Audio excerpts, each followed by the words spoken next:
How you doing, guys? A very warm welcome back to our ongoing coverage of the Merit Poker Carmen series here in Kyrenia, North Cyprus. The Merit, beautiful Merit complex, all the different hotels. We're here in the Crystal Cove today.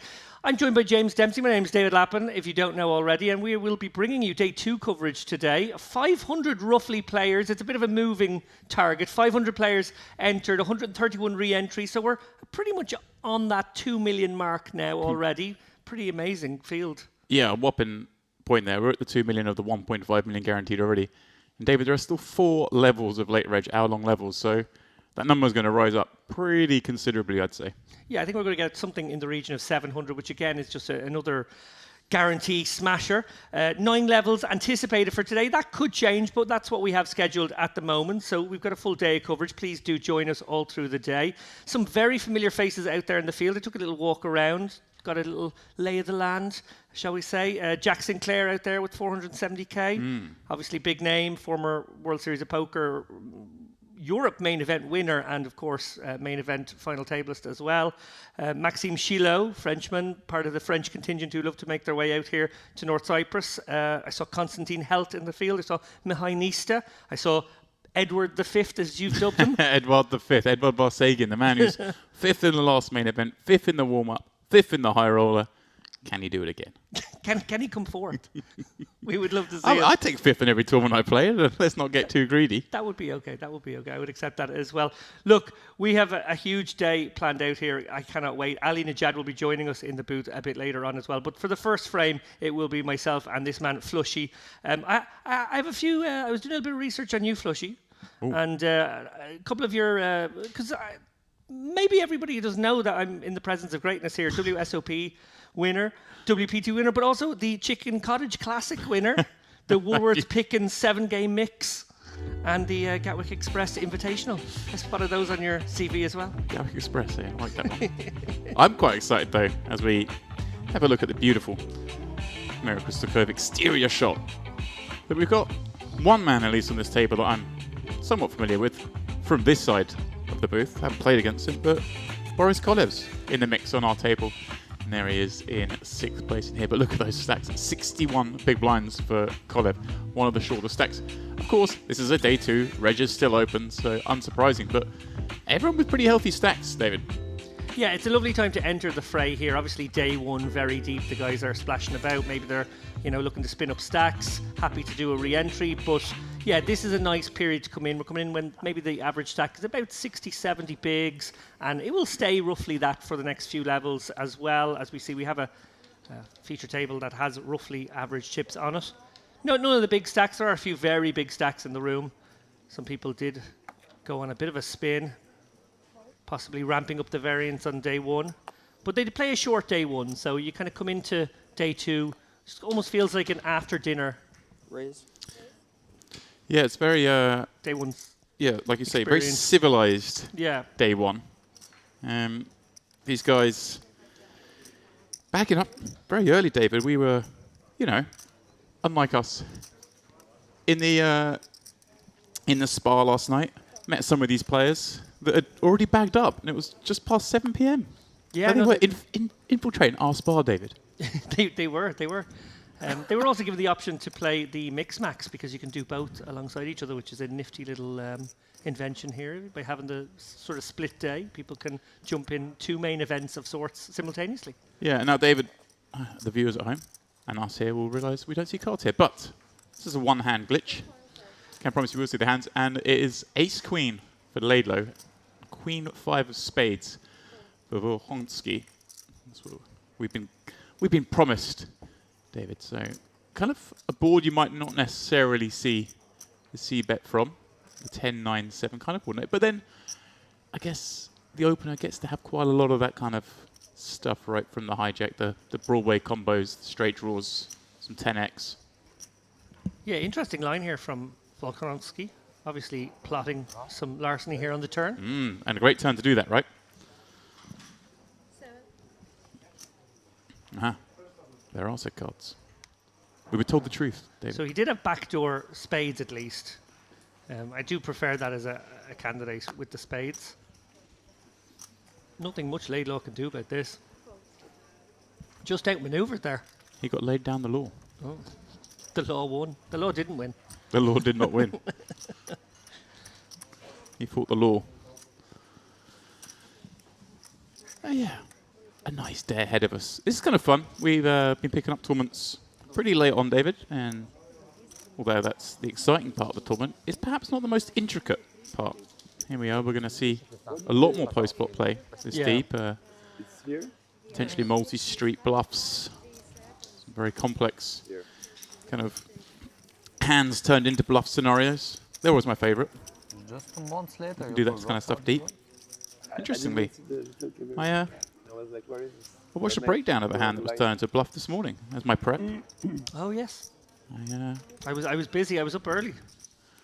ventured onto the world of YouTube and found a very interesting breakdown of a hand played between Barney Bowman and Vicky Coram from 2006. You and Dara curated and had Barney as your guest on. Very enjoyable it was too. Yeah, lovely to do a flashback hand like that one. Just a little shout out. Obviously, don't go anywhere now. You must stay with us here on YouTube. But when maybe there's a break, we would permit a brief departure to go over and check that out on the Chip Race YouTube channel as well. Yeah, we make strategy videos, and one of the fun formats we like to adopt is to bring on a guest who played a classic hand from a long time ago and put it through the modern solver paradigm and see if it holds up. And this one actually does. Spoiler. Yeah. Between two legends of British poker, must be said. Exactly that.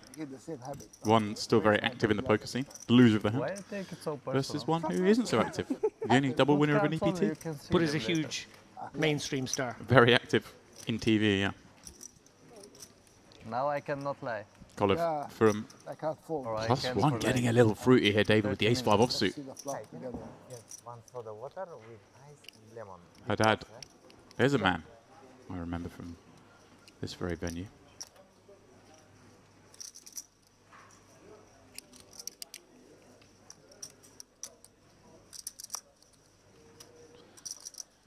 Well, the 7-5 deuce board, not one that you'd expect the undergun opener to have the range advantage on over the big blind pill. But here we see a very strong hand in second pair, top kicker, backdoor nut spades. So Cove going there for betting David for value, but also the potential to go blasting down the streets, also to make hands down the streets.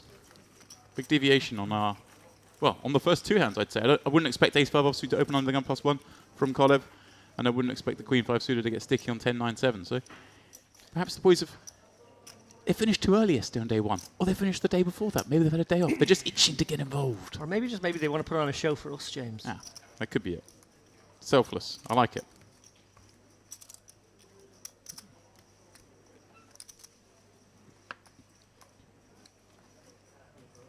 I'm having a look here to see where I've seen Haddad before. I think he was deepish in the MPP main last year, in the Diamond. Oh, yes. This of very course. venue. A deepish, got 41st, but that's where I think first came across him. Had a cashier in the Western Series in January. Pardon me, last year. It was Millions North America. I'm getting my years wrong, David. It wasn't the MPP last year. It was the Millions the year before that. I was here for. I saw Haddad get deep in the one that was steamrolled, for those that remembered, the final by Georgi Shkula, who knocked everyone out on the final table, David. Every single player? Every single player. Wow. Pretty wild one. But that's all history. Nothing says 2023. So, you know, he starts with a blank slate. Indeed he does. Well, look, we're seeing another hand play out here where maybe, just maybe, you wouldn't have expected the opener to be in there. Jack 10-0 from early position, but he has flopped reasonably well here. He's got kind of board he can represent. Also has actually made bottom pair with the gutter. Backdoor flush draw to the 10 of spades. Definitely a good opportunity to just fire a little bet there and No, suss out where you're at. And actually gets the fold from the Jack 7. nothing Yeah. personal. Which I guess maybe just player feeling like he's up against someone who might barrel. I really can't withstand much pressure here. Maybe I just fold here on this street. And that's kind of it. That's how important range advantage is in these kind of situations. We see, obviously, a lot of situations you're not typically going to be check folding a pair from the big blind when you've peeled, but that kind of board texture. Yeah, nothing to go with the bare pair, so really just hoping to make 2 pair that still might not be good. Right. And as you said, like, just very hard to hold on to continued aggression. Well, I mean, these guys finished early last night, but Laidlaw looks a little sleepy. 10-3 offsuit under the gun is not exactly going to wake you up. You get 5-5. Yeah, very possible that these guys jumped in the 1K mix max. They play 9-handed day 1. You could jump straight into day 2, which was yesterday. It was a 7 max, and then today is the final table. That'll be later on this evening. That's a 6 max. Yes, fantastic little format. Being able to play 2 tournaments at once without having to do the pattern in Sean Deeb running between rooms. Yeah. Although that's something that's going to become easier for Sean Deeb Well, next so year. One would hope. So they say. What is it, a 100K to 1 million prop bet that he gets down to 17% body fat? Yeah. It's, Sean is a big boy, so that's quite the undertaking. it's one of those bets, I feel, as we look at this hand. Mr. Mint raising ace-10 from the high jack. Kolev defending queen jack. And, well, this one, all Isterman with the top pair. Backdoor nut hearts. Again, though, a board that, you know, you'd see the big blind having a bit of. The 4-5. Of course, with a hand this strong. You want to get bluffed. You want to get them in there, mixing it up, David. This customer looks pretty cool.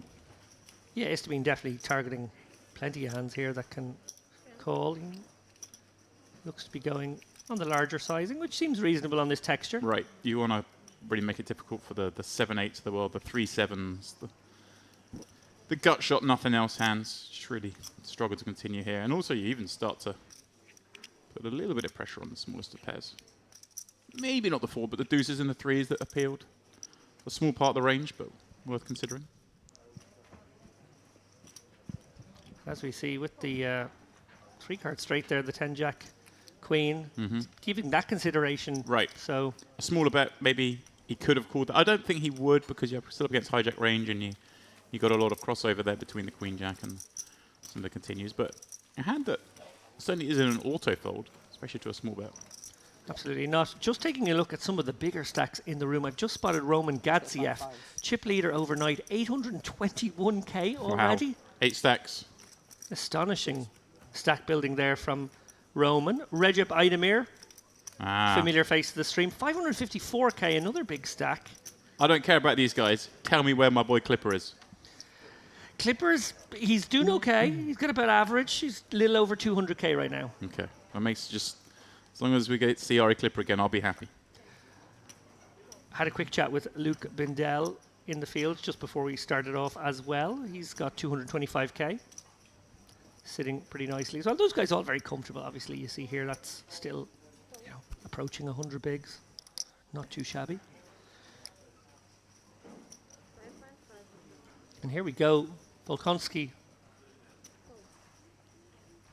entering the pot here with the Jack 10 suited, hijack. Action falls round to the big blind, who may well get sticky here. The ace 9. Angela. He's got 53K here. Any considerations maybe to putting this in, James? Yeah, 20 blinds. The problem is I don't think we really get anything better to fold, and everything we dominate does fold. So I like flicking in the call here. Kind of keep some of that weaker stuff in. Very different if we start to get like, near the money into any bigs. Then we want to be denying our opponent perhaps Is that TV water? Yeah. winning pots of us post flop. But here, of course, there is always the case, David, of rip it in here, try and get a spin, rebuy. But you got 4 hours of late reg yet. Yeah, no need to panic here with 20 bigs. This structure is absolutely fantastic. Hour clock. Volkonski. And tough one for Laidlaw here. Obviously, Yeah. doesn't catch any of us. So he's going to get shown just a 10. Now let me say, David was giving us some information that, in fairness to him, he did garner on his own feet. I see his notes. But if you at home are curious about what's going on in the tournament and as the day progresses, And please do head on over to Poker News. We do have Poker News here. Doing a very good job of providing updates from around the room. Your favourite players, as this field is still pretty large. And of course, though, David, we have our secret weapon, producer Milbotesh, who's out there, the merit legend himself, sourcing all sorts of nuggets for us as we go through the day.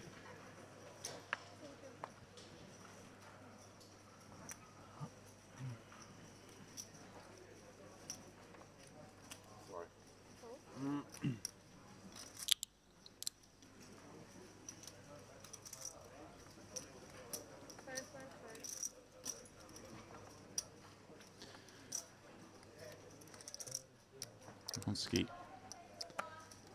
Off to a good start. Made the funky little play with the Queen 5. Just raised, flop, little pair, wins the pot with a C bet. Now finds the King 10. Starting to open up. Starting to get that day 2. The day 2 juice is going.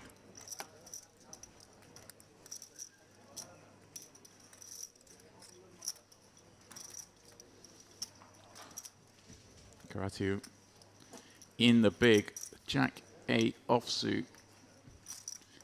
Plenty deep enough. Cool. Have a look at the flop for the slightly more than min raise. David, I have to say myself, sometimes at these kind of levels, the 1K, 2.5K level, I do quite often raise a little bit more than min, purely because I don't want any confusion. If we put a 5K chip in, people are like, did he raise, did he call? I make 5-5, then everyone knows I'm raising. Yeah, and I suppose you're probably on average a little bit deeper with everybody at this level as well. It actually serves you well to make the open sizes on the larger side when we are deeper. Karatu sees a check back and now turns what was effectively gin. I'm going to hope to be up against some ace highs here. Some king high check backs as well, of course.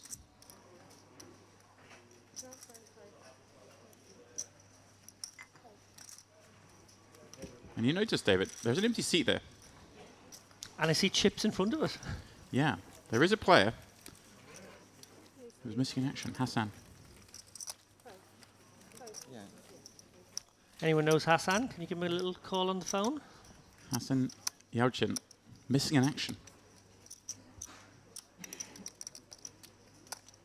Poker being what it is. Bag's opened, chips on the table, he'll be blind and out. But it's going to create a very interesting dynamic in situations like this. As we see, he is now the big blind player. And when the big blind's not there to defend, ranges get a lot wider, David. Especially in today's day and age, when players realise how wide they're supposed to peel from the big blind. In the olden days, we used to fold lots of hands that we now realise we're supposed to call with. Yeah, it definitely creates a bit of dynamic here. Sort of the missing player running interference, in a sense. Right, and the button suddenly becomes so powerful in this hand, doesn't it? Because you get to really police these guys.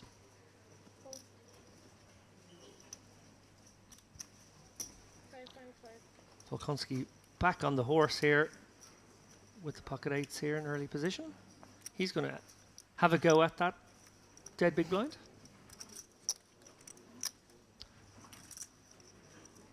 Kolev. I think exactly the situation you described now, James, thinking about policing from the cutoff here, maybe with a hand that he wouldn't if it was a raise into a present blind.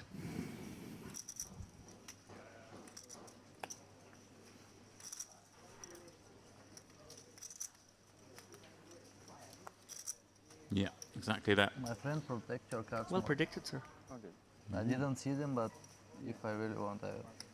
Bohonsky, the very playable hand to continue though with the 2 8s. Just flick it in.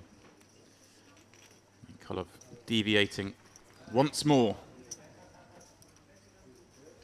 Well, always nice to find 2 pair when you've 3-bet light. He's deviating, David, but he's got sat-nav turned on.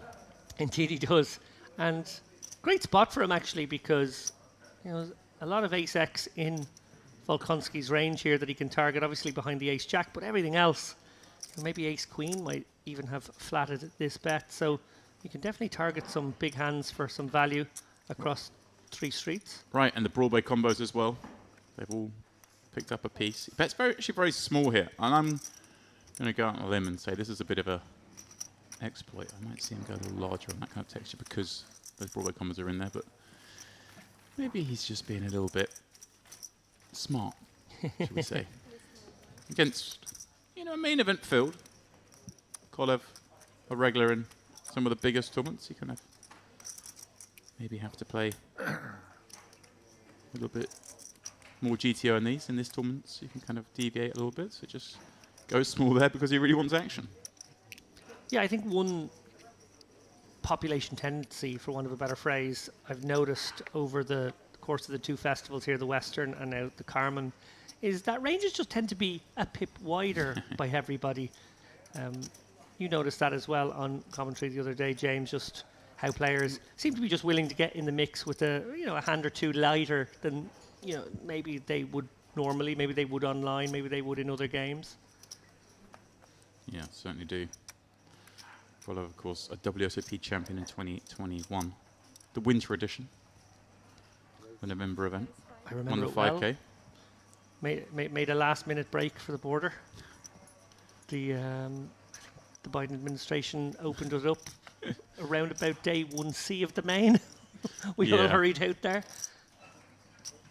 I gave it a miss.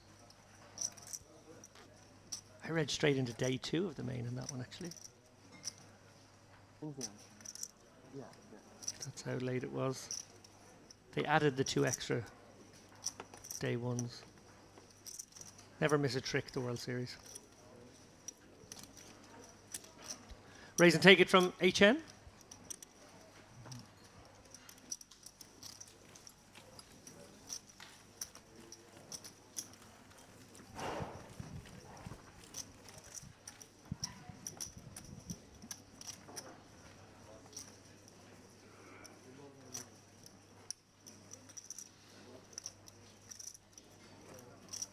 Everyone ingesting their morning coffee. Haddad downing his morning coffee.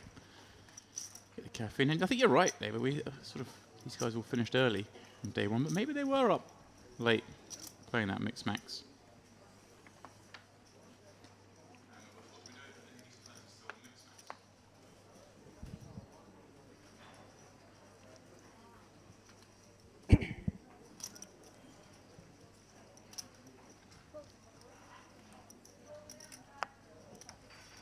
As we see there, top right of your screen, 621. That is the number I led us to believe were there from the start, but actually it was a function of they popped up the number on the top right. That was the number of people who'd made it through, but a lot of people straight into day 2 as an entry. Yeah. So that's where those 30 people came from all of a sudden.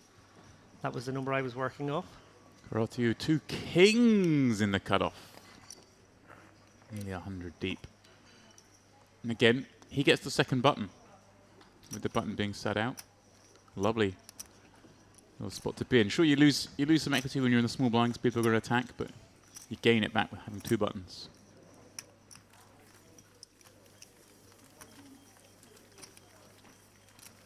It is really fun, the things that can kick off with a player set out. Definitely. I've seen it happen, actually. It caused my elimination from the Irish Open last year. Mr. Alex Kulev decided to flat the, I want to say, 6-9 offsuit from the button against my open because I was opening into a missing big blind. And let's just say I didn't fare well on the 7-8-5 flap.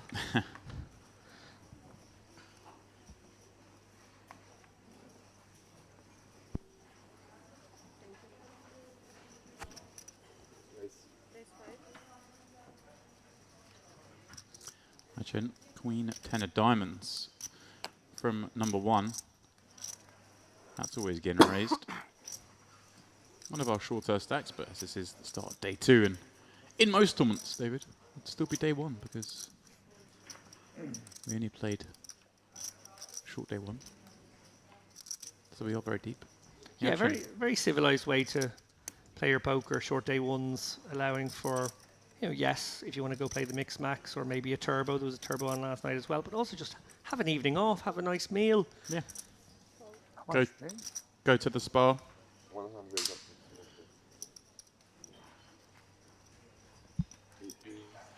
Go to the spa, have dinner, relax. As we keep saying, David, this is a beautiful place to come play.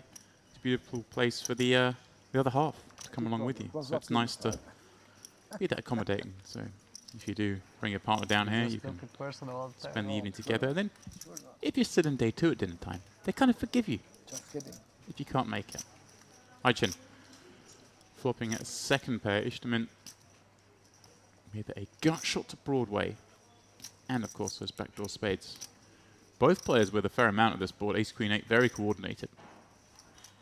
Yeah, I wonder if HN will come with the bet here or just the record check it, this hoping to exert a little bit of pot control. That is. All right, he is going for to have that. some complete give-ups, isn't he? The sort of pocket pairs I that don't perhaps he know, you opens have with don't really find this board. And then a lot of hands that do just want to get to a turn. All the Broadway combos, bar the ace-high ones. Histamine, perhaps feeling like he's being pot controlled, decides to knuckle back, not turn the gutter and backdoor into a barreling candidate. HN feeling much better about his queen 10 of diamonds now. After the board pairs the ace. Could come for some small value now. Could check again. Right, yeah, can still check. Still going to have some hands you want to give up. It's kind of a nice one to bluff catch with. But like you say, can perhaps get some weaker to call. Yeah, I feel Some like it's draws. a could go either way sort of spot. Does decide on an 8k bet. Half pot. Makes it very hard, doesn't it, for these kind of hands, the gut shots to continue. But the king high gut shot, perhaps some nefarious intentions. Yeah, with position here is to mean may find other routes to victory. Well, most likely not on that card. I'm actually a little surprised by that call. I am too. They may just give up the king 10. No heart. Gonna have the jack 10s that can call the double gut shot, the flush draws. He's gonna have some queen x himself, even some ace x. Yeah, given that the 8k bet was called on the turn, I wonder if HN now, little concerned he might be behind a queen jack, Right. a king queen, Yep. maybe even a very raggy ace. Yeah, I think very hard to bet again here. I don't think I could advocate for it. And actually, Unless you came with the like one big blind bet, which also sort of opens the door. yeah. Very hard. I mean, it's not very hard to balance that. But people just don't seem to do it. Like the really weak lead here with a very strong hand. And Ishtamin was just thinking maybe my king high's good. What's that?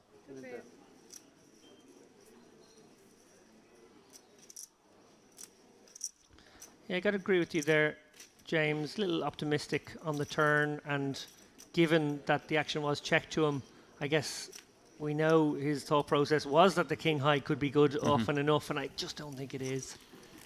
Yeah. It can be good, of course. The frequency at which it is. Oh, so, okay. I'm serious. Okay.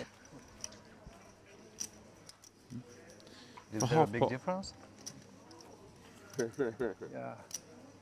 2%. For half pot as well. There it is. It wasn't a small bet. Exactly.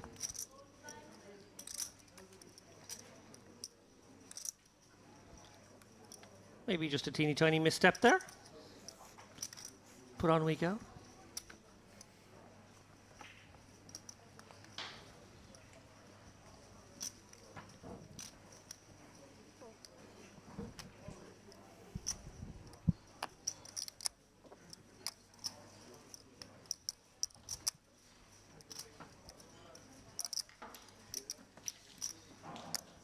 You still don't protect it very good. If I can see it from here, if I'm on Morning the seat, coffee I of would know choice, it. James. I'm imagining a lot of our audience here Online maybe firing up professional. the stream with a morning coffee. But I can't see Welcome from to you if you don't are. worry. 10:30 in the UK, 11:30 in Central Europe. Yeah, I think that's 11's coffee time. Maybe a little biscuit to go with. I mean, I was about to say how British of you, but obviously that might, you know, push Where the wrong from? button. We've been going so well here, James. There's no need to spoil it. You UK, huh? Young generation, GTO professionals. Both. I haven't held 800 years of subjugation against 19? you personally. Wow, I've only been responsible for you couldn't wait 40 to of start traveling. Your father has big winnings in online poker? Of course, James Dempsey, a very Irish name. I assume we're probably related if we go far enough back. my father from Cork. But I prefer to lean into the Britishness and, you know.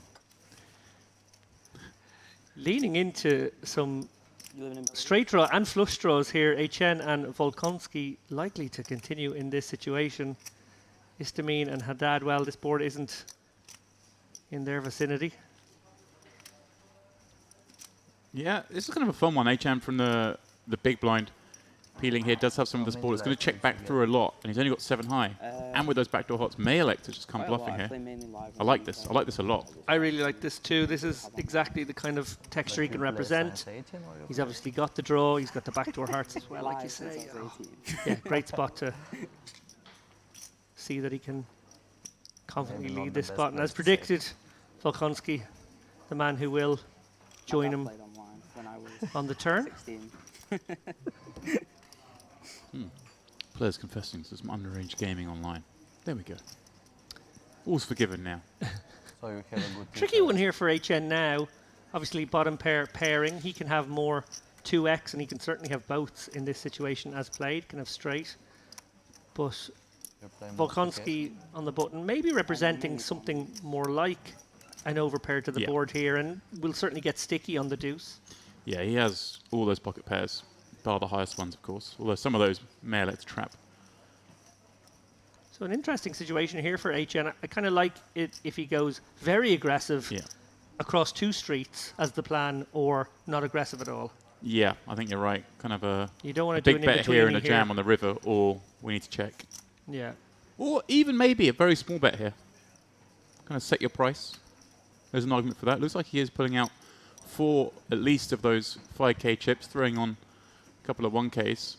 So maybe we've seen him fire, or tending to fire twice. Big bet. Make it very hard for the queen high flush draw to continue. The board has paired. You do have queen high. It does have position. But like we say, I mean, HN's repping a lot of strength here. There's every reason to think he could have a full house already. And certainly a flop to straight. Yeah, I might get to have a lone deuce. Volkonski. Wow. This is sticky. Right, here we go. So he has left a little over pot. Well, that's a bad river. In terms of our bluff equity, right, we want to say we've got 4s full. We want to say we've got 6s full. 4s being removed. But also, when we're trying to say we've got 3-5, which is a big part of our bluffing range, especially when we're holding the 5, that's kind of what we're looking at. Yeah, combinatorically, the number of hands that we would come out barreling big with have gone down. Right, and our prime value candidate at 3-5 is not wanting to bet too much here. It probably still wants to bet that because our opponent does have, like you say, just a lot of over pair combos. This is amazing if he gives this up, and then queen high wins regardless. He may still go for this right though, because Volkonski does have just over pairs a lot. Do you think the better plan now is, you know, we were advocating the go Right. big and big again, and now you've gone big. You can actually go kind of maybe smaller, maybe half pot, merge your range a little Right, bit. because the 3-5 doesn't want to bet big here. Yeah, it makes sense. Yeah. Basically trying to get a pocket 8s to fold right now. Yeah. And this is just an awful, awful run out for him from the big blind, as played. And I like the way he's played it. Interesting body language here. I almost feel like we're witnessing his internal monologue here. It was almost like he really gave the bet a lot of thought and then almost thought better of it. He's come back to the chips now. He is going to fire. Here we go. It's all of Goes it. for all of it. This is always the plan, and he hasn't deviated just because the river came unfavorably. Well, Volkonski- fortune favours the brave there. Yeah. He could still represent 6s, 6-4, 4 deuce. Yeah. They're still out there. Yeah, there's plenty of hands. He has exactly that. He has the 2-pair combos that boated up. And your opponent just doesn't have them. You know, the only hand you're worried about your opponent having there is pretty much 6s at this point. Check later? Just flats the flop. Was it interesting one to check later? I can't check these pre-pots. No, I mean, was it interesting one to check? For you on the stream? I should have that preference. Cove, smell a rat. It'll be interesting regardless of the hand, because of the way this one played out. But David, coming back to your point, you were referencing coffee. Yes, I'm just interested to know what kind of coffee existence you have. I spoke to Ali about this. He's not a coffee drinker. No. Well, I do love my coffee. Here I've got my little routine. So this morning I marched my way over Be to careful. the premium, the furthest property on the Maybe now property. he can see. Get in your steps. Get in my steps, get a little air through the lungs, through the hair, you know. To feel the sea breeze. Careful, but race, huh? I went up to the little terrace outside the premium, Beautiful spot. went to have my coffee. But there were some people at my usual table, which was most upsetting. So I had to switch to the other side. But then I had to move from there because it was not safe for me to sit there. Because there were lots of repairs going to the roof there, the sort of small covered area, purely from the storm. I say the storm, the winds the other day actually did some damage to that roof, and they're up there Oh, wow. fixing the coverings. That's how windy it was here a couple of days ago. 60 something. So I had to then move inside for my coffee, David. It's throwing me all out of sorts You today. want all of them, huh?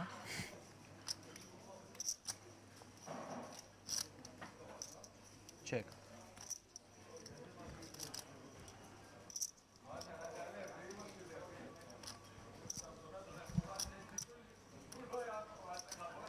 Cove from the big blind checking his king 6 suited. Karatiu. Again, a board that we don't really enjoy c-betting too much against a big blind. Oh, it's bet very small. This is curious, actually. This is, especially with the hand we've got King Jack, that I don't think really makes anything better fold. I don't think ace highs really fold here. Maybe some, like the ace sevens, ace eights of the world. He almost feels like he's teeing him up for a call here and then maybe to go big on turn.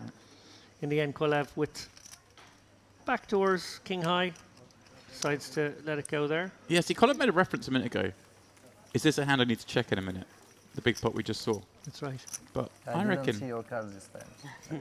quietly, he's going to be, I want to see what this guy bet 3k with on that board texture against me. If you would see, you should call it. No, I cannot call. I can only race with my hand. This is true. I wonder when he What, checks that man? one out. Shout out to I had Mr. to- Quinlan in the chat. Me too. Appreciate you stopping by again. I know you've been here for quite a few of the streams. Yes, I am in Dublin, Your king not for the pound full better. week. I'm going to miss the first day, I think, of the Irish Open. Here till Monday morning, so I'm going to be over there by Tuesday, I think. One of the people's favourites on the tour, David, the Irish Open. I know, obviously, as an Irishman, it has to be your number one. But Yeah, it's one of those can't miss. You always figure out when Easter weekend is at the beginning of the year, put it into the schedule. I'm very much looking forward to it being in the new venue in central Dublin now in the RDS. A little bit of a departure. It used to be over in the Burlington Hotel near Stephen's Green, so not a huge distance from there. We missed City West though. I think it served us very well as a venue. Bit like this place actually, sort of hotel that's, you know, a bit more far flung, but you have everything you need on site. Great staff, some nice restaurants.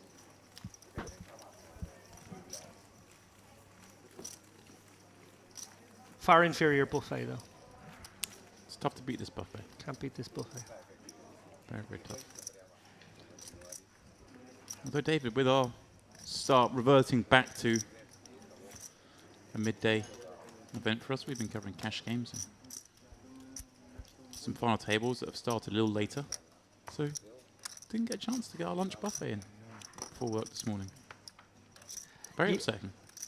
Yeah, I'm all yeah. out of You sorts. had your coffee perturbed, and now you've had your routine with food. I hope you're going to be okay today. It's a bad way to start the day. All out of whack. This is a good way to start the day. 2 queens from +1. Push them in.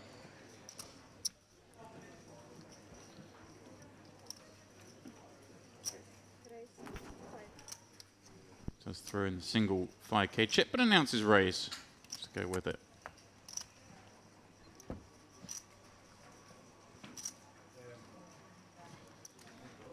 mention his... Oh. I think Nemesis is too early, David. They play one pot, but... Yeah, he's going to go for a cheeky little set mine here. Ah. Oh, but the dream for Laidlaw now with just 17.5 bigs. Yeah. And you're going to have a lot of hands you want to squeeze jam with here with the flat behind. And that's a reason that Achan perhaps has to be a little cautious peeling here. I mean, I still would peel with the threes. I'm not saying he's made a mistake here, but these are one things to be aware of. But also, of course, Achan gets to have some traps here because of that stack behind. You are going to flat sometimes some of the sort of the strongest hands you wanted, sorry, the weakest hands you wanted the 3-bet for value. Kind of maybe you flat with them now because you get a little bit more information. Great point. Classic race incoming here. We know Istamin going nowhere. Probably just trying to size up HN's level of interest. Yeah, I guess we flat with range here, right? Because we can flat fold some hands. Can we? Can we flat fold some hands? We know we're not going to get over flat, are we? No. It's a third of our chips, or a little less than a third of our chips, I guess. What do we do with 9s and 10s here, David? Are we flatting and then folding if HN jammed? If we were trapped? Does he have a blended strategy here? Do we just jam kind of the ace-king and the jacks and queens and then maybe flat the 9s, 10s and the aces and kings? Yeah, we can certainly blend our strategy here and have a few of the bigger hands protect those weaker ones and then decide, well, we'd like to avoid some flips with the others.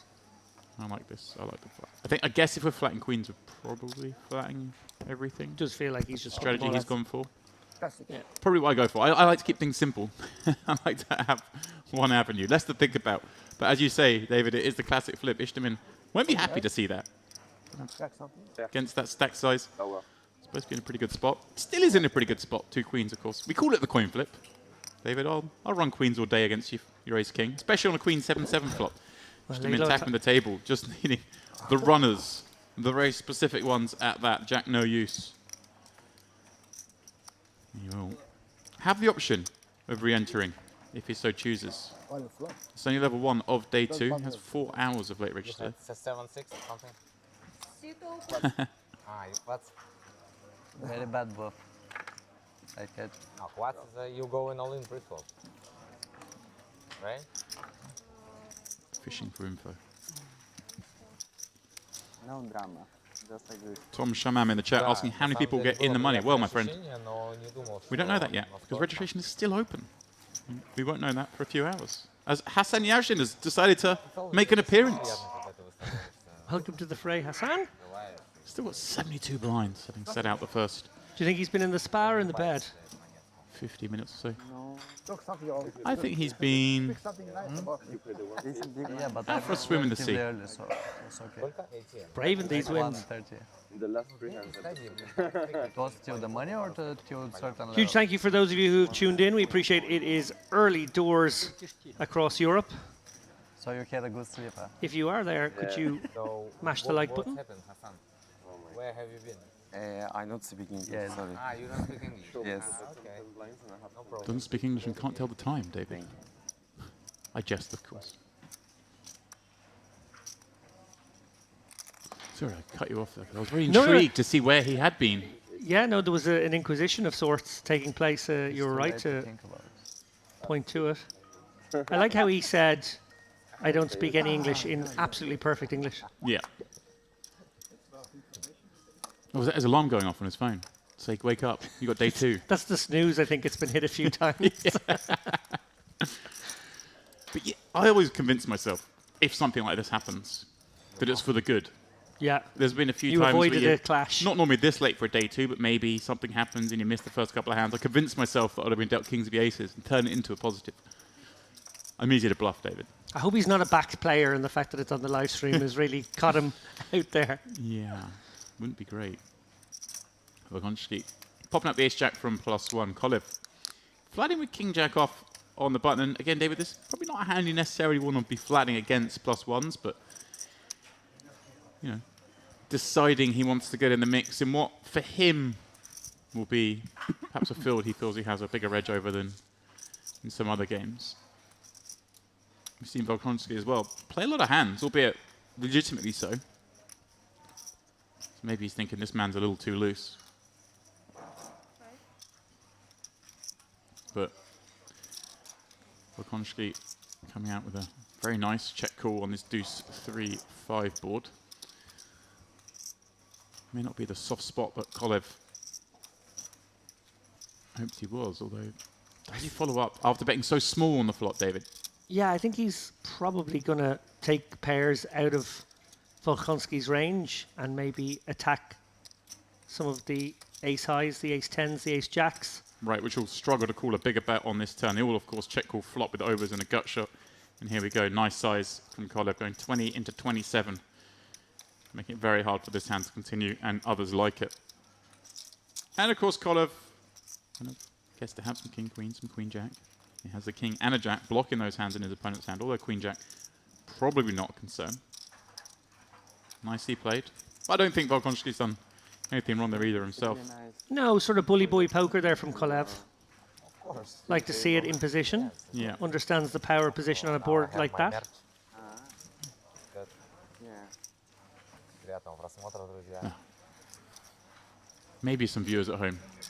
We're getting to the bottom of where our man was. The most interesting episode. A language barrier for us, David.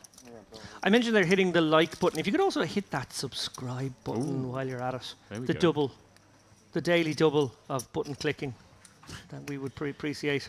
The like and subscribe. Yeah, it does help, guys. We're I build something here. The beauty of the subscribe button is you get notifications then every time we go online. You get a little message to your phone, a little ding saying the boys are back. There we go. There's some PLO 100-200 action. There's a final table going on. Yeah, I mean, this place is obviously no stranger to You wasn't here? big events. You wasn't here? 2 minutes ago. Speaking of big events, the next one's going to be the biggest of the lot. Right, this is what I was going to say. There are often big events here with partners. I've had the privilege of being here before with Triton and with the MPP and with Party Poker. And they bring with them a whole host of eyes. Merit's own branded events, which try to really build them up. Get a lot of eyes down here. The tournaments are great. The venue's still the same venue as when it's the Party Poker event or Triton or EPT coming later in the year. These events are just as good. Oh, I wasn't here. And obviously, try to build up a following on our own channel. So it really does help if you do like and subscribe. It will encourage everyone here to continue on this quest of providing all this coverage here. It only works if you guys want it. So please do help out the channel. As Ishtaman peels from the big with King 5 suited. Volkonski opening once again. And Kolev once again peeling his man. Although this time with Ace 6 suited this deep. Seems a bit more reasonable. And an 8-7 deuce rainbow flop will most likely see 3 sets of knuckles, or in this case, fingertips. 7 pairs turn. Kind of the player with the most chance of repping this, but I don't think we need to be betting as wide as our King 5s. I want to have something if we're going to bluff here. Volkonski perhaps recognizing his ace high is probably good here, and if not, probably wants to see the river anyway. That's you. Does bet. And Kolev gets suspicious that maybe he's up against some of those Broadway combos that open that seat. Like I say, Volkonski, if I was sat in Kolev's seat, I would be thinking this guy's opening a lot of hands, he's playing too wide, but he's actually just had a lot of hands, or at least a lot of good starting hands. Albeit the Queen 8 suited peel maybe earlier we saw was a little loose, but not completely out of line. No? Kolev peels with that ace side, maybe thinking he's good, and now gets a river that, if checked to, I feel like is a pretty mandatory bluff with a hand that weak. Oh, Volkonski, what are you up to? I love this. Very, very weak bet, David, with the ace high. And how will Kolev react? Does he think this guy's got a hand like 5s and is just trying to buy a showdown? You'd want to give him 6 some of the time, and holding a6 makes it less likely. Does he think he's going to make this bet with just some ace highs? I mean, very peculiar spot, because it's not a spot we expect a player who's opened under the gun check through flop, bet turn small, being called, and then bet very small river. Not, I don't know what line to give, or what range to give him here, David. And he does just make the call. Oh, make the fold, pardon me. I thought I heard the word call. Yeah, I think Cullen probably realising that an aggressive action there would have been a bit fishy from him, and maybe, just maybe, his opponent's not going to be bluffing at that sizing too often, and just decides. I think he knew he was up against an opponent with a weak enough holding there, but something stronger than he had. Maybe he just didn't think he could tell a good story. Just checking here on the outer table, Tula Berganoff has just won an absolutely huge pot from Claudio Florentiano on the Jack 3-10 3 spades board. Ace King with the ace of spades for Janu, but the flopped flush for Tula Berganoff. That's a 460k pot out there. Oh, yeah, Wow. that's his big brain. Okay. A big one. And a fresh player to our mix here.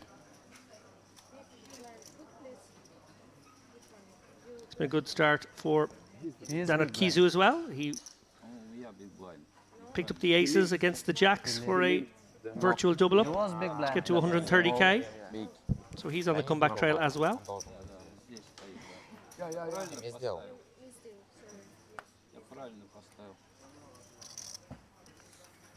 Okay, let's see what did I have. I believe. Oh, Lady. Angela. Angela.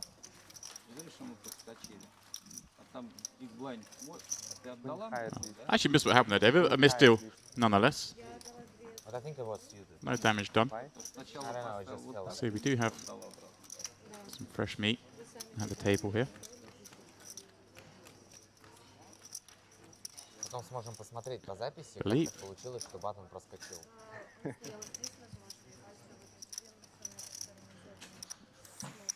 Okay.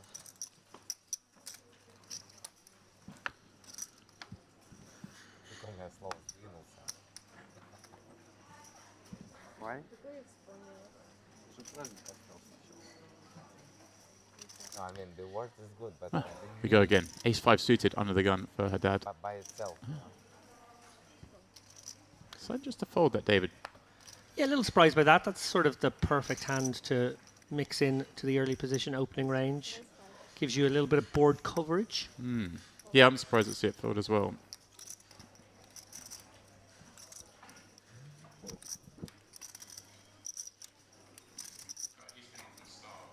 How much you playing, sir?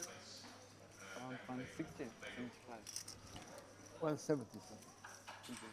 Archin popping up from +1. He's getting a little liberal here, David. We just saw the kind of tight fold from under the gun with ace-5 suited. Now we're seeing the liberal open the next seat. Karatu in the cutoff with ace-king. Very clear 3-bet, of course. Sizing, David, kind of this deep against an early position raise. Going a bit larger. I guess I'd like to just go 3 times the raise that's come in. I don't like going much smaller. You can go bigger. Yeah, I'm always a big fan of going bigger in these kind of spots.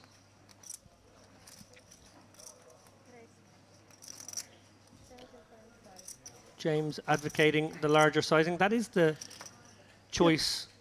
Well, I feel like he's kind of gone in between. He's gone in between. I was thinking kind of a 4x this deep against an early position raise specifically. But I went 3.5. Like you go 3. David, I think you're a bit more confident post-flop than me. I like to really punish these guys opening. I guess I just love keeping in the weaker aces and the weaker kings and getting to play in position against those guys. Right. Sort of don't fear the call, I guess is the truth there. Maybe what you're saying is you're just a nit and you've always got it when you 3-bet. You see, I'm in there with so much AO, I need to... You Make need to these hands fold. polarize a bit more.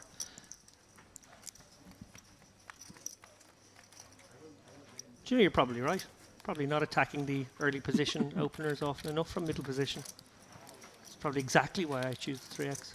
Have to have a little think on that.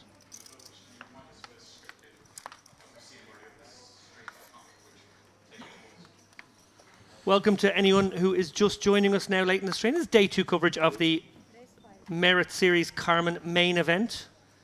As you can see on the top right of your screen, 655 players now. Plenty of re-entries in that. I think probably 150 or so of those are re-entry. ticks over to 657. 9 levels scheduled for today, and lots of familiar faces expected on the live stream as we see HN, who, as James mentioned, stepping out ever so slightly in the last orbit or so. Decides to come with an open king-queen under the gun. Kolev happy to flat right behind. Yeah, now Yalcin's got out of bed. He gets to play some hands. Pretty hard to play them from bed. And Volkonsky coming out with a 3-bet squeeze with ace-jack offsuit from the small. I like this, David, but I'm not particularly a fan of the sizing. Got to agree with you there, James. Obviously, 2 callers, so 3 players already in.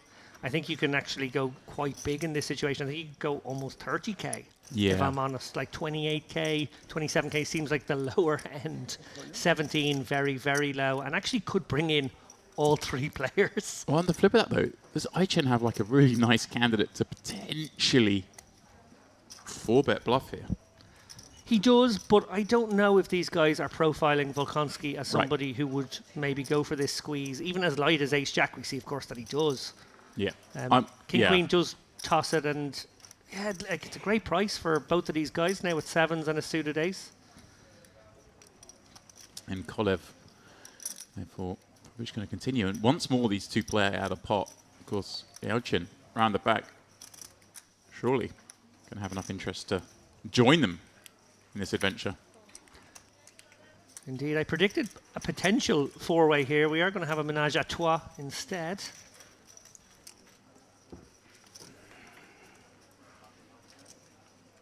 And ace in the window.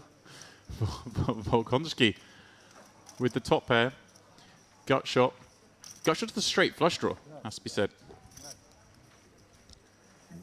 Yeah, Kolev definitely not enough hand to continue here, but this could get interesting between Volkonsky and Yalcin with the same hand. Obviously, Volkonsky with that flush draw in the box seat. He also has the betting lead.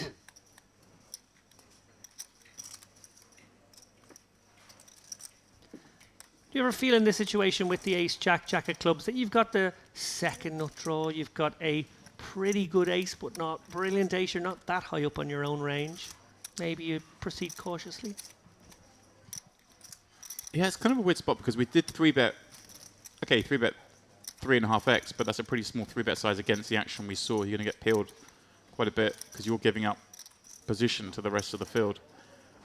It's very difficult to know how to proceed down these spots. I mean, we are trying to rep super strong. So ace, queen, 10 is us. We do get to have aces, queens. Probably not 10. Wow, here we go. Well, probably not 10s. We also don't get to really have any flushes on this board. We do, of course, have the ace, king with the king of clubs. It's 1 contender. Wow, he just rifles the whole lot in. No 20. Well, Yalcin arrived late. He's about to face a hand he won't really want to see here. He's being free rolled.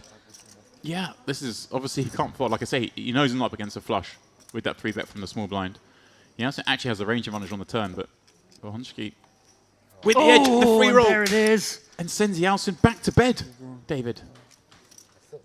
Maybe Huge back to the pop. cage, James. Oh, Maybe back to the cage. Maybe.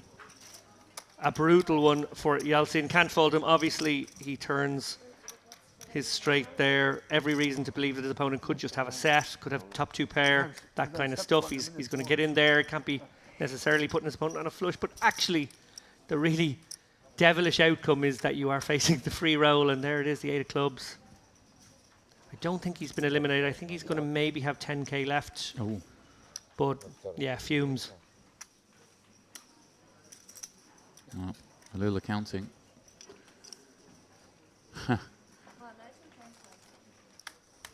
No, looks like he may be covered.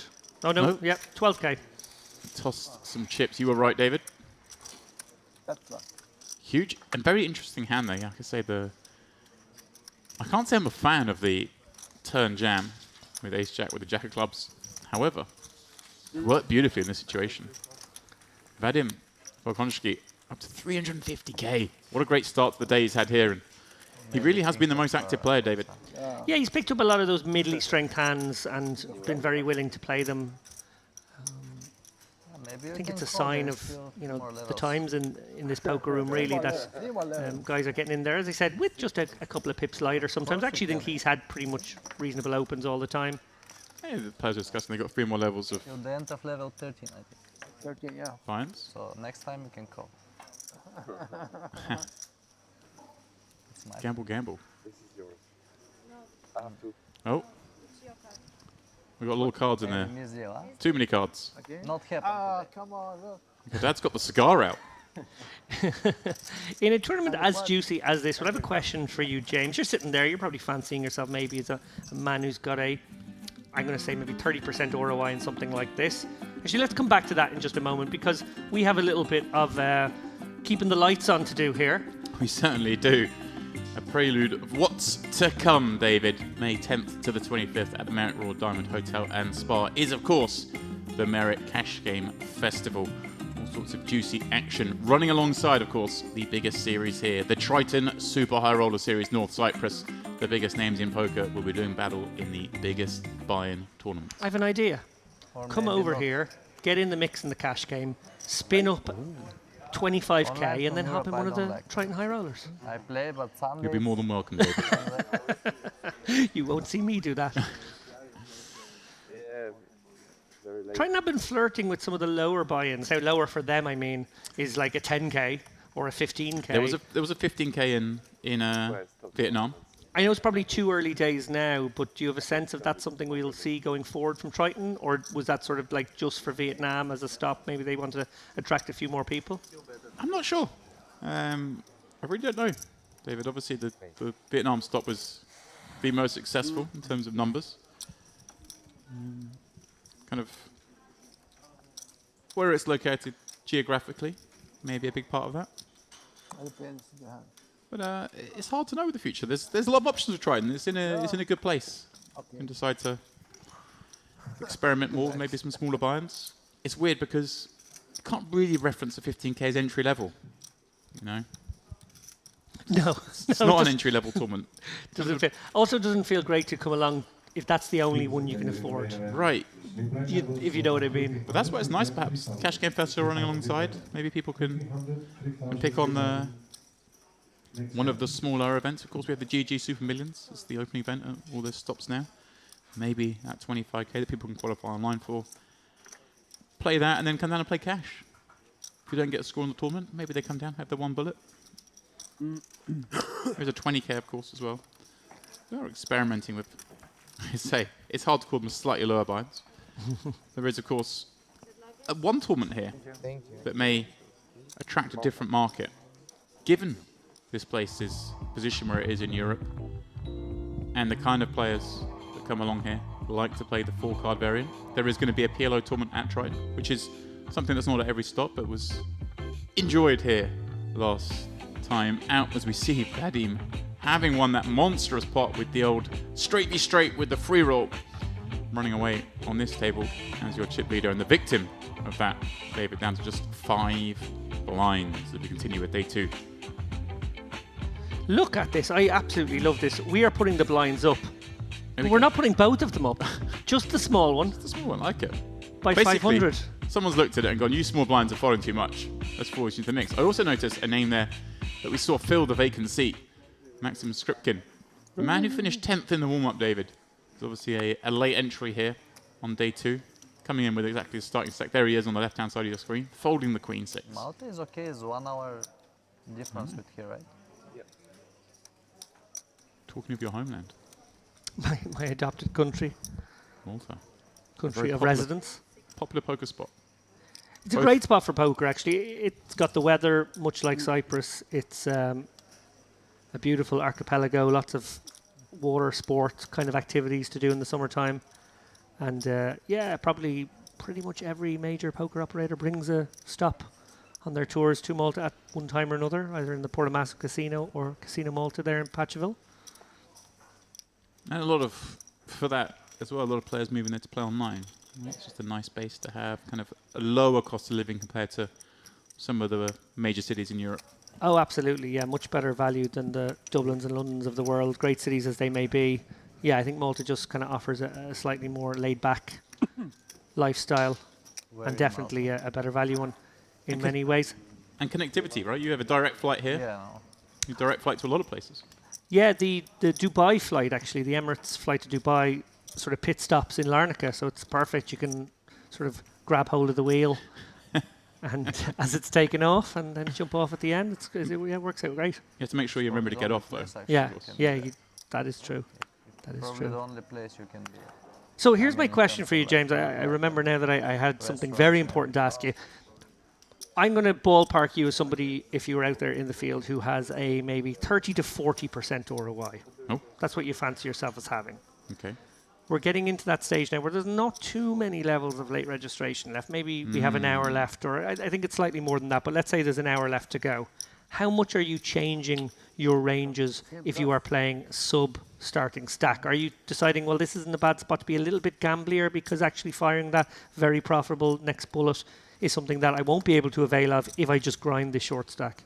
So I hear exactly what you're saying, and I should have some thought of that. But at this point, I'm just playing my hands exactly as I would. As we get very late on, it may change. But again, it's not something I've thought enough of. I think I just play everything in isolation. We'll come back to that in a minute because interesting spot here. Karate opening under the gun. Wolkonski flooding again. And now Cove coming out with 3-bet. Now this is a sizing I'm much more on board with David. He's gone for the 5x, out of position against 2 players. Really make it hard to get peeled.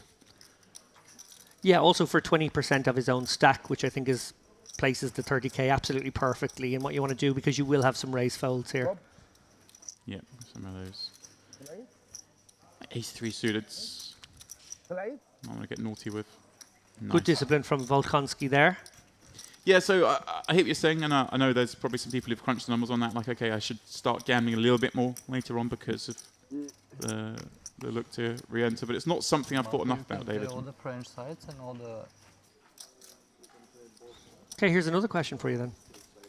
We talked off-air, I think it was 2 nights ago, about your propensity for coming first in tournaments. You have a lot more firsts than you have seconds, thirds, fourths, or fifths. And you express the sentiment, ICM be damned. It's a conspiratorial invention by the German high rollers to make us all poor. Yeah. And there's actually something to that. There's a lot of talk online over the last couple of days from some of the game's brighter minds saying, well, that ICM model is a little bit broken. Actually, there's a lot more future game considerations should go into the equation, and actually we've been sort of working off a flawed model all along now. How do you quantify a future equity situation? It's very hard. Most of the solvers, even when you input that stuff, can only really imagine the next hand or maybe the hand after that. It's just so complicated, the game, to imagine future situations. But it does appear as though we're honing in on, you know, at least a kind of a template of how to factor that stuff in more. And I think it will probably show us that the ICM model does make the shorter stack players far too tight. So what you're saying is, You've been right all along. you've all realised that I was right, yeah, and you've all been wrong. Is that what you're saying? That is what I'm saying. Okay, good. Got it in. Can someone clip that and send it to me? We'll come back to it in a second. Cove popping up. Pardon me.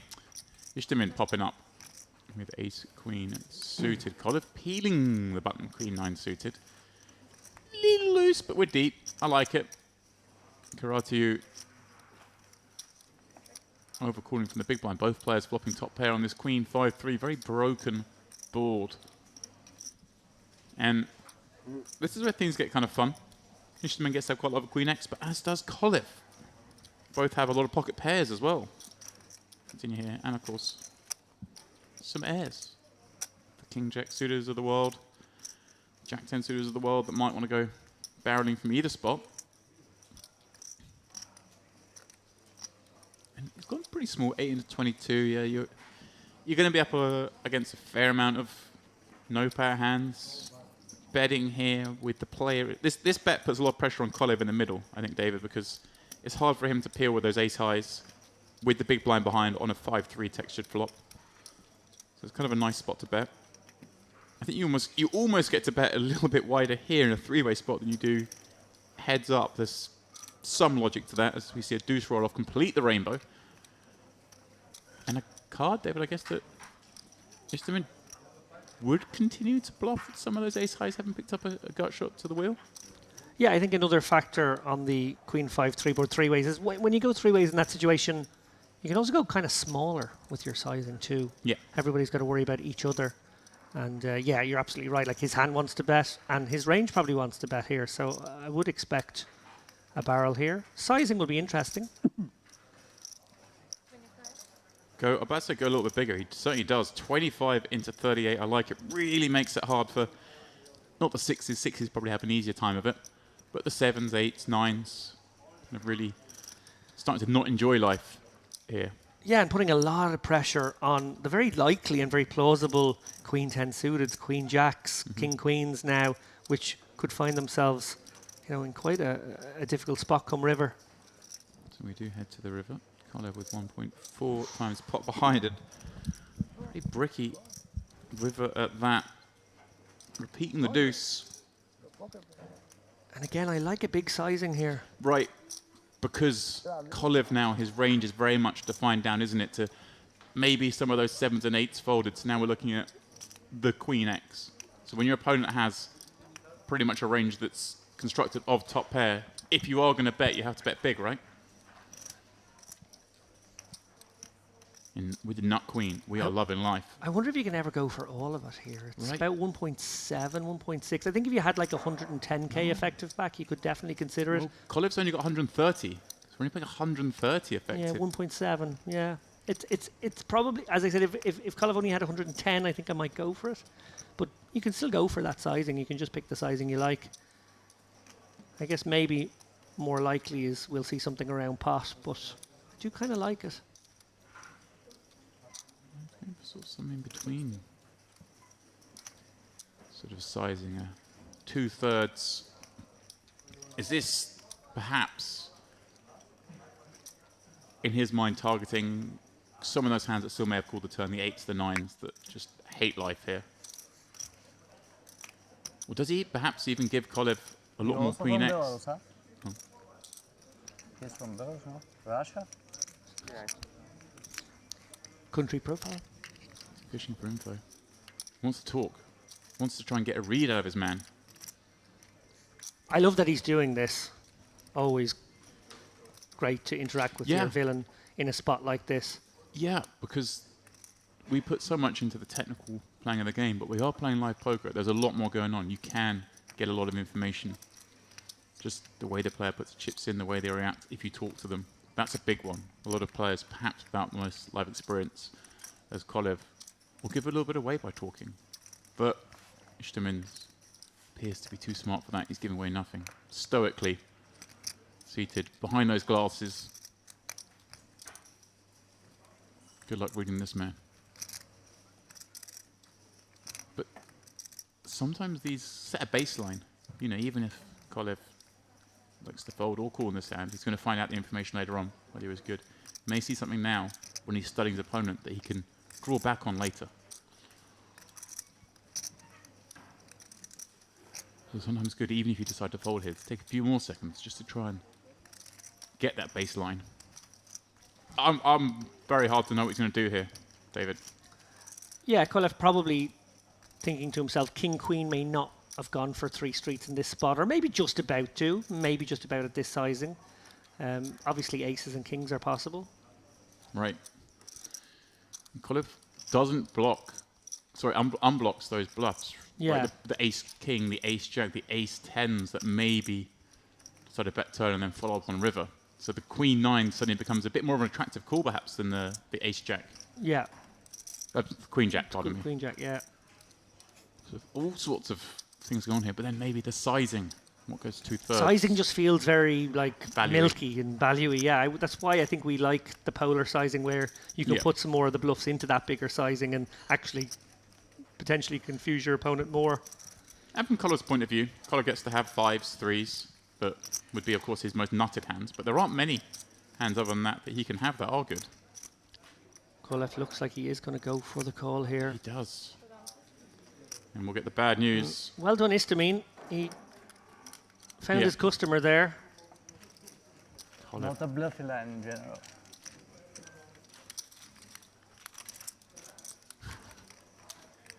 Even after the affair. Sometimes you have it. Sometimes you have it.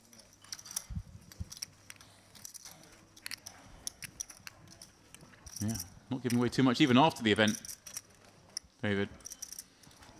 Another question for you, James. I love the almost dual main event of the warm-up 2K, main event 3K, high roller 5K. Is there room for a super high roller in future festivals? I feel like these guys fire the 5K. Some of them fire 3-4 bullets at it. They'd probably be happy enough to play a 10K. Yeah, I made reference to this, I think, off stream the other day. That this is a very condensed buy-in range for your warm-up to your high roller. So I think there is room for even perhaps some more meat. You know, normally you might see that sort of buy-in range being like a 1-5-10 warm-up main high roller kind of. But 2-3-5. We get a lot of the same players.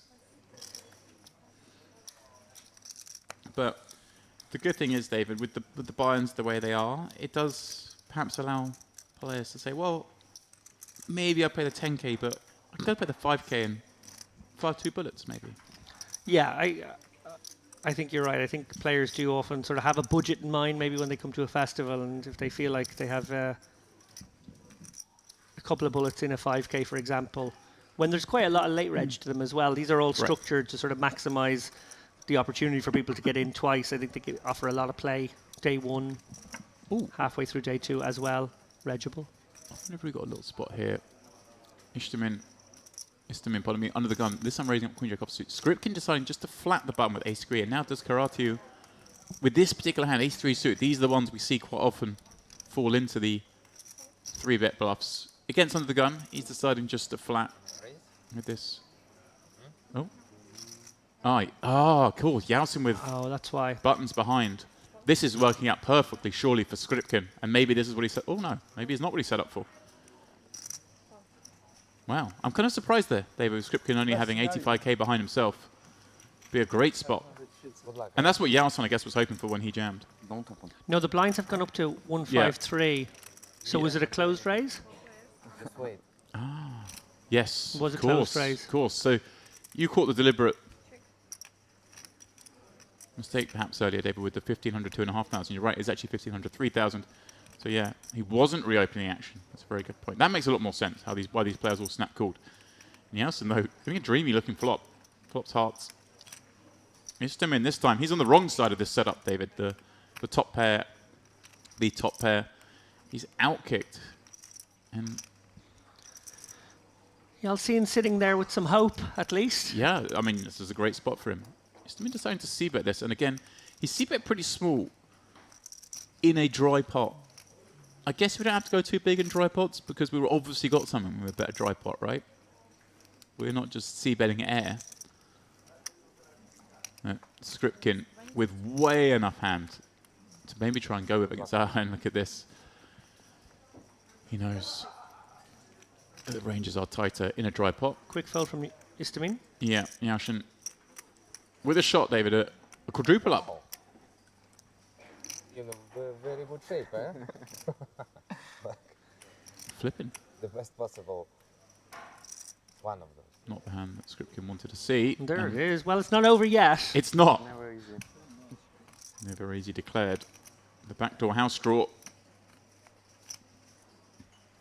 And the wrong card pairs, at least from Skripkin's point of view. Yowsin, the victim of the free roll, the victim of the faulty alarm clock.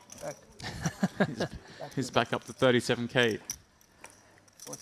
Yeah, and if you can get the spin going from that, it sort of feels good, particularly if you were willing to fire another bullet and suddenly you get yourself back to a starting stack. It's sort of 4 times.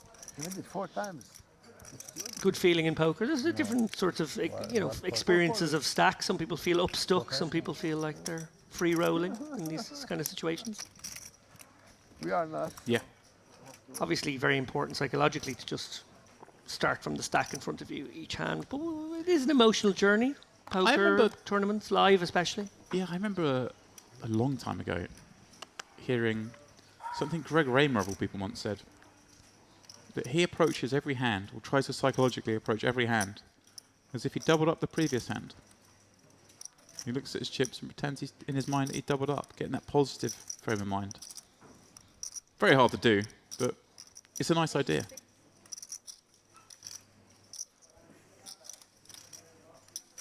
I always think deep in a tournament.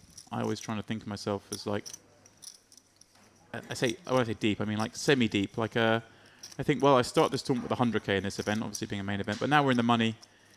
You know, average stat's going to be sort of 7 starting stacks, 8 starting stacks. I always think, well, if I'm down to 200k, I've got double what I started with, David. I'm loving life. Haddad. Cigar in hand, 6,000 chips over the line. Yeah, it looks like a nice cigar, actually. Is it a little Cohiba, maybe? Oh, you're a cigar man, are you? Was a cigar man in a former life. Okay. A little Monte Cristo, perhaps? Is that when you stopped winning? Yeah. You stopped your love affair with cigars, is it? Raw nerve? Okay. Hi Chen with a reasonable continue. King 10 suited. This is a lot of fun watching these guys play deeper stacked poker as Haddad flops top pair on the ace king deuce in a spot where he probably wants to bet a lot, but it's not like HN doesn't have some of the strong ace x himself and strong king x. Haddad checking back at his hand here, looking at the jack of hearts. That's the card he was checking for.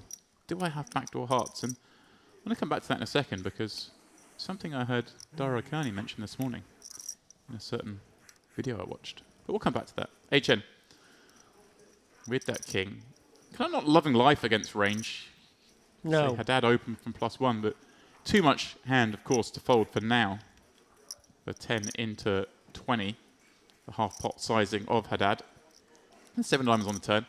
Haddad's got to feel pretty good. I mean, sure, we can be up against maybe some ace-queen, but for the most part, ace-jack's going to be good here. And that card is very bricky. Gone very small again. I like milky. that, I got to say. Right. No, I like that. I think you want to go small sizing again Right. in this situation. Because we have a lot of it, right? We have a lot of these aces. We have kings, we have aces, we have the ace-queens, the ace-jacks, the ace-tens. Small bet to put a lot of pressure on hands like this, right?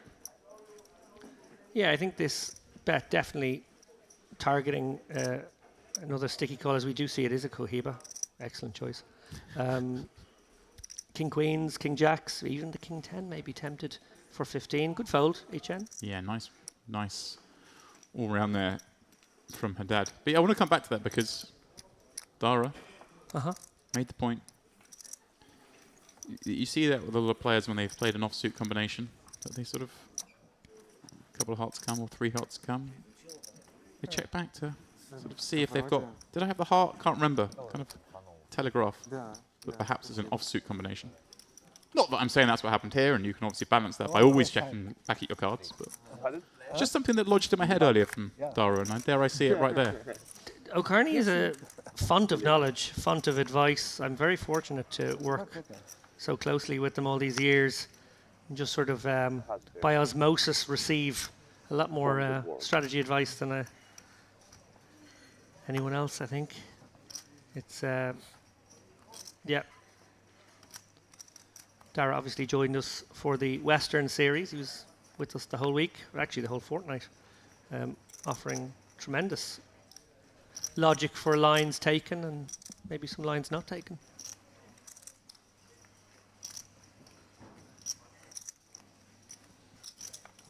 $311 remain at the 670 who began, but that 670 number is going up at about the same rate that 311 number's going down. Who is your go-to guy, James, over the last, decade and a half or so that you've been playing? Mormon, I know you were close. Yeah, Mormon would be the one. Nice to have Mormon in the back pocket for the... what do you think of this line? Yeah, less so now, Mormon, just because well, he lives on the other side of the pond. I But thought you were going to say because he's just so far behind the curve these days.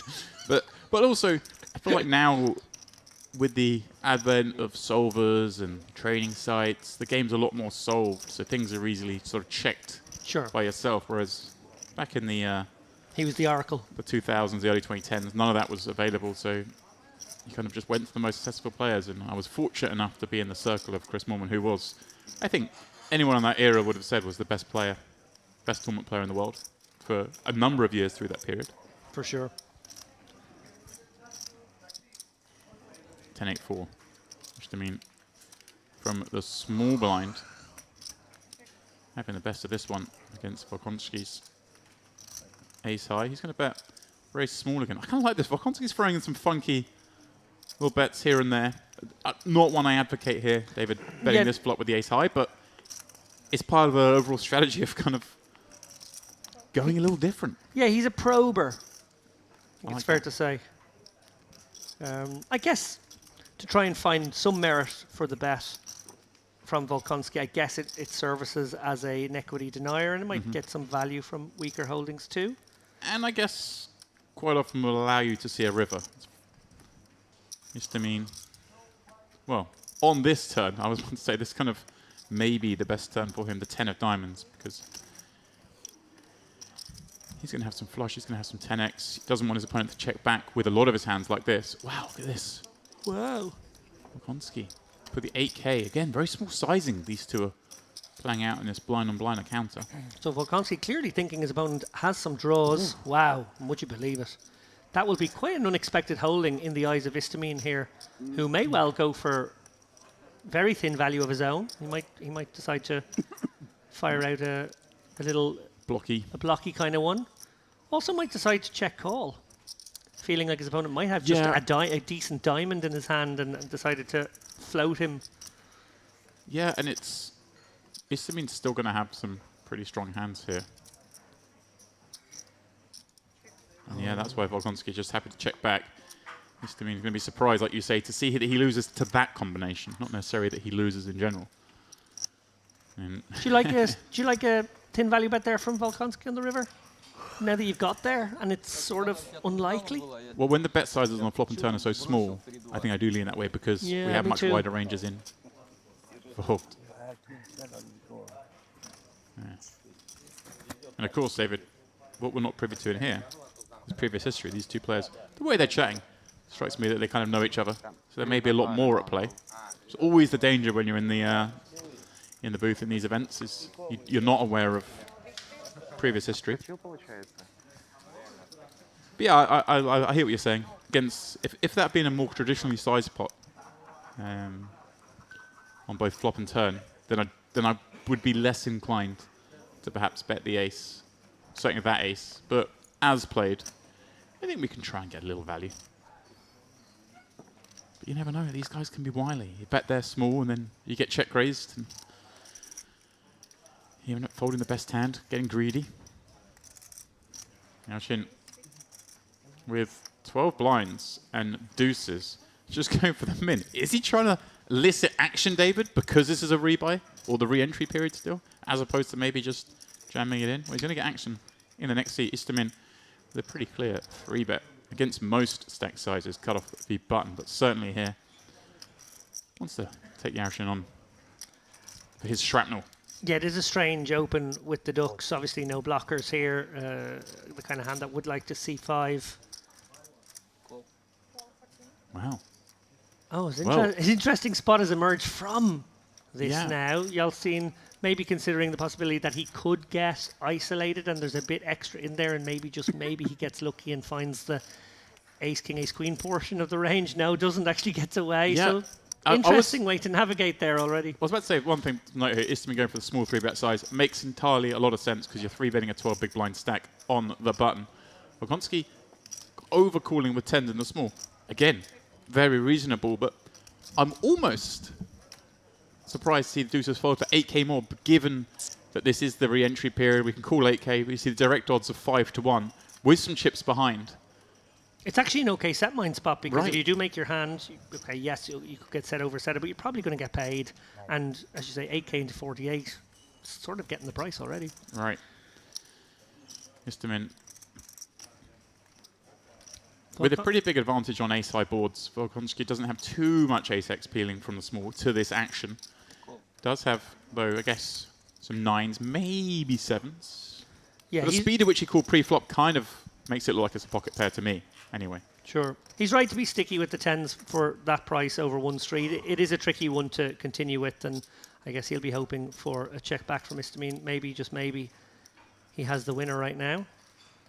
7 of hearts doesn't help his backdoor potential, so probably just a fold facing further action now for Volkonski. All right, Istamin, like I say, enjoys seeing that card.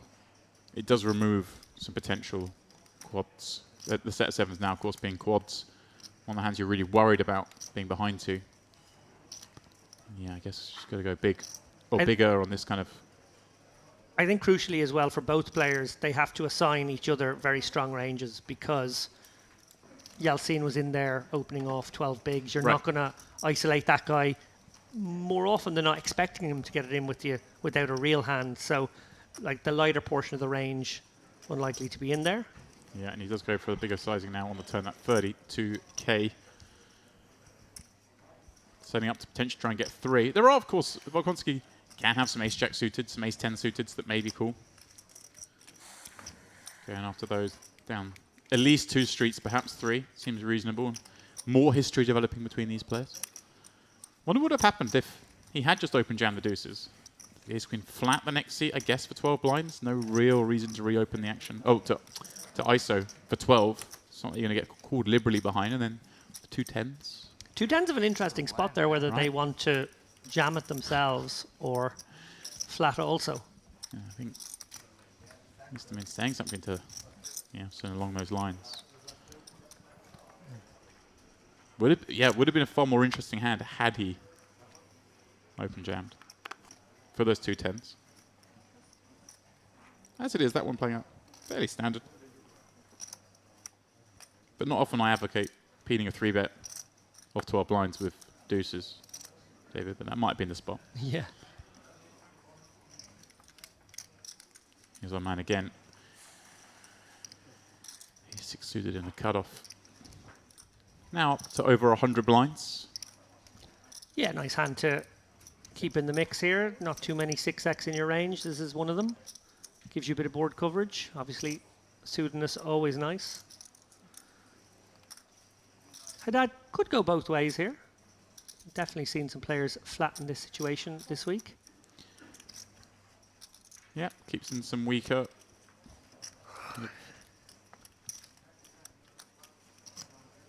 And that may well bring in a Chen here with the suited 10. Right, that's the bad side of peeling here from the small, isn't it? That you do allow the big blind to come in, and when you've got an offsuit combo, it's you'd always rather play heads up. He does cool and get a very favourable looking ace 7 deuce with a couple of hearts. Yeah, Istamine, assuming it stays in flow, have an interesting choice of whether to bet or not. Oh, it looks like Haddad is going to dunk lead. Yeah, I'm very surprised by this. I mean, Istamine just does bet ace 7 deuce a lot. Kind of want to play your good hands and your bad hands the same here, I would have thought. And leading is a little peculiar. It's an interesting spot here for Istamine because his hand would like to just flat, but actually maybe his range wants to raise a lot into this unusual dunk lead. The ace kings, the ace queens. It's just it's something because you allow Istamine to just fold here when he's got a lot of hands that may most likely would have barreled ace 7 deuce. And Haddad can't be feeling too comfortable about his ace 10 right now. Obviously, he has been flattered. He will be ahead of a decent chunk of hands here, but he's out of position. He's probably just going to keep coming with the small bets. Yeah. I thought the bet was bigger than that, pardon me. He has gone, like you say, small. Interesting, because it doesn't really... I mean, actually, this is quite nice because Istam is in here with the 8s, the 9s. Like a really tough spot here. Dad's going to have some flush draws, perhaps, that play this way that now picked up gut shots. Maybe even the Queen X of Hearts, so he goes for a small bet, a little mergey, little denial. Not denial, but saves himself getting bluffed, as it were. Yeah. And River completes the board, the 5 of spades. And I think he just goes small again now, as played. It's an unusual line. I'm trying to put my head into Quarter pot. this line that I wouldn't have taken personally and don't have a huge amount of experience navigating. But yeah, it makes a lot of sense to just keep coming with the small bets. He may as well target the weak aces. Present. He kind of knows it's a funky looking line, but maybe thinking, maybe my opponent's got, convincing myself my opponent's got a queen high flush draw. They're block betting. Very weird hand, but this is the beauty of these events, where we see some unorthodox lines, and And exactly what you said earlier, James, which is that, yes, we've come in on the day 3s and on the final days, and it's great because it's exciting. There's ICM, there's a lot of money up top. We're seeing decisions, we're seeing flips for huge amounts of equity. That's a brilliant part of poker that, of course, we're ultimately going to boil down to in this one as well. But this day 2 coverage I particularly like because it is a fascinating phase of the tournament. It's that sort of, in this case, just before the re-entry period ends, all the way up to, you know, we're not going to get to the bubble tonight, but it's a period where we're 50 big blinds and deeper, and we're just seeing much more interesting poker hands. Certainly are. Very much enjoyed seeing these kind of hands. As Skripkin looks down at ace queen under the gun. He likes seeing that sort of hand with his 31 blinds, having entered on this level. Although one imagines not for the first time.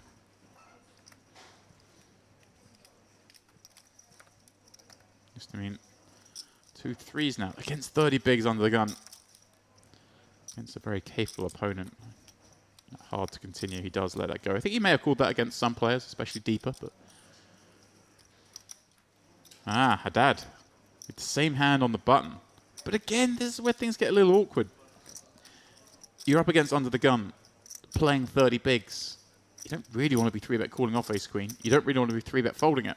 No, I think it's a great spot to actually just flat with basically the best hand you would flat on the button and sort of use that bit of deception post-flop maybe to get some chips back. And here, HN, I'm about to say, with a hand that you don't really ever want to call with the small, but a prime candidate to 3-bet fold with, that King Jack offsuit, I'm not saying you should, but I'm glad to see him fold rather than call.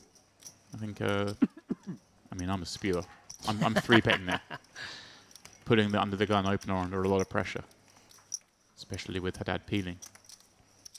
But I'm glad he chose, in my mind, the second best option. Well, we've got a very interesting flop here. Ace, 5 deuce, 2 spades. Obviously, Kolev, he's got middle pair, he's got the gutter. He's not going to want to go anywhere to one street of action, or at least one bet. Shripkin probably going to go bet call, and then Kolev will call as well. So we're going to have a big pot here on the turn, one suspects.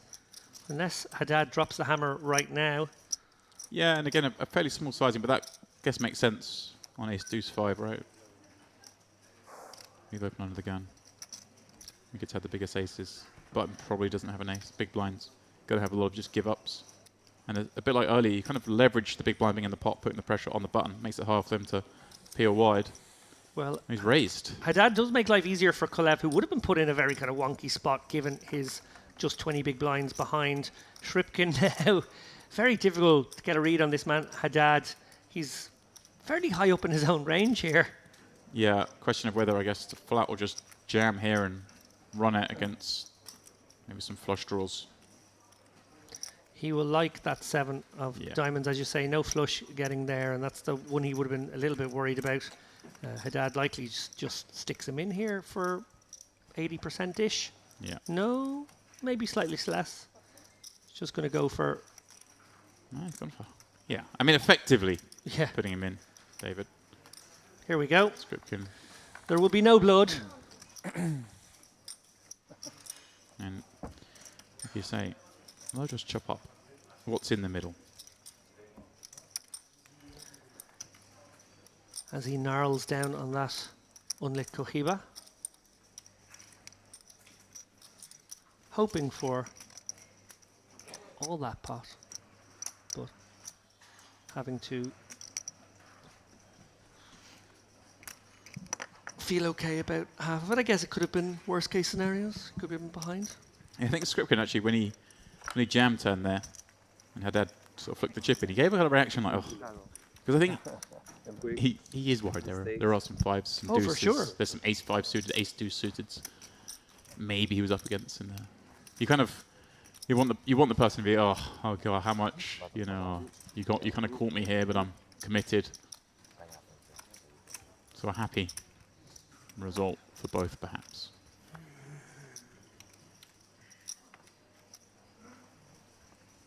If you are just joining us, this is the Merit Poker Carmen Series main event day 2. We are in frame 1. Late reg still open. 674 entries thus far.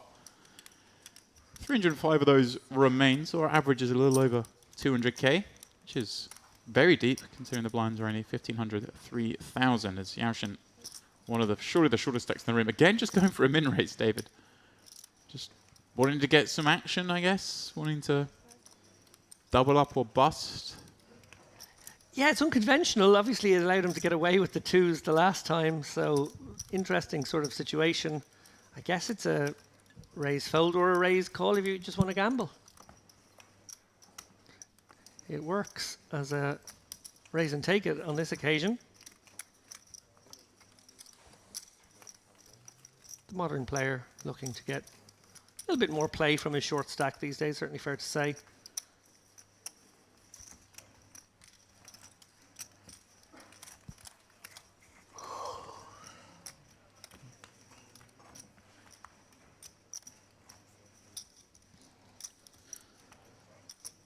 Plan of play today is 9 levels. Let's get in the books. And then that a feature, David, of course, of the Mix Max completing later today. Yeah, 48 players come back to play 6 Max tonight. There'll be some conflict, of course, of those coming through the day 3 of this and being in day 3 of that. So today's play relatively short, 9 hours of poker, 1 hour levels.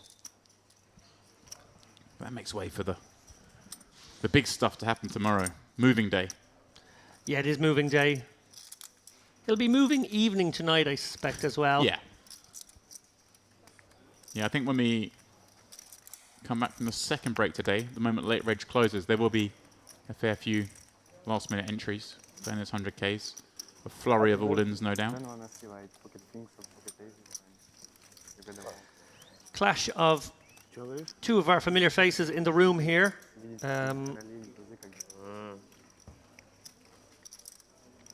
Roman Kolotyuk, I'm sure everyone knows that man, and Recep Aydemir, who I mentioned, came into today. It's a very healthy stack, 554k, spun all the way up to about 700k, took a little step back in that hand versus Kolotyuk just a few moments ago. He has now 620k, very healthy.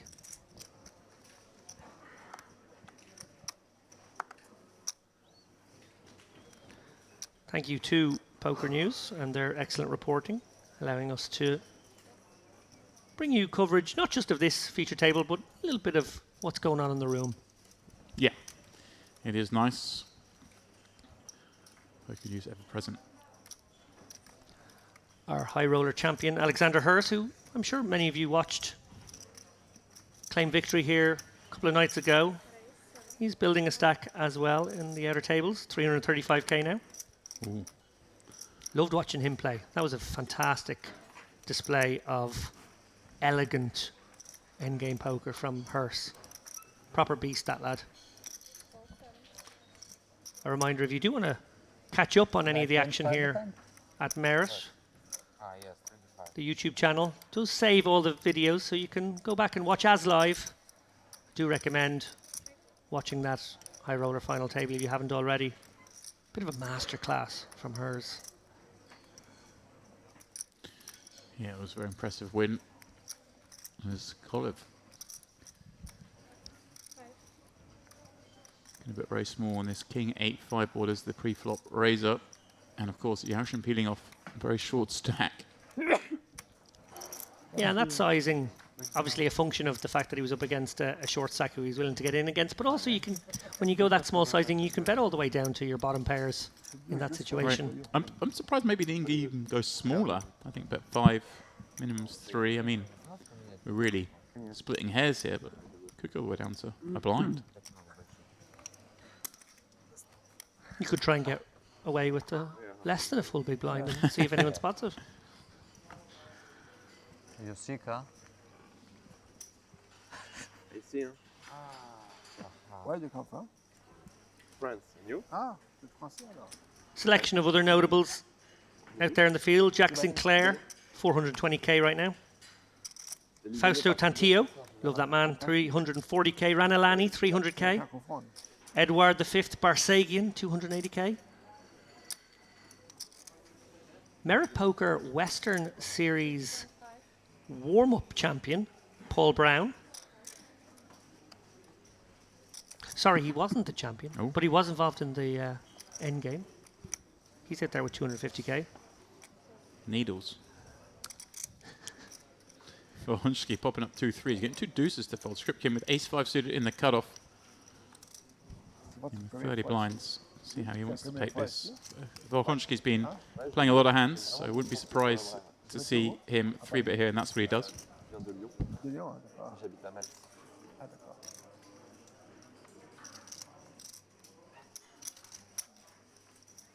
Déjà là en France. In a 3-bet, we'll get round to that opener under the gun. Il y a un boulot. I like just the sizing as well. He's gone a little over 3x. Doesn't have to go huge because he is 3-betting off 30 bigs and exhibiting a lot of strength Travail. against what should be a tight range, but we've seen this man in a lot of pots, and even if the players haven't seen the cards, they'll be aware that he is playing a lot of hands. With threes, I think I would like to see just a fold, but Il y a un groupe français. very, very hard to play this hand out of position Vous connaissez. Entre against the armes. cutoff range. Entre armes. Vous connaissez le groupe entre armes? Yeah, very cheeky Entre use armes, of the ace-5 entre suited here. I absolutely love it. Nicely done, sir. Take a bow, Shripkin. amis. Go ahead. Short stack ninging his way Histoire. to a starting stack once again. Ben joueur. Big news, James. No. I like news. We have crossed the 2 million mark in the prize pool. Bosh. Just there over the last couple of minutes. Wow. 2 million I'm feeling safer about how I guaranteed that the series has been bigger. for the next one. Oh, was it the next one? It's I the did? classic. You've guaranteed 10 million in the prize Wow. pool. Right. Yeah. I was trying to get out of that by No, maybe no, claiming I this wrote one. it down. I have record of it. Okay. I actually clipped a bit of sound audio of you saying it, so no one will forget. If anyone out there has some money I can borrow, please don't hesitate to get in touch. And if you don't have any money, the least you can do is hit the like button. Quoi, votre There we go. Like and subscribe. rameuse?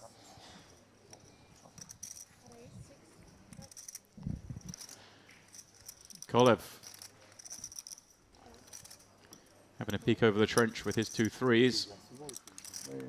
Yachin, well, just flatting. I'm trying to work out exactly what the strategy here is for Yachin. He's just trying to get in as many multi-way scenarios as he can, but then they fold the deuces, so I don't really know.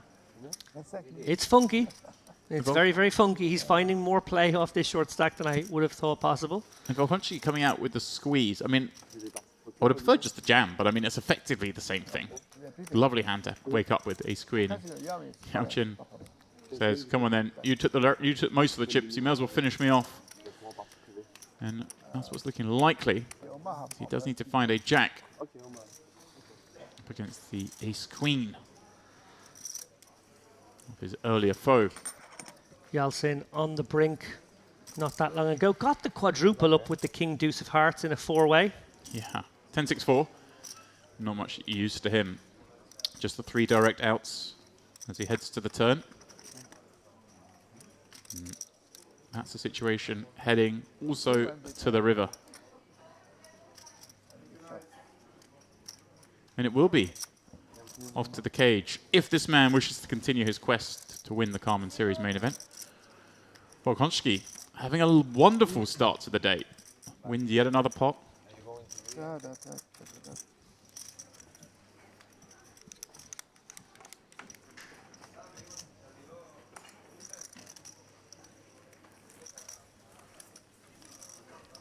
Yesterday I played cash game. I had the craziest run of premiums of my whole life. In 1 hour game, I hit 3 times aces, 4 times kings, twice ace queen, 3 times ace king. I'm not kidding. I was right. Did you win money? Volkanovski up to 123 I love big this guy. blinds now. I told myself it's a sign. that Massive it's good. stack I at this it's stage. great. I was like, this is not possible. More than double average, You I lost think. every hand or? No, no, no. He played bet. Just 2 hands. 2 big hands. But this is so sick. Like, What was the biggest? I was looking the first card ace. I was like, no, come on, not again. And it got, oh. I hope it's never gonna happen with you again.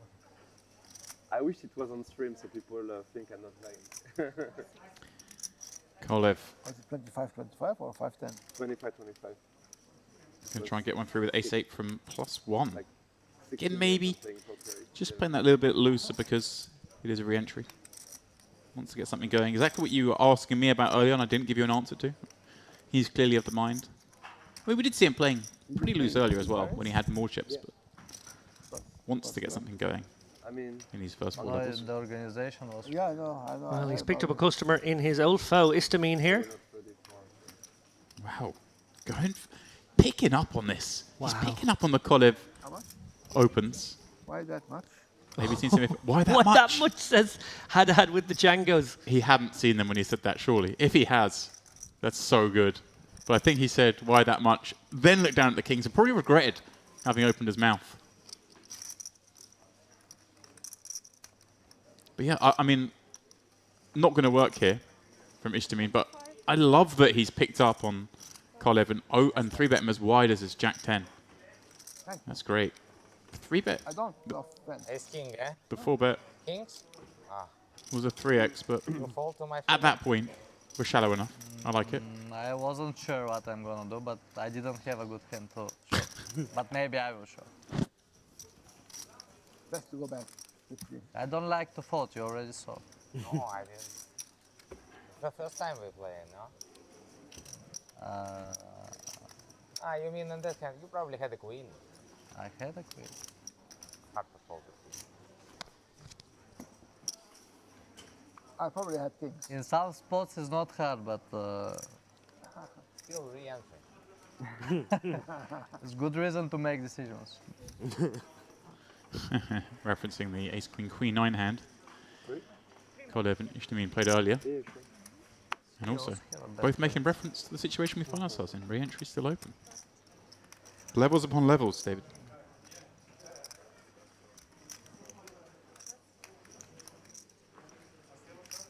And here's our man once more. Ace 10 in the cutoff in an unopened pot.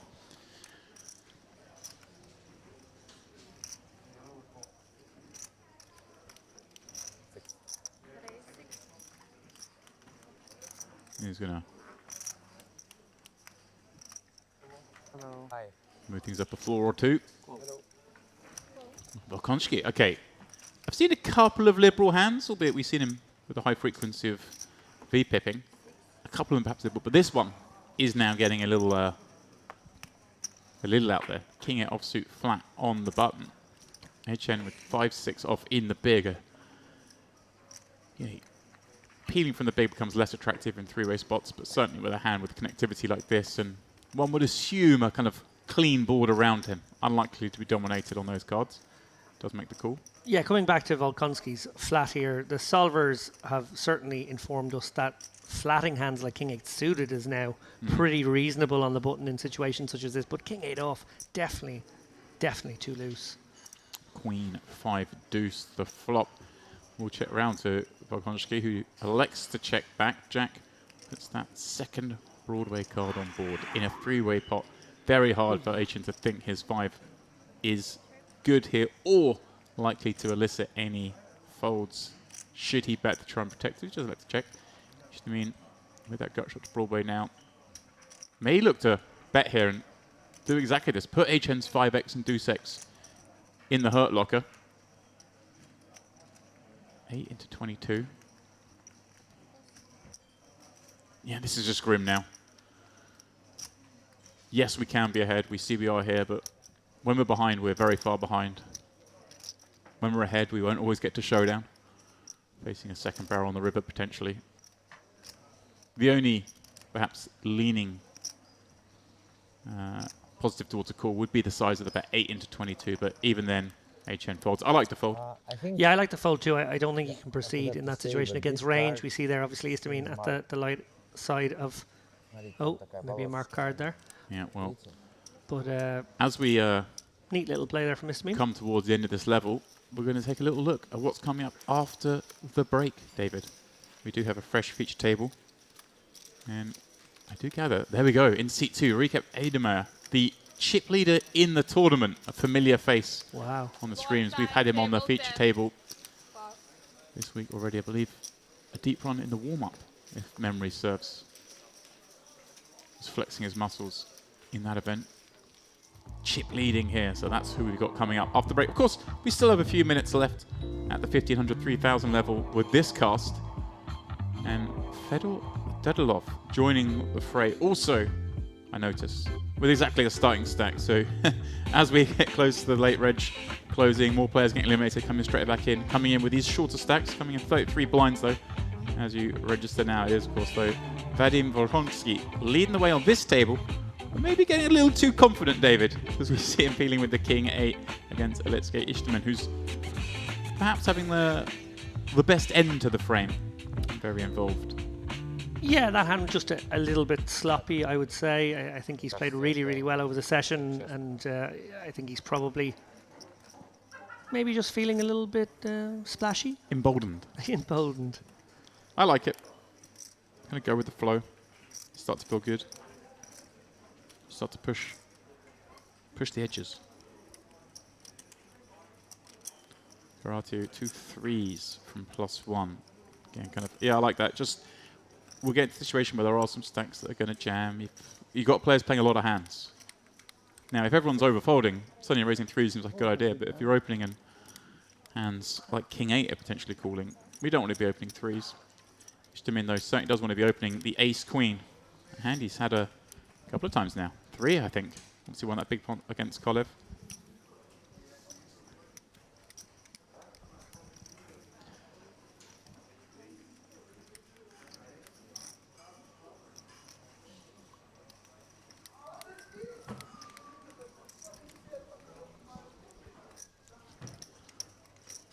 And well, Kolev with the same hand in the big blind.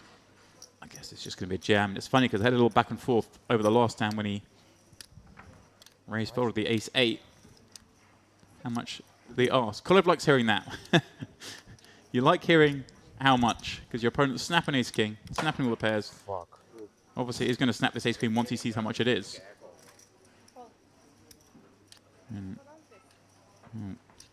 not going to lose any chips, but has lost something. Maybe a phone to the floor. I think he may have broke some of our equipment. It's 5 minutes left.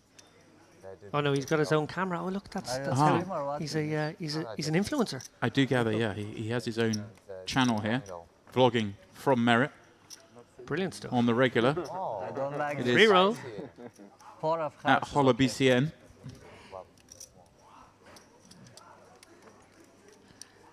Will there be running clubs here for some drama? No. Nice hand. Yeah, please do check it out at Holla BCN. Tag is Alexei Ishtaman. Big title is coming. Confidence.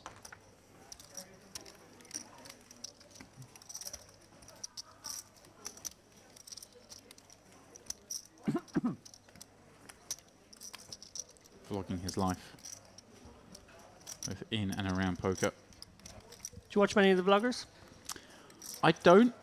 I feel like I should. I kind of got when it first started becoming a thing. I remember sort of getting captivated by the likes of Andrew Nemi. I remember in particular getting into it. And then it almost became. The thing is, I'm such an addictive personality. It almost became there was too much, and I'm one person. I can't really just dip in and out something. If I start watching it, I've got to watch it all.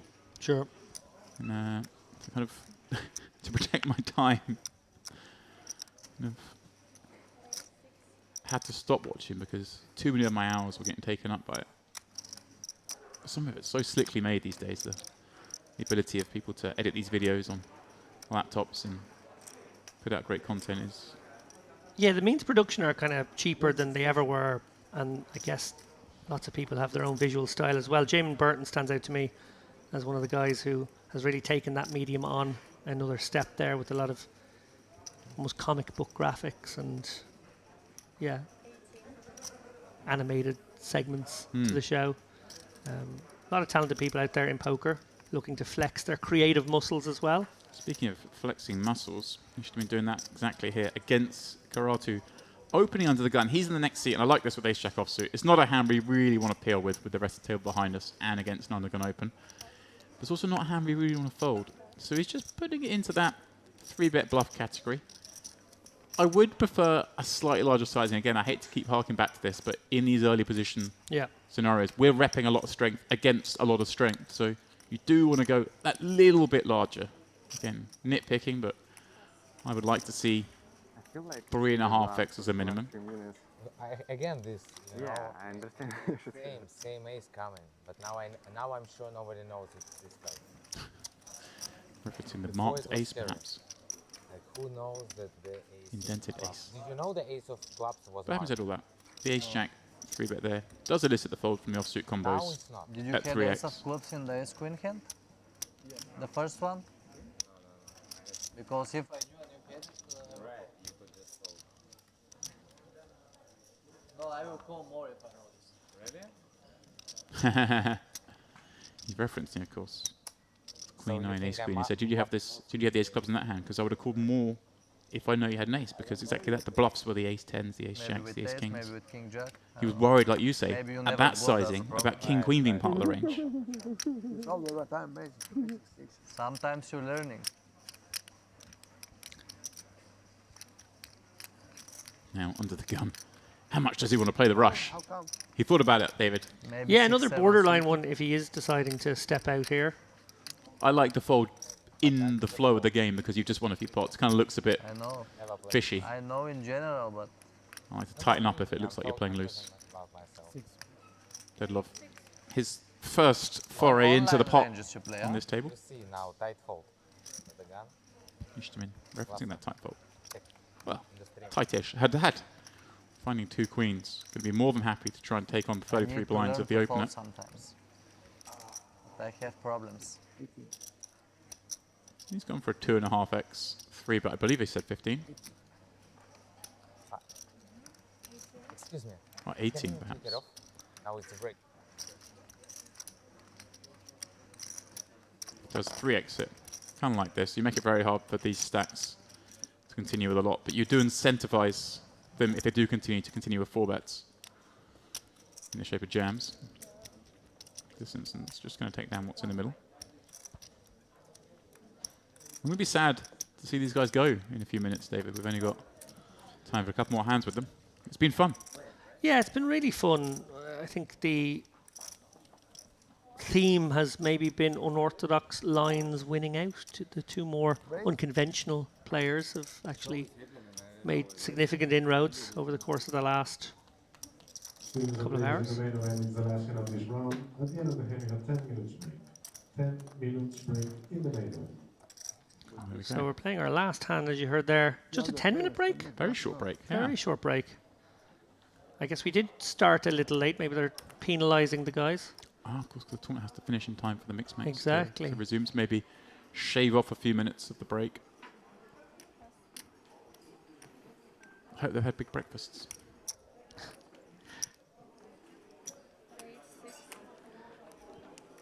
Okay. Haddad back in the action here. Ace Queen certainly qualifying. +2. Yeah. Will be the last. As you see players dart off. 15 minutes. Ah, 15 minutes. there you go. It is a break 15-minute in the break, main David. Not a 10-minute break. Thank you. See you. As Karatu peels from the small with the suited king.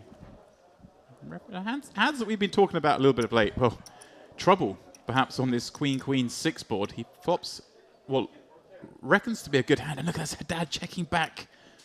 David with the ace queen. Yeah, setting the trap here. And he's got just so much of it, I guess. Maybe feeling like the 6x, not too many 6x's in Cartio's range here. So not much to target for value. Obviously, he can target the small pairs. That makes sense. But, you know, maybe just thinking there's an opportunity here to let a card come off. A card that maybe hits Cartio and gets him paid. Yeah.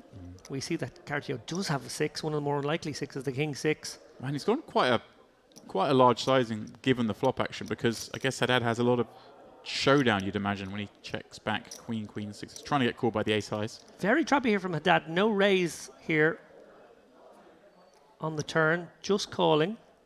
He's almost unfortunate he's up against a hand here, because a no hand may be inclined to fire a big barrel here.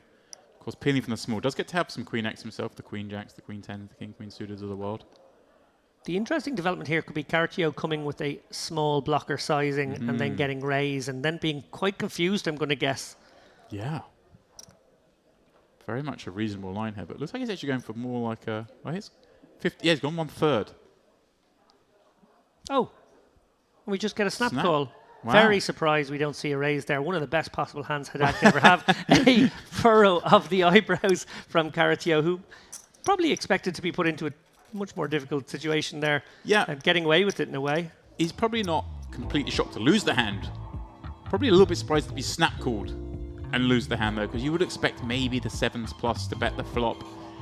And of course, those queens to go raising. But that is the final hand with this cast of characters, David. And it is Vadim leading the way. But look at that, Haddad with that last pot, taking himself up over the 3 starting stack mark. When they come back, Kolev will be the one trying to spin up as we bring you guys back into the booth. Just before we go on break, David. Yeah, Kolev, I suppose, maybe a victim of his own heroics at some level. He's going to have to get a spin going pretty quickly or get back over to the cage before it's too late. I think the theme is unorthodox lines, and I think we saw a lot of contra-flow plays there in that last segment. We saw the unconventional Volkonsky pulling in pot after pot for a while. We also saw Haddad doing a little unorthodox stuff of his own. I suppose that last hand, maybe where he could have extracted more value, but also the hand that comes to mind is the one where he donk led and went small, small, small across 3 streets. Got maximum value in the end against a very curious ace-6. Yeah, it's fun. I mean, we keep saying it.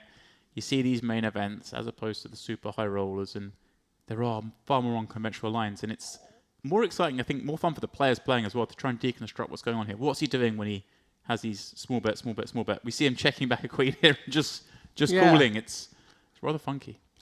Well, look, we're going to go on a very short break, probably just 12 or 13 more minutes until we're back in the action. We saw the cast of characters going to be joining us. Looking forward to commentating on those guys. Please do join us back here for the Merit Carmen Series main event, day 2. We'll be back shortly.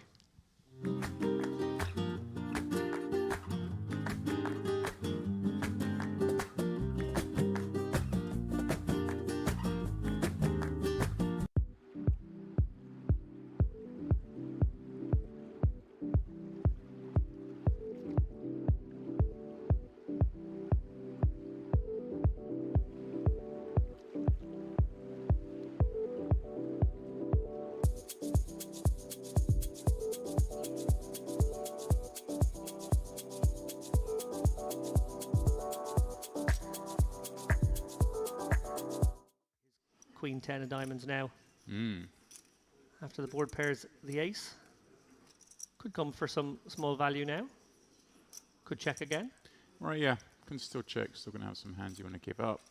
It's kind of a nice one to bluff catch with. But like you say, can perhaps get some weaker to call. Yeah, I feel Some like it's draws. a could go either way sort of spot. Does decide on an 8k bet. Half pot. Makes it very hard, doesn't it, for these kind of hands, the gut shots to continue. But the king high gut shot, perhaps some nefarious intentions. Yeah, with position here is to mean may find other routes to victory. Well, most likely not on that card. I'm actually a little surprised by that call. I am too. They may just give up the king 10. No heart. Gonna have the jack 10s that can call, the double gut shot, the flush draws. He's gonna have some queen x himself, even some ace x. Yeah, given that the 8k bet was called on the turn, I wonder if HN now, little concerned he might be behind a queen jack, Right. a king queen, Yep. maybe even a very raggy ace. Yeah, I think very hard to bet again here. I don't think I could advocate for it. And actually, Unless you came with the like one big blind bet, which also sort of opens the door. yeah. Very hard. I mean, it's not very hard to balance that. But people just don't seem to do it. Like the really weak lead here with a very strong hand. And I was just thinking maybe my king high's good. What's that?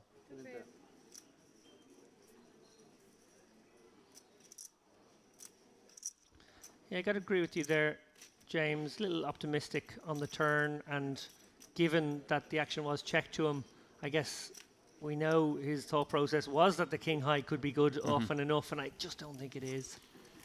Yeah, it can be good, of course. We've been going so well here, James. There's no need to spoil it. You UK, yeah? Young generation, GTO professionals. Both. I haven't held 800 years of subjugation against 19. you personally. Wow, I've only been responsible for you couldn't wait 40 to of start traveling. Your father has big winnings in online poker? Of course, James Dempsey, a very Irish name. I assume we're probably related if we go far enough back. my father's from Cork. But I prefer to lean into the Britishness and, you know. Leaning into some straight draw and flush draws here, HN and Volkonski likely to continue in this situation. Istamine and Haddad, well, this board isn't in their vicinity. Yeah, this is kind of a fun one. HM from the big blind peeling here does have some of this board. It's going to check back through a lot, and he's only got 7 high. And with those backdoor hots, may elect to just come bluffing here. I like this. I like this a lot. I really like this too. This is exactly the kind of texture he can represent. He's obviously got the draw. He's got the backdoor hearts as well, like you say. Yeah, great spot to see that he can confidently Maybe not lead the this best spot. And place as to predicted, Volkonski, the man who will join him Played online when I was on the turn. 16. Players confessing to some underage gaming online. There we go. All's forgiven now. So you have a good Tricky one here for HN now. Obviously, bottom pair pairing. He can have more 2x, and he can certainly have both in this situation as played. Can have straight. But Volkonski on the button, maybe representing something more like an overpair to the Yeah. board here, and will certainly get sticky on the deuce. Yeah, he has all those pocket pairs, bar the highest ones, of course. Although some of those may elect to trap. So an interesting situation here for HN. I kind of like it if he goes very aggressive Yeah. across 2 streets as the plan, or not aggressive at all. Yeah, I think you're right. Kind of a You don't want to do big an bet here and a in-betweening jam on the river, or we need to check. Yeah. Or even maybe a very small bet here.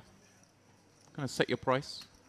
There's an argument for that. Looks like he is pulling out 4 at least of those 5k chips, throwing on a couple of 1ks. So maybe we've seen him fire, or intending to fire twice. Big bet. Make it very hard for the queen high flush draw to continue. The board has paired. You do have queen high. It does have position. But like we say, I mean, HN's repping a lot of strength here. There's every reason to think he could have a full house already. And certainly a flop to straight. Yeah, I might get to have a lone deuce.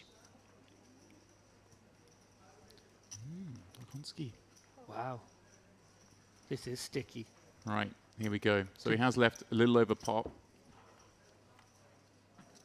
But that's a bad river in terms of our bluff equity, right? We want to say we've got 4s full. We want to say we've got 6s full, 4s being removed. But also, when we're trying to say we've got 3-5, which is a big part of our bluffing range, especially when we're holding the 5, that's kind of what we're looking at.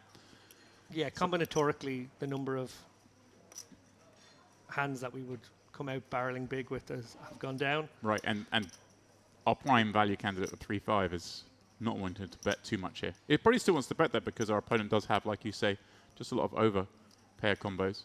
This is amazing if he gives this up, and then queen high wins regardless. He may still go for this right though, because Volkonski does have just over pairs a lot. Do you think the better plan now is, you know, we were advocating the go Right. big and big again, and now you've gone big. You can actually go kind of maybe smaller, maybe half pot, merge your range a little Right, because the 3-5 doesn't want to bet big here. bit. Yeah, it makes sense. Yeah. Basically trying to get a pocket 8s to fold right now. Yeah. And this is just an awful, awful run out for him from the big blind, as played. And I like the way he's played it. Interesting body language here. I almost feel like we're witnessing his internal monologue here. It was almost like he really gave the bet a lot of thought and then almost thought better of it. He's come back to the chips now. He is going to fire. Here we go. It's all of it. All of it. This is always the plan, and he hasn't deviated just because the river came unfavorably. Well, Volkonski- fortune favours the brave there. Yeah. He could still represent 6s, 6-4, 4 deuce. Yeah. They're still out there. Yeah, there's plenty of hands. He has exactly that. He has the 2-pair combos that boated up. Vita, do you have Ali? And your opponent just doesn't have...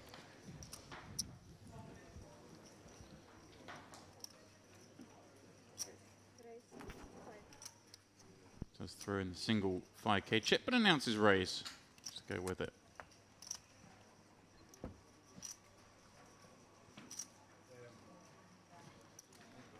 Imagine his... Oh. I think Nemesis is too early, David. They play one pot, but... Yeah, he's going to go for a cheeky little set mine here. Ah. Oh, but the dream for Laidlaw now with just 17.5 bigs. Yeah, and you're going to have a lot of hands you want to squeeze jam with here with the flat behind. And that's a reason that H-hand perhaps has to be a little cautious peeling here. I mean, I still would peel with the threes. I'm not saying he's made a mistake here, but he's one of the things to be aware of. But also, of course, H-hand gets to have some traps here because of that stack behind. You are going to flat sometimes some of the sort of the strongest hands you wanted, sorry, the weakest hands you wanted the 3-bet for value. Kind of maybe you flat with them now because you get a little bit more information. Great point. Classic race incoming here. We know Istamine going nowhere. Probably just trying to size up HN's level of interest. Yeah, I guess we flat with range here, right? Because we can flat fold some hands. Can we? Can we flat fold some hands? We know we're not going to get over flat, are we? No. It's a third of our chips, or a little less than a third of our chips. I guess. What do we do with 9s and 10s here, David? Are we flatting and then folding if HN jammed? If we were trapped? Does he have a blended strategy here? Do we just jam kind of the ace-king and the jacks and queens and then maybe flat the 9s, 10s and the aces and kings? Yeah, we can certainly blend our strategy here and have a few of the bigger hands protect those weaker ones and then decide, well, we'd like to avoid some flips with the others. I like this. I like the flat. I guess if we're flatting queens, we're probably flatting everything. Does feel like he's just Strategy he's gone for. That's it. Yeah. Probably what I go for. I like to keep things simple. I like to have one avenue. Less to think about. But as you say, David, it is the classic flip. Ishtamin won't be happy to see that. Check something. Against that stack size. Oh well. Supposed to be in a pretty good spot. Still is in a pretty good spot. 2 queens, of course. We call it the coin flip. David, I'll run queens all day against you, your ace-king. Especially on a queen 7-7 flop. Ishtamin tapping the table. Just needing the runners. The very specific ones at that. Jack, no use. You will have the option of re-entering if he so chooses. On the flop. It's only level 1 of day 2. Has 4 hours of late register. It's a 7-6 or something. What's Very bad bluff. I catch. no, what is you going all in pre-flop? Indeed, I predicted a potential 4-way here. We are going to have a menage a trois instead.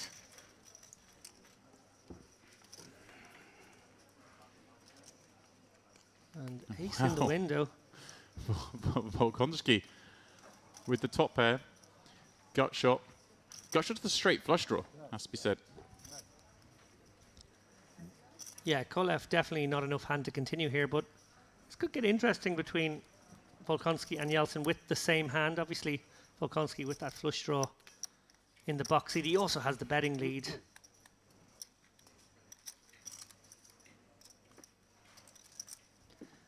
Do you ever feel in this situation with the ace, jack, jack of clubs that you've got the second nut draw, you've got a pretty good ace, but not brilliant ace, you're not that high up on your own range? Maybe you proceed cautiously? Yeah, it's kind of a weird spot because we did 3-bet. Okay, 3-bet 3.5x, but that's a pretty small 3-bet size against the action we saw. You're going to get peeled quite a bit because you're giving up position to the rest of the field. It's very difficult to know how to proceed down these spots. I mean, we are trying to rep super strong. So ace, queen, 10 is us. We do get to have aces, queens. Probably not 10. Wow, here we go. Well, probably not 10s. We also don't get to really have any flushes on this board. We do, of course, have the ace-king with the king of clubs. It's one contender. Wow, he just rifles the whole lot in.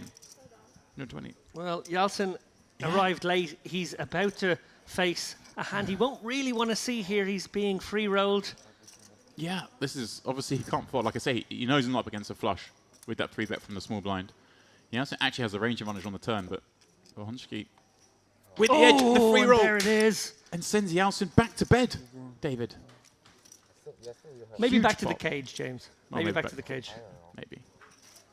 a brutal one for Yeltsin. Can't fold him. Obviously, he turns his straight there. Every reason to believe that his opponent could just have a set, could have top 2 pair, that kind of stuff. He's going to get in there. Can't be necessarily putting his opponent on a flush. But actually, the really devilish outcome is that you are facing the free roll, and there it is, the 8 of clubs. I don't think he's been eliminated. I think he's going to maybe have 10k left. Oh, right. Because Cove now, his range is very much defined down, isn't it? To maybe some of those 7s and 8s folded. So now we're looking at the Queen X. So when your opponent has pretty much a range that's constructed of top pair, if you are going to bet, you have to bet big, right? With the nut queen, we are loving life. I wonder if you can ever go for all of it here. It's about 1.7, 1.6. I think if you had like 110k effective back, you could definitely consider it. Cove's only got 130. So we're only playing 130 effective. Yeah, 1.7. Yeah, it's probably, as I said, if Cove only had 110, I think I might go for it. But you can still go for that sizing. You can just pick the sizing you like. I guess maybe more likely is we'll see something around pot, but I do kind of like it. Sort of something in between. Sort of sizing a 2/3. Is this perhaps, in his mind, targeting some of those hands that still may have called the turn, the 8s, the 9s, that just hate life here? Or does he perhaps even give Cove a lot more Queen X? Belarus, huh? Oh.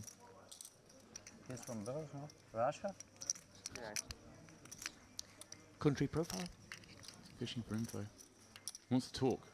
Wants to try and get a read out of his man. I love that he's doing this. Always great to interact with your villain in a spot like this. Yeah, because we put so much into the technical playing of the game, but we are playing live poker. There's a lot more going on. You can get a lot of information. Just the way the player puts chips in, the way they react if you talk to them. That's a big one. A lot of players, perhaps without the most live experience, as Cove, will give a little bit away by talking. But Ishtamin appears to be too smart for that. He's giving away nothing. Stoically seated behind those glasses. Good luck reading this man.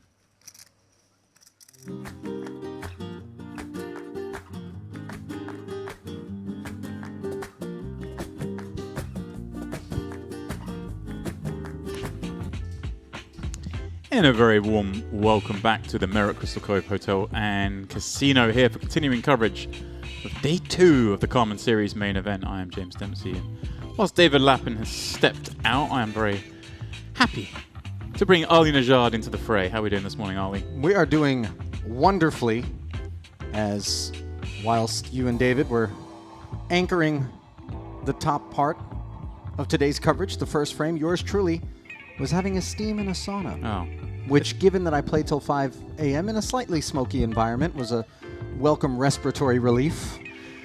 Well, whilst you were doing that, these guys were building chips, because look at the chips here we have. Indeed. Recap Idemar, Mehmet, Korgu leading the way here, over 200 blinds apiece, 7 starting stacks apiece. More importantly, during the re-entry period, still alive. There is our man, but was deep in the warm-up, as well as, of course, playing our cash game, our Hold'em cash game. Bit of a fixture in terms of all forms of streams in and around Merit.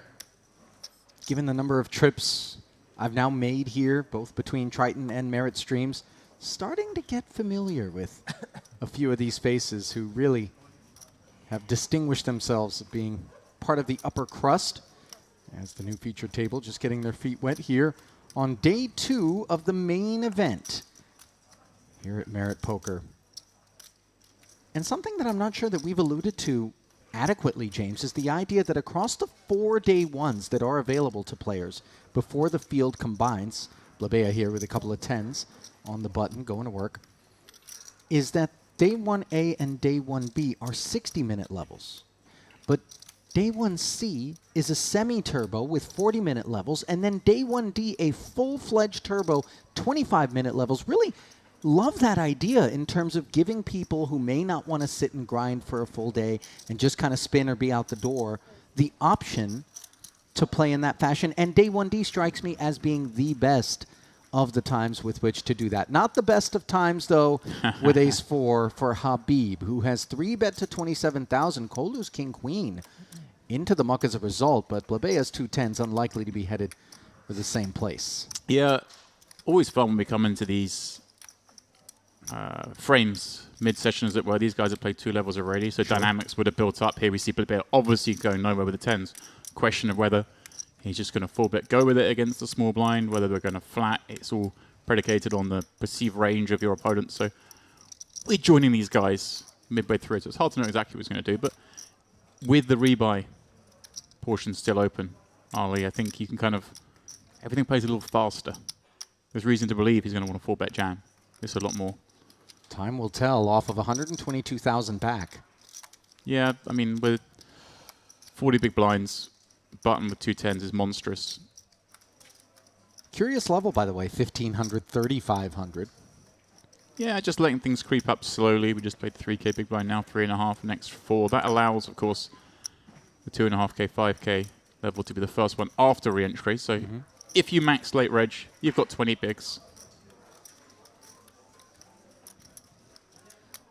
Blebea really in the tank here as he okay. deliberates. And I think very much, James, as you touched on, it was the decision on whether or not to put the 4-bet in here during the rebuy period. Yeah, and like I say, it's all down to how these guys have been playing the first 2 hours as we see an ace-7-4 flop roll off. Blebea not liking that one. But Ali, a board that Habib obviously has range advantage. 3-betting from the small blind. He has the biggest aces. We now kind of know Blebea doesn't because they do 4-bet jam those hands. But in reality, Habib has a way higher, way stronger hand than he's supposed to have on this ace-7-4 board with 2 pair. And doesn't have to go big here. I like this bet size. Ali, 22K. Like I say, you've got all the strongest aces, and your opponent's going to have a lot of the jack-queen suiteds of the world that just can't really continue on this board. He's going to peel back down and see the 10 of clubs. I think it's going to give him enough to continue for at least 1 bullet. That's going to get very awkward on turn and river. Yeah, I'd love to have seen...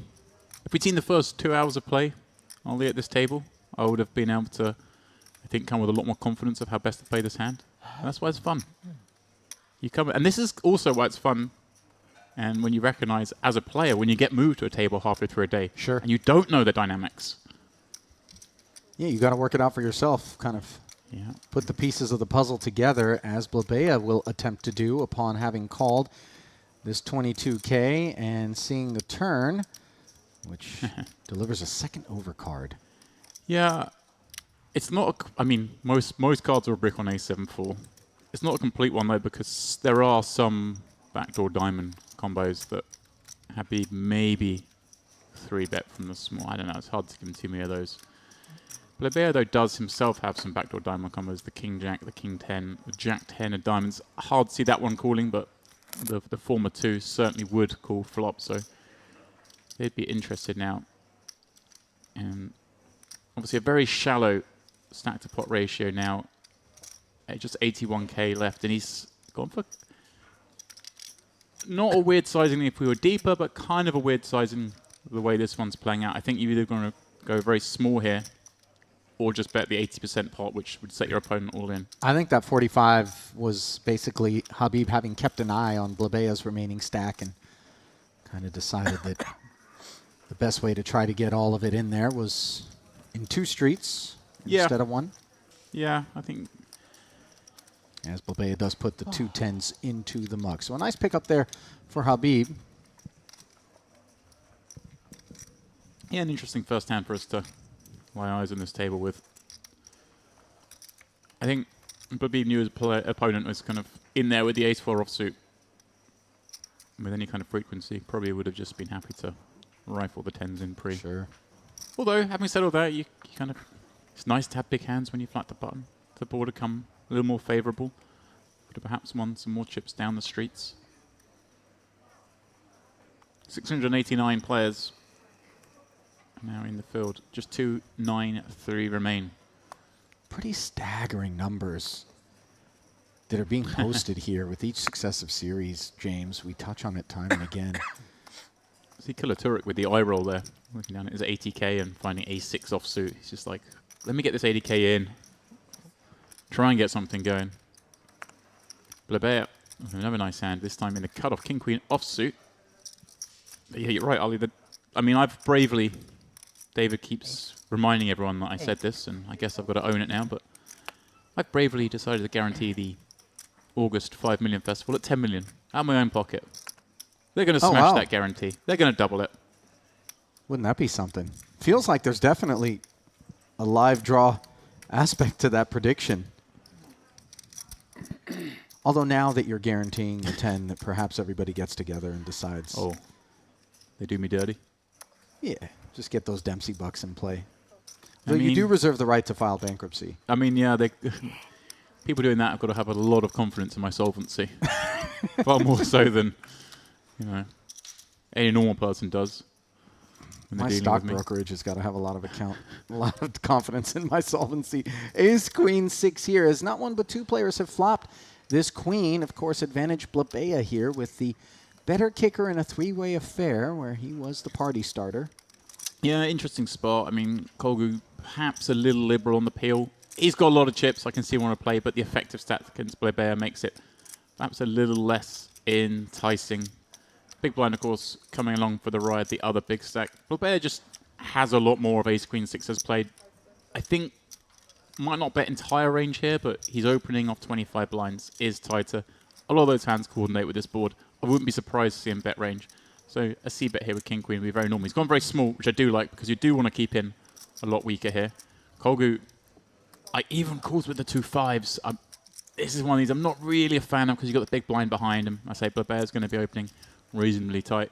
But for such a small sizing, I'm not sure Idemir can go anywhere just yet, even though he won't like the fact that the small blind has come along. Now he can close the action for just 5,500 here.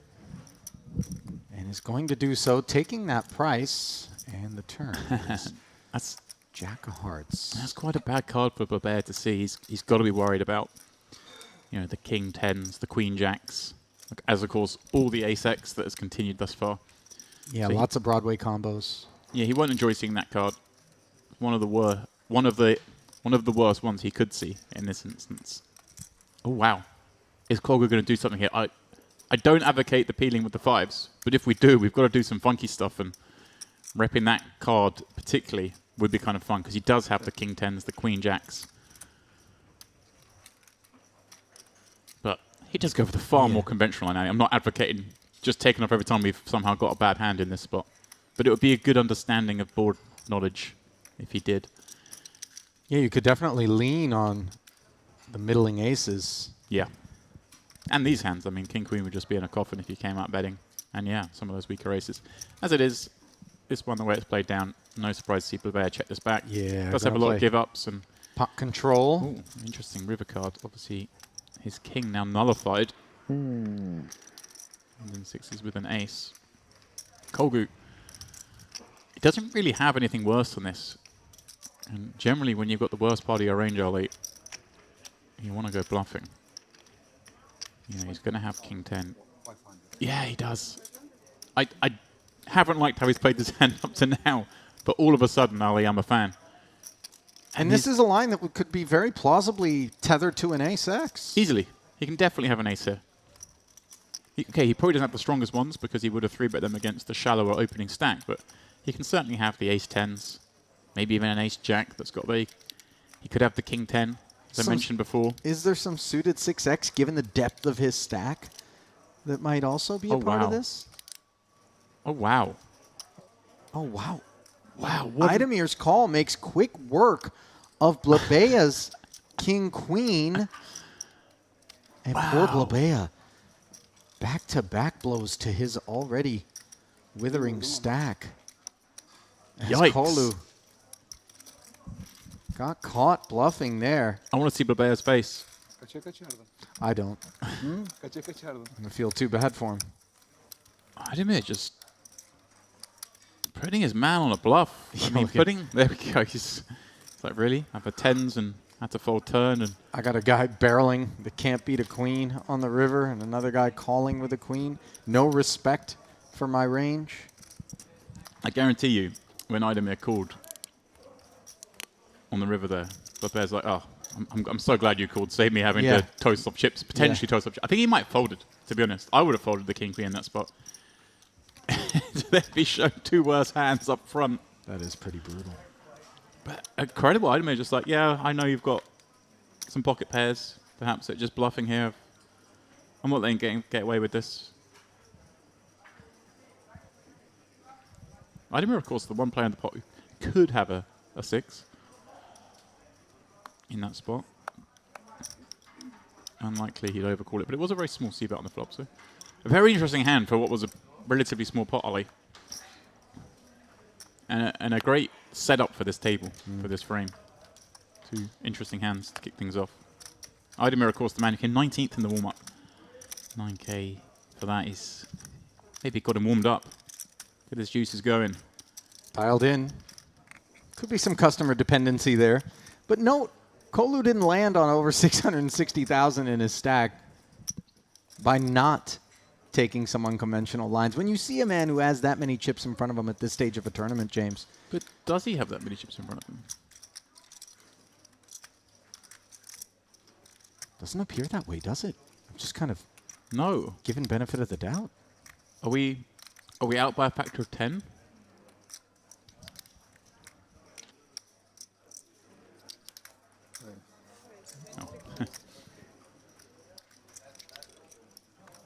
He's popping up here. Idemir is going to 3-bet him from the small blind as it comes right round to Cove, but it certainly looks like he has far less than perhaps we thought. We'll get that figured out. Unless there's a 500,000 chip in play that I just kind of always give benefit of the doubt to the graphics as being completely accurate, but we are off by 500,000 apparently. So 153,000 and a begrudging reaction to this 26k 3-bet as he puts the king jack into the muck. Idemir once again dealing him a blow, and I believe his chip count is far more likely to be accurate. Yeah. You can see that Idemir is the one with all the tokens, and it's a good word you use to describe that, Ali. Begrudgingly fold. Yalan da söylüyoruz. Kamerada görürsün.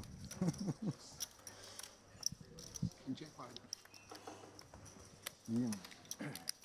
Aslında 50.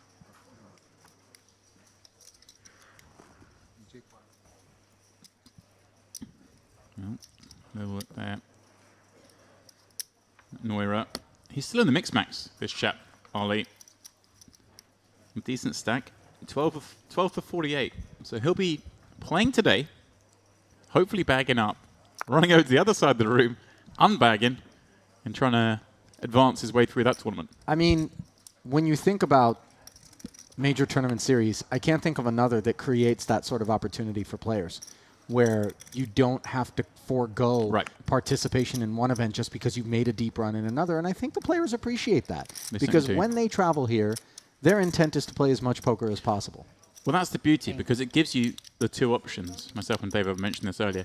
If you have come down here and decide to make this one a little bit of a holiday, you bring the other half, maybe you bring the kids, you have the option of playing those shorter days and then spending the evening with your friends and family. But if you do want to carry on playing poker, there is the option of playing that second event. So it's the best of both worlds, and it's pretty novel. I like it. I think it's something perhaps other venues should look at doing. Yeah. It makes a lot of sense. I don't disagree with you. Blabea likes the ace-queen as he opens to 8k. Habib. Ace-jack. Put it into the muck.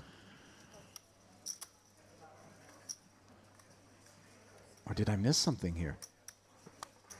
Did Habib flat this ace-jack? I would have to imagine. Yeah, there's chips in front of him and cards. There we go. Again, you can go both ways here. I think I like the flat, but there's certainly an argument for... Oh, I think he has raised it. Okay. Oh, yeah, action back to Blabea, no flop. Yeah, just your opponent's sub 20 blinds. You're like, come on then. If you've got a hand, let's go. And Blabea had been put through the ringer so far. This one will surely be the line that he's willing to die on.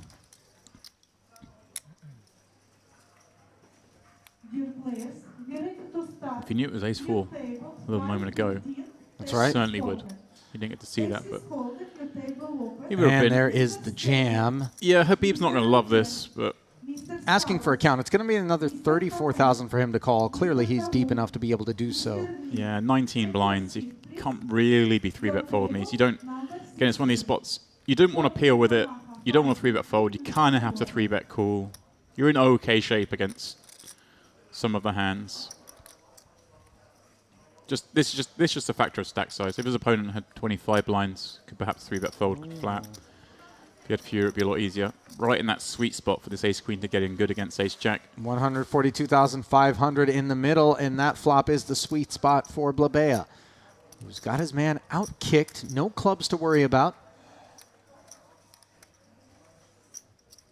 Turn is clean. Just got to dodge the jack and then the king for a chop. Aces and queens on the end.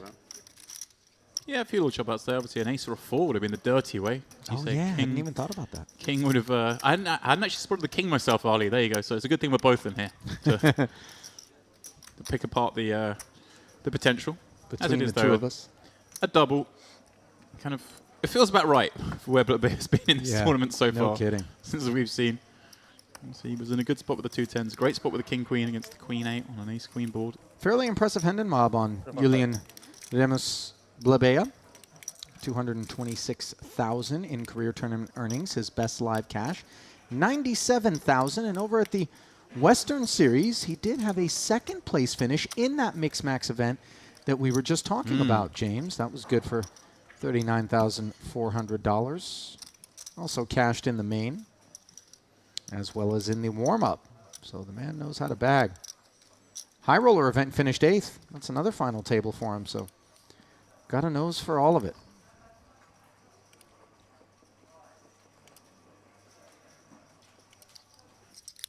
Markov, first look at him, although it'll be a brief one as he finds 9 for offsuit under the jump. This is early on, still the Merit Poker Series, Carmen Series, day 2. That number creeping up our way. We're just shy of 700 entries. They have this level and one more to find the $3,300. I'd admit, by far the chip leader with what'll be, Ali, average for the money. 767K. Finding the hands to go with the chips. Kolotuyuk, 10-9 suited from the small. This is a hand for 20 blinds. There are options. If Idemir is opening a lot, it's actually not the worst hand to 3-bet jam with. It's also plenty good enough to call. You don't love allowing a big blind into a pot, but it's a hand that does okay. The 10 and the 9 are both clean, as are the spades. So Kolotuyuk's flat allows Noira to set mine, which he does unsuccessfully on the Jack-9-4 board, where Kolotuyuk will check middle pair, which is the best hand. Noira does the same. Idemir, 2 overs, backdoor hearts, and a gutter. Yeah, this is a fun spot because Kolotuyuk gets to have a lot of this board. And with 3-way, Idemir has plenty to go bluffing with here. And actually puts these kind of hands in a lot of pressure because he is c-betting this 3-way. He's gone very small, though. I'd like to see a little larger sizing because you're targeting the small blind on some of this board. You want to put these hands, the 9-10 suiteds, in the blender. You want to put the big blind with a 4 in a tough spot. I don't believe that size actually does that. Having said all that, Ali, you don't mind seeing a turn card when you've got the king-queen. And you can now fire a bigger barrel on the turn with those 2 overs. Sets himself up nicely to actually continue to apply pressure to this 9. Yeah, this is a really nice spot for him to continue. You can be fairly sure Kolotuyuk doesn't have super strength when he flats the small there. I think he's going to 3-bet most of his value. So you are kind of looking, oh, I love this. Wow, has he just actually ripped it? Wow, he's gone for the full max pressure. Idemir. This actually works better slightly if he'd bet a little bit larger on the flop, but hey, it came a little late, the max aggression, but I'm all for it. And really hard for Kolotuyuk. Now, obviously, we're just playing 58,000 effective here on this Idemir rip. Yeah, way over pot. He could have gone a smaller sizing and then kind of set up for 3. Might that be weighing on Roman's mind here, though, as he's kind of suspicious? But for all your remaining chips, One couldn't fault him for thinking this was a bit too much on ask. Yeah. He may be thinking, like, does my opponent do this with some of the weaker jacks? Are we now leaning more towards some draws? It's a brave guessing game to play, though, Ollie. Your opponent does have a lot of jack X. May just decide to shut down. Because, this is what I say, I think I would have preferred it if Idemir had bet a little bit bigger on the flop to shallow out the stacks to make the turn jam much closer to pot. But it doesn't mean this is like an easy spot. I think he's thinking, like, okay, I can rule out more than one pair. He's thinking if my man's got a set, he's going to try and milk me. He's trying to get a little bit more. So he's thinking, what jacks does he do this with? And then what draws does he do this with? Try and piece together that range. And if he thinks it's a lot of hands like this, the king, queen off. No bluff, right? Wrong. Semi-bluff. Oh, I love this. Idemir gives nothing away. Credit to Kolotiuk, though. For being suspicious, he recognized that something smelled fishy about it. You've seen camera anyway. Okay. If you see on the TV.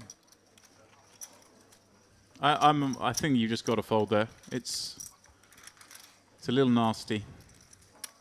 The arguments for calling Ali, we don't have a heart, you want your opponent to have hearts. Kind of do have a 10. I suppose you want them to have a 10 some of the time, the queen 10s. Or the king 10s. We see the king queen in this instance making that play. But very hard to call there. Well played by Idemir. And I'm starting to realize why he's got 8 starting stacks. Man can play. You want to talk about players with impressive Hendon mobs? Let's walk through it. Yeah, deep run here, as I say, 19th in the warm-up.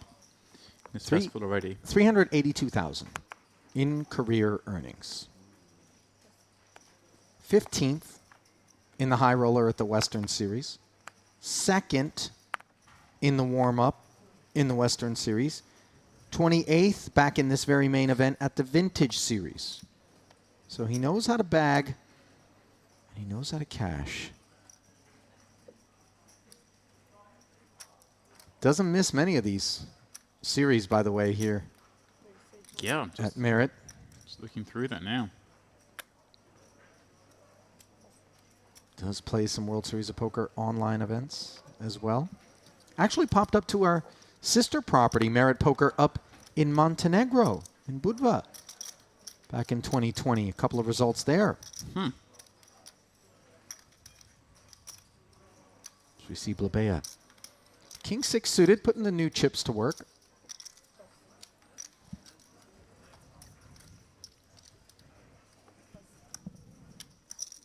Kolotiuk on the button. Jamming, taking it down. What did he have? We don't know.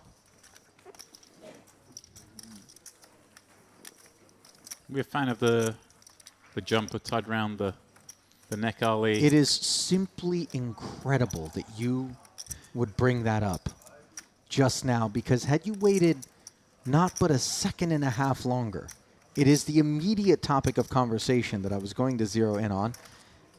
And I got to tell you, nothing screams, I'm not from the United States, like that look there. I shouldn't even say that. I should say screams, I'm from Europe. Yeah, he just stepped off the sailboat. It is very much sailing chic. I'll give you that. Trust fund chic as well, if you're in America. Kind of denotes that. I think if you've really got the look, it's the no tie. It's just the drape. Yeah. I think, and you know what's funny? I'm just thinking to myself as I was focused on the look. Why has no fashion house developed a scarf that's simply cut out in the shape of a jumper that one can drape over themselves? Yeah, just a template, right? And that's how you wear it. You don't have to have the actual jumper. Gets really sweaty here. I'm actually slightly worried that we've been here too long, that thoughts have become that parallel. Need to clean. A little bit same longer. page. It's been Maybe it's time to go home, are we? Have a break. Be serious.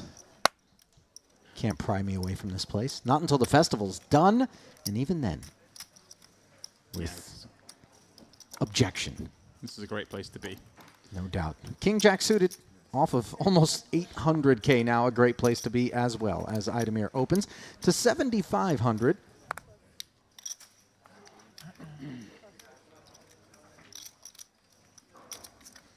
King Queen for Anton Markov.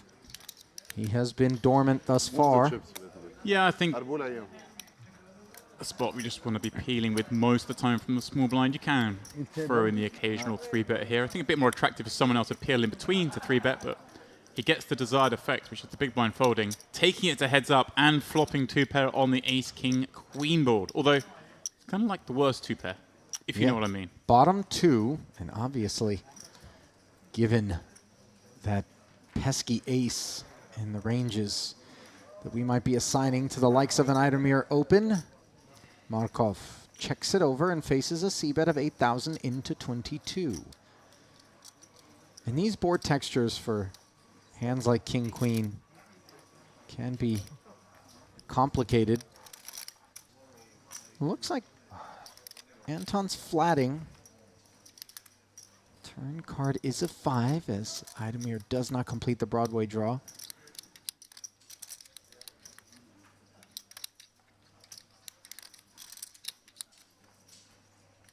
Yeah, kind of a spot.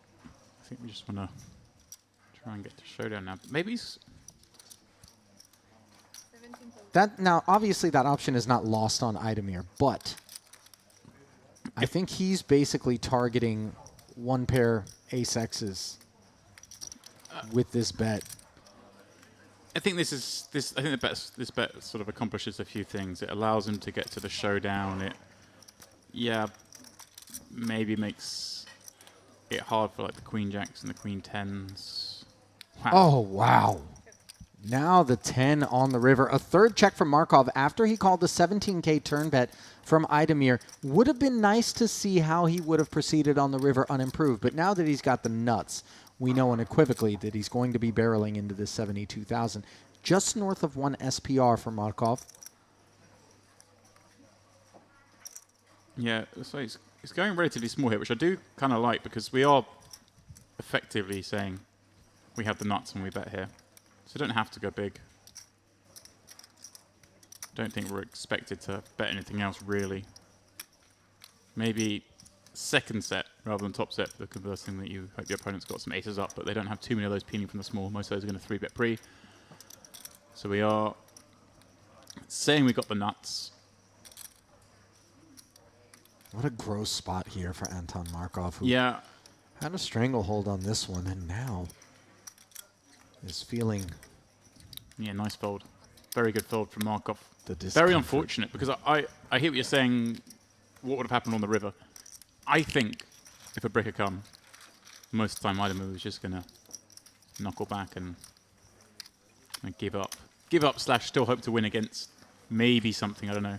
And I could be wrong, he could have barreled. I like what you pointed out, though.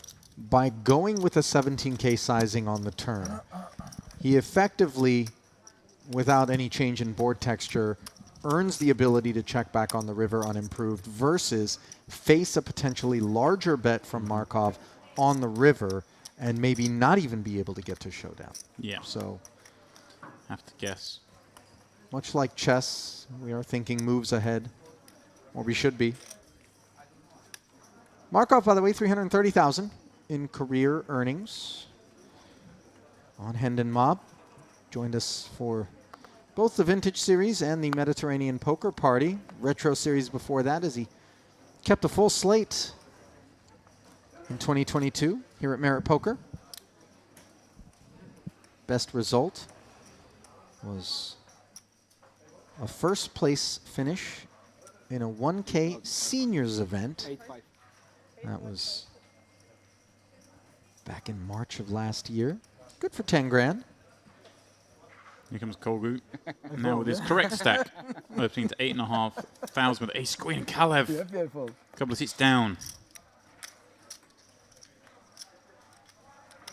Far superior ace king. Indeed. Yet to see him in a pot. Oh, okay.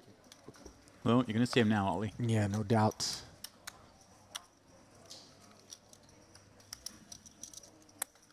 Now it looks like we've got that stack of Kolu remedied here.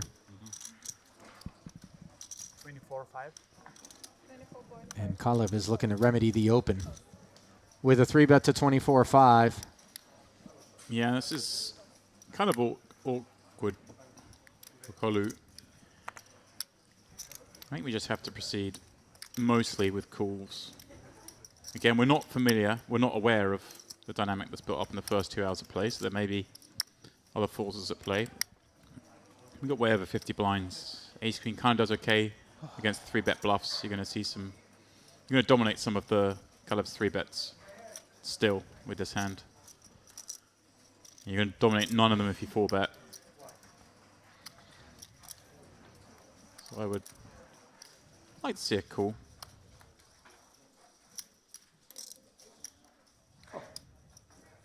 He does. Kind of a fun part because Kolu's got a very strong hand. Yeah, can't blame him for defending against the 3-bet with Ace Queen. Yeah, he's gonna have some weaker hands that continue. So it's nice to have these really strong ones to continue with as well. And on this King 10-9 2-heart board, he Right. does have the Gutshot Broadway draw and the backdoor hearts as he checks it over to Kalev with top pair. also, Ollie, he has all the pocket 9s, all the pocket 10s, all the Queen Jack suited. He has some King Jack, King Queen suited that continue. Okay, Kalev has Kings, Aces, Ace King, but I'd say the sort of board strength here is pretty equal. Certainly Kolu's weighted more towards the strongest of hands. That's not to say Kalev shouldn't bet. That's what he's done here, but it's a very, very scary board to be up against a +1 peel. And that's why perhaps he's gone the smaller sizing, looking to probably try and play this as a 1 maximum 2-bet hand. 2 streets bet, I should say. I see Kolu with the Ace of Hearts you mentioned, Ali, and the gutter to Broadway, obviously going nowhere just yet. This could get really interesting. Board pairs on the turn after Kolu check calls the C-bet. Yeah, again, it's a card that Kolu has with some frequency, the Queen Jack, the Queen 10 suited that maybe peel the 3-bet. Not too high, though. So there's probably some people out there who would advocate for you can potentially lead this card, but I don't think we really need to. Kalev, again, I could see him go small bet here, I say, to make it a 2-street hand and check back rivers, or even just check back here and elicit some bluffs on the end. The 2 spades, 2 hearts combo maybe makes it more likely that he comes out with a bet here. I think maybe if that was the 10 of clubs, I'd be more inclined to check. I'm assuming a small bet again. Again, just buying that showdown almost. Yeah, 37k into what, 95? Third potish. Yeah, I like the sizing. Again, he's really not liking this hand. It's not a nice hand to have. Well, it's quite a bit nicer than Ace Queen at this Yeah. juncture. Very hard for Kolu to continue now. For all the reasons I just gave, he has the 9s, he has the King Queen, the King Jack, the flop straights. And, believe it or not, Kalev's just happy that he folds though. He's like, okay, that was easy. I just win the pot. No need to see a river. No need to have a difficult decision. Now the dealer's given us some fun spots. The deck has given us some fun spots. Come on. The dealer simply administered them. Come on now. I don't tether the dealers to what's going on, bar a misdeal, which, as we both know, is a very rare occurrence around these parts. Truly spectacular staff here at Merit Poker. Shockingly, whenever I have conversations with a lot of them, and they come to learn that I live in Las Vegas, and the presumption is that Las Vegas must be one of the meccas of poker and gambling, the quintessential sort of talent pool of tournament staff, dealers, players even, and hate to break it to them, but many of them deal far better than your average dealer in Sin City. Yeah, there's definitely... I think that spreads all the way across Europe. The big events, the standard of dealing is flawless. And it's one of those things, I always say, you know, you shouldn't notice the dealer. Yeah. It's like... Well, to be fair, the costume department here at Merit makes it a little difficult not to notice the dealer. So beautiful, so striking. But you're right, the frequency with which mistakes occur is next to none, and they're all very familiar with the rules and the technicalities. I think sometimes you get some weak dealers. I think we had a hand the other day where a dealer just instantly called a string bet on a player, and it was only a marginal one, but they're like, that's the rule. I know the rules. Right. I'm calling it. Yeah. There was no need to call the floor. Everyone just respects what the dealer said. The dealer's right. And yeah, that standard is enviable as Sabre. And pops up ace-5 offsuit on the button, though. Are we trying to just nick the blinds? But Habib. Hard 8. Rolls the dice, comes up empty on an all-diamond queen high flop. Couldn't be less interested in this one. Let's see how Mr. Sabre decides to proceed. He looks back at the hand there, Ollie. He remembers he had ace-5 off and it was red. He had to look back and see which way around it was. There's a big difference on this all-diamond flop. Sure. He elects to check back. I mean, look, the hand's bad enough that we're not going to look to continue against bets on the turn. So you can elect to bet this, and if you get blasted off it, you don't worry because you've got a 5 high diamond draw, but also just find a check it back. Picks up the gutter on the turn as the run out does not help him, and Habib has the best hand with a couple of 4s and 21,000 in the middle. Doesn't feel like he needs to turn it into a bluff. Checks it. Let's see if Sabre gets frisky. The answer is no, obviously, as the 4s are on their back, and how disappointing is that going to be? All he had to do was sneeze and take it down. Yeah. He's looking at that board going, how do I not beat 4s? Putting a button on that thought that you had, you kind of brought up the anecdote about the dealer calling the string bet. I also find that players here at Merit also have a lot of respect for the dealers, perhaps more so than the average player across the pond out in Sin City. Nothing average, however, about the Merit Poker Classic Series. Mark your calendars, 10 days, over $5 million in guarantees. And, of course, the guarantee being personally doubled by James Dempsey. Void where prohibited. Some restrictions may apply. Mr. Dempsey does reserve the right. Management reserves the right, yeah. To go into administration if we do not meet the 10 million personal guarantee. But $5 million, more than enough to give you an excuse to book your flight, book your room today. That is certainly among the most popular of the series that we've got going. And given the trend, James, of bigger and bigger fields each and every time we hold a series here at Merit Poker, as word gets out, you can expect that guarantee is going to be smashed. Queen 10 suited getting smashed to the tune of 7,500 by Mr. Kalev.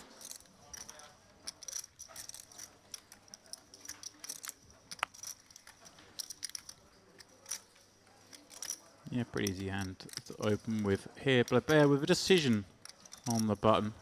He's had a few of them. He's in the 30-odd big blind range. Finds that ace-10.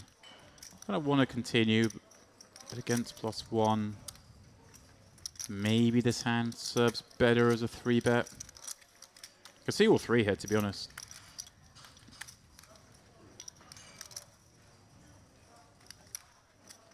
He does go for the call.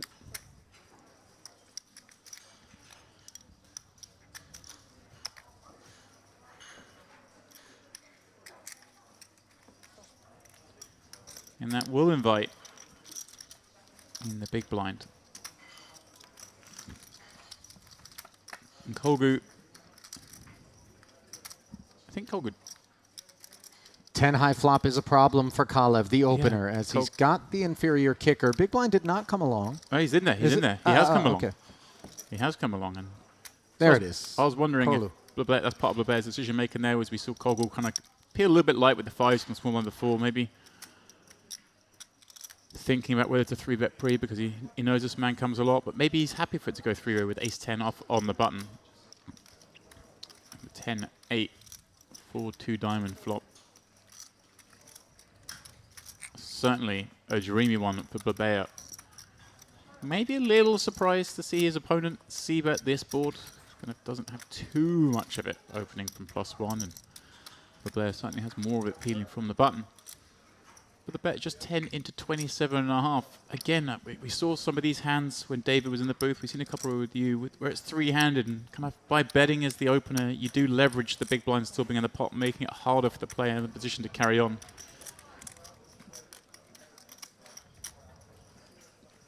And a dream card on the turn for Blabea. If he wasn't sure where he was, he knows now he has the best of it. Almost unfortunately for him, though. Yeah, Ali, yeah, exactly, Kalev, because it's the scare card. Right. Kalev would perhaps have gone barreling here if he had a hand like Queen Jack or even King Jack. Repping that ace, but he has that now medium strength hand in a 10 with Queen Kicker that is going to look to try and get to showdown as best it can. And he's going to be a tough spot when he checks this and Blabea comes betting. Because Blabea's not necessarily been too inclined to try and get ace-x of diamonds into a bloated pot here. Certainly doesn't want to bet forward with that hand, so he's going to check that back most of the time. So the aces that he does have are few and far between. It's actually a much harder spot for Kalev than it may first appear, especially when he bet a relatively small sizing of the flop, 10 into 27.5. It allows Blabea to still be in here with some fairly weak holdings. I'm going to say it again, Ali. Steel has been kind, giving us some fun spots. Well, it's a lot more fun for Blabea than it is for Kalev as we await Julian's decision here with 109,000. Yeah, it's really hard because the only real aces he wants to bet the turn with are the ace 10 and maybe ace 8 suited, but with queen 10 of spades obviously and a heart and a diamond board, there's only ace 10 of clubs as the suited combos. I think the ace 10 offsuit's going to 3-bet some of the times pre-flop. As we can see, not on this occasion. Blabea comes out swinging 33-5. This is much harder for Kalev than it looks if you're just tuning in the way this one's played out. And remember, if Kalev were to click call here, somehow suspicious that Blabea's range after calling on the flop does not include ace-x, then the pot will come to 114K, and Blabea's only got 75 back. So he can expect to be facing that kind of bet on the river, and that might have been on his mind as he correctly clicks fold. Yeah, great fold. I'm not sure I could have made it, Ali. Really, really good fold. Well, this is a man who understands tournament poker. You know how I know? How about an 8th place finish in January of this year, a final table appearance in the 25K PSPC main event. The biggie. Good for $621,000, James. Ali, if I got 600K burning a hole in my pocket, I just call and go to the desk. Bulk of his 1.16 million plus in career tournament earnings, of course, coming courtesy of that cash. But given how recent it is, and given the talent level in a tournament of that scale and size, James, which attracts really the upper crust across the board, you can imagine that Petar Kalev knows when he's beat. He knows when to hold him, knows when to fold him. There you go. We actually played a little bit of Kenny Rogers and some Johnny Cash. Was this whilst you were playing Cash? Game? Okay. Yeah. How'd you get on, Ali? Played some Elvis. It was cool. I couldn't believe the kind of musical wherewithal that my international grouping was privy to. By the way, producer Milbutas, rather. Sorry. You got me saying it the other way. Milbutas, yes. Milbutas. He was among the players. And by the way, basically a vertical graph directly into the stratosphere. Not since NASA have we seen something thrust into orbit like his one buy-in was last night. I believe he hit quads multiple occasions. Also managed to not hit when he was drawing dead. That was part of the formula as well. Are you just... He's not here for the producer paycheck. Do you know you just... That's his side gig, is helping us here in the booth. His main gig is No Limit Hold'em. I can tell you that for sure. Man can play. Sounds like you found a soft game, Ali, if you're in there playing the 2-card variant. I found a soft heart, by the way. He's gushing over our headset right now saying, "Oh, thank you." I'm just setting him up for tonight. Unfinished business. Finish ad. He's got unfinished business later this evening. You're just joining us. The man with a mountain of chips here is also sitting on a very healthy stack in the mix max. That's right. Mahar Nuida. King Jack activates. I'm throwing it out there to every tour operator.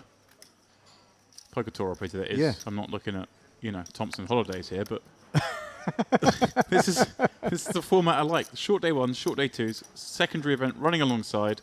That way, everyone can either play poker all day if they wish, or spend time with their loved ones and friends if they so wish. Genius idea.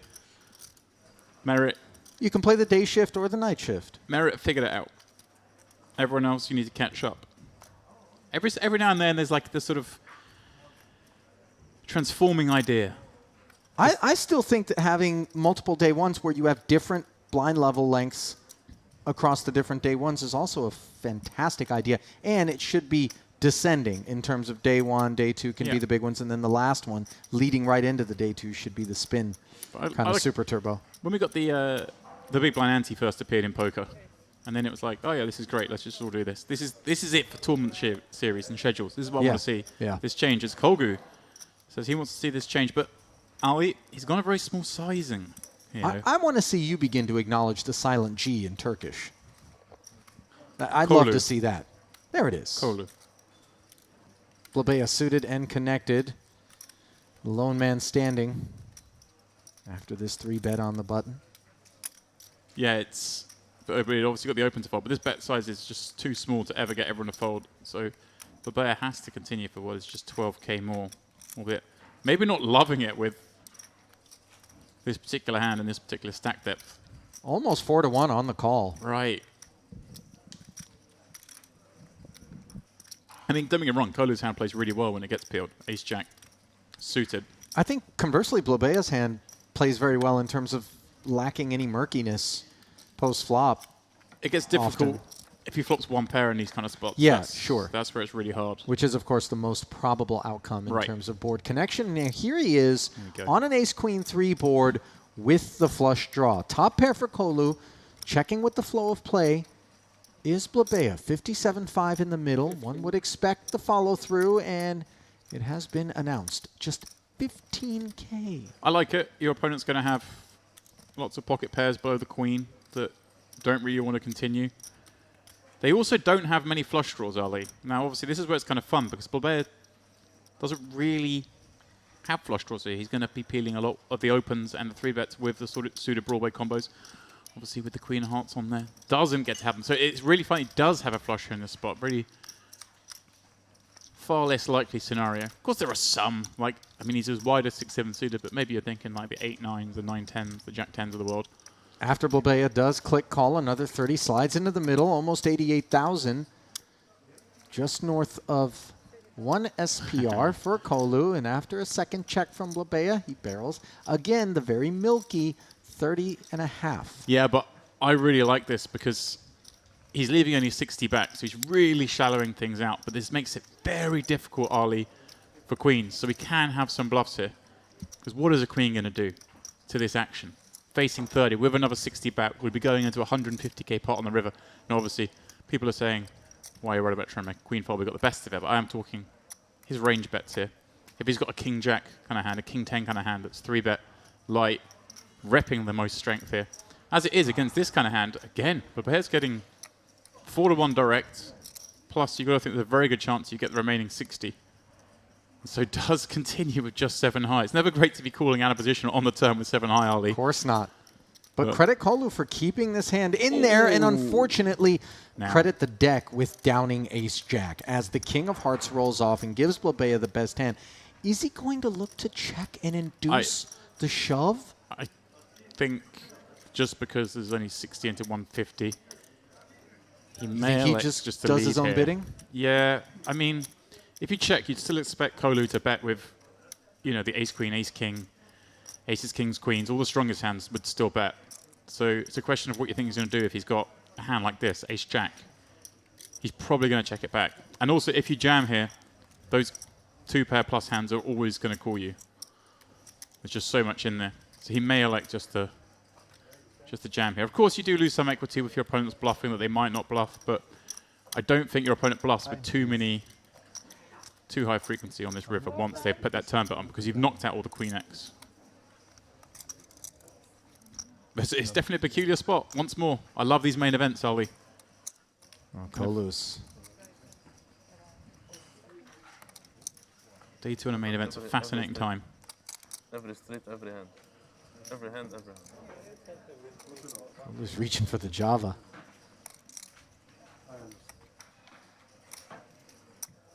They go beautiful for TV, but Wow, he's gone for the... Up. Wow, he's gone like 35? This is a bizarre sizing. Up. I didn't consider this, Ali. Look at Kolu shaking his head as if to say, I know this ace-jack is beat more often than not. Yeah, terrible card for him to see, but again, your opponent is not supposed to have many flushes here. It could be a block bet with an inferior ace, obviously, but... Wow, yeah, it's just a bizarre bet size. I need to think about this. I didn't see this size coming in. I think what you're saying, is it that kind of thing? Is it a... It's supposed to be disguised as a block bet, but... Because I suppose it is a spot where he doesn't have many flushes.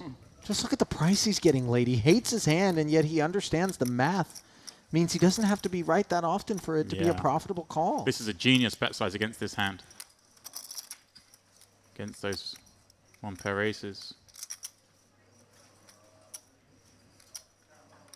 Very hard to see how Kolu gets away from this. Oh, man. Just holding the call in between his fingers. It's okay. You can think. Thank you. Up. Right. It's the turn bet. The thing is, the turn bet knock. Some obvious bluffs here, Ali, would be a hand like Queen Jack, Short kings. Queen 10. They're the kind of hands that make sense as bluffs, but then that turn bet makes a lot of those hands fold. So now you're looking at Babea having some weaker ace-x, and does that turn into a bluff? Wow! Incredible stuff from Kolu, Ali. That took real discipline, James, and I think it's a real deviation away from what the math would dictate clearly. Wow. It was over half of his remaining stack. Yeah. And I think, like I say, it's a factor of the turn bet. This was a 3-bet pot, remember? Yeah. His man's peeled the open, peeled a 3-bet. Check called flop, check called turn when it was a kind of committing bet, albeit laying great odds. If the flush draw was in there, the flush draw was still sticking around on the turn. I think that's important to note. So though there aren't that many flush combos, they would all still continue. And then you're looking at what are the natural bluffs. Those really sticky Queen Jacks. Yes. Do the ace-x bluff? I don't think so. So maybe it makes sense that we can find a fold there, but still very hard to do in practice. We're not going to find a fold with 2 kings. If we're Anton Markov, who also ran into a difficult spot last time he entered a pot with king-queen, bottom 2, ran into what was ultimately Broadway for Recep Aydemir. Got away from it as well, as we've seen some really good river play. 8K raise here, and poor Kolu's got king-jack. Gonna flat in a bad way. Now Aydemir with a couple of 6s on the button. He can grab his miner's hat. Yeah, he's got the 800K. Now he gets dealt into situations where he's got a pocket pair on the button, a raise and a call in front. This is when days are going well, Ali. You know, you kind of find the easy spots. Kulatiuk with a raggedy ace in the big, a little over 10 behind, and an expression on the face that says, I don't really like my hand. I think just has to give this up. Yep. Nicely done. Turns down the... Sometimes it's easy to make the mistake they're appealing with the price, but ace James, please. I help you with pronouns. Kulatiuk. Kolotiuk. Kulatiuk. Da. Kolotio. Jack 8-3. Kolu in real trouble now as he's got top pair, just 53K behind. And Markov has him by the throat.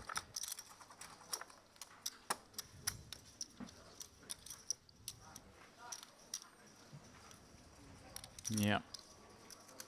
Jack 8-3. Again, we're seeing a bit of out in position of 2 players. Yeah, if we're going to have some bets, kings are certainly in there. Going to have a lot of checks on this board as well, so we do have to check sometimes with a good hand, but this hand going to get a lot easier for both Markov and Idemiras. Yeah, no more decisions left for Kolu as he jams. Line in the sand, Ali. She made a great fold a minute ago, kind of been dealt into a rough spot here. I think we can safely invoice Idemir for each additional second that transpires from this point forward. Look, he made the hero call earlier with Queen 8, so I'm not But ruling that's like anything 7 seconds he owes me back with 2 6s there. Markov makes the call, of course, with the 2 kings. Ali, how much do you charge for a second? I have never distilled it to that point in time. I know someone did the math on like Bill Gates, how much he makes a second or something like that. It was obscene. And he still plays $3, $6 limit hold'em when he plays. I don't know if he's still playing poker. 8 on the turn, as Kolu very well might not be playing poker much longer unless he finds a jack in the deck in this 137.5 pot. And instead, it's an ace on the river. Yeah, good sportsmanship on display there, but bad outcome. Pretty rough ride for him.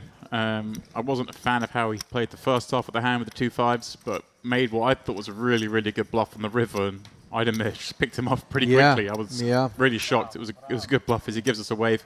And then that ace jack there, again, I would like to see him raise a little bit bigger pre-flop. But then he played it down the street so nicely, got the very bad river, managed to get away with just a few chips remaining. But he's going to have a chance, Ali, if he wishes to re-enter. Walk over with his 3,300. Rebuy still available as Markov taking inventory, 160K plus in front of him now. It is interesting that you zero in on that sizing for Kolu in the ace-jack hand, because in turning to the YouTube chat here on our Merit Poker channel, where you're all joining us at present, and we thank you for doing so. Click like if you like what you see. Click subscribe if you want to see more of it. Nianik. Can we help you with the pronunciation, Ali? Too small turn bet. He just let him get there. Yeah, again, this harks back to what I was saying at the time. The 2 hearts that are on board with the ace and the queen, which reduces the sort of combos of flush draws your opponent can have when he's called an open, peeled the 3-bet. So, yes, he does price in those flush draws, but they are a much smaller part of the range than they would be if it was the ace and the, I can't remember what color it was, the deuce of the hearts on the board. So he's targeting more of the queen X part of the range when he's betting turn. But yeah, you're completely correct. He did price in the flush draw. If he bet bigger, he would have won the pot. But yeah, obviously. We got to gamble in poker, Ali. He was looking to make the maximum with his ace-jack, and sometimes it's a careful what you wish for scenario. As Markov wasn't wishing to get 3-bet with these 2 black 9s. Yeah, I like this sizing from Mr. Saber. Saber. Markov's open under the gun. He's the next seat. They're both repping strength. No messing around. Takes up to 4x. This is where I'd be very happy to see it go, because we're playing 50 big blinds effective here. You just got to make these bets bigger. You want to shallow things out. You put max pressure on Markov's hands like this one. Like, it's really hard for him to continue with the 2 9s here. If you've gone smaller, yeah. See, this is it. This is bet sizing in a nutshell here. Choose one.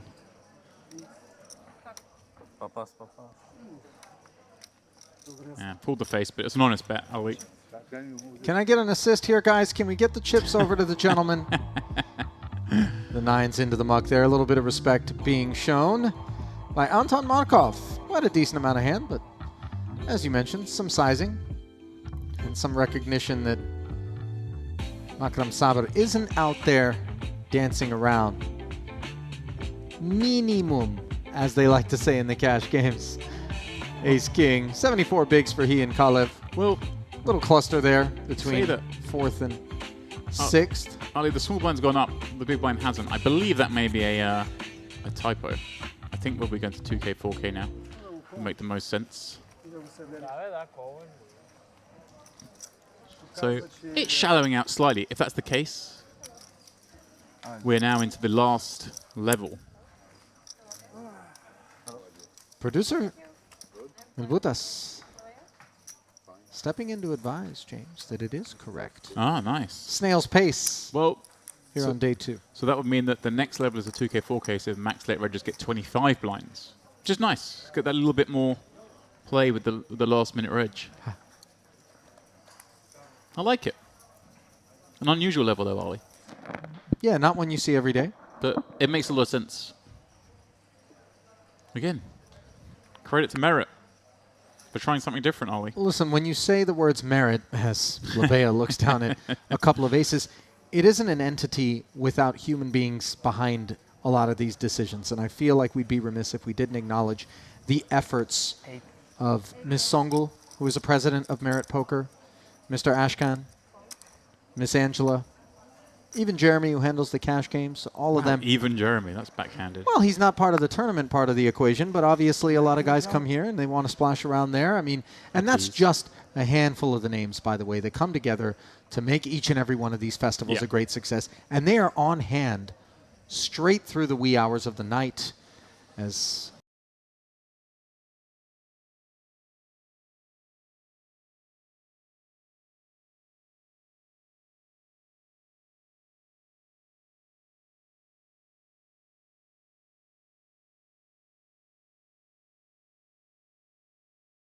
going much nicer for him now. And got a tiak. I don't know what that word is that he just said, but I would imagine it's not the kind that you would be stepping into your home and greeting your mother with. Perhaps not, are we? Even Blabea's sympathetic chuckle and a sympathetic flop. 8-3 deuce, 2 diamonds. Flush has been requested, but not yet delivered as the board pairs. 90K in the middle. 8 outs one time. Can Mr. Kolotiuk get there? Yes, the jack of diamonds. Here we go. That's sick. He called for the jack because, hey, one of those 4 jacks would win for him. He called for exactly the card he wanted, in effect, Ali. Put the sails down. The boat's staying in harbour a little longer. Keep the microphone on. I'm a mastermind. A more immediate piece of advice. There was me saying Blabea had been put through the ringer a little bit to start the day, but things starting to go nicely for him. And then aces cracked by king queen. I apologise, Blabea. You rode the broom there. It's good to be back, yeah? You should get a job haunting houses. You spooked that Because pot. of Flash new deck, right? Okay. Note, by the way, that the Euro jumper was not removed throughout the process. No. He left it on his shoulders. Yeah. He knew it would have been premature. Not premature, though, especially given that we are right around the corner from May. Little over 5 weeks would be getting on your computer, booking your room, making your call, sending a message over to your junket operator, your contact here at Merit. Do what you need to do to get yourself down here for the Cash Game Festival and Triton Super High Roller Series. Double trouble comes your way, 2 weeks of it. David was suggesting perhaps coming down for the Cash Game Festival, having a good first few days, and then spitting it into a Triton buy-in. It might take some very remarkable payouts during that Cash Game Festival to spin your way even to the leanest of buy-ins on the Triton Super High Roller Series. It's not an overstatement. We were speculating, though, in the last frame. Triton very rarely have PLO events. They have one here in September last year. Going to have one here in this one. Game that's played quite regularly in the cash games here at Merit during the Cash Game Festival. The biggest of the games that gets played in the room. Right. So we may see perhaps a few faces just dipping their toes into the Triton waters in that PLO event. If history is any indication, we've got some candidates on our hands, as Idamir's got an ace-king on his, and opening 7,500. Looking for, as the locals call it in the cash game, mushteri, means customer. Mushtari. Yes, sir. Hello. All right. Class is in session, Dempsey. I think Idamir's already booked his room for May. He'll be here. You kidding me? Idamir's going to ask what the monthly rates are. Just move in. Very favourable scenario here up against the King 8 offsuit. It's one that you could fold from the big blind, I think, against +2 on a full table, but just north of the minimum. Saber deciding he wants to take a peek, and the Jack 10-5 is a bit merciful insofar as he hasn't paired, but he does have the King of Hearts working as he faces I think I'd call second barrel. I think I'd call with the King 8 pre-flop, but it is close. And very hard against Idemir as well, especially. Tough opponent who's probably high on confidence. What makes you say that, James? Could it be the incredible mega complex that he's developed? He's building faster than the guys put up the diamond here. That really was an architectural feat, wasn't it? Welcome. We were here for a Triton series, and the very next time we showed up, the whole place was built and ready to take customers. I mean, that was something else. Yeah, it's pretty wild. I remember staying here for the Party Millions that took place here 2021. And I was staying in the Royal. I had a room facing out towards where the diamond is now, and it was like very basic level of construction. I mean, it wasn't basic. Obviously, the foundations take a lot of time before the architects come at me in the chat and tell me I'm wrong. But it looked like a project that was going to take a long time. Yeah. And then it's come back, and it's like, oh, there it is. It's up. Like, you what? How? Amazing stuff. I'm not looking to deplete the local economy of its engineering talents. That's good. But I'll tell you right now, if you want to head on over to the States and line your pockets a little bit, putting a project up at that pace, there's quite a few developers that could use you. Maybe LA, they could sneak your swimming pool in before anyone notices. I know you are The second card. upset at what was available to you at your own house. Yeah. Thank you for that. Don't want to touch a James. raw nerve. But For those that have absolutely no clue, understandably, about what it is that James is alluding to, yours truly has been limited to building a swimming pool of 600 square feet in the desert of Las Vegas, courtesy of a new water conservation initiative. It's nice when your neighbors have much larger swimming pools, but because you didn't get yours going in time, just like a poker player would, now I'm going to have a puddle. Another King 8 popping up for Saber, this time from the small blind, is, again, very similar kit on the board. 2 hearts, Jack 10, and he fails to improve, but does come out swinging against second pair for Blabea. And I suspect that the field has a bit of a bead on Saber as maybe being pretty tight. If Markov's fold with the 2 9s is any indication pre-flop. yeah, the 2 9s kind of force into that fold. I think we just see him. The sizing wasn't that big, was it? 4x. It was 4x? Yeah, it was. Okay. It was where I like to see it. It made it impossible for those 9s to continue. Really, I mean, they'd have to be very confident. Nothing impossible about the continue on the flop for Blabea, which was made, and now the 3 of hearts delivers the lone flush draw to him in this continuing heads-up affair.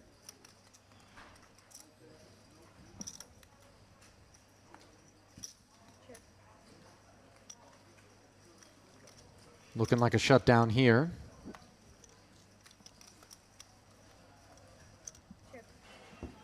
Check back from Blabea, keeping things snug. Might that embolden Mr. Saber?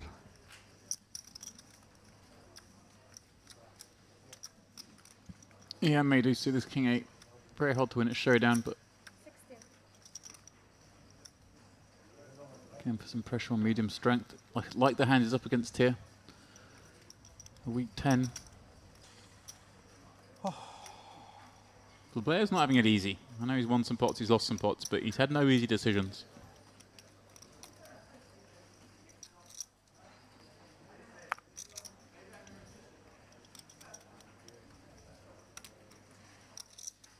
If any part of him looks at the 6 of hearts and thinks, ooh, let's get devious. Perhaps flip this hand into a bluff. 16,000. You know you're against a strong 10 or a jack, you can make them fold. So it's not out of the realm of possibility. You're talking about doing something devious with the 6 of hearts, and instead, Saber able to credibly represent the strong 10 or top pair, and Blabea not interested in putting his man to the test. So perhaps I should stand corrected, James. Or perhaps Mr. Saber is leveraging what he deems to be some perceptions that are exploitable in the rest of the field.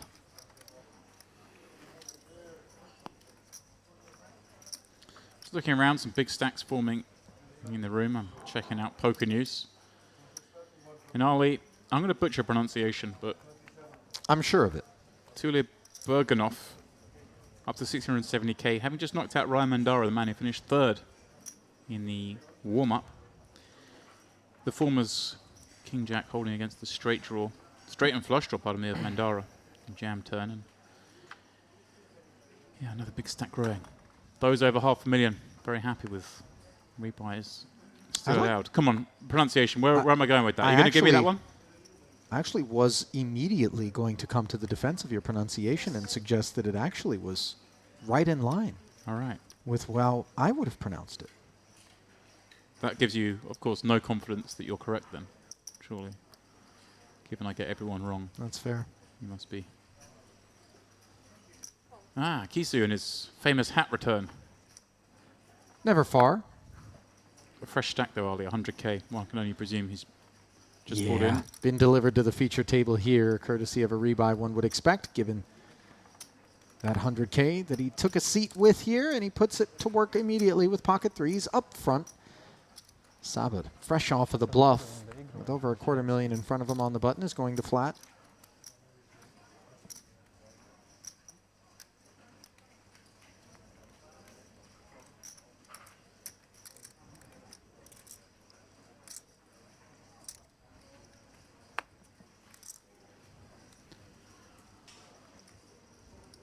Yeah, Sabre. Likes to see a flop with this hand. Put away from the small up. Folds the king nine suited. I can see why. Don't do very well against the button peeling range. Don't do particularly well against under the gun either. Maybe in the sort of field we're in here, we're seeing some deviations. Might just play a little looser myself to try and build a stack, and he sees the king 9-8 flop and we'll feel a bit sick about that. Perhaps, you know, if we're playing against the Jason Koons and the Kita Bazgokuskis of the world, then of course we fold, but the play here, it's a little different. Yeah, I think. Look at Jesus making an example of exactly what we were just alluding to with a follow-through of 13,000 on the King High Rainbow board. Sheds the ace-4. Now back around to Habib, who's got bottom pair here. Yeah, but this is such a pretty grim spot because exactly what you said, he's open under the gun, bet into 3 players, one of them being a button peel, and button peels do continue with quite a high frequency on King 8-9. All the Broadway combos, Ali, have a piece of this board in the form of a gut shot or a pair. So it's really hard to give your opponent a weak hand here. But with a pair and backdoor straight draws is going to have a look at least one card. And I wonder how much factors in with, well, Kiza's obviously just rebought. Maybe he's trying to spin it up, playing overly aggressive. Look at this turn card here. On the heels of the call, Habib does pick up an open ender. Yep. Oh, wow. He's going blasting. Ali, this is great. Actually, this is a great hand to do it with. Obviously, we just taking off. You kind of unblock all the kind of hands like Habib has. And note that Habib has to expect that that last 50K is going to be headed his way. This is awesome. And the other problem for Habib, by the way, James, is whether or not he thinks he's going to be able to get paid off on a river where in all likelihood the 6 shows up, the jack shows up, and your hand can't really disguise itself. No. If it comes out betting. Wow. Non-believer. Not just a non-believer, but a check raiser. He just says, let's run the equity. This is... Okay, every single street, Ali, in this hand has surprised me. He says, come on then, let's just run it. Maybe he denies the diamond draw equities, but wow. What a fantastic play there. And sheds a little bit of light, James, on this Hendon Mob page for Walid Bou Habib, the Lebanese. Like Jack 10. Looks like. Looks like. Banner on his page, just shy of $2 million I cannot lie, you will see it. in career tournament earnings. Well, Ali, Gets around. I saw Babea was glancing down at his think I have phone as better. the turn action took place. and Okay. Wasn't privy, perhaps, to how it finished. But in half an hour's time, when he sees sees the starting hand selection of all the players involved, and sees the way in which the hand was played, he may start thinking, okay, maybe I need to start overcalling with King 9 suited. Yeah, in the what small exactly blind. is going on out here might be the thought. Yeah, and maybe you've got to get into the reads with these guys a little bit more. Again, I'm perhaps being overly critical. There's not often I'm going to be advocating calling with King 9 from the small blind, but if you see those hands, and of course how liberal they are post flop, and then you probably want to play some more flops. Fun hand. 7.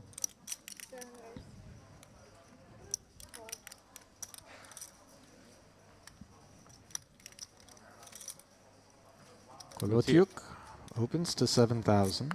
Kolotyuk. I'm learning, Ollie. Slowly but surely, James. Not Each fast successive enough. festival, Yeah. we'll get that tongue sorted. Now, Jesus jamming the ace-6 out of the big blind. This should get through. Wow. This is tough because Kolo has just been put through the ringer. I mean, he stepped out a little bit here with the Queen 8 suited. Wouldn't necessarily have a cut up in this. He's just gone ace-6 offsuit. Yes, sir. For 12 blinds effective. I'm Yes, just going to the rip this gentleman in. It's says like, we'll really? see it on TV. Can you see my hand? That's a bit of a sand in the face I will 3-bet. I'm not watching TV.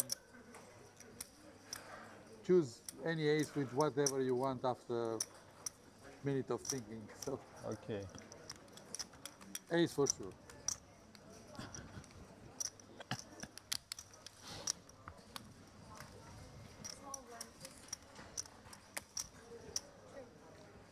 Mountain of chips in front of Merit regular.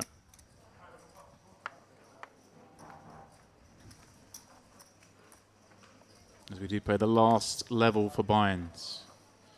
Yeah, re-entry period will come to a close. There were 4 levels of it coming into day 2's play. The witching hour. Neura. Ace-9 suited. Goes to work. Been very quiet here at this feature table so far. Content to sort of sit back, let the game come to him. Yeah, hands haven't necessarily given him enough impetus to get involved, but I think we'll be looking at the action on this table knowing, hey, if I catch a little bit of heat here, there are a lot of chips in this table, and these boys aren't afraid to move them across that line. They certainly aren't. Dan Gisu, perhaps the least fearful. Idemir defends the 9-5 of clubs against the 8K open. Comes up completely empty on an ace-queen-jack board where Moira's got top pair. Yeah, this is a range bet, Ali. Opening from +2, we just get to have all of this, and the big blind PL has loads of garbage, so really small with every hand is all the play here. Oh, he's actually gone big. Wow, he's gone 10K. Huh. A little different. Yeah, you can just bet one blind there. Outcome stays the same. Yeah, it does. I guess we're deep. Those two are very deep, so you do perhaps then have second raise sizes. But I wouldn't think maybe ace-9 factors in as one of them. Like maybe if you've got the really strongest of your range, you can bet really big, like maybe a flop straight. But then throw that in with some of your bad diamond combinations. That would make sense, but I'm confused a little bit with the big ace-9 bet. I would have gone for one blind. I'll tell you what doesn't have me confused. The over 720 players that have ponied up for this thing. Oh, 722. It just keeps creeping up, Ali. Every time the one number on the left goes down, one number on the right goes up one.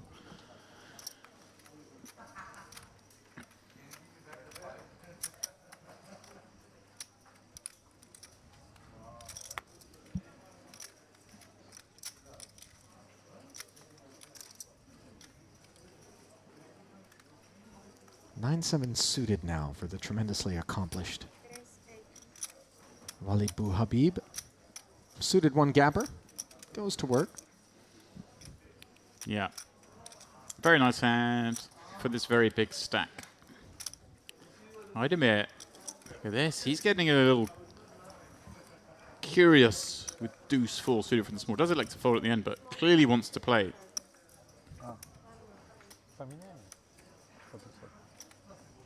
And Kalev. He's going to defend from the big with an ace, of course. So far, Ali, all pretty standard.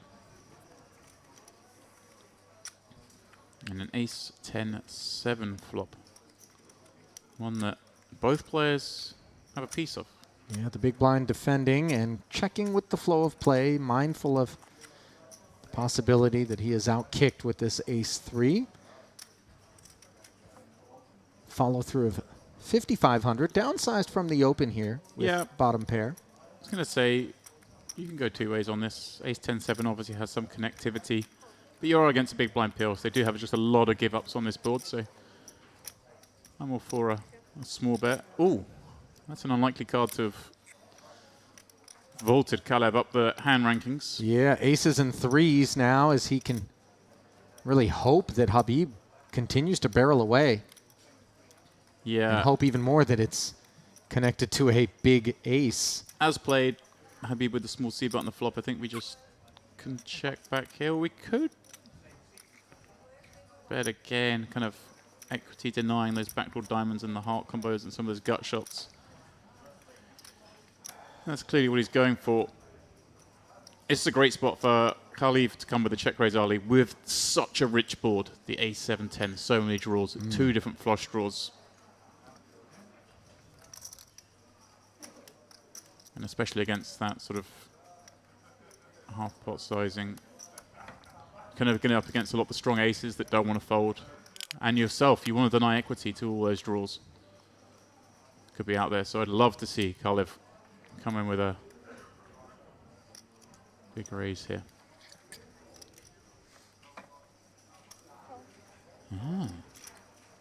Maybe scared of getting it in there. Oh, and that's not a great card for this ace-3. As the backdoor diamonds get there, king, queen gets there. Yeah. Maybe some better aces up in the mix and a full shutdown now. Something he took his 2 swings at it. He does take 2 swings at it. We got to consider firing a third at it. He snap checked back. I'm not saying I would, but I'd like to see him think for a minute on it. Bit of diamond, I feel like we've got to have a third bullet as played. Well, I touched on Kalev's resume. Very accomplished multi-table tournament pro, finishing 8th in that 25K PokerStars Caribbean party main event for $621,000. But also, back in 2022 at the EPT Prague, he had a 7th place finish for $164,000. Been around, James. And faced some stiff competition as well. It's got some stamps on that passport, it sounds like Ali. Some stamps on the Hendon mob.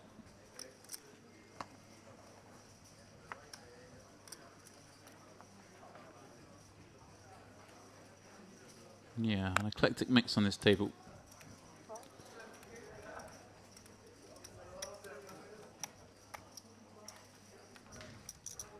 That was another hand that could have gone all host of different ways.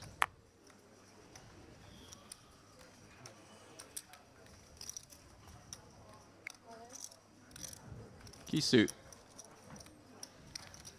Ripping in his half starting stack, having just brought back in.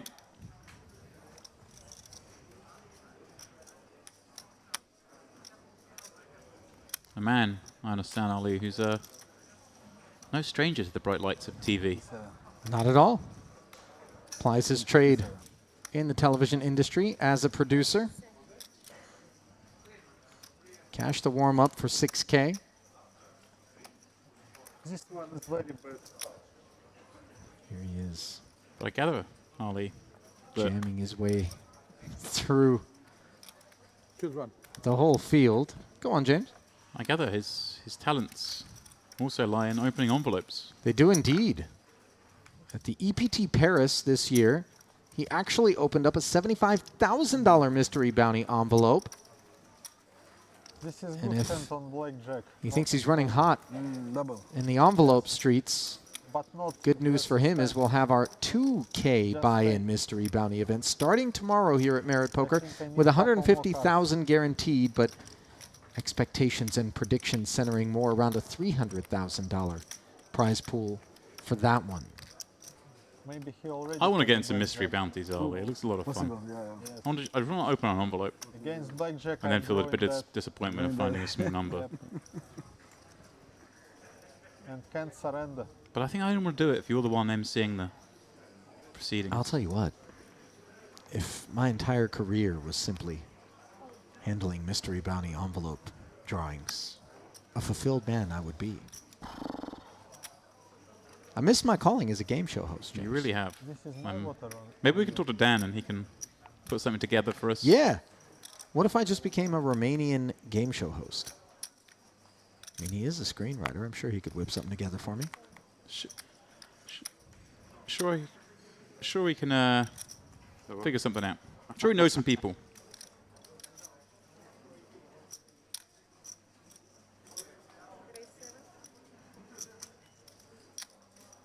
Going to work with the ace-7 from the hijack, and Idemir can well afford to flat with queen-jack suited here behind him.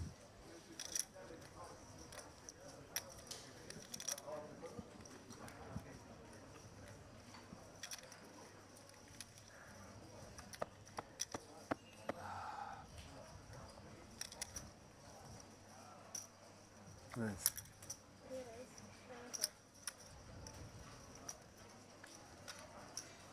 Decides to 3-bet instead, taking it up to 25,000. Action player is Idemir. Stack that big suggests that he hasn't been sitting around staring at pots. Finished 19th in the warm-up, as you've mentioned on a number of occasions. James played in the 5100 no limit cash game on stream.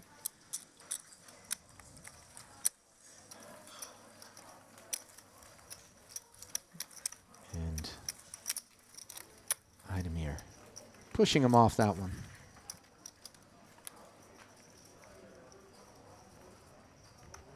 Great rule of Idemir. Yeah.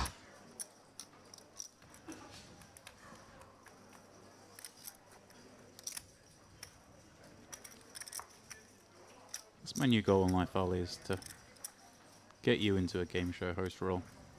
If I can't be the host, I also think I would make a terrific contestant on a game show. Not necessarily because I would win the game show, but damn if I wouldn't make it fun.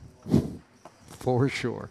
I feel like we'd have to have one that has a very specific, finely balanced line of both mental and physical challenges for you to be competitive. I don't know how well I'm going to do in the physical challenges. You've seen me on the back end of a sprint, James. It takes a long time for me to recover. Maybe if there's a underwater swimming segment. As opposed to an overwater swimming segment, Well, James? you know. You got some capacity in those lungs. That's true. Don't mess up my spot. Idemir opening with the king-6 suited, showing the power of his big stack. As Kolotiuk off of 74,000, showing some power of his own. Ace-10 suited. 3 bets to 22,500. Yeah, like this. Obviously way enough hand button against the hijack. Idemir's opening very liberally. As well he should with that stack. And of course we don't mind even picking up a custom when they've got this ace-10 suited. Plays very well post-flop, especially against those peeling ranges. Dominate the 10x's that continue.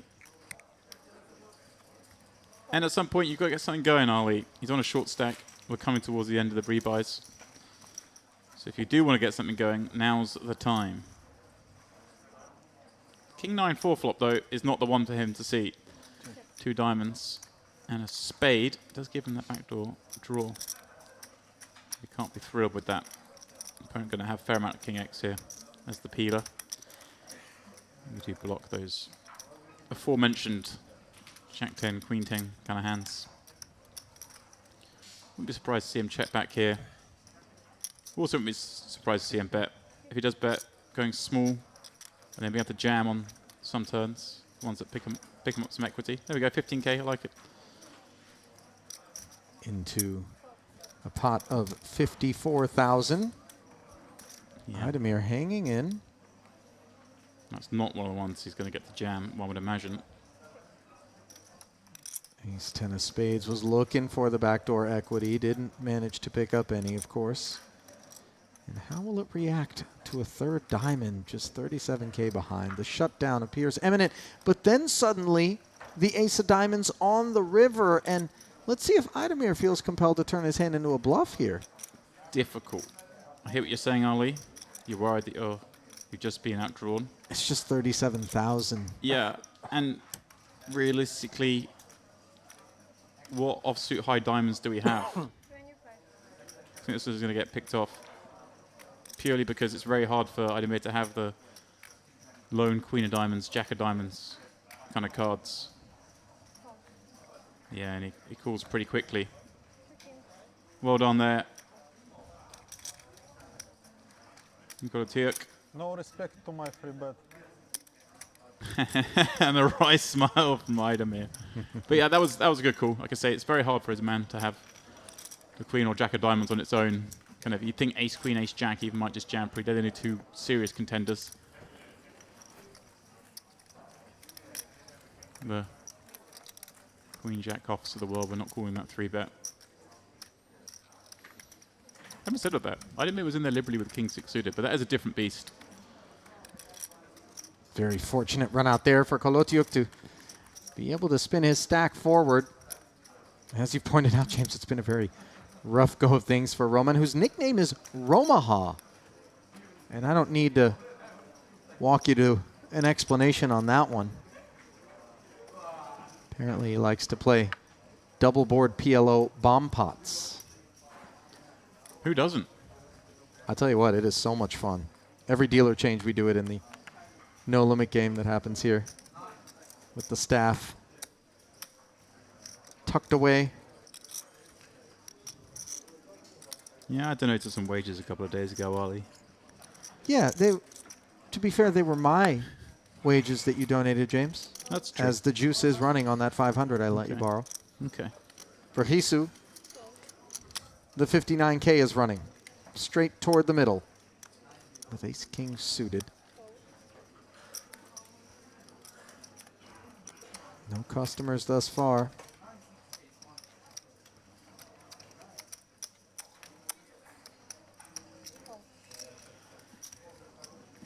Yeah, I might pay you back. It depends how my my guarantee promising ability goes. I'll tell you what. You may be last in the line of a long list of creditors.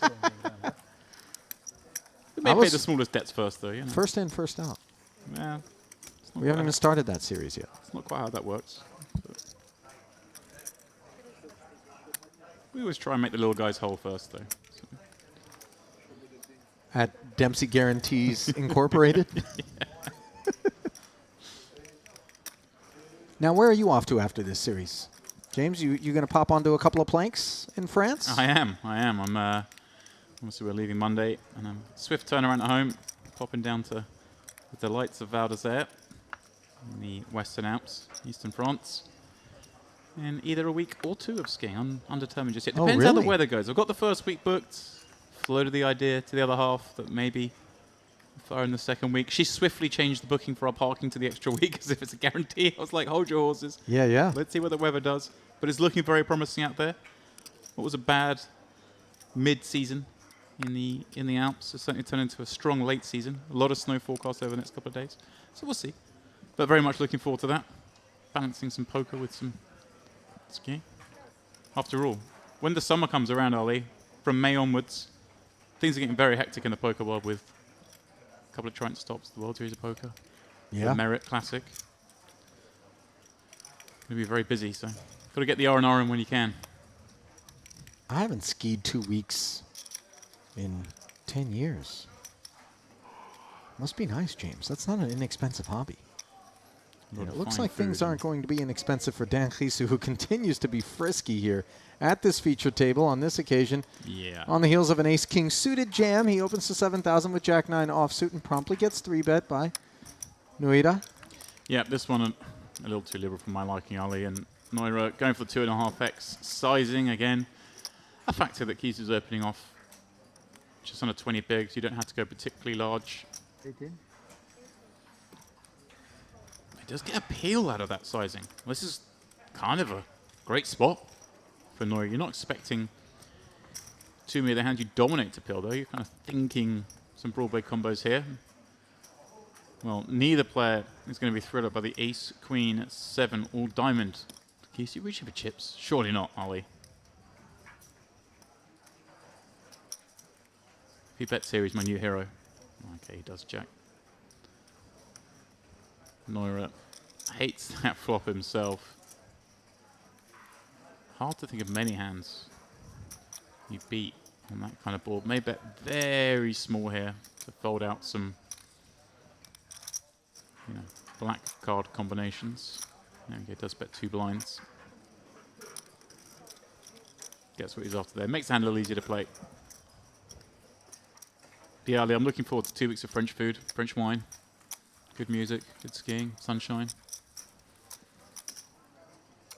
I don't remember getting an invitation, James, to this. You didn't. That's why. Have you had enough of me already? Never. Good answer. We'll keep you on the roster. I saw you play the cash game the other day. I'm keeping you close. It's actually surprising to see you in the big bet games, you know? Yeah, not normally usually hide behind the mixed game plaques. Right. Everyone says, oh, the mixed games are more fun and making out there doing it. It's just because you guys are cowards and you don't like seeing big bets. It's not true. Honestly, No Limit is intimidating when, on the surface, but really as played, it's a limit game where you either bet quarter pot, half pot, 3/4 pot, full pot, and every now and again 2x pot or something like that. That's all it is. Yeah. You don't get the insanity of yesteryear with the likes of Tom Dwan blasting away. Remember those days? No one had even contemplated that sort of stuff. Idemir now, 7-5, the one gapper. Big stack on display, and a king-jack suited here for Peter Kalev. Yeah, this is a really nice hand to have as a call. Idamir's opening up a lot. Got a very, very playable hand. Don't mind inviting some others into the pot when you've got this hand. He does peel. Normally, Ollie, I'd come with a little bit of sort of criticism maybe of opening 7-5 suited from +1, but he's got the table dancing to his beat. Sure does. And whenever that's happening, I always say, make them stop you. That's my rule. I like So it. if the book says to do something, well, hang on, these guys let me get away with it. I'll just carry on doing what I'm doing. And Habib with kind of an awkward situation here with 2 10s in the big. Such a strong hand, but you don't really want to play an inflated pot out position against these 2 other big stacks. Yeah. It's so nice. He has just called. I like this. It's not always about the strength of your hand. Super deep poker here. As the flop comes ace, 9-3, and Habib didn't want to see that ace, but he's going to check and find out what's what behind him. Complete whiff for Idemir, who could look to represent. I think given he's the one who's open from +1 and he's got backdoor spades, it's a potential to bet. But he just decided to check over to Kalev, who won't like that board and does have a lot of the kind of hands he has. And without a club on board, I think it's also best served with a check. The turn brings a 6, so Idemir does pick up some equity. Habib's 2 10s are best. He may kind of go for a real small block here, Ali, because you are worried about all the picture cards. And he does check. Indeed. Also plays well as a call against the second barrel. If Idemir bets here and gets a fold behind, he'll call. If it goes bet call, he'll probably fold. So Idemir does stab that gut shot. Delayed c-bet. Kalev just can't really do anything in that position with the big blind still behind. And Habib, nicely played here. He's got his opponent to commit 9k with 18% equity. Although he is kind of blind into what the good cards are on the river, Habib. He won't be expecting a 4 to be danger. Oh, I thought it was a 4 for a second there, but it is in fact a 5. Credit to Habib, by the way, for sticking around here. Yeah. Sensing something could be off and about this Idemir kit. Idemir may just convinced himself that he beats some 3x. There's not a lot of it.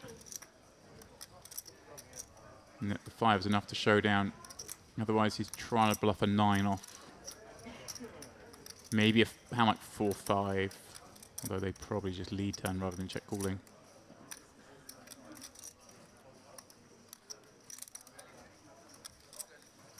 He convinces himself his opponent calls with maybe a 7-8, but I can't think they bet. Oh no, he is gonna. He's reaching for chips early. He is fully aware of where he is in the hand. Knows this 5 is very unlikely to be good. But it is hard to tell the story that you can beat a 9 the way he's played it on an ace-9-3 rainbow board when you check flop. Ooh, what's the sizing here? Round half pot. 21,000, and it is the kind of thing that feels a bit milky. It does. But again, what does Idemir have that checks flop on ace-9-3 and then wants to go 2 streets for value? Doesn't make much sense to me. But then I'm looking at the cards, Ollie, and sometimes we get a little bias in the booth. It's natural. Sitting there in the heat of battle, and you're thinking, well, maybe he just raised with a hand like ace-4 and wasn't sure on the ace-9-3, and now it checked through, knows he's good. Certainly a weak ace makes up part of this range. And what are the bluffs? Oh, he does make the call. Well done, Habib. What a great sense of sniff there as you really begin to understand how it is that the CV attached to this gentleman on Hendon Mob is as robust as it is. Yeah, caught him speeding there, Idemir. Sure did. Someone was going to get him at some point. Big stack doing big things. That's how it goes.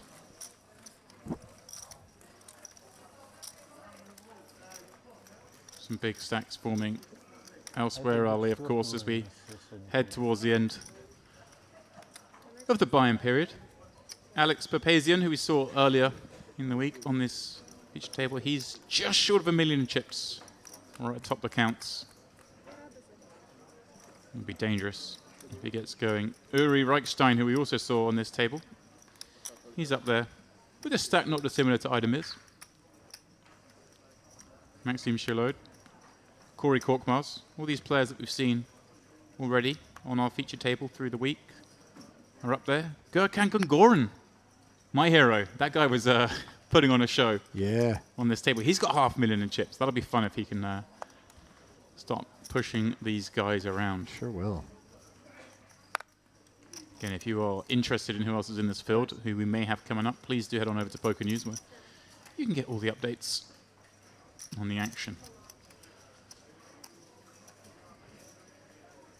There are some phenomenally exciting potential lineups, Ollie, in this field with some of those players mentioned. And, of course, some we wouldn't have had eyes on up to now.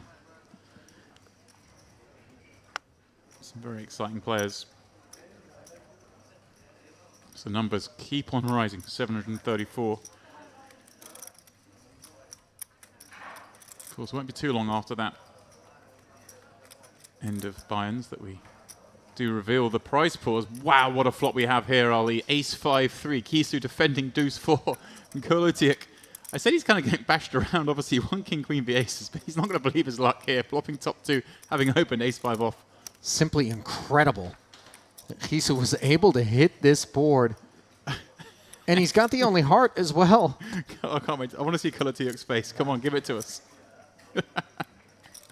He's like, really? Nice hand.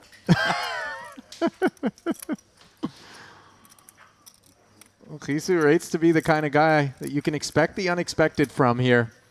Oh, my goodness, the 5 rolls off on the turn, but yes, I know. Kisu not drawing dead. The deuce of hearts would give him the victory. A pure 1-outer. But it's not there as Kolotiuk fills up not once but twice and showers the remains of Mr. Kisu's most recent barrel. Bullet, rather.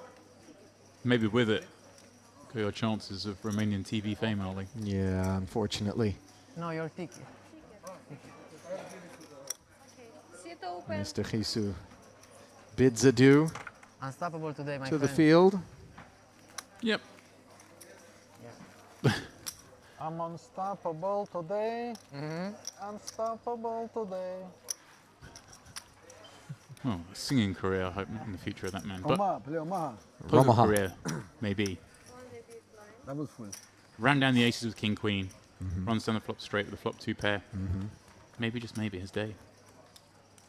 One never knows.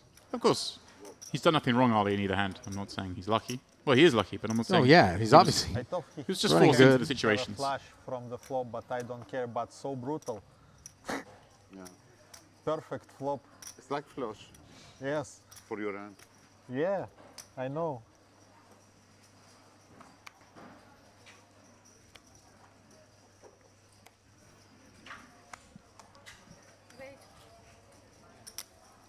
Me wait.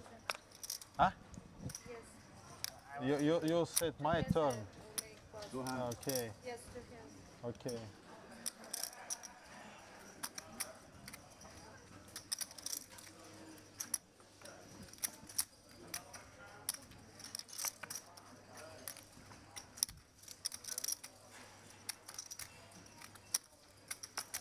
So onwards we march. -1 Dan Gisu with 256 remaining in the field. King Salmon on the button for Walid Bohabib.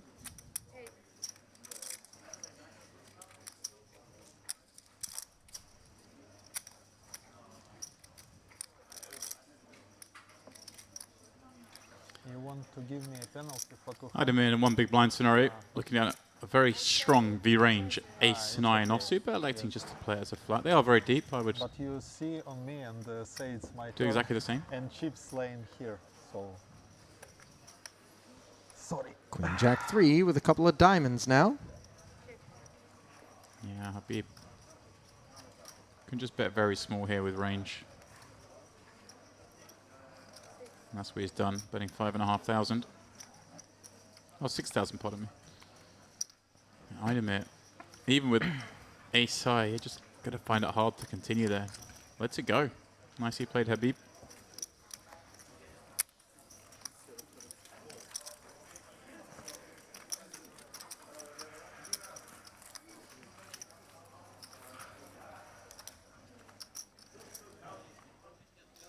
Nolly. Glance at our next featured table. Somebody's working the Rubik's Cube there. Yeah, that's Nikola Minkov, I believe, who actually just won a very nice pot. Raising River. Checking the information over on Is that Michalak there? Poker News. Ah, it is Michalak, you're right.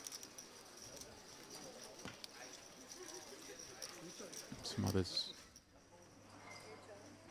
So you'll have the joy of calling the action on in the near future. Looking forward to it. As Kolotiuk looks at the 2 9s, declares raise. Sorry, that was Hala Karam. Apologies. She was the one. I gather she solved the Rubik's Cube just as the camera came over. It was a challenge thrown to her. Nah, that was a stunt cube. Yeah, I'm not believing it either, Ollie.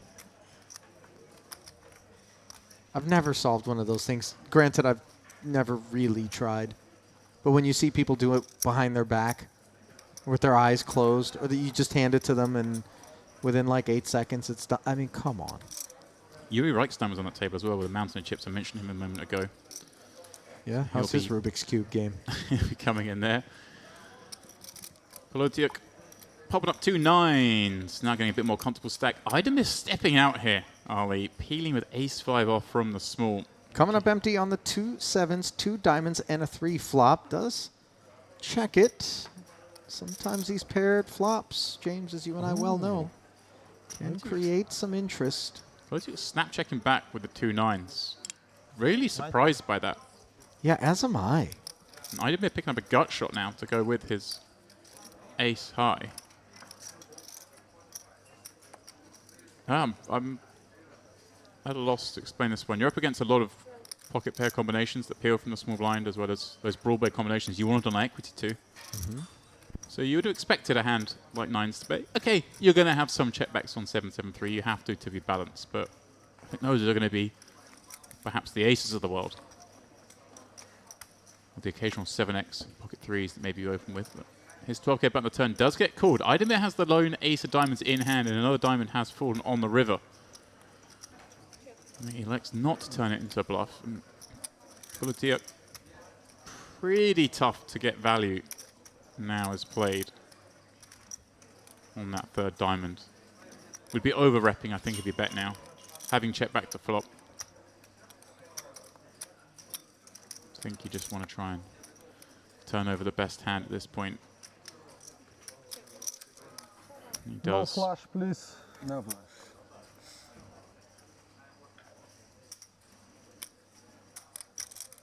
Kind of like how Idemir played the hand actually on the turn. Thinking about it, checking, allowing his opponent to maybe bet with some of those broadway combos. So especially the ones with the big diamond in, because he's got that hand drawing very badly if his opponent's got king jack with the king of diamonds. Really bad shape. And a little bit of disguised action on a 4 as well, of course, given the wheel.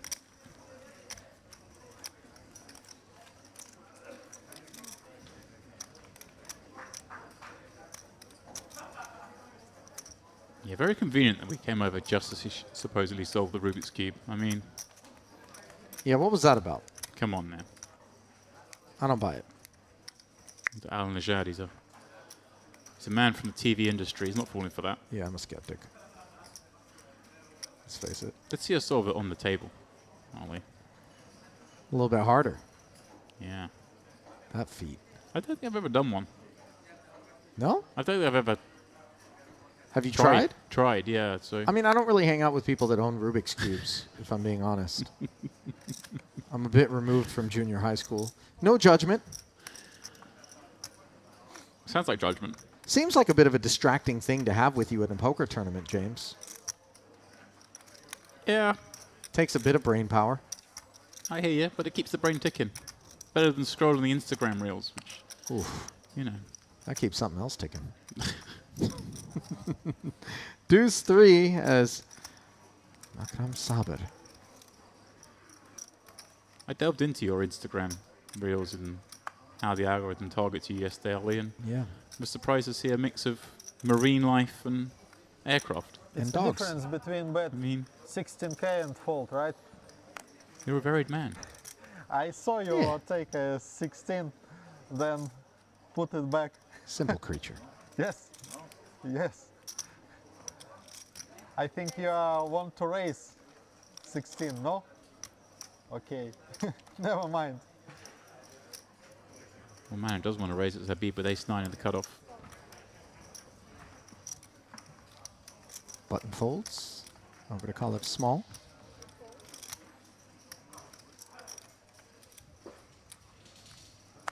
Eight? Eight.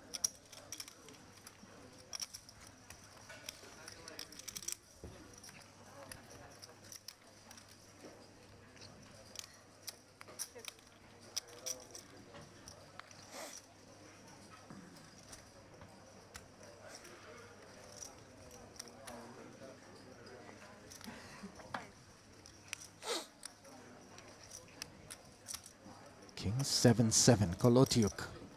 Defending the big blind. Flopping trips. Checking over to Habib.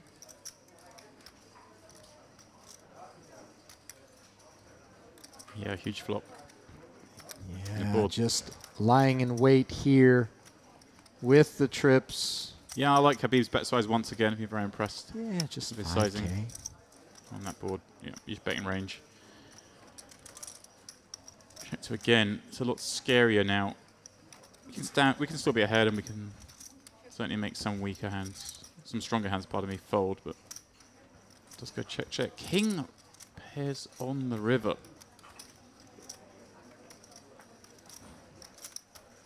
Seven's full. But given the turn action here, Kolotiuk might very well suspect that he's got a winner on his hands. Yeah, it's just a question of how you get more chips in this pot. You bet small here, maybe get some of those ace highs to call. Do you check and allow them to bluff? Kolo's going to have some natural bluffs himself as well. If he's defended here with, you know, a pocket pair and now it's turned into garbage, he's going to want to bluff with those. So,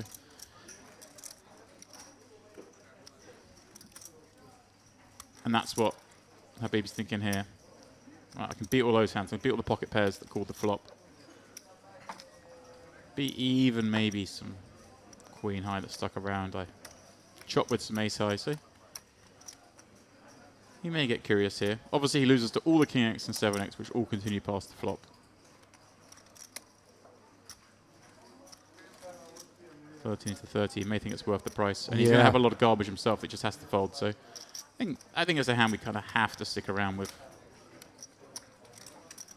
The guy forget here, the Turkish guy. Good sizing there from Kolotiuk to keep the ace-9 in as played. Yeah. As he continues to ride the chip roller coaster, and on this occasion, it's the upswing. Oh. He's got so many, he can't stack him, Ali. I don't know if he's got that many, James. He's got some. But they seem stackable.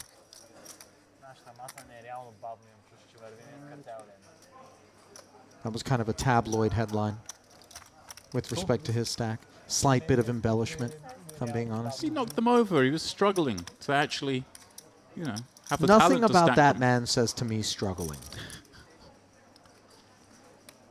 It's the jumper over the shoulders. Screams solvency. Yeah. That screams the look of a man that could make the 10 million guarantee. Yeah. Safely. From It's not a perhaps man the you bow wanna- of his yacht. It's not a man you want to be bluffing. The man with the jumper over the shoulders. Sabre. Don't want to be bluffing him in this spot, Ali. He's got the rockets, the boots, the nuts. It ain't the nuts until the river shows up. I've learned that the hard way. Habib with the king-queen and the hijack. Wow, he just folded it to the open. Put it into the bin. Wow. Unexpected. Wow, what a fold. Again, there's a lot of history between some of these players, Ali. We keep referencing this place as the world's biggest small poker room. Yeah. And maybe that ringing true there. But it's got an idea of where Sabre's at. Although we've seen Sabre step out of line, Ali, so I'm a little surprised. Certainly have. Kalev flats the button with the 9 of spades. Kolotiuk peels the small with 9-10. Neura with an easy peel from the big with deuces.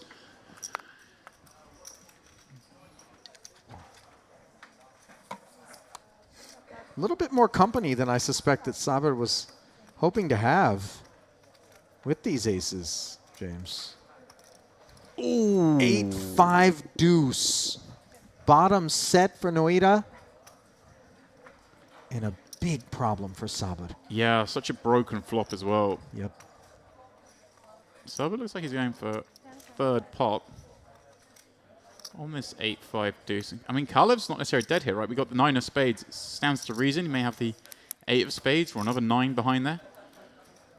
Even if he's got 9-10 of spades, may look to take one off here with the deuce of spades on board. Would be a little liberal in a four-way pot, but wouldn't rule it out. Neura. I think just with the stack depth here, Ali, we need to start building this pot. I think 2.5k, 3.5k. Sorry, 2k, 3.5k. They are very deep. Break, forget. And of course, Ali, the beauty of bottom set over, say, top set is you unblock the top pairs. You unblock the 8s. You unblock the hands you want to continue. So these are the best hands to come in with the raises. It's obviously maybe counterintuitive to think the weaker hand is a better hand to get in, but Sabre kind of still loving life here. Up against that big blind squeeze. I think you're best served as a call here, Ali. You don't really want to over-rep the hand. You don't want to only allow better to play against you. You want to allow the bluffs to continue. Sabre's going to have a lot weaker than aces here. So we'll go heads up with 110,000 chips in the middle. Just look how dry this board is, too. Yeah, not many scare cards. They're both pretty deep. 7 on the turn doesn't rate to be really of any concern. Yeah, it's some of the bluffs, maybe a hand like 4-6, 6-9. I think the 4-6 probably just leans more towards calling, going multi-way. But if you are looking for bluffs, maybe 6-9's one of them.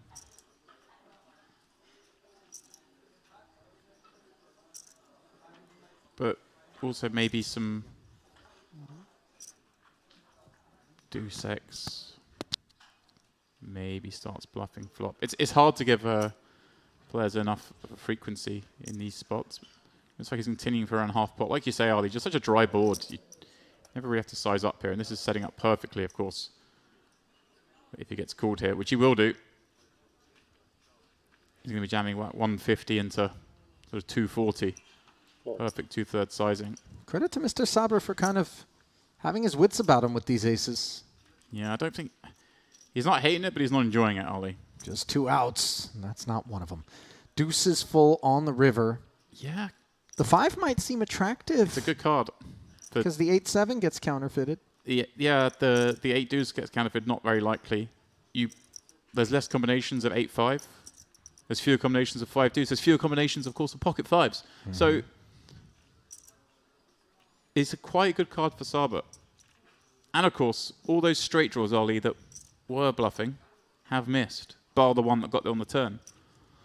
So this is one of the better hands, one of the better river cards to call off against. The deuce perhaps would have been the best card to see. Well, I suppose Ali, if we're picking, we'll probably choose an ace to see, but after that, I think a deuce, then a 5. Saber thrown into the tank. This is not easy. So it is one of the better cards for him to call off with, but you also just have to remember the hand went 4-way pre-flop. Neither check raise the turn, or check raise the flop 3-way against a man who's open under the gun and continued to barrel. Saber's hand's kind of face up. I mean, he's obviously got the best pocket pair, but he knows that his opponent knows that he's got sort of one of these big overpairs. And it is just how many bluffs do you give Neura? I mean, 9s through kings didn't play this hand this way. Correct. Wow, if Saber could find the muck here off of this 142K, I mean, look at the price the pot's laying him. Yeah, like I said, it's just how many straight draws do you give your opponent when he check raises the flop? In my mind, it's not that many, Ali, because they do just get to call on the flop a lot. But then again, we're playing deep. You check raise straight draws, you can make big pairs fold down the streets. Becomes very attractive. I'd love to know their personal history between these two. Obviously, we know Neura's clearly pretty successful, has a stack deep in that mix max later tonight, and has a big stack here.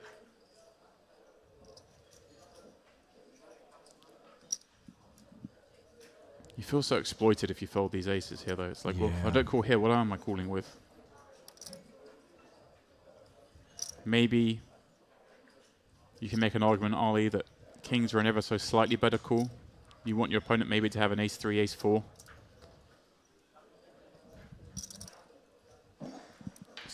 Credit to Mr. Sabat for just really sensing that these aces aren't going to earn him this pot.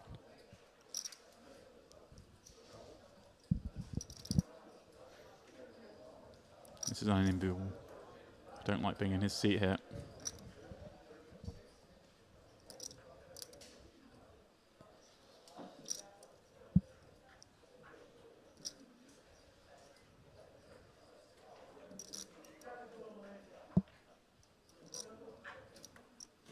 Facing calling off the last hand as well, Ali, that he can call and rebuy if he wishes. I wonder if that's factoring into his mind.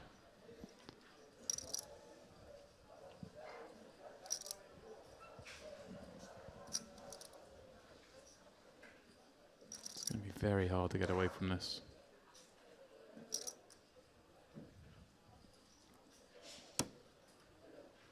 Well done. And he does it. Fantastic fold. Truly fantastic. Mr. Saber, take a bow. Tremendously impressive there. Yeah.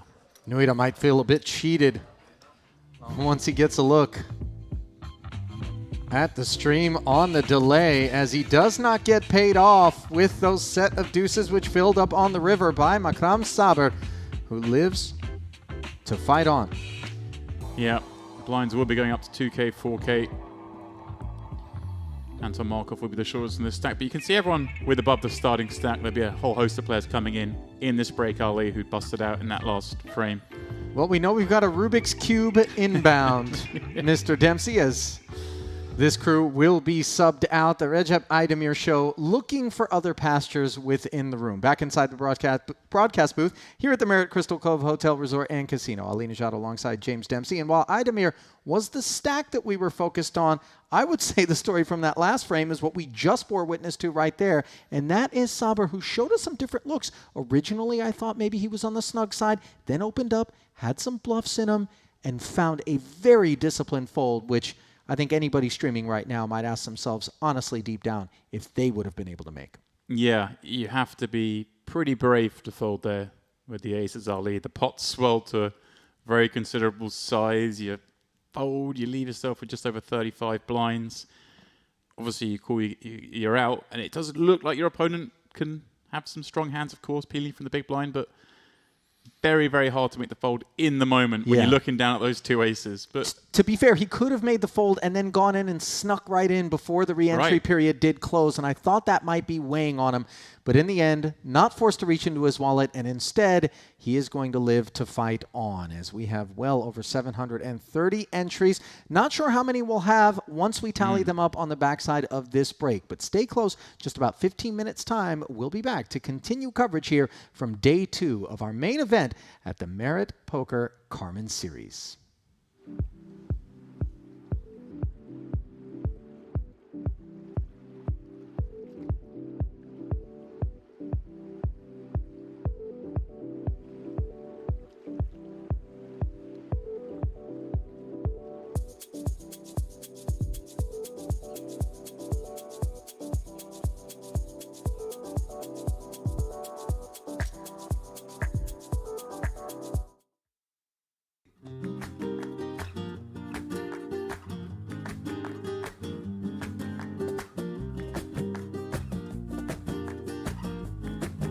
To 8K, Habib. Ace Jack. Put it into the muck. Or did I miss something here? Did Habib flat this Ace Jack? I would have to imagine. Yeah, there's chips in front of him and cards. There we go. Again, you can go both ways here. I think I like the flat, but there's certainly an argument for... Oh, I think he has raised it. Okay. Oh, yeah, action back to Blabea, no flop. Yeah, just your opponent's sub 20 blinds. Like, come on then. If you've got a hand, let's go. And Blabea had been put through the ringer so far. This one will surely be the line that he's willing to die on. If he knew it was ace-4 a little moment ago, that's right. Certainly would. He didn't get to see that, but he would have and been. There is the jam. Yeah, Habib's not going to love this, but asking for a count. It's going to be another 34,000 for him to call. Clearly, he's deep enough to be able to do so. Yeah, 19 blinds. You can't really be 3-bet fold these. You don't. Again, it's one of these spots. You don't want to peel with it. You don't want to 3-bet fold. You kind of have to 3-bet call. You're in okay shape against some of the hands. This is just a factor of stack size. If his opponent had 25 blinds, could perhaps 3-bet fold flat.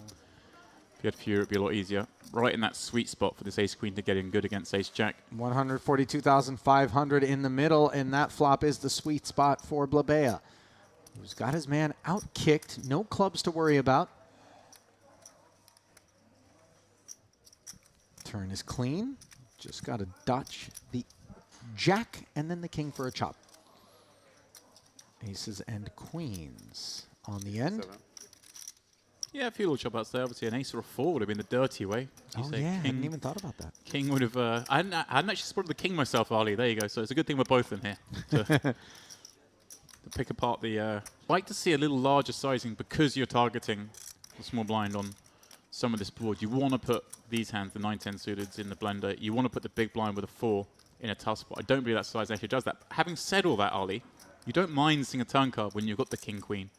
And you can now fire a bigger barrel on the turn with those 2 overs. Sets himself up nicely to actually continue to apply pressure to this 9.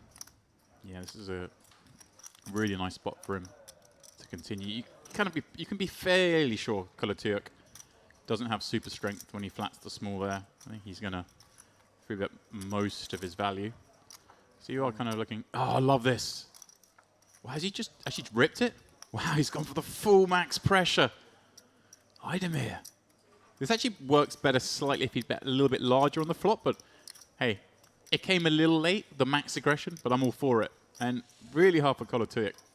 Now, obviously, we're just playing 58,000 effective here on this Idemir rip. Yeah, way over pot. He could have gone a smaller sizing and then kind of set up for 3. Might that be weighing on Roman's mind here, though, as he's kind of suspicious? But for all your remaining chips, one couldn't fault him for thinking this was a bit too much on ask. Yeah. He may be thinking, like, does my opponent do this with some of the weaker jacks? Are we now leaning more towards some draws? It's a brave guessing game to play, though, Ollie. Your opponent does have a lot of jack X. May just decide to shut down. Because, this is what I say, I think I would have preferred it if Idemir had bet a little bit bigger on the flop to shallow out the stacks to make the turn jam much closer to pot. But it doesn't mean this is like an easy spot. I think he's thinking, like, okay, I can rule out more than one pair. He's thinking, if my man's got a set, he's going to try and milk me. He's trying to get a little bit more. So he's thinking, what jacks does he do this with? And then what draws does he do this with? Try and piece together that range. And if he thinks it's a lot of hands like this, the king, queen off. No bluff, right? Wrong. Semi-bluff. Oh, I love this. Idemir gives nothing away. Credit to Kolotuyuk, though. For being suspicious, he recognized that something smelled fishy about it. You've seen camera anyway. Okay. If you've seen the TV. But a 6-7 suited, but maybe you're thinking like the 8-9s, the 9-10s, the jack-10s of the world. After Blabea does click call, another 30 slides into the middle, almost 88,000. Just north of 1 SPR for Kolu, and after a second check from Blabea, he barrels again the very milky 30.5. Yeah, but I really like this because he's leaving only 60 back, so he's really shallowing things out. But this makes it very difficult, Ali, for queens. So we can have some bluffs here. Because what is a queen going to do to this action? Facing 30 with another 60 back, we'd be going into 150k pot on the river. And obviously, people are saying, why are you worried about trying to make a queen fold? We got the best of it. But I am talking his range bets here. If he's got a king jack kind of hand, a king 10 kind of hand, that's 3-bet light, repping the most strength here. As it is against this kind of hand, again, Blabea's getting 4-1 direct. Plus, you've got to think there's a very good chance you get the remaining 60. So does continue with just 7 high. It's never great to be calling out of position on the turn with 7 high, Ali. Of course not.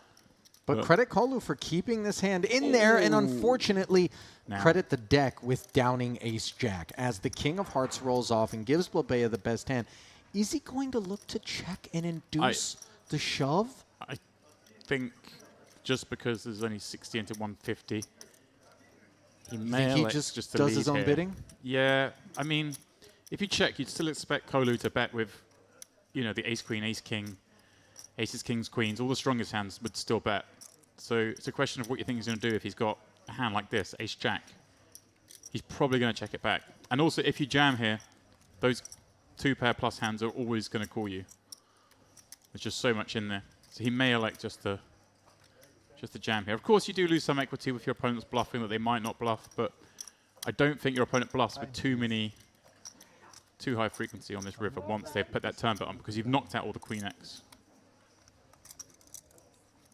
But it's definitely a peculiar spot. Once more, I love these main events, Ali. Oh, Kolu's. Day 2 on a main event's a fascinating time. Every street, every hand. Every hand, every hand.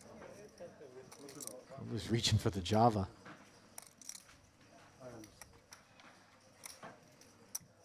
They good, beautiful for TV, but Wow, he's gone for the... Wow, he's gone like 35? This is a bizarre sizing. I didn't consider this, Ali.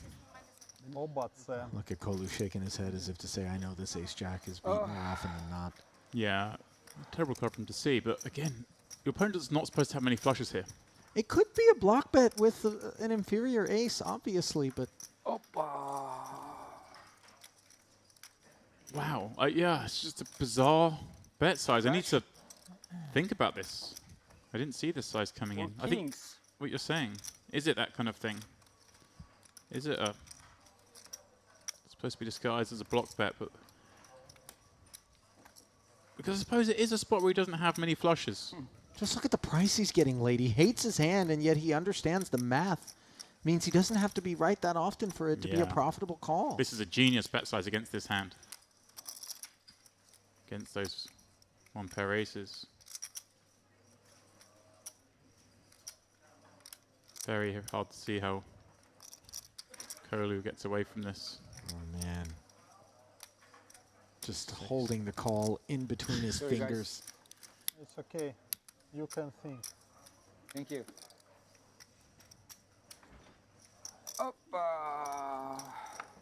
Right. It's the turn bet. The thing is, the turn bet knock. Some obvious bluffs here, Ali, would be a hand like Queen Jack, Queen 10. They're the kind of hands that make sense as bluffs, but then that turn bet makes a lot of those hands fold. So now you're looking at Babea having some weaker ace-x, and does that turn into a bluff? Wow! Incredible stuff from Kolu, Ali. That took real discipline, James, and I think it's a real deviation away from what the math would dictate, clearly.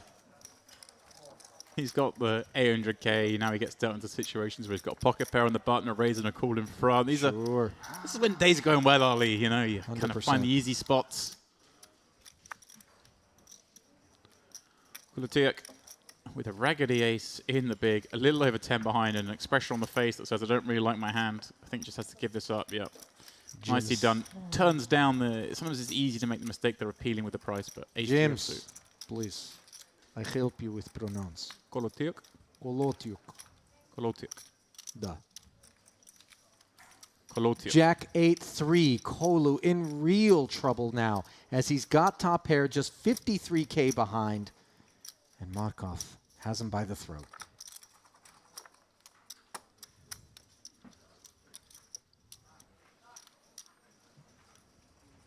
Yeah.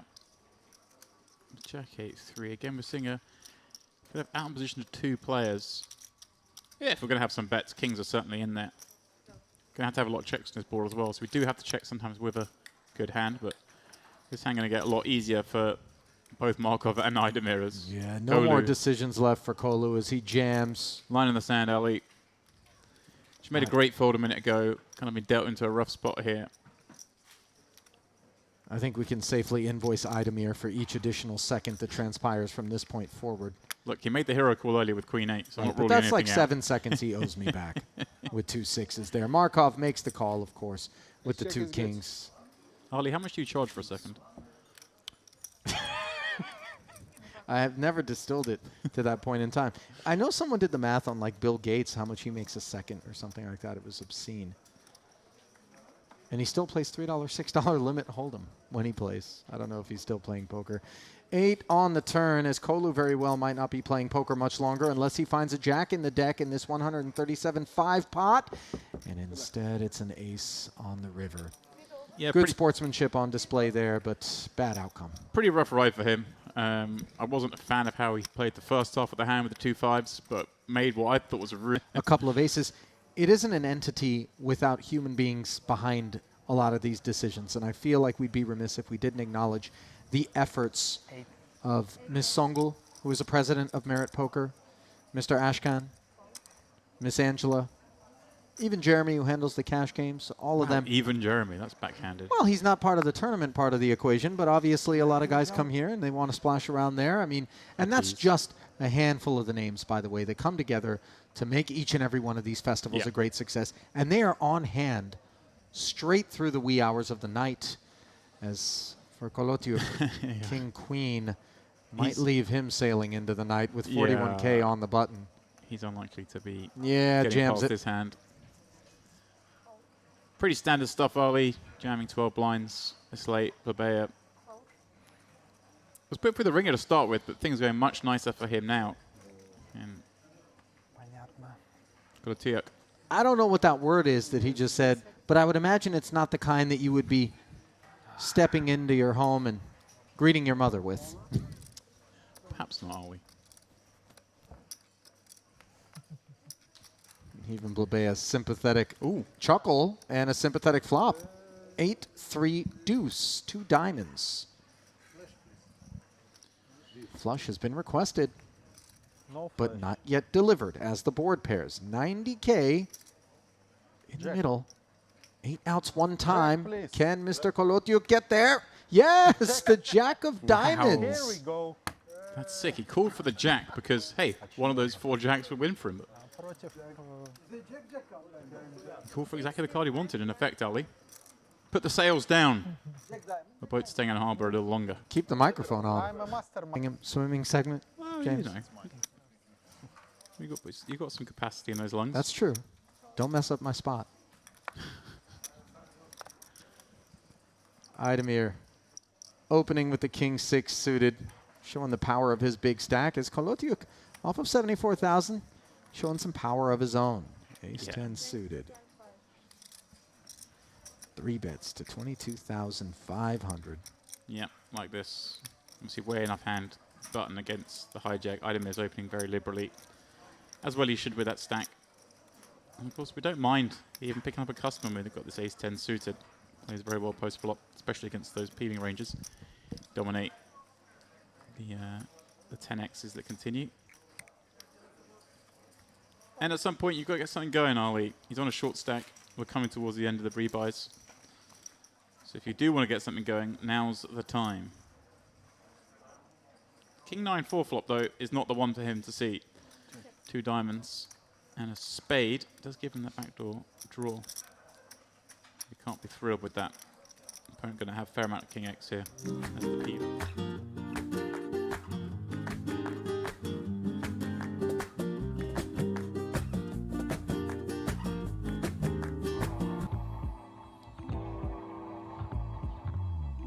And the Mediterranean Sea lapping at the luscious sands between the Merit Royal and Merit Crystal Cove hotels.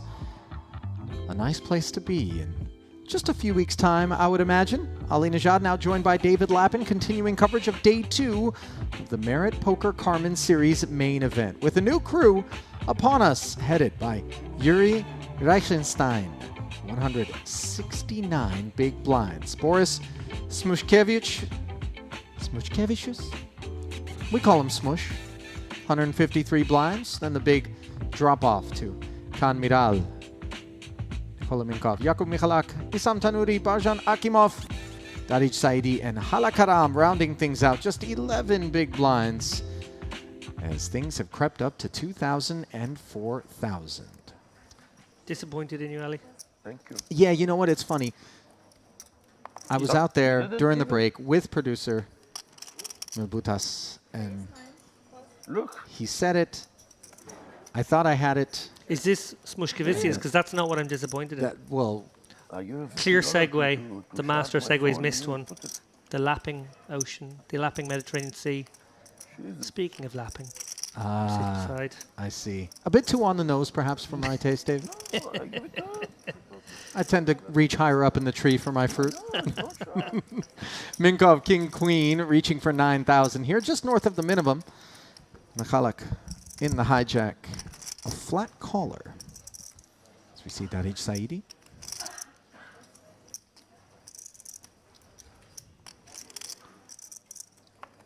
and there is Smush. Great fun to have in the poker room. Goes by the nickname Bori.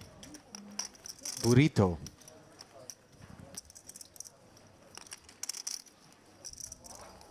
A legend from up in Lithuania. 2 3s and a 7 here. Nothing legendary about this board development for these two holdings.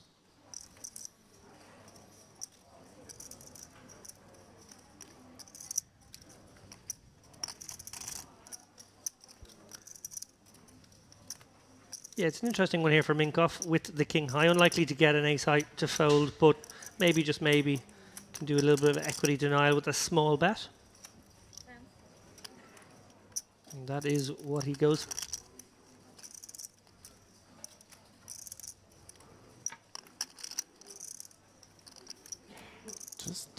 K. Club working there. Yes. Michalek makes the call. And picks up the nut flush draw promptly on the turn. See how Mr. Minkov decides to proceed. He is a high-stakes live cash game specialist with great success in the Merit Poker High Roller event during our last Western Series. 162K pickup there for him. Not a bad performance at all. Michalek in a spot here where he can't really get a better hand to fold. He may well be winning right now, and he has a draw. I think a check is usually the way to go in that spot, and there we see. Backdoor clubs do come in as he checks back to realize the equity and promptly does so. Unfortunately, it doesn't seem like Minkov is going to be interested in any further festivities unless he decides to turn it into a bluff with 48,000 in the middle. I think he's going to have some respect for Jakub Michalek. Having a flat calling range there that would likely be content to pick off this effort were it made, which it isn't. Now, of course, we know the bet is inbound.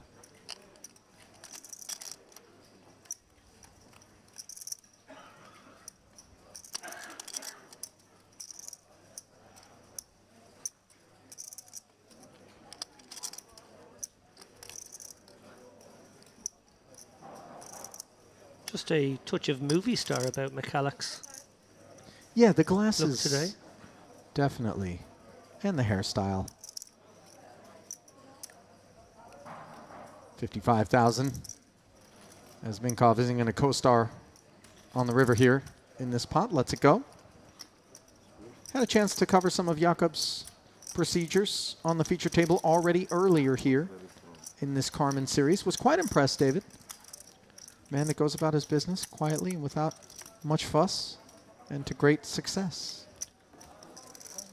Yeah, so many familiar faces making it deep all the time here. Mm-hmm.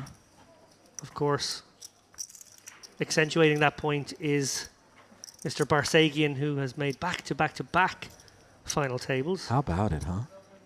But regardless, we just keep seeing lots of the same faces there. Uri Reichenstein, briefly on your screen there a moment ago. There he is.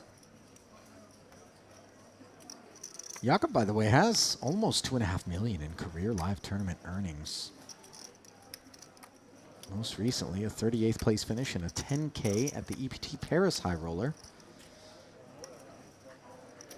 Earning himself 22,000 and change. A couple of final tables at the Western Series. Mystery Bounty. And then at the Vintage Series before that, 27th and a 15th place finish. Just very consistently been doing damage. All the way back to 2011, David. Not short in the tooth. Going to work with the King 3 suited. Has been 3-bet by Mr. Miral. Understandably off of the 2 10s.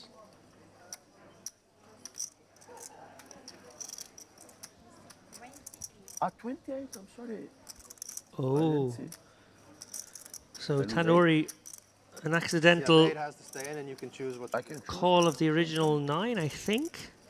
Where is it? 28. Now finds out there's 28K in there from Miral. I think those chips will stay in the pot. Yeah, that does seem to be Here? the information delivered. And Michalek, of course, lets it go. Did create a slightly more interesting spot from Michalek there with a little bit more money in the pot. Right. Slightly better price. Need to pay attention. Maximum focus. You're right. Uri with the advice. You're right. No, but yeah, it was unlucky because it's 3 purple chips in 1 chip. It looks like 8 also. There is Alakaram. Not pictured is a Rubik's Cube. She was showing off before we brought her to the feature.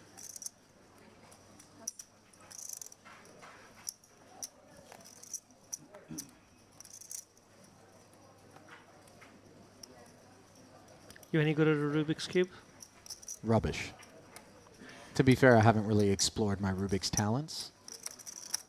I find there to be infinitely other things that I would rather explore my talents at, including just simply the art of doing nothing. That sounds acutely judgmental of those who would endeavor to be good at Rubik's, but I'll tell you what the problem is. The best Rubik's Cube, do we call them player? Oh, yeah. In the world. It's very competitive. Makes how much? There's maybe 2 people who do make some endorsement deals from it. They usually battle heads up each year. Yeah. At the World Championships of Rubik's. They can play the 4-line format, the 3 being the classic, obviously. Lapping a lot of this conversation as we see Reichenstein's King Jack suited, picking up the Queen Jack conveniently of Smush. Suggests that maybe you have dabbled down the Rubik's hole? I dabbled as a youngster, but I mostly got my information from a single documentary on the subject. Ah. Which I recommend, by the way. I can't remember the name of the documentary, but it was... Sure, it won't be hard to find. There can't be a whole host of them, right? Well, that's true, too. Very sweet story, actually, about the Australian world champion and this young Asian-American kid who was threatening his crown. Check it out. Does it involve murder? No, it's not like that. Oh, so it's not. Sort of a... Oh, you did say it was a sweet good. story. It's feel good, Oh, yeah. well, that could sometimes, depending on how awful the person that gets murdered is, it could be a feel good. As we see 2 streets of checking, now bringing an ace on the river, and Smush activates, looking to represent. Note that this is second, not no pair for Reichenstein, but he's not interested. Little double up.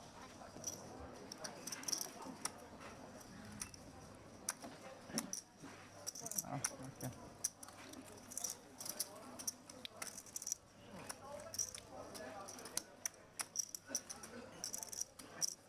Maybe more than double up.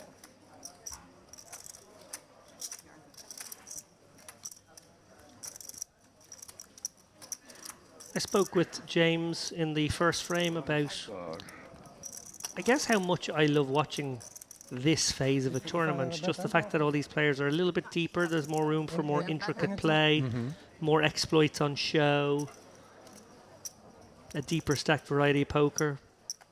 Probably a bit more entertaining for the audience, even though it lacks the immediacy of money jumps and that kind of thing. I really like, you know, I'm a storyline guy. I love the storylines being built up here over 3 days of main event coverage. I'm glad, as much as I have enjoyed the cash games, I'm glad we are covering days 2, 3 and final day of this main, maximizing our chances of finding some stories in the field. And it seems like every single one of these series we do find really touching kind of moments. So many guys play exclusively here during the Merit Series, their tournament poker, have come to know one another as regular attendees and have become friends and combatants, as is oft the case in poker. Minkov going into combat with the deuce-3 suited. Akimov has the medicine. Going to be content to just flat.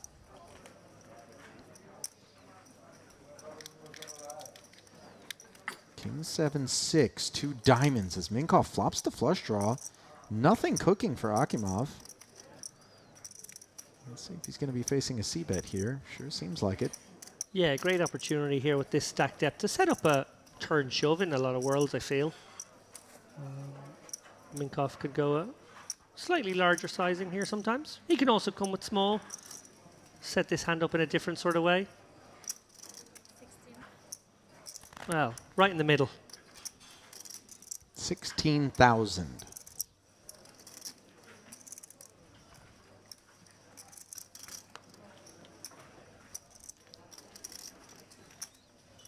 Uncomfortable now for Akimov. Feels compelled to call with the ace-10, even though he has nothing really going from except the fact that ace-high could still be good. Well, now he's got something going for him, but unfortunately it's going better for Minkov as he's hit the 10, but is drawing dead up against a flush. 64K in the middle.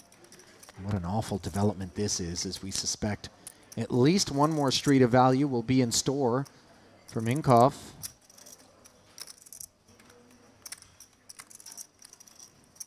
Far from brisk pace here as the re-entry period has come to a close. The field is set at 765 entries in total with 269 remaining. And just north of half pot, the sizing this time. Yeah, very dark tunneling now for Akimov, having not defined his hand pre-flop. Stuck around in a very marginal situation on the flop, and now having improved to what he maybe suspects is not the best hand in a lot of worlds, but also feels like he could be getting exploited not to call one more time. It's uncomfortable.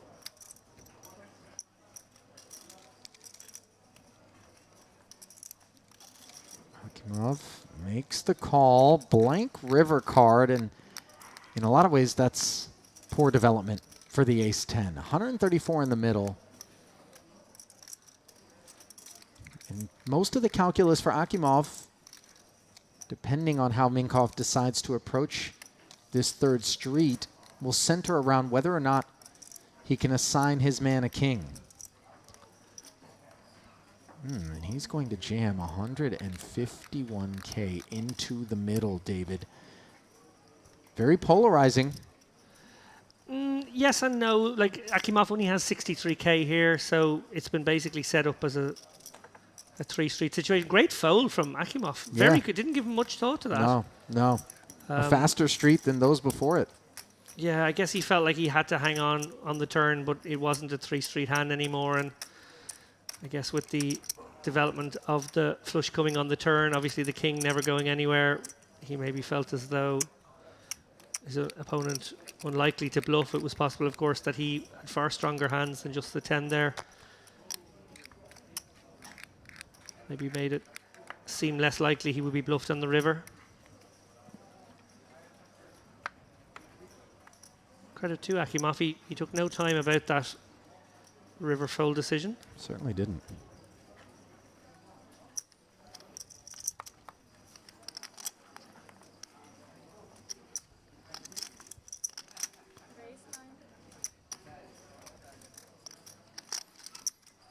Mikalik. Ace 10 makes it 9,000.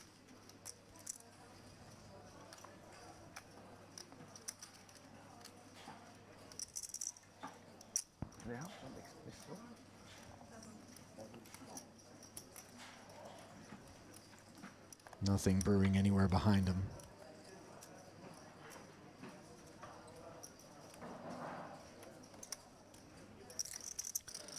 Yeah, versus the min raise, this becomes tempting. The mini plus probably just about scrapes away the 960 as a defend.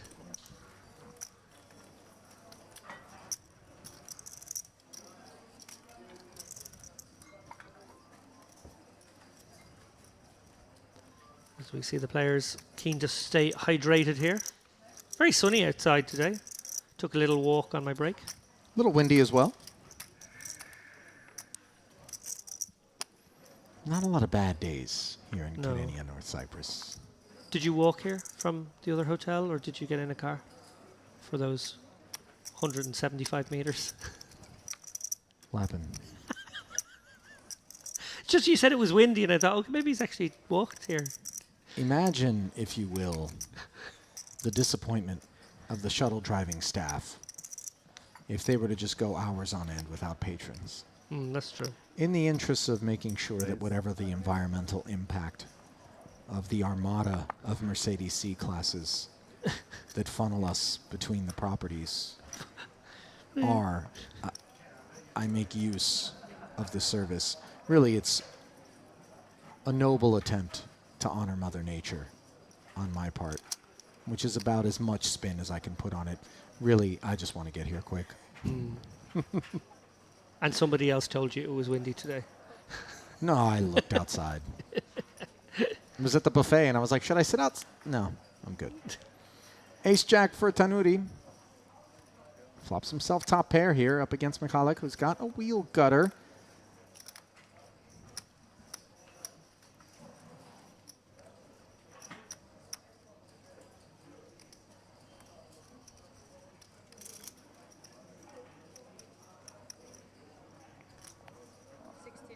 $16,000.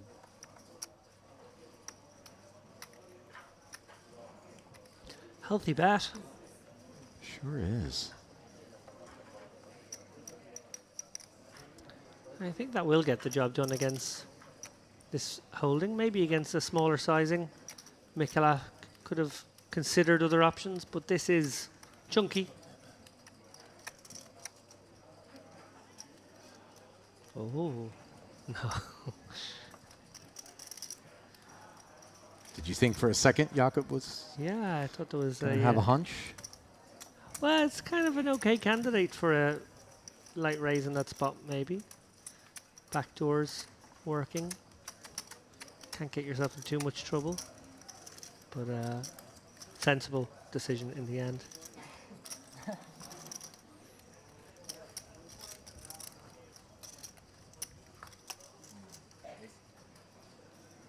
Love those sunglasses. Yeah, I was just going to say, very befitting. She looks like a movie star. And as a cinephile, David, I know that's something that you can appreciate. Next time.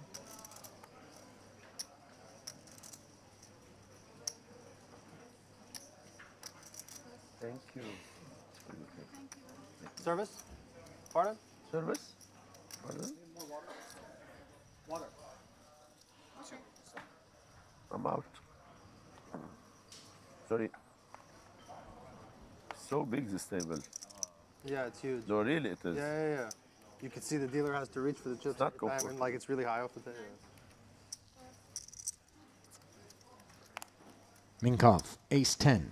Opening up in Reichenstein. Ace Jack has the right kit on the button.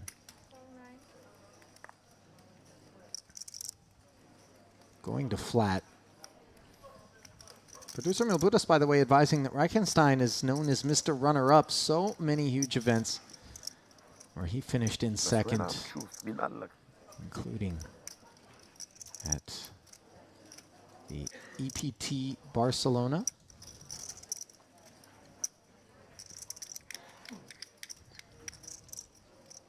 Yuri finished second the Western Series in a deep stack bounty 6 max. Finished third in the bomb pot 7 max. He's played a few World Poker Tour events, made some deep runs as well. Does have over $4.1 million in career tournament earnings on the Hendon Mob. So yeah, superb the player. cream beginning to rise here deep into this one as ace 10 and ace jack are in front of this king queen suited for Jakob.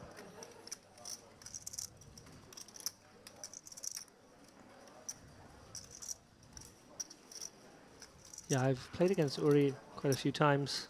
A formidable opponent.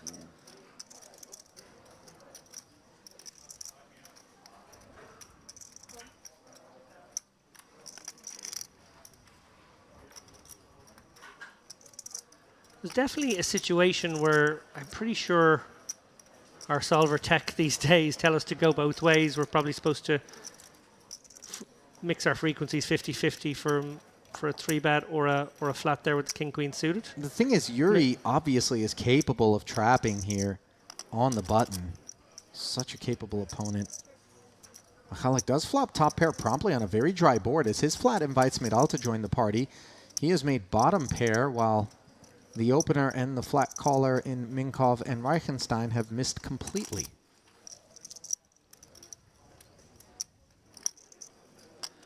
I wonder if Uri will take a stab at this one. It's difficult into 3 other players, but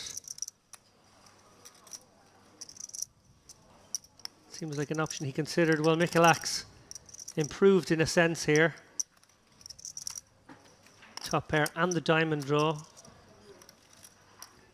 Probably look to do his own betting, I think, in this situation. You don't want it to check through again. He's got so much hand here. You'd hate for a silly 5 or a 6 to come off on the river and leave you guessing against the likes of the big blind. Yeah, and it'll just be very hard to know against a lot of rivers. You say a 5, a 6, a 9, a 10, a jack. You wouldn't like to see any of those cards. You wouldn't be terribly confident out of position against 3 players. So, yeah, very wise decision here to do his own dirty work. I like the sizing too.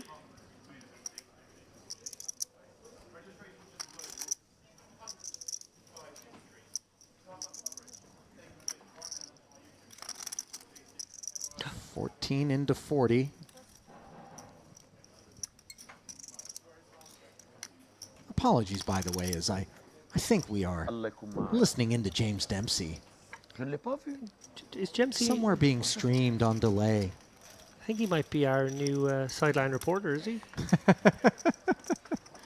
Somebody's listening in on the stream on their phone or something like that, I'm guessing. It did sound a bit like he was live out there. No, I think he is live You out think there. he's live out there? I think he's live out there doing the telegram. Oh, yeah, that's right. The telegram bit.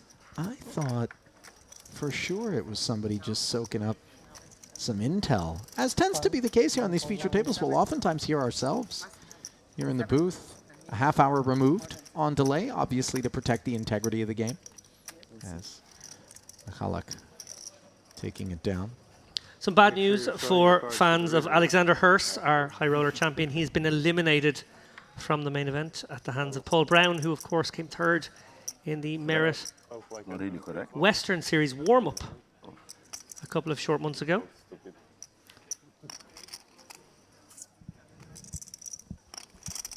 Moment of silence. Yeah. We're done. Smush. Queen Jack. Getting after the boys. Okay.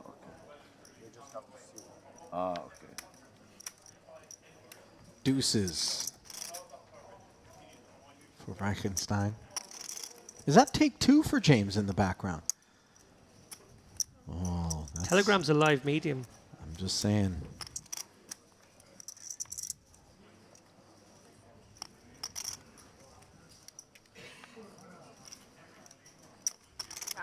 On the duck hunt was Yuri, but Halakaram gonna jam a 10-7 suited out of the big blind here, and I don't mind it insofar as she's just seizing upon the opportunity to maybe pick off some chips.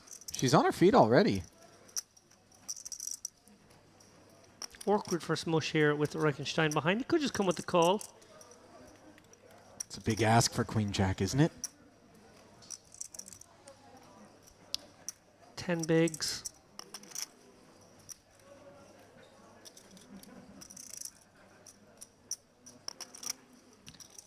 The presence of Reichenstein behind is maybe what will earn her a fold here in some worlds, yeah. Oh, I needed you to save me. And Uri is going to have to make the call. And she's going to get the great news here with better than a coin flip. With plenty of dead money in the pot here. For you, we are on the television, you know. Hold and I stay a little bit more. 700k more. Oh no, Uri hasn't made the call yet. He actually suspects that he could be in trouble. My hand is not very good, but... So fold. It's a good play. Fold. You'll see it on TV. But it's a good fold. Amazing. So that I stay one more round, and then you can bust me. You have a pair, no pair? No, I'll tell you. The last time I smiled to you. I was in big trouble. Yeah. Don't. Wonder how much of the speech play is factoring in. Come on, man. Come on. I think she earned the fold there, did she? No, I think he flicked in the call. Okay. So You are mean. 90% favorite. It's not personal, never personal. I know. I'm joking, of course. You have. Now I want to double This up. is mean. No, this is not, I'm just kidding, I'm just kidding. I have to win. I have to win. So Halakaram's tournament life hangs in the balance in the hopes of a 10-7. Jack 5-3. 6 of diamonds for Work the TV people? 7. to do. 7, 10 diamonds. 7, 10 diamonds. 7, 10. 4 of diamonds. 3 jack of diamonds, 6 of diamonds. 7 on the turn, and now Yuri as the 2 outer. Things looking good for Hala. Can she hold? Wait. Never ends. Never is. She can. I said I told you don't work. Back of the net for I said Karam more there. than double up. More than double up. When? That deserves an espresso, sir. What? I don't know what my friend Do. I wonder how many people rooted for you in this spot.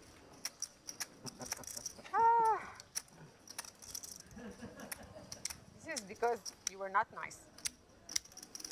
I don't know. I gave you 40K. It seems kind of nice.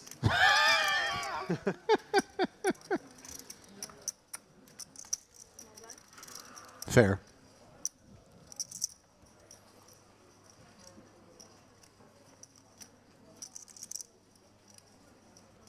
So remember, you always lose all in. I see it the other way. I feel like the next time Yeah. I will for sure win. Can't lose 3 times in a row. Well, yes, you can. 3 times in a row. Even better, little does she know the Queen Jack hit the muck. That would have got there. Yeah. Well, to her credit, she chose to play the hand the way that she did instead of just taking the price from the big blind. Thank you. Appreciate it.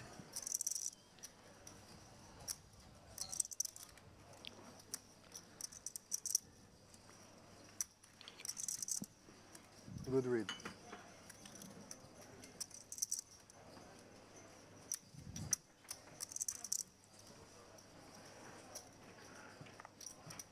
Cove, ace-6 suited, opens to 9,000. Now here's the thing about Karam's jam from the small blind to 94K. We just witnessed her do something like this with 10-7 suited. No pressure this time. No pressure. Minkov does relinquish nevertheless, just too much. Jack. Decent.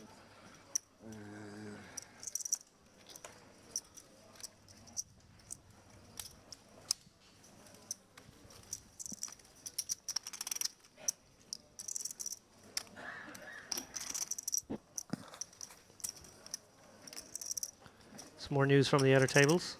Talk to me.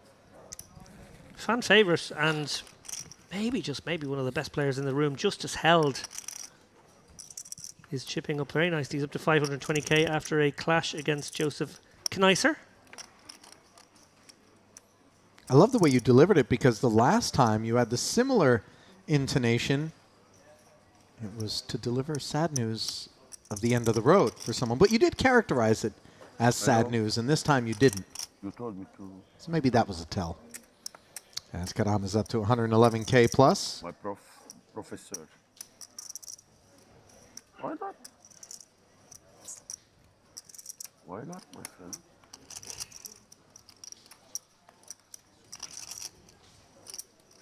Another ace-6 suited appearing.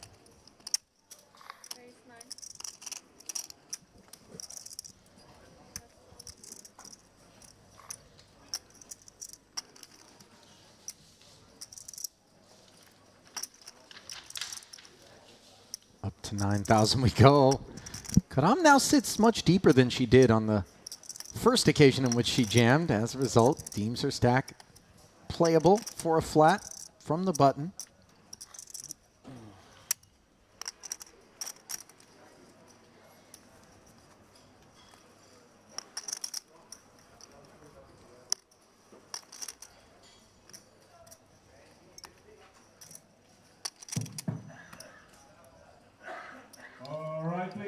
We are ready to open a new cash game table. On table number 6 would be 25, 50, 90,000, $3,000 minimum buy. Smush. One call for Oleg. 6-7 offsuit. Igor, Robert, Flicks in the Andre call. Mack, Joseph, Roland. Gentlemen, the table is table number 6. Three players to the flop. King 10 deuce. Karam smashes top pair. Robert, Andre, Joseph, and Roland. We're ready to start on table number 6. Mikulak with the backdoor nut flush draw. And the range advantage in this situation may take a cheap stab here, even against two players. Oh, instead decides to knuckle over to Karam, who they're probably putting in quite a wide range now. Maybe not going to be believers. Hard to fight back though with the 7-6 and the ace-6. One barrel. We didn't get a show that time. 2 folds. Ah, yeah. And one more pot heading Hot to streak. Halakaram's Playing the rush. Hot streak. seat. I hope so. It's been like 2 days. Build the momentum. Yeah. I still need to double up. I want all your chips. That's fair. I want all of everyone's chips. Yeah. That's fair. Declarations of war.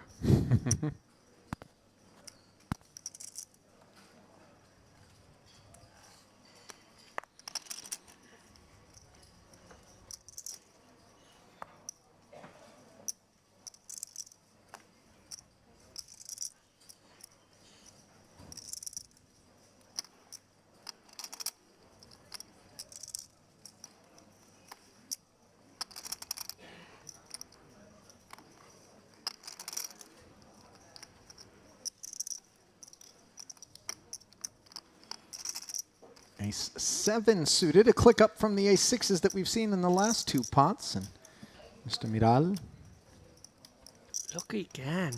fires.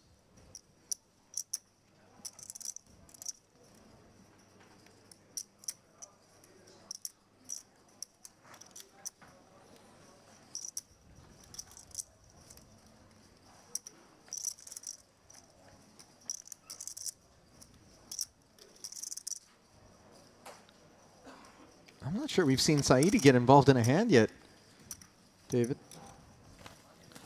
So he puts yet another one into the muck. Same destination for this 8-deuce offsuit.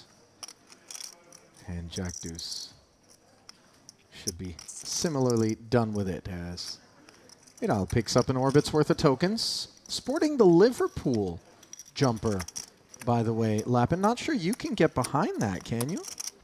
Actually, a Liverpool supporter in my youth. But I don't think it was the football club. What was it then? I think it might have been like a piece of souvenir tat.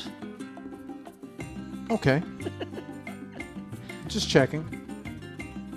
Well, jumper or not, we know there's going to be plenty of support for the largest guarantee of the year. It is the Merit Poker Classic Series coming your way August 7th through the 17th. You're not going to want to miss that. Robust cash games, high rollers, main events, warm-ups, you name it, we're going to have it. What a beautiful time of the year to come here. Oh, yeah. Possibly the best.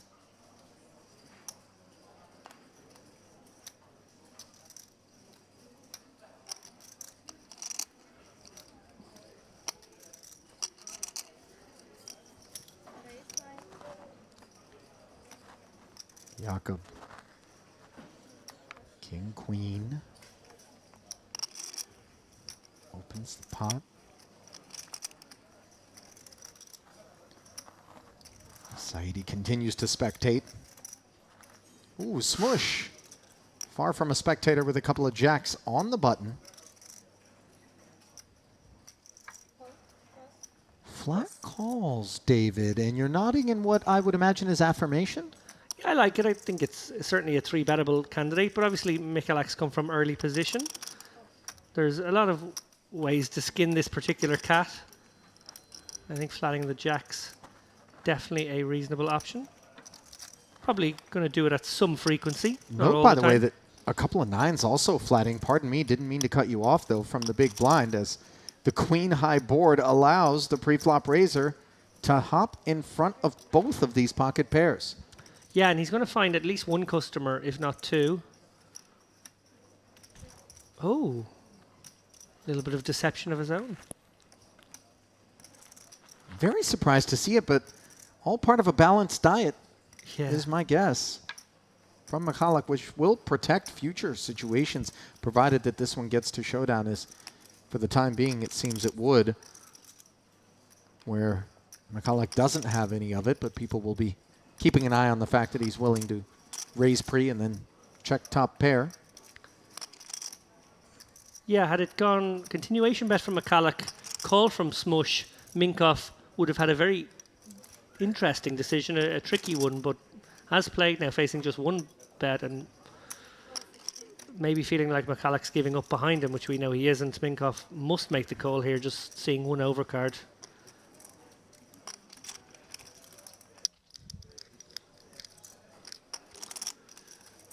McCulloch may well come with the raise in this situation.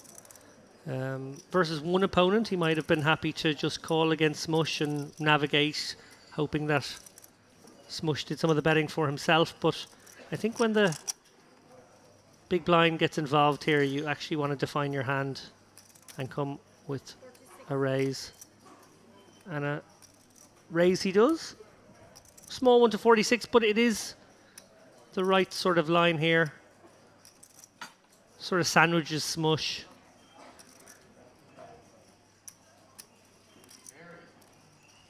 Very awkward for the two jacks. You think he's instantly lamenting his choice to open the action with a bet here in position? Yeah, definitely. It would have been nice and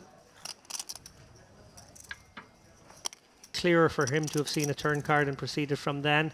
I think he's keenly aware that Minkoff doesn't necessarily have to have a queen here, and Michalak could be pouncing on perceived weakness here. A bet from the button, not necessarily representing super strength. A call from the big blind, not necessarily representing a lot of strength either. So it is a spot to pounce. If he had a hand like ace king, would he ever consider doing this? Michalak blocking ace queen, king queen, the best queen x hands. He might. That may have been in their minds.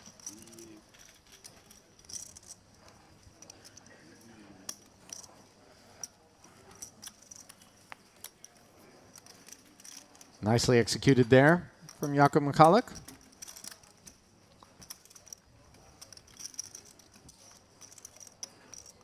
Not the last time we'll be uttering those words while observing him in the office. That's my guess. Yeah, he's a tidy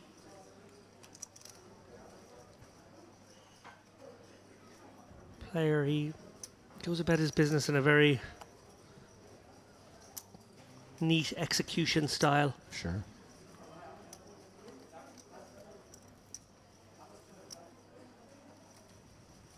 And once more, we saw him open the king 3 suited from earlier. Yeah. And it's interesting because he's far from the biggest stack on the table. Granted, he's plenty deep enough to be taking this approach, David, but oftentimes we'll see very capable players look around and say, listen, if none of you guys out there who are sitting on big enough stacks to maybe serve as directors on this set want to take the initiative, I will. Yeah, and while a king 6 suited or a king 3 suited open from early is definitely non-standard, it's the kind of adjustment a player will make when he recognizes that there isn't a lot of 3-betting going on at the table. That's the best counter attack to somebody who's opening too wide. That's to start 3-betting wide. When he's recognized that that's not really happening, obviously the jacks and the 9s flat in the last hand, that gives more reason why he can get away with opening a hand like king 6 suited. And now he's been jammed on by the 57k stack of Akimov. Far too much. And a good counter exploit there from Akimov, who, looking down at an ace that he maybe wouldn't have liked to proceed with post-flop against an early position open, decided, actually, I just figure this guy's opening quite wide from what I've seen, from my sort of internal HUD. Feels as though he's opening a lot of broadways, a lot of blocker-type hands, and actually I'm just going to try and get the job done here as we get a glimpse of the... Yeah. Karam trying to get the job done there on the Rubik's, which has been reshuffled from when we last saw it. Hidden talents abound in a poker room.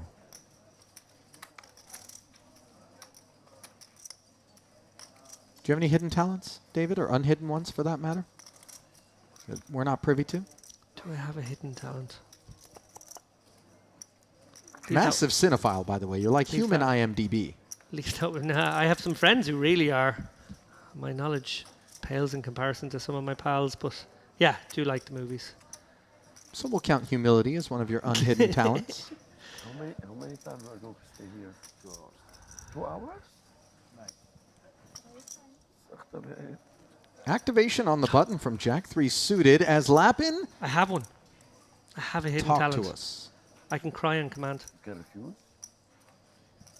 True story. If you want. No?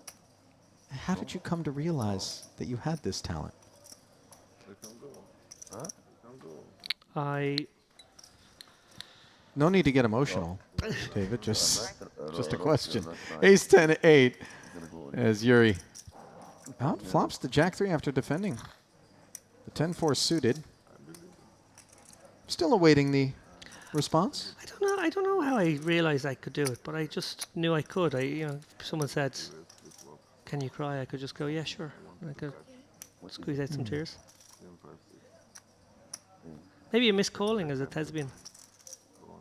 I know a lot of professional actors who need to, squeeze some nose hairs out, or maybe do worse things to themselves to get those tears. You said you missed your calling as a thespian. I'm thinking maybe we missed some therapy appointments that could have helped to sort out the deep sadness that you call upon, David.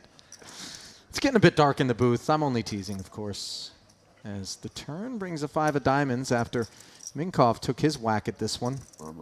He has complete air, but a second street of checking in front of him on an ace-high board that he does have what we would describe as a range advantage on here. Boom. Rubik's completed. That is surreal. How does she do it? Check back here from Minkov, who's going to have a harder time taking this pot down than Hala has sorting out a Rubik's Cube.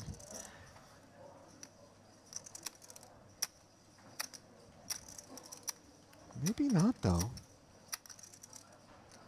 Let's see what Yuri decides to do. Could come with some block bet stuff. Into 52.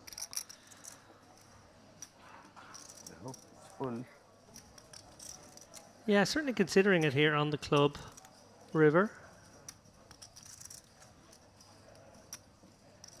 Obviously the button range not necessarily containing too much ace-x. Could maybe pursue some value with this bet as well. And exactly as Ali predicted here, the ultra small blocker, of course. We know it doesn't really put the Jack X to the test, but interesting deployment there. Well spotted, Ali. I think for Yuri, he would much prefer to put that little bet out there than check, even if he were able to induce the bluff and potentially be forced to guess for a bigger figure. But an easy release for the Jack 3 in the end.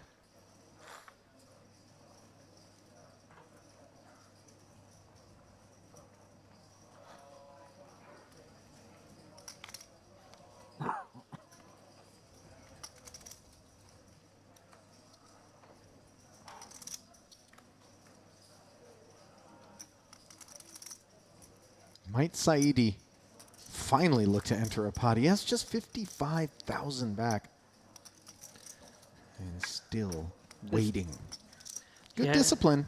Yeah, it's tempting to go with spots like that if you felt like you've been card dead, and you might get it through a little more often because people are profiling you as tight. But I like the fold. I think you got to just wait for the real hand, or at least the real spot. Good discipline. It's not easy rocking that short stack, but it's got to be done sometimes in this game. And it does require some care. I think once upon a time, a lot of guys just kind of figured, oh, once I'm down to 10 big blinds, I'm just going to jam or do nothing else. And as we've witnessed, there's even some raise folds that come in off of stacks that shallow these days, as you really look to extract the maximum value from however many tokens remain in front of you. As we see the blinds squaring off here. advantage Reichenstein on the Ace-King-7 board. Second pair against bottom pair. Yeah, Michalak likely to be holding back a couple of his Ace-X combos, but more often than not, he's missed this board. We see they've both caught an interesting amount of it. Neither take a stab. Well, something tells me stabs could very well be taken courtesy of this king on the turn, which neither player minds. Obviously, Reichenstein feels a lot better about it. he may well check again, just hoping that the river brings a card that connects with his opponent. It's a tricky one. There's not too many ace-X that would take this line, so really targeting just the 7 that didn't bet flop.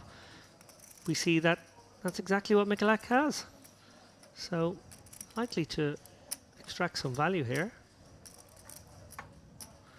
Sort of one of those bets you put in feeling like it may not be relevant, your opponent may just be too light. Be delighted to see that call.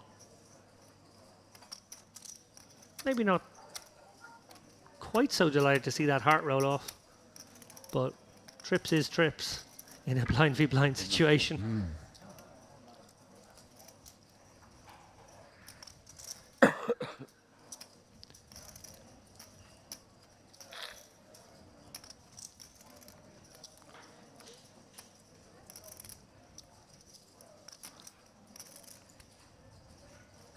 Michalak with the Queen of Hearts in his hand may have the sort of blocker he would want.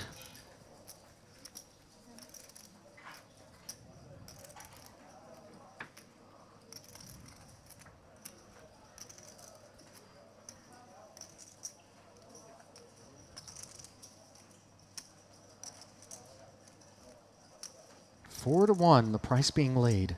Face of this 10K bet. Yeah, very value towny from Reichenstein. Michalak maybe deciding his 7 won't be good too often anymore. Will he decide to use this Queen of Hearts for its blocker value? Exactly what he's decided to do is he raises it up to 65,000, David, and that's a very meaty sizing. As played, the hearts are credible. Absolutely. I think Reichenstein may have just a little bit too much of it, although he does essentially just have a bluff catcher with the line. Start thinking about what relevant blockers you have. Do you indeed start thinking about rebluffing with your hand if you want to take it into a really advanced territory?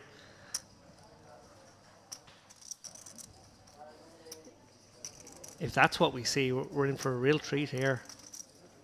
Well, we know these two guys are some of the best in the room. Michalak representing a flush here, not really credibly able to represent a boat too often. Reichenstein could, though. This could get very advanced.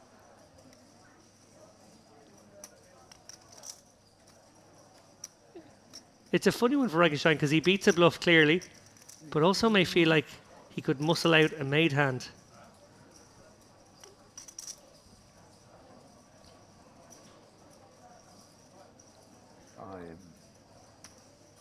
Oh, I love watching two good poker players battle. Wow. It obviously was a razor fold sort of calculus in Reichenstein's mind, and Michalak successfully bluffs trip kings. Power of that Queen of Hearts on full display, David. Yeah, we pointed at the Queen of Hearts there as an important one when the I wanted to call and then I folded. River Heart came down. You're shedding some Hashtag not sure if. honest light.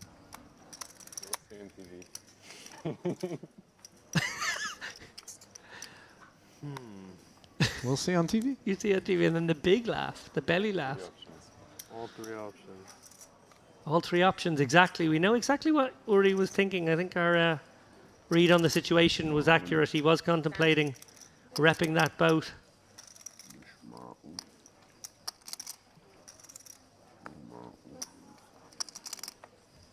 Fascinating spot. I'll see on TV as well. Definitely a hand worth clipping. Hala opens with the ace-jack up front. As the next 30 minutes are going to be filled with dwelling over that last pot. For Yuri, stroking the beard. He might have been ahead. Contemptuous lip pucker. Definitely wasn't ahead, though. That's not very reassuring. You're supposed to say, I was definitely ahead. Medal on the duck hunt from the big. That was a Comes up empty. lifetime. Top pair, easy follow through for Hala.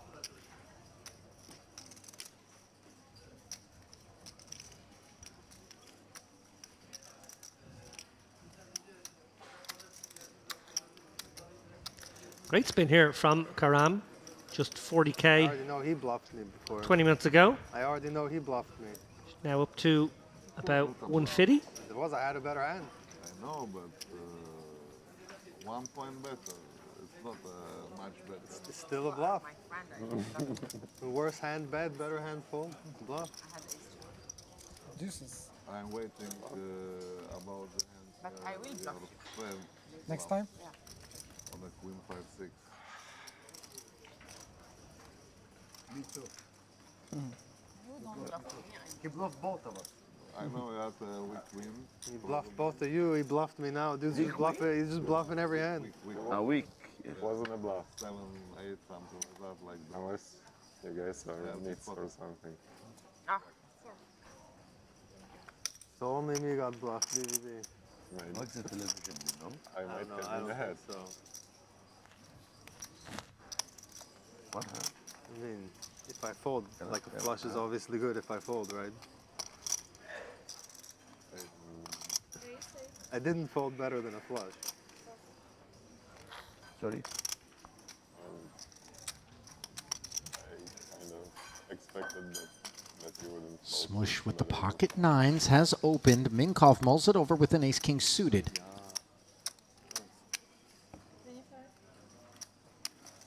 Three bets up to 25k. Oh, and Akimov. Pocket eights off of Little- 70k. Discipline muck there. Yeah, a little frustrating to see that hand and that much action just before you. Sure. But one would expect, if and when this gets round to him, Smush gets involved here.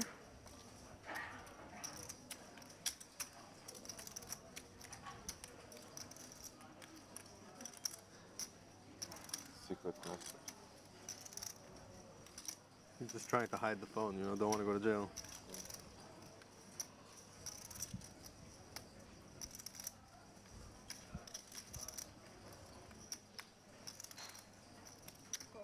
And Smush is going to make the additional investment here to take a flop. Heads up, out of position against Minkoff,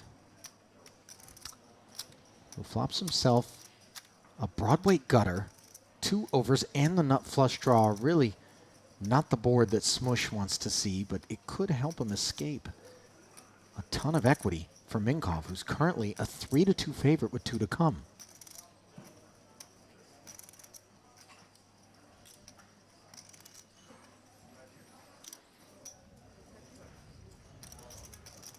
Barreling. 30 into 60. Standard stuff. You could just tell me now, because I'll know anyway in 25 minutes. Hmm? No. Were you getting the bad news that he was Yeah, bluffed? Sure is. I'd have tortured him for 25 minutes. Smush putting the nines into the muck there after the C-bet. Huge pot on the outer tables. Just getting some reporting from Poker News here. Adrian State is now up to 900k. One of the biggest chip stacks in the room. But the very biggest chip stack in the room is a familiar face to this stream, Maxime Chilot, Frenchman. Ah. 1.15 million already. My goodness. Among the other leaders, Alex Papazian, Romanian player. Boris Angelov, another familiar face. Our overnight chip leader, Roman Gadziev, who has actually chipped back but still has 760k. And Recep Aydemir, of course, who was on our last feature table, 620k. Corey Korkmaz, 570k. Lots of big stacks around. People who've been on the stream in the past. Mr. Gungoran, too, has 500,000. What do you do? Small blind.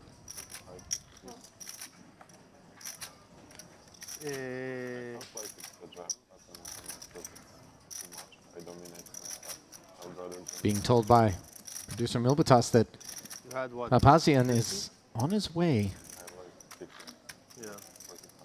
to the stage as a part of our next featured table is Farid Saidi. He's in gonna the need a blender, in the forklift. big Mostly in this tournament, I King don't 4 want to jam this suited. Jack 10 and Queen 10 So, I both mean, I in think front it's of him here. a fine jam. And I agree with what you said. Like, They removed the chips. Finally, he's going to get to see a flop here. Ace, Jack, Deuce. He's got the nut flush draw. And stuff cooks for Karam and Akimov. Facebook. No, no.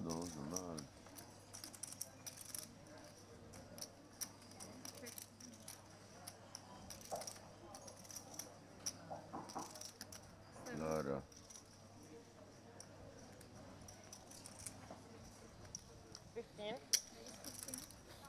بيب فيك تشوفيني على الفيسبوك حاطينها على طاولة التلفزيون طلعت. Not much fold equity here, just 43k deep. Pretty incredible. Akimov betting second pair, and then Karam from the small blind with the check raise to 15 on just the gut shot. 2,000, big blind 5,000, and 5,000 big blind up there. 255 next hand in the arena.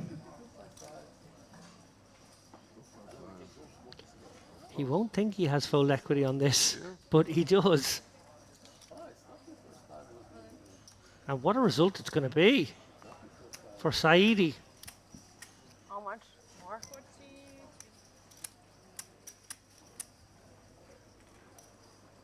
43.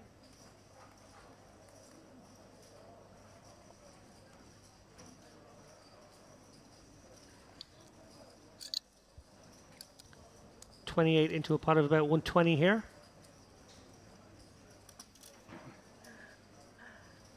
She's been caught with her hand in the cookie jar. Great result for Saidi. Yeah, wow. very much so. A bet and a raise, and then his jam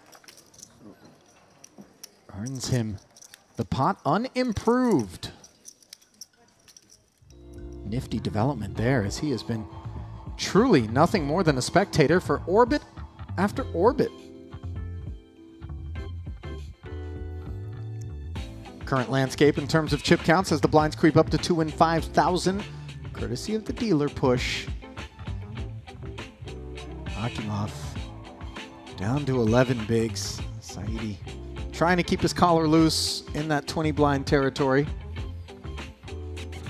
Fairly normal distribution up the ladder until we get to the top two stacks with over 100 bigs apiece.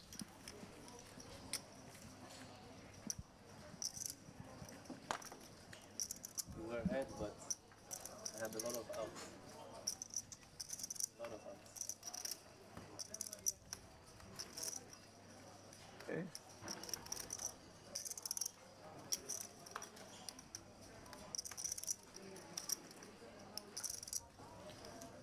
Oh, my favorite shot when we go around the horn? counterclockwise while the Oh. dealer goes clockwise.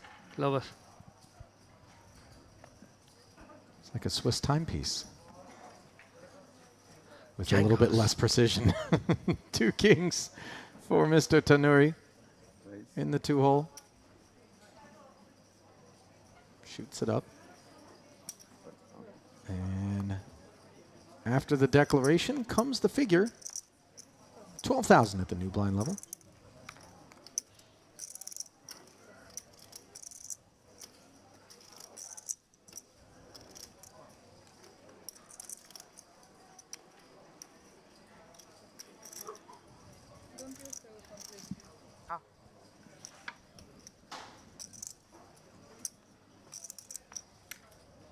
The ever-patient Saidi. Contemplating the relative value of this king-jack offsuit. Yeah, puts it into the muck out of the small. Position probably a part of the calculus. Sorry. I think we figured out what my new favorite word is. It wasn't my favorite when I was in school. Calculus. I've gone to that well quite often. It's a good word. Good hand. There's some nodding in approval of that assessment. As the Kings don't get any post-flop action, but we'll be all right with it.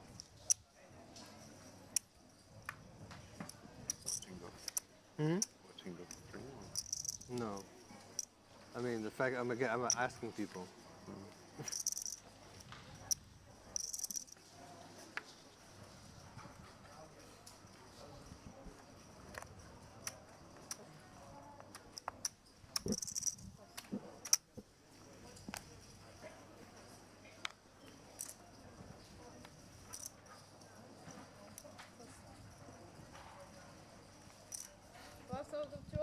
Ah. Ah.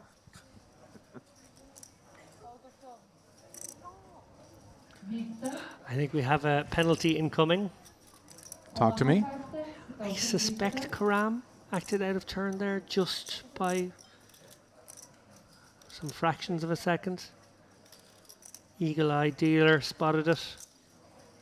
Sort of a no-tolerance policy in this room for acting out of turn.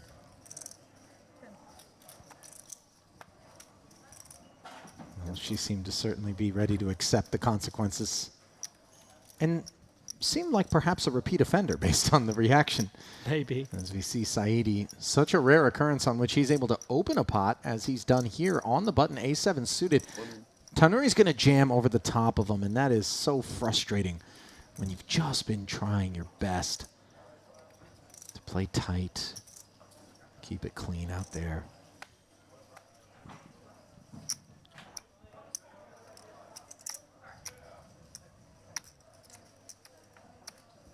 Yeah, I think this A7 open designed to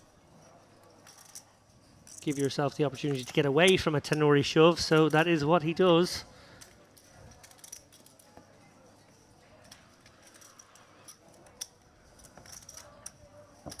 And it mightn't feel good, Saidi, but you're actually not putting a foot wrong here. Keeping his head above float.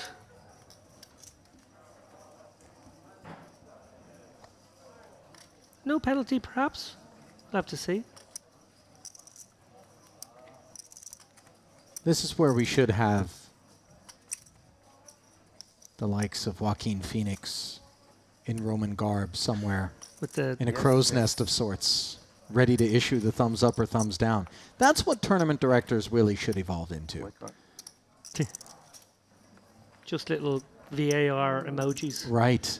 Not even just a real-time camera on somebody perched kind of center field in the expensive seats. And whatever the case is made, and then a simple thumbs down, thumbs up, like in Gladiator. Matt Savage would love that. Indeed he would. He would absolutely love to be given his own little box above the gladiatorial arena. A medieval iron fist. Ace Queen for Jakub Michalek. Upstairs to 11,000. Smush with the suited king on the button. Fairly snug is Smush. Understands the value of position. Factoring in to this flat call. Look at Tanuri. Likes the look of Jack-9 suited out of the small with a raise and a call in front of him. Didn't expect this. Yeah, he's happy to speculate here. I like it.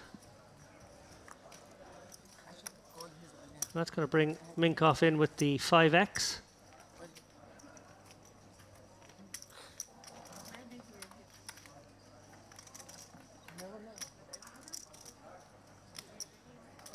And And the flop is 5, 6, 7. Very relevant second card for Minkov is a mystery at present as he defended and took the price and is in front of the whole field. A couple of gut shot straight draws lurking. I'm a Rubik fish. Yeah, we know he's winning right now, but we don't know how much by. Round of checks. 6 pairs on the turn. Tanori seems to have lost interest in this one. It's very strong. Yeah, I thought I was dead. Maybe you will lose 60K. I had to put only 30 more. I think this is a good spot for Minkov to bet with a lot of hands, actually. Yeah, I thought I was. He has dead. more of this out Yeah, of the big blind. I know. Played it well. But I mean, I had to call. It was a bad fold. I had the odds to call. I'm bluffing. I'm gonna see on TV. You're right. Mucked all the way around, and the 5 was enough as things stood to lay claim.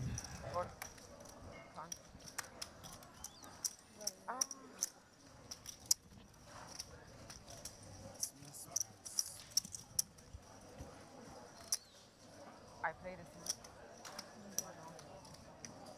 Yeah, Now I sit out already. Fairly slow paced, grindy affair on our hands as we get a look at the chip counts once more here. Mayor Reichenstein,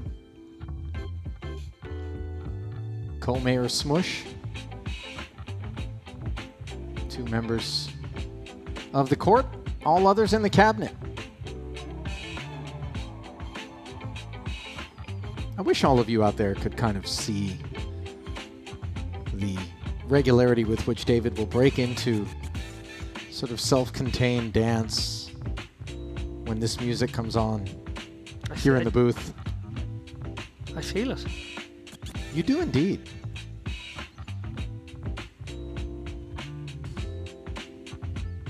It is a little funky. One more, I told you. That is poker. Yeah, I said one more. No, you did not. Action continuing here from day 2 of the Merit Poker Carmen Series main event. Ali Najat, David Lappin, pleased to have you with us. Not famous at all.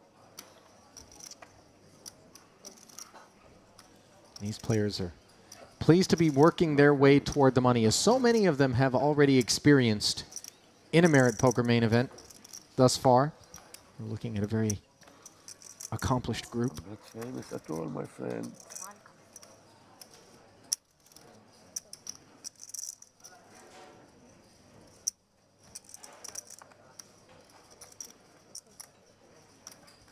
Raise. Same hand, but he gets to open it this time. Tanori, Jack 9 of hearts.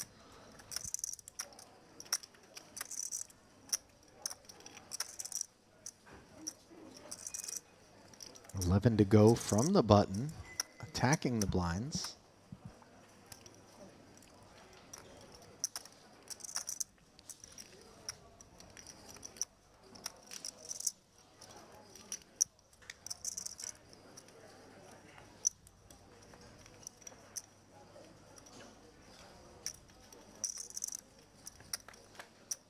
Three players, all with similar kit to the 10-7 tray board. So for Minkov, it's going to be middle pair, checking over to the open ender of Akimov, and of course then the gut shot of Tanuri.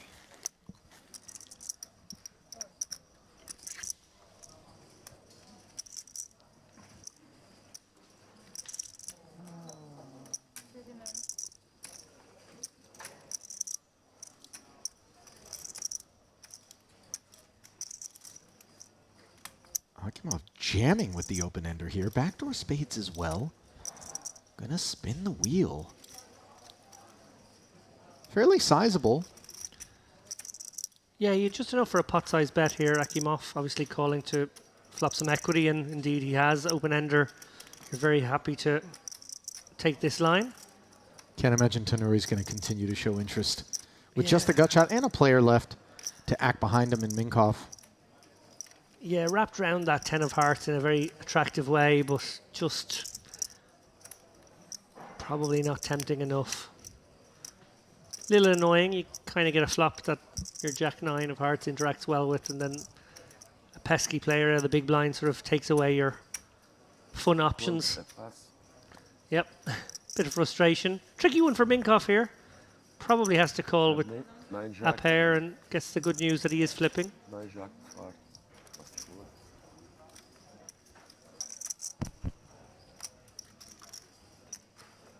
Backdoor straight draws, backdoor hearts, adding to the equity here for Minkoff, tipping him over into favoritism. 5 of no assistance to Akimov, whose run here in the main event hangs in the balance, and on the river, the board pairs. I was sure you would. Sorry, not Minkoff. trying to needle. GG. If I call, you call? Immediately being given the Inquisition by Tenori, who didn't improve, by the way, with his Jack 9, so Jack high. No, 9 Jack or 5. just the Jack high would have actually been good.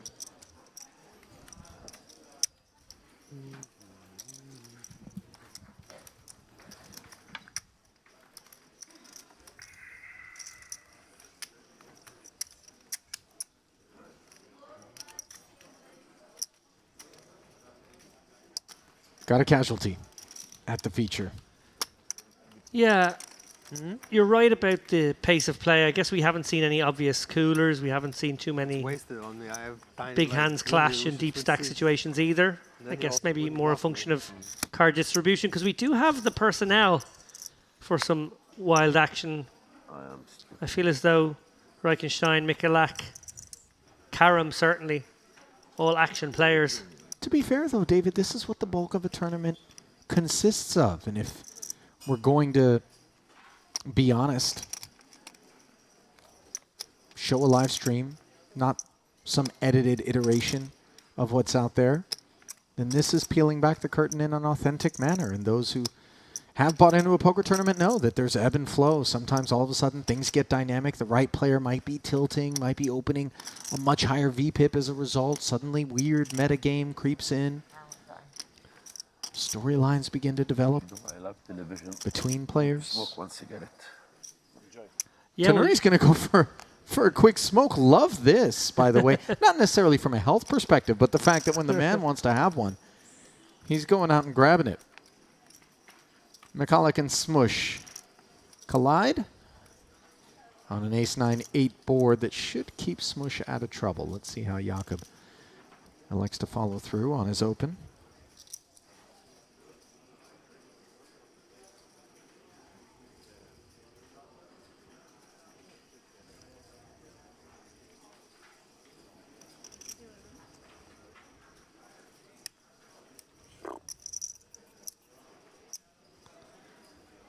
$11K.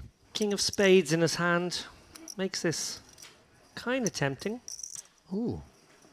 Going to peel in a bad way here. Cannot turn the best hand, but he does turn the flush draw. Inconveniently, it does deliver a pair to the board as well, so it's not a draw to the nuts. But as we can see, it is a draw live. Yeah, it just comes down to whether part of the plan here was to use that king of spades as a bluff candidate in the instances where he missed. Did check back after McCulloch. Kept it clean, unblocking the spades, and perhaps worried about some 9x combos. Queen on the river now, nullifying his jack kicker. And Smush rivering basically too much to be able to bluff the queen of diamonds. I thought you were gonna solve It, no, I Check mean, it back. was already solved. I have no idea. I don't have any like strategy. I don't know like what the. Me neither.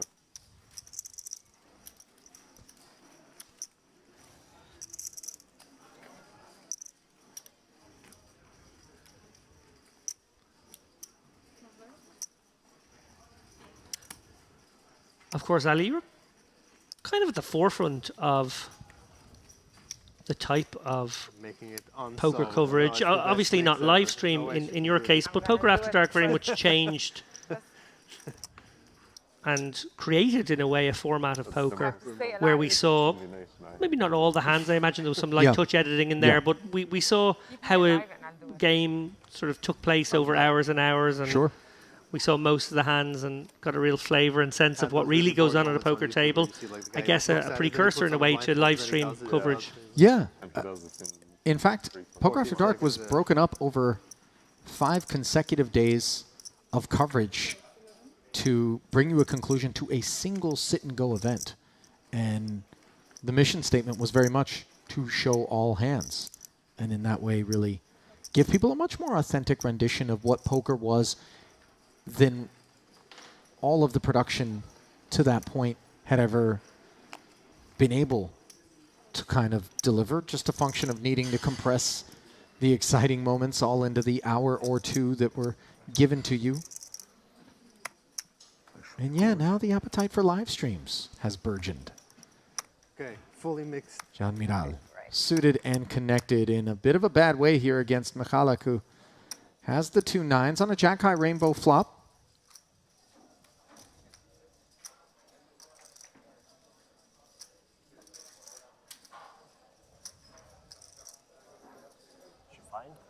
Does check it over. But I'm bad here.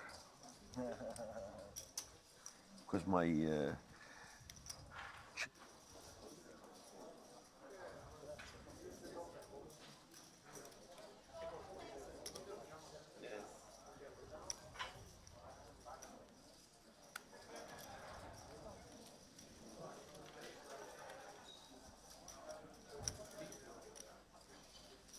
$7K c-bet from Miral is flatted by Michalak, who looks up now at a second overcard. Miral does pick up gut shot straight draw. Second check over to him. Yeah, I feel like to stay consistent, you're going to have to barrel this card.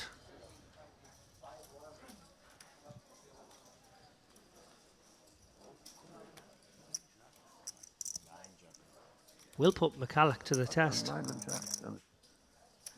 Sure will. Nice sizing too from Miral. 30 into 43, definitely consistent with what we would expect. Some of the Jack X, Queen X plus sort of kit to be delivering in our direction. And troublesome fork in the road for the 2 9s. David, call here, bloat the pot to over 100K, and then hope that we get a check back on the end unimproved? Yeah, drawing to a check is definitely part of the equation if we do hang on one more time. I think Michalak is he's a very studied, pensive sort of guy. Like even that Queen 7 bluff, very well thought through spot. Tell you what, he wasn't the only one that thought through it well. As Miral showing some gumption there. Just 9 high. Yeah, and he's been very quiet so far. So just sort of springs into action once every orbit or two.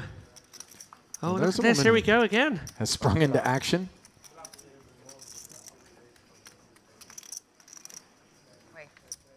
So I did do a good mix. You did do, but I'm one step and I do it. I really haven't the foggiest idea about how to go about solving a Rubik's Cube. Come on now. Oh, we got one more side to go.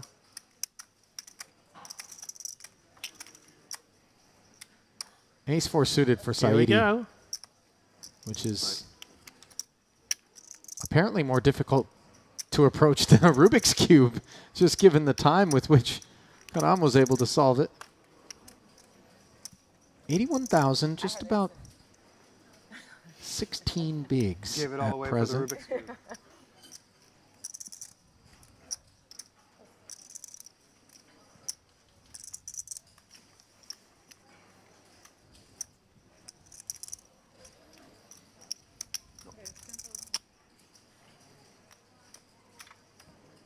Smush here. Makes it 10 to go.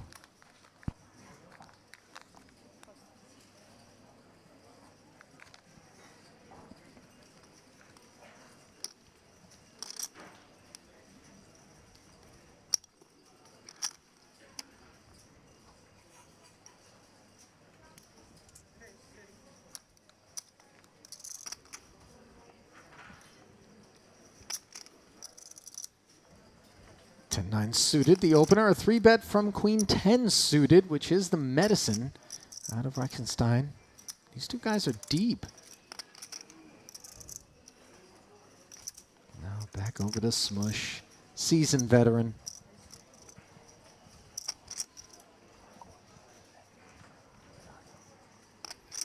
Finished 23rd for 15K at our very last main event during the Western Poker Series here at Merit Poker. Did Smush. Plunks in the extra 20 as Reichenstein eyeballs him. Comes 8-7-4, so 2 overs and a gut shot. Inconveniently, a lack of a diamond on the board here for Smush.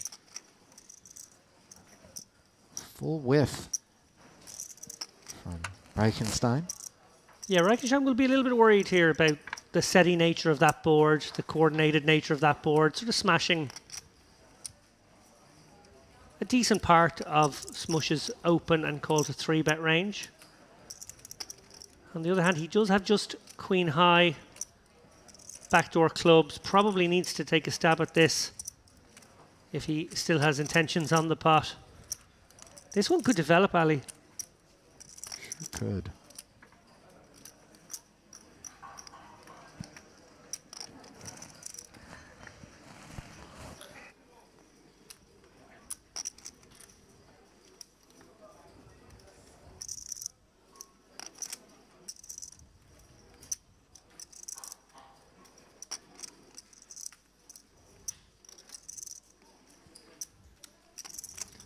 .35 in hand. Bet and a call, along with the flow of play. And this 10 is a real problem now because Smush has hit top pair to go with what was already an open ender, but is out kicked. Reichenstein might have just enough hand to check back here, and that could save the day.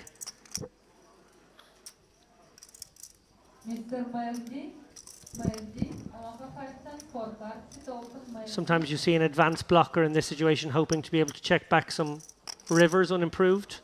Sometimes you see a check back in this situation. Whatever happens, we're not going to rush our decision here. It's a tricky spot. Oh, wow. No longer tricky, as 2 checks bring a queen on the river. Top 2 pair, runner.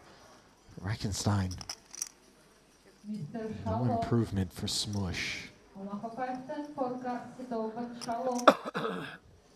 Interesting spot here for Reichenstein, trying to figure out a target hand that may call him. Pocket 5s, pocket 6s stand out as potential holdings. Hard to get value from those. I guess there will be some Jack 10s, 9 10s in there. They're probably the better candidates. Interesting to see which portion of the range he targets here. I guess pocket 9s would make sense as well. Yeah, maybe that's the kind of hand you're putting into your head and thinking, how much will they pay? Fair.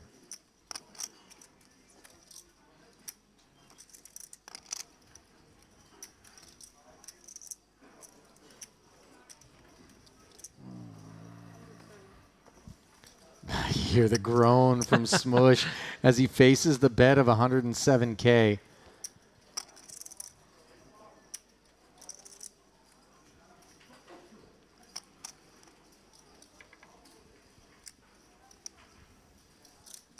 Putting it back together, Yuri was the pre-flop raiser. Followed through on the flop, as one might expect on this particular board texture, although you never know. Turn card.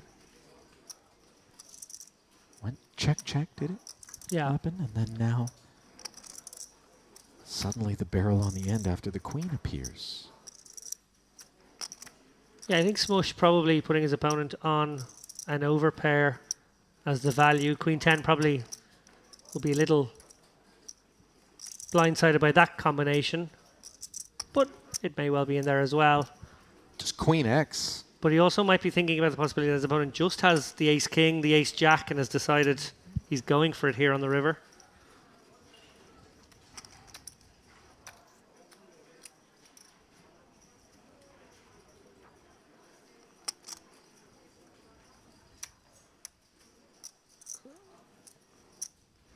Smush will be conscious of the fact that he does appear to have a hand that's sort of face up as that middly strength, pocket nines, maybe a 10x, a 10 jack, something like that. And therefore becomes difficult against a capable opponent who may well see it for what it is and target a fold. Tough spot.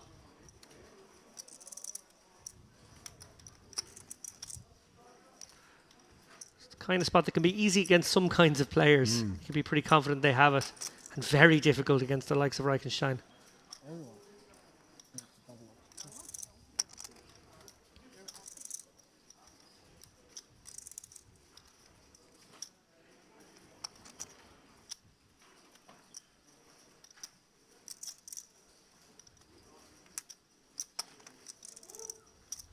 Brow furrowed, really in the tank.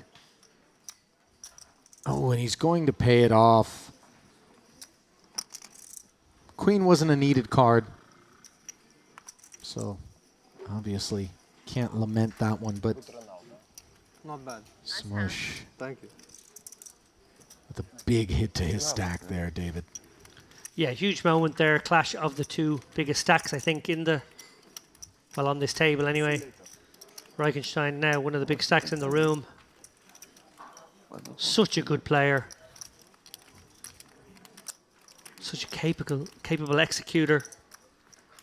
Figured out exactly where he was, targeted exactly the kind of hand he needed to, got paid. Rubik's Cube. I'm glad I got involved now. Tough spot for Smush on the other hand. Most I think I can really blame him against Uri.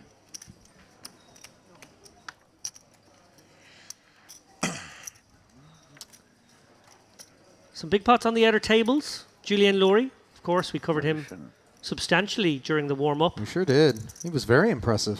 Very impressive. Built up a really big stack in the warm-up. Chip leader with about 13 left. I think ultimately withered a little bit back down to fourth. But only 45 minutes ago, he was sub 100k. Serious spin he's gone on over the course of the last maybe 10 or 12 hands. He's up to 450k now. Wow. That is a spin. Spinning in the wrong direction is Smush, who now takes 8-6 suited and opens to 10k. He's going to run into Minkov's ace-queen here, lapping in. From what I know of Smush, this is the kind of hand that I wouldn't have expected to be opening a pot were it not for the body blow that he just sustained. Not the kind of kit that we normally expect of him pre.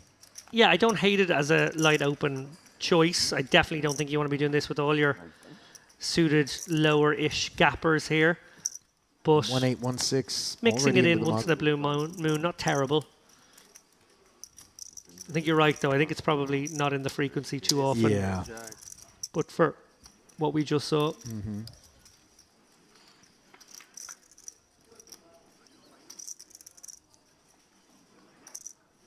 King, Queen, 10 board as Carmen does flop the open-ender, some backdoor clubbiness.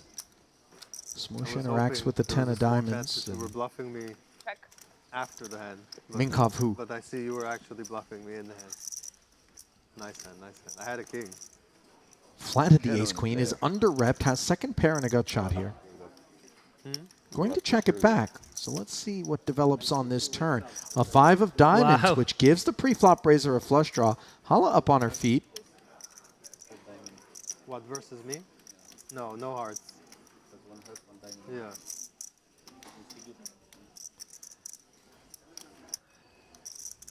Minkoff considering the value of a small bet here. Try to charge some inferior holdings and not wanting to give any freebies.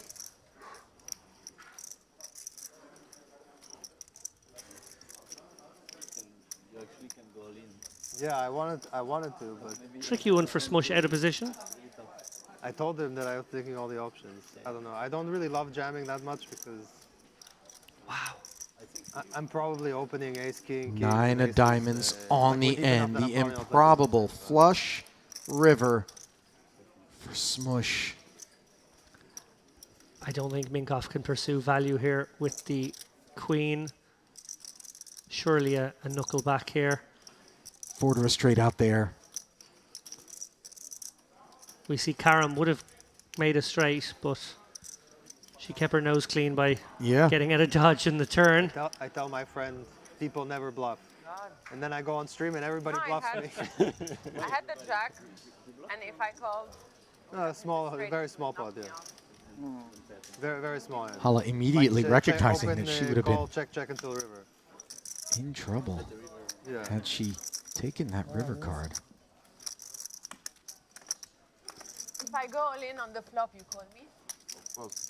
Just received an Wait, update I had running. I had an open-ended. from producer Milbatas. David? Yeah, great news. We've got the payouts. They're big. Talk to me. First place in this tournament will take away $376,800 US. I suspect we've got multiple six-figure payouts on tap. Indeed, we do. Fourth place will make $125,900. Everyone who makes the final table guaranteed at least 37.7. How about it? Tasty offerings for Sunday evening. Very much so. Min cash is going to be $4,580 for 89th place. And of course, that prize pool, which is a whopping $2.11 million, coming courtesy of those 765 total entries, 512 unique players. Smush. Do not adjust your screen. It worked out so well the first time. Here he is with 8-6 suited in diamonds once more, making a 10K. And again, an ace flats behind him, this time in the newcomer Khoury. Miral flats with smothered clubs. And Karam out of there. Break dinner or no? Only break. Price is right here for Saidi. Just has 71,000. But throw 5K out and take a shot at 42. Not every day you can get 8.5 to 1.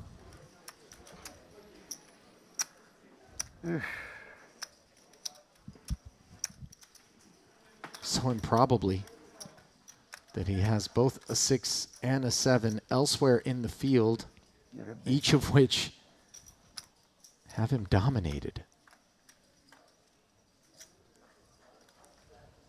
To the flop. 5 in the window is a good development for him. A 4 coupled with it even better, as he's got an open-ended straight draw on the paired board. Gutter for Smush. Pre-flop raiser, he checks as well. Interesting spot for Khoury here with the backdoor flush draw double gutter. Shalom, shalom. There's some action potential turn cards.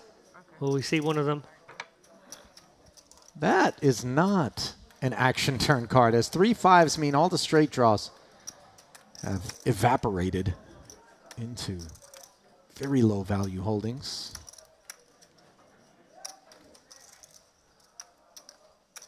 Nevertheless, look at Smush. Telling the tale of a man who was just taking a conservative line, perhaps, David, against a multi-way field. Getting through the ace-7, and that really was the only obstacle that he rated to face, so the 16K is going to earn him back-to-back pots with the 8-6 suited.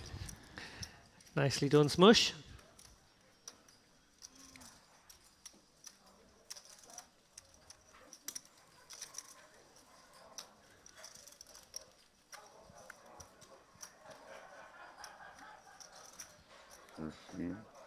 Oddly, I still think that Smush's mind is centered around that Queen 10 exchange that he had against Reichenstein.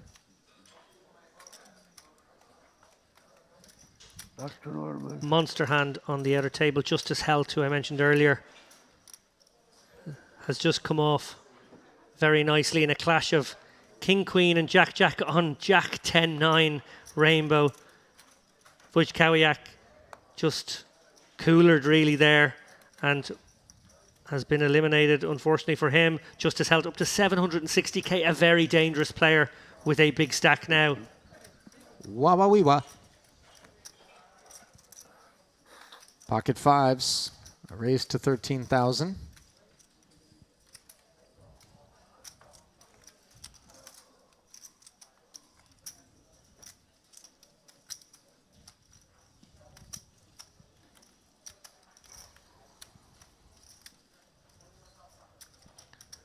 And we've seen Reichenstein with a keen awareness of maybe opens off this kind of stack size, that 30 big blind size, which is very vulnerable to a 3-bet. He can sort of leverage a guy's stack in that spot, clearly considering the King 9.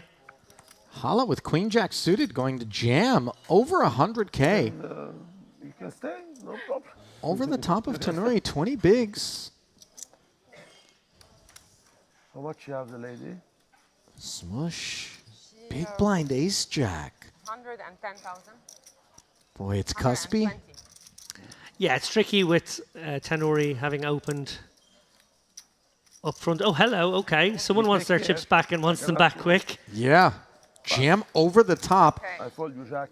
Could be a little bit customer dependent insofar as I assume that Smush has witnessed Karam jam already with 10-7 suited earlier here at this featured table, David. So remember, it was Smush who folded the Queen Jack when she shoved the 10-7 earlier. Maybe aware that once she gets down into that lower stack zone, she is a little bit more liberal. Happy to go with a wider range. Thought maybe the ace jack could be in good shape, and it certainly is. Flop will help us determine just how happy she is. An ace in the window is not going to put a smile on Hala Karam's face. Magic card. Jack behind it. King or 10 of spades would help. Oh!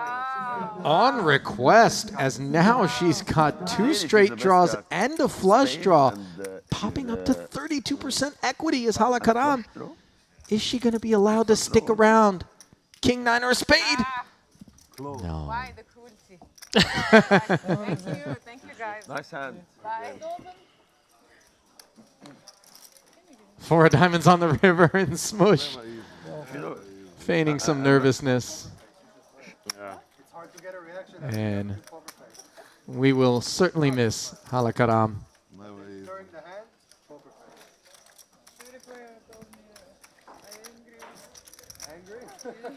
That's poker face. This is also a good poker face. And also the smile when you collect chips. If they think you're angry, it's good. They're scared to play with you. No, I said if they think that you're angry, then they're scared to play with you. Never easy. Claims of it's never easy coming from the ace jack. When I do this, I would win. I have Queen Jack, but it's very difficult to call. وأنا ببلش من هون. هلا أنا ضعيف. معي 5 بس إنه مقبولة يعني. Well, we have a seat open at the feature table, looking to find a worthy contestant out there. La télévision tue, mes amis. I never raise with 5 from here, but television, I raise. I put a television, she lose. No, I have 5. No, really. Claims perhaps that the streaming feature table is influencing action? No 5. But television, you understand me. More admissions. The star who win, my friend. After my call, so yeah. Take care about the television, huh?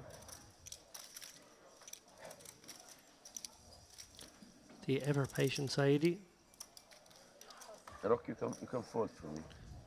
I fold his button here.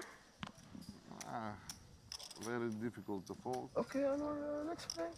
You can push, you can do whatever. If I have nice card, Smush limping in. No nice card, I don't push. Of course. Looks like no normal card.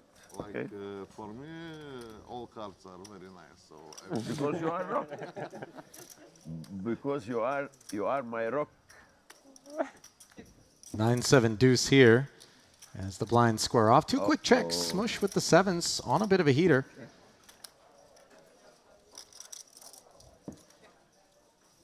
Only 10,000. Ooh, look at Tanuri. Bluff? Sprinkling something out there. I never bluff. Me too. And saying he never bluffs as he bets 10,000, repping the jack. Present. You win. I give her a present. 10 high. 7-8? Okay. Nice card. Thank you. Smush picking one off there, come on. David. Rocky. How about it? I like the moxie of Tenori there going for it. But, I do too. Baby neighbor, he's good with me. Yeah, it was. Only money, only money. I just call and check till the end. Yes, thank you. I'm greedy. It is poker. I'm greedy. Can't expect to make hands the entire night. Greedy. That's poker, my friend. Television, same story. If not, I drop my card. Maybe sometimes Hollywood, James Bond films. Maybe you have like that. Casino Royale. Maybe you have a 9-10. Why don't bet the flop? He bet the flop. I should have bet. I'm gonna see on the television. Yeah, you can see. I never give him queen 10 in this spot, so. But after I bluff him one time. We have a few more hours to go. Let's try to look up both directions. You think I was going to stay at the same table? Of course. Yeah. Same table? Just sit over there. Michalik opening to 11,000 with the suited one gapper. And now John Miral mulls it over with ace-jack. Does have Michalik covered. Comes with the flat call. Now, John is a Turkish online mid-stakes poker pro. Believe it or not, David, just 4 years ago, he was working as an accountant, but turned professional after winning an event here at Merit, and now has been moving up through the ranks to become a regular in all of the Merit festivals. 5, 10. Different kind of accountant now. Yeah. Counting his winnings. Definitely some actuarial skills Sure. transferring over to the table, you would think. No spades transferring over to this flop, though, for either holding. Ace, king, 9, top pair for Miral. Action check to him by Michalik, who's got bottom pair.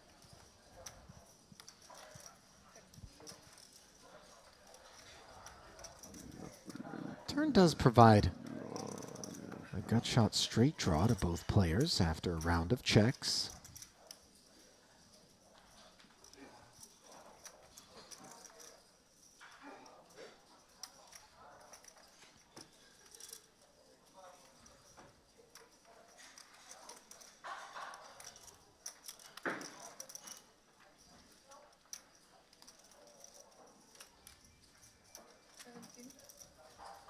Miral firing 17.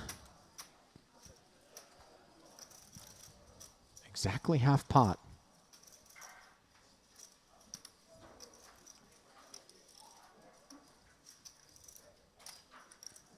Good discipline there from Michalik. Staring at the 2 overs, no spade in hand. Sometimes you just gotta let go. Not my forte, David. Letting go. No. I hang on. You're sticky.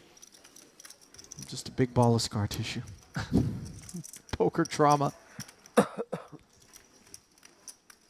had a very traumatic bomb pot altercation last night in the cash game in the room. The grenade go off in your face. Flopped a set on both boards. And how much did you win? I was the only one playing the bottom board. 2 players competing for a flush on the top board. The flush came in on the turn on the top board, but the bottom board was still clean for me.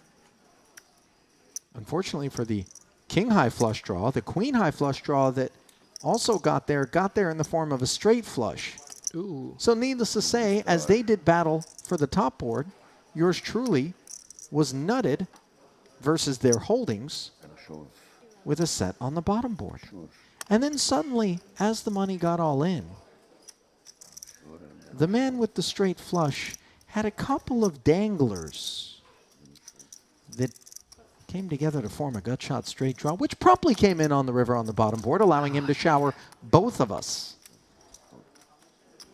It was a 3-outer because I had a blocker too. But I'm over it. David, that's the good news.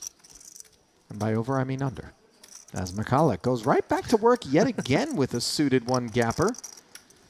In hearts, Smush going to take his turn flat calling with ace-queen as we're beginning to see some creative lines in terms of pre-flop approaches. McCulloch kind of activating. We've seen him have a higher VPIP, I would say, than some of the others here.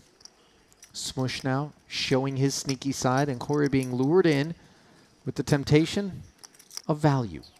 6K. Call and take a swing with king 6. 40 in the middle.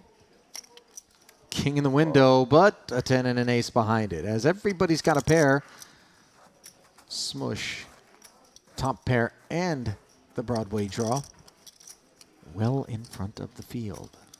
Yeah, king of clubs in Corey's hand. Definitely an interesting card to have. As this one develops without any further action. Interesting.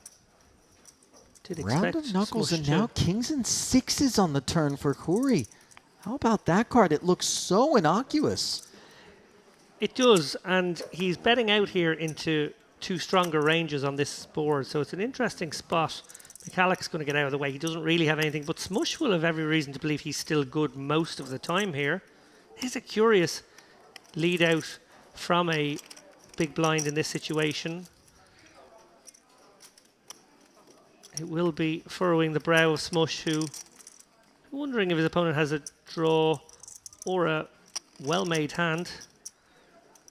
Interesting one now for Corey, who has the nut blocker, but still got the 2 pair and can target maybe the 1 pair, particularly the ace-x in Smush's hand.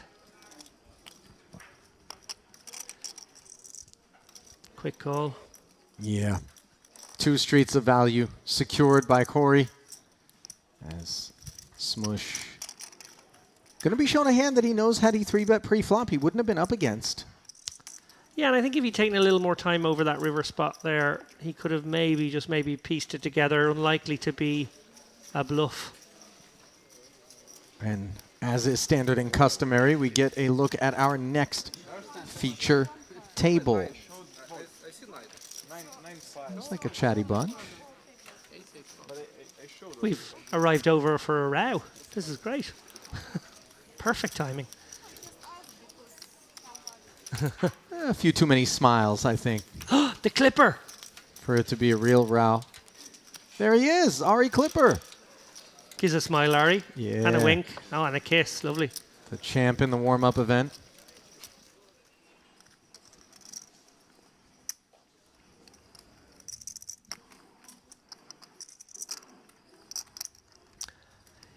Miral with the Django's here. He's Just got held, his by the work way. very well. Justice Held was at that. Justice next feature Held. table. I think we Lovely, slept on lovely. it. Roman Gadziev, Furkan Beg, Alex Papazian, Oleg Khan, Ari Clipper, Ashkan Shahgoli, and Mustafa Biz. Oh, that's a great table. That's a great table. And a great hand. As alluded to there by Michai is making rude gestures to me. you earlier. Now The he's- now Django's, he's as you in- call them, never fully Not in- grasped the etymology. Ah. Django's for kings. Is it Django Unchained reference?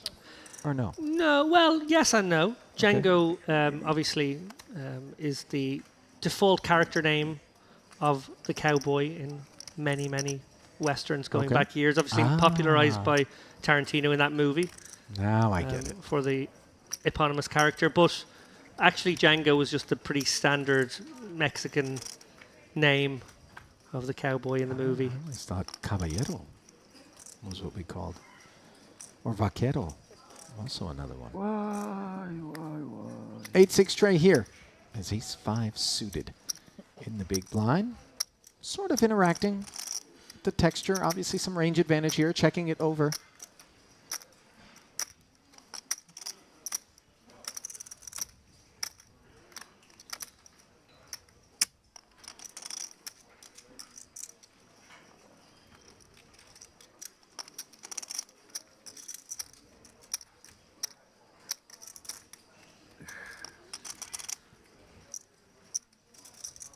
This could get very interesting because Reichenstein actually has one of those really cool double backdoor bluffing candidates here. 19 into 30, into 29 rather. Interesting to see how Reichenstein, as he riffles his chips on the ledge. I love this. It's like a Bond villain. Well, unless he's going to start crying bloody tears. He doesn't get full Bond villain designation from me. He is looking to play villain, though, as he peels one off and promptly picks up the open ender.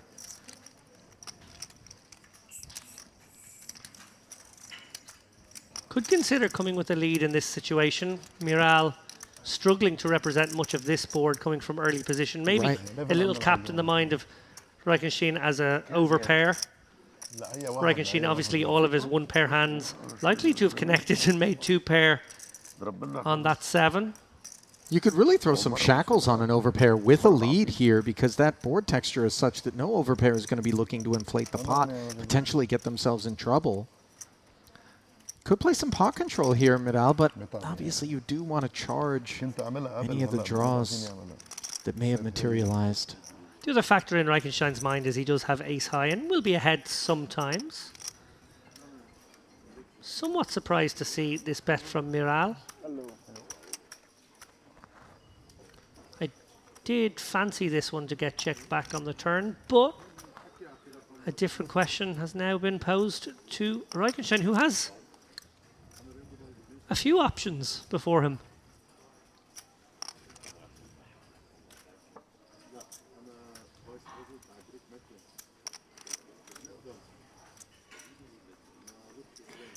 If he made it 100 here and then 250 on the river, he would put a lot of hands in the bin. Obviously, the cause would be much further aided by a 7 of spades than a 7 of diamonds on that turn. But nevertheless, we know that that is a man who has the heart needed to make such plays and has done so on many occasions throughout his career. Undoubtedly.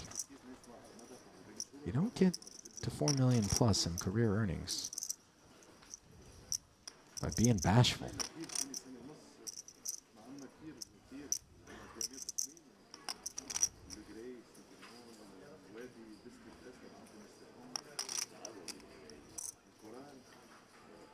Okay.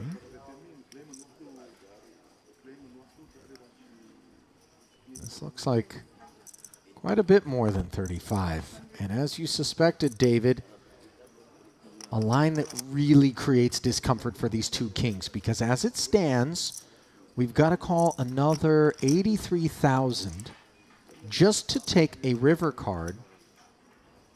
And once we've done so, there's over 300 in the middle. We've got sub 1 SPR, and Reichenstein can well afford to jam on us. And then how do we like it? Yeah, we could be dead. That's the huge problem. So it's sort of call and hang on because we know Reichenstein's capable. And that's why I really don't like this turn bet from Miral. I feel like it was a card that favoured the big blind defender's range, respectful of range advantage. Maybe he should have knuckled back here, given himself an easy decision with a more comfortable amount of chips at stake going to the river. Instead, he's made this very hard for himself. Sure has. And credit again to Reichenstein. I know it's easy from the commentary booth to call these spots when you see them, but it's much harder as the player down there in the cauldron to find these bets.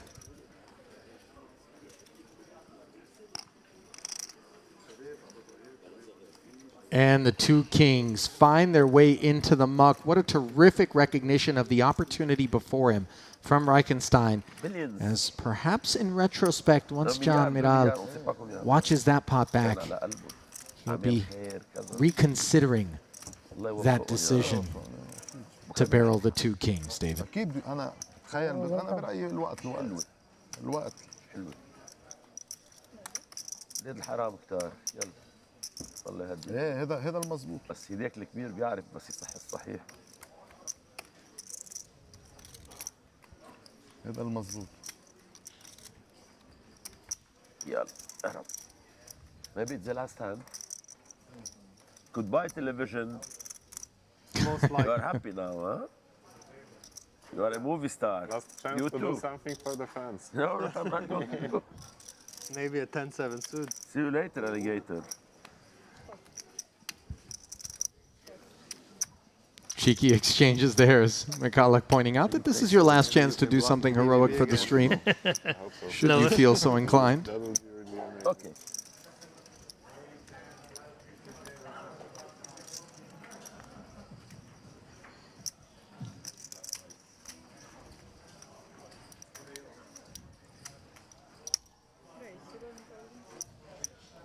King Jack for Mr. Minkov.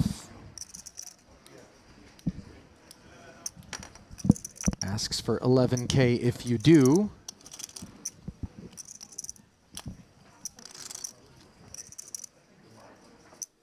Corey decides he'll just go to the break without any drama as he folds the Queen 10. McCulloch not faint of heart, though. He'll take a spin from the big blind, see what's what. 15 minutes break in the middle.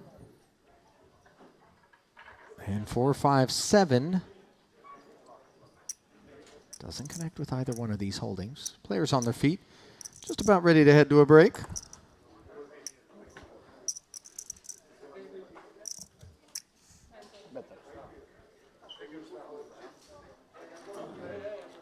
$9K lead from McCulloch with the range advantage.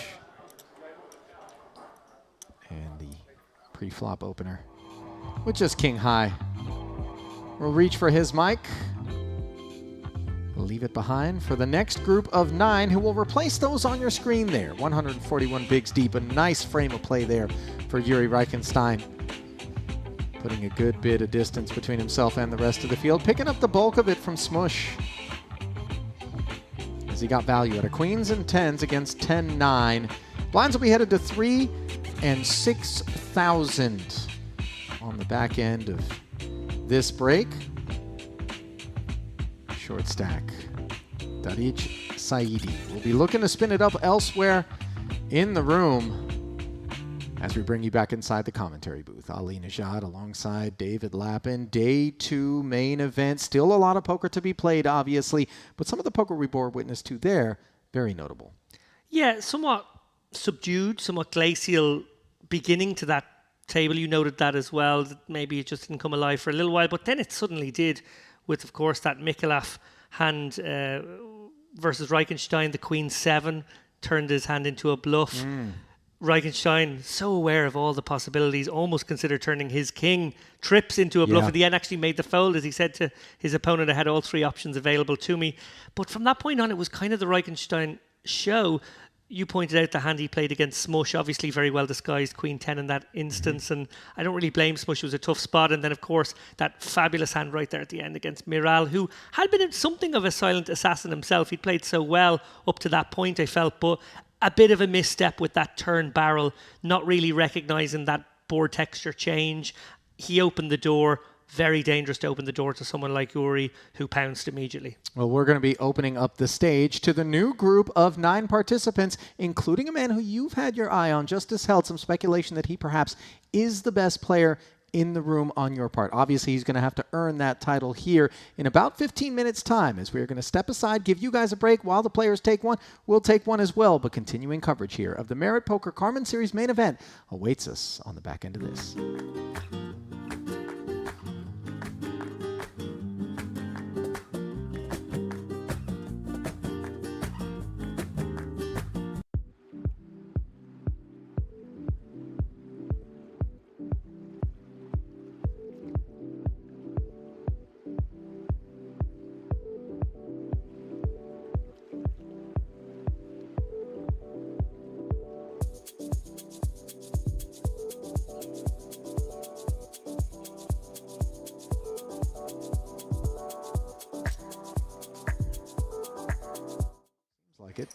Yeah, great opportunity here with this stack depth to set up a turn shove in a lot of worlds, I feel.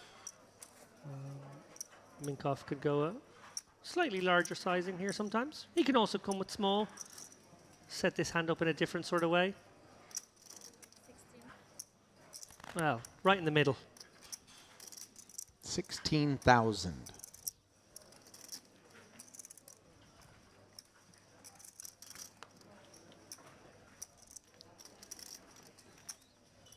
Uncomfortable now for Akimov. Feels compelled to call with the ace-10, even though he has nothing really going from except the fact that ace-high could still be good. Well, now he's got something going for him, but unfortunately, it's going better for Minkoff as he's hit the 10, but is drawing dead up against a flush. 64K in the middle. What an awful development this is, as we suspect at least one more street of value will be in store for Minkoff.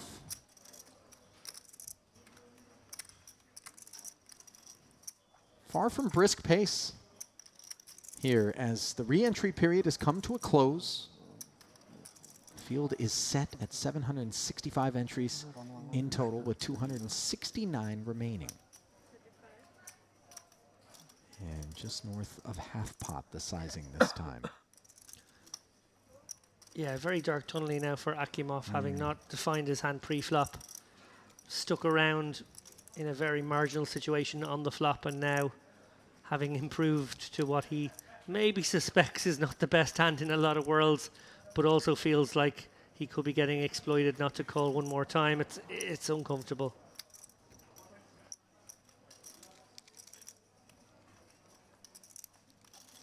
Akimov makes the call, blank river card, and in a lot of ways that's poor development for the ace-10. 134 in the middle. And most of the calculus for Akimov, depending on how Minkoff decides to approach this third street, will center around whether or not he can assign his man a king. And he's going to jam 151K into the middle, David. Very polarizing. Yes and no. Like, Akimov only has 63K here, so it's been basically set up as a three-street situation. Great fold from Akimov. Very good. Didn't give him much thought to that. No. A faster street than those before it. Yeah, I guess he felt like he had to hang. Yeah. We're done. Smush. Queen Jack. Getting after the boys. Okay.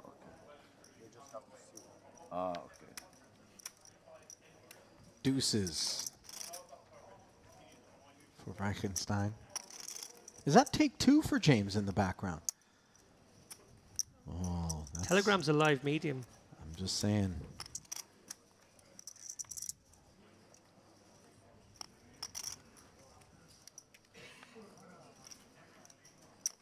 I'm all in. On the duck hunt was Yuri, but Hakaram going to jam a 10-7 suited out of the big blind here, and I don't mind it insofar as she's just seizing upon the opportunity to maybe pick off some chips. She's on her feet already. Awkward for Smush here with Reichenstein behind. He could just come with the call. It's a big ask for Queen Jack, isn't it? 10 bigs.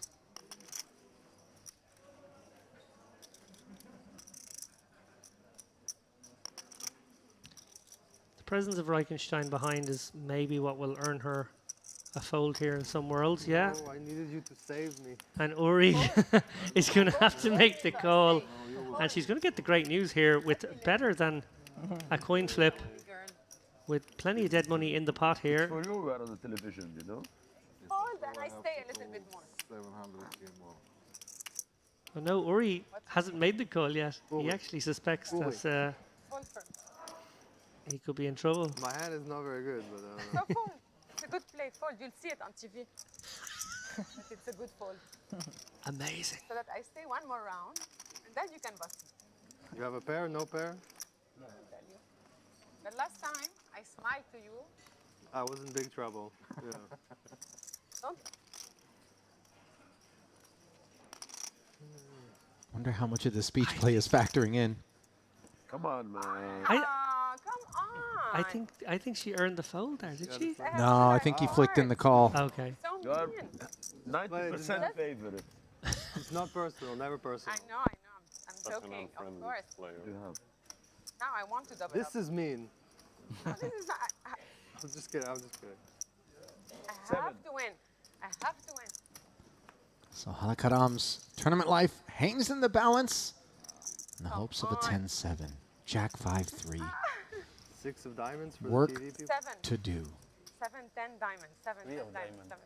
4 of diamonds. 3 jack of diamonds, 6 of diamonds. 7 on the turn, and now Yuri has the 2 outer.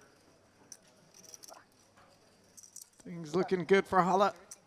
Can she hold? Wait. Never ends. Never easy. She can. I said I more told than you double don't up. worry.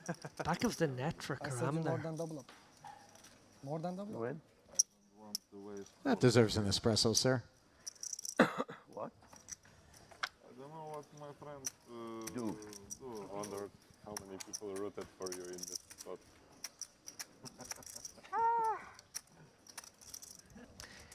He may well check again, just hoping that the river brings a card that connects with his opponent. It's a tricky one. There's not too many ace-X that would take this line, so really targeting just the 7 that didn't bet flop. We see that that's exactly what Mikulak has. So likely to extract some value here. Sort of one of those bets you put in feeling like it may not be relevant, your opponent may just be too light. Be delighted to see that call. Maybe not quite so delighted to see that heart roll off, but trips is trips in a blind v blind situation.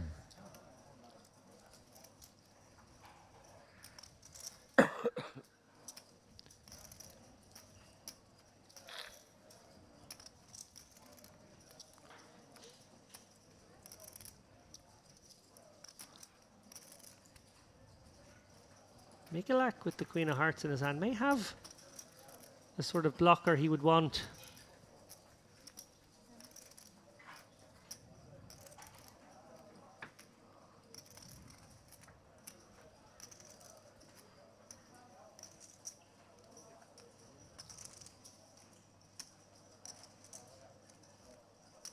Four to 1, the price being laid. Face of this 10K bet. Yeah, very value towny from Reichenstein. Mikulak maybe deciding his 7 won't be good too often anymore.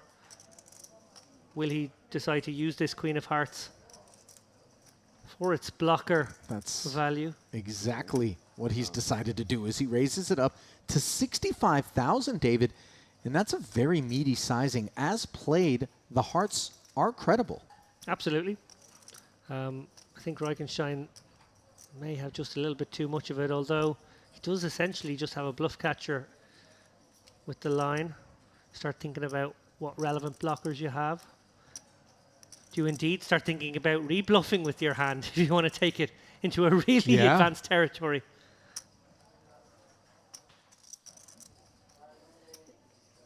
If that's what we see, we're in for a real treat here. Well, we know these two guys are some of the best in the room. Mikulak representing a flush here, not really credibly able to represent a boat too often. Reichenstein could, though. This could get very advanced.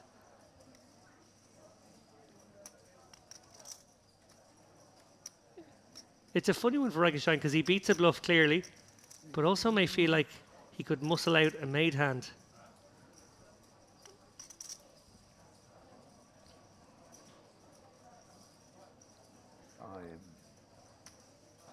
Oh, I love watching two good poker players battle.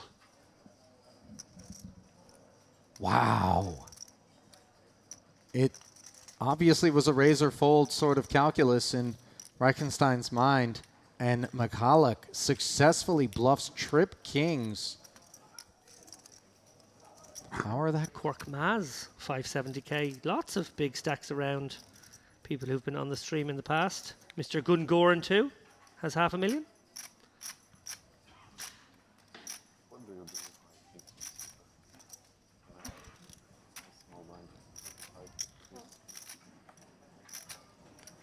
I felt like it's the jam, but then I felt it's too much. I dominate my stuff.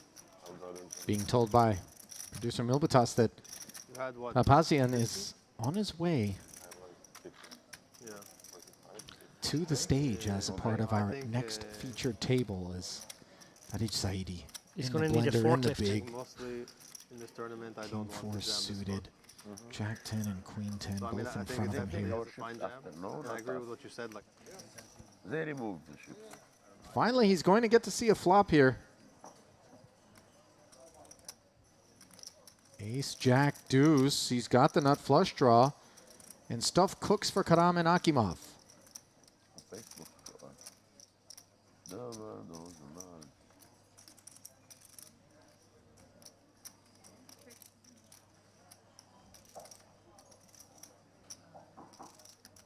Lara.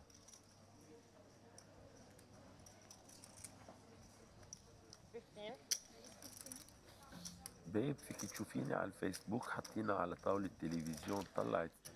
Not much fold equity here, just 43k deep. Pretty incredible. Akimov betting second pair, and then Karam from the small blind with the check raise to 15 on just the gut shot. 5,000 and 5,000 big blind up there. 255 next hand in the main event. He won't think he has fold equity on this, but he does. And what a result it's going to be for Saidi. How much more?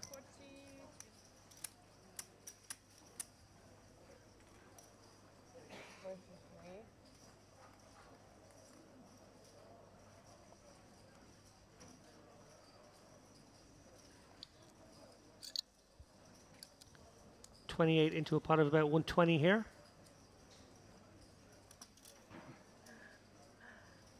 She's been caught with her hand in the cookie jar. Great result for Saidi. Yeah, wow. very much so. A bet and a raise, and then his jam. Them have already experienced in a Merit Poker main event thus far. We're looking at a very accomplished group. I'm not famous at all, my friend.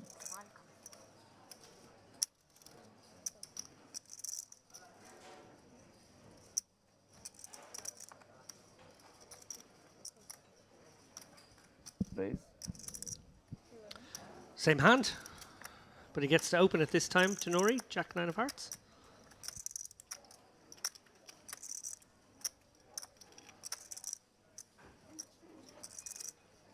$11 to go from the button, attacking the blinds.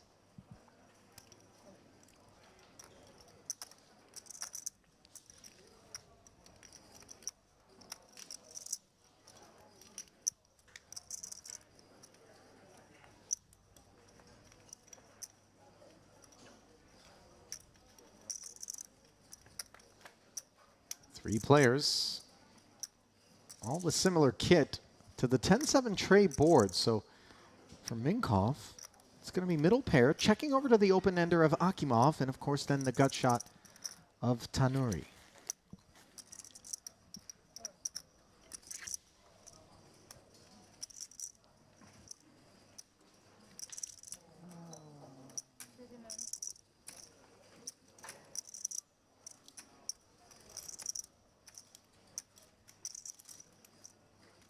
Akimov jamming with the open ender here. Backdoor spades as well.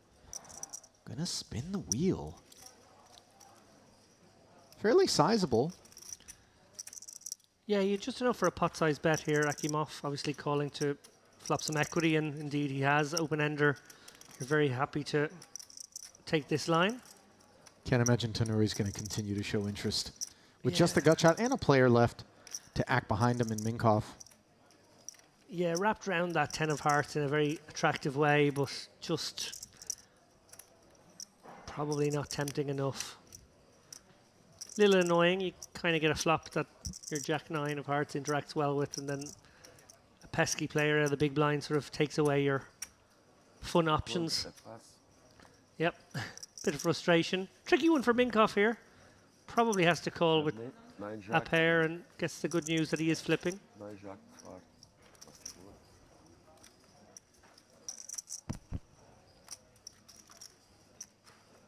Backdoor straight draws, backdoor hearts, adding to the equity here for Minkoff, tipping him over into favoritism. 5 of no assistance to Akimov, whose run here in the main event hangs in the balance, and on the river, the board pairs. I was sure you win. Sorry, not Minkoff. trying to needle. GG. If I call, you call? Immediately being given the Inquisition by Tenori, who didn't.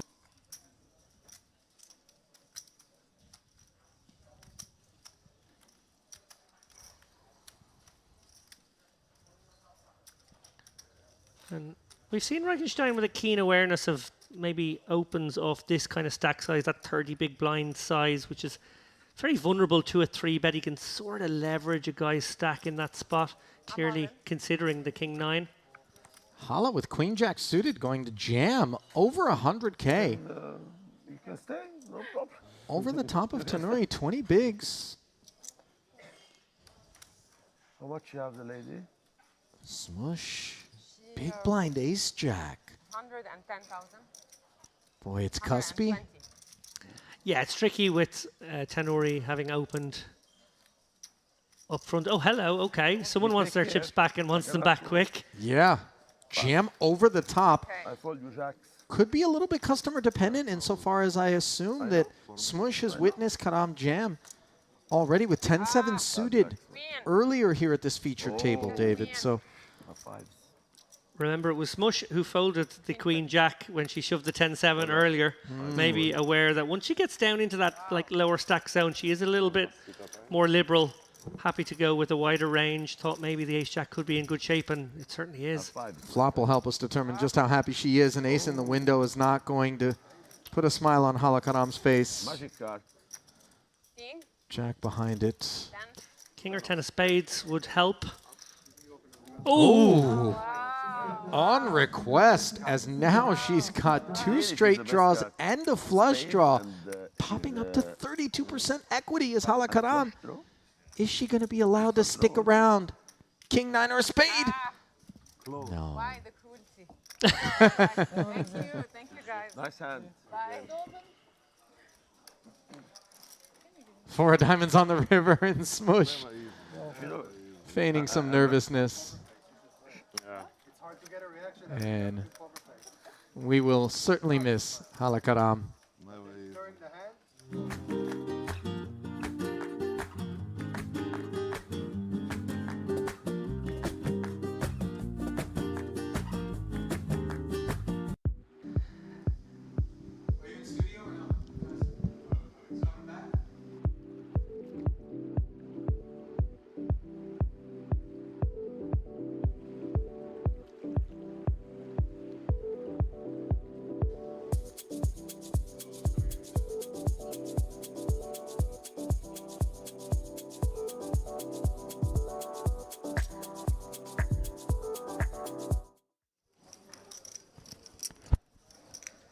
Welcome back to continuing coverage of day 2 here at the Merit Poker Carmen Festival.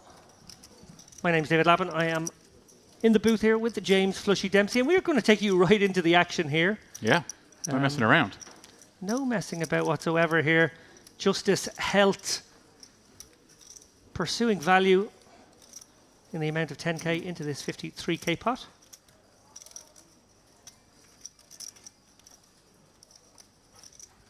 I can imagine how this one went. Can opens it up. Health defends. Setting. Ooh. Wow. Did you imagine how it was going to finish? No, I did not. What do we think here then? What, like a C-bet, maybe a check back, and then some unlikely river raise? Yeah, very unlikely river raise and very polarizing to raise in this spot. Health makes the fold. Wow. A little bit of exploitation there by Can. Mm-hmm. Both way. Kind of an exploit fold as well, but in this case, not the right way. Aha, I see my man. The Clipper. The Clipper. Warm-up champion here on our table. That's what I'm about. Is that Papazian as well? It is Two twos, Papazian, right? yeah. With chips too. The Bubble Boy. in the high roller, which of course means he gets entry to the bubble draw. David, I'm not sure how familiar you are with the bubble draw here. I did not know about this. Please tell me more. All the bubbleists go into a hat, as it were. Oh, and nice. They draw out your name from said hat, and if you're lucky, you get a main event seat to next main event. Oh, that's a bit next of series fun. main event, which of course is the Classic in August. Yeah, that is That's a bit nice of fun. thing is, well, Beg is not what he's going to have to do here with Ace King. Yeah, forehand, bag.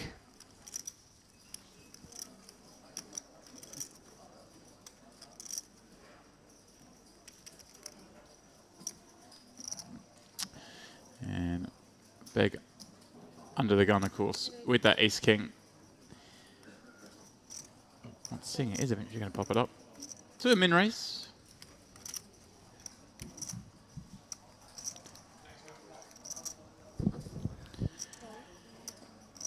Money Clipper. We're familiar, David, with the glasses on, glasses off, glasses on. That's how this man operates.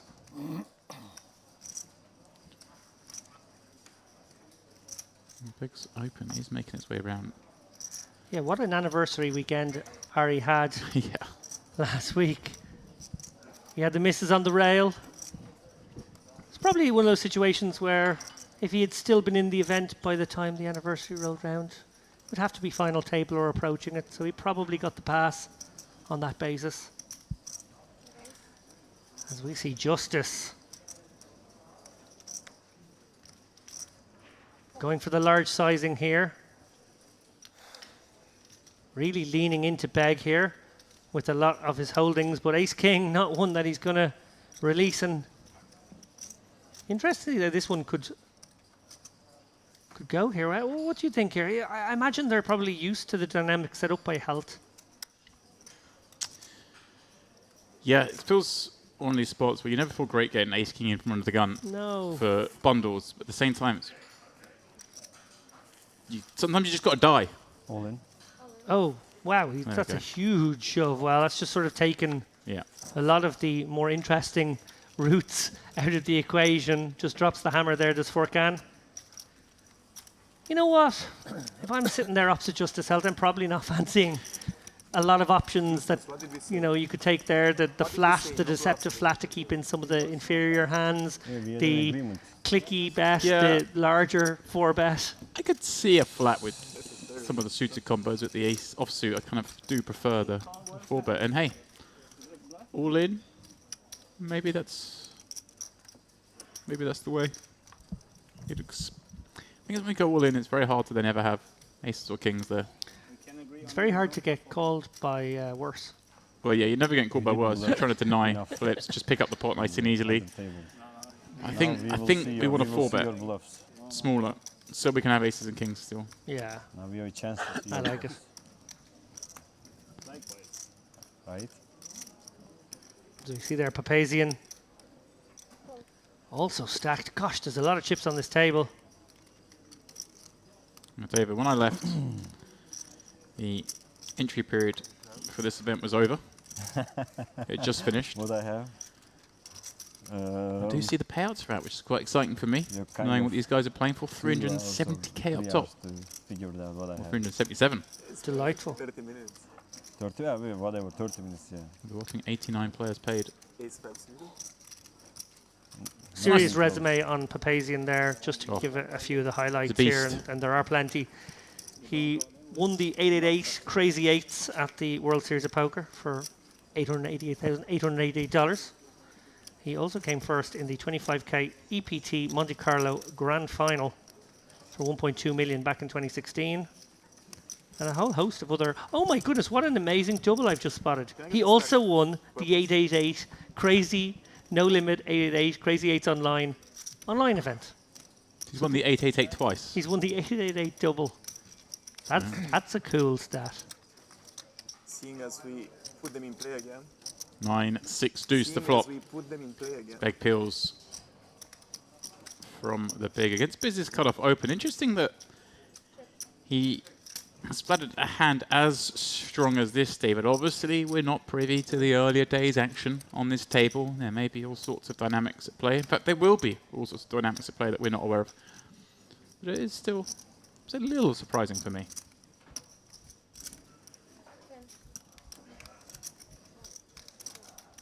Of course, continuing now with that strongest of ace highs he can have from the big blind on this 9-6 deuce. No heart in hand, and Biz picks up a gut shot draw.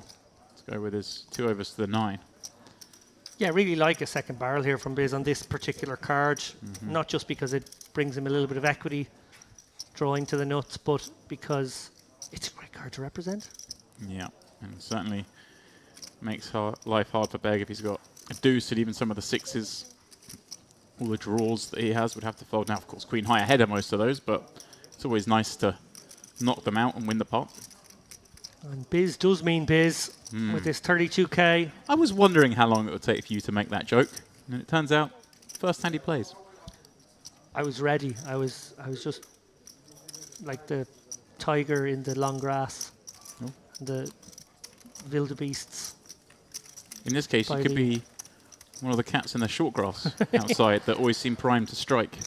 Or primed to run in the door when it's buffet time. Or run the door. A couple braver than others. Or make themselves home on my bed. This was the case last night. Really? Yeah. They sneak in the window? Yeah. Welcome. Returned to my room, opened the door, and How are you? I'd left the door Oh, open to Jesus. cool the room down. Nice cool evening last night, and as I opened the door, it obviously startled the cat. Who joins the party? Sprinted out the window, out the door, onto the balcony, and I looked up and there was cat fur all over my pillow. Nestled up nicely where it wanted to sleep. As I was like, I think I see Daniel was eye. When he's like in a break, he's on the TV. Did you keep him in? Well, no, it ran out. As I walked in, it ran out. It didn't want to share with me. Oh. And I can't find table 6. I'm like, floor, table 6. It's like, yeah, there. They know how to put it, where to put the waiter.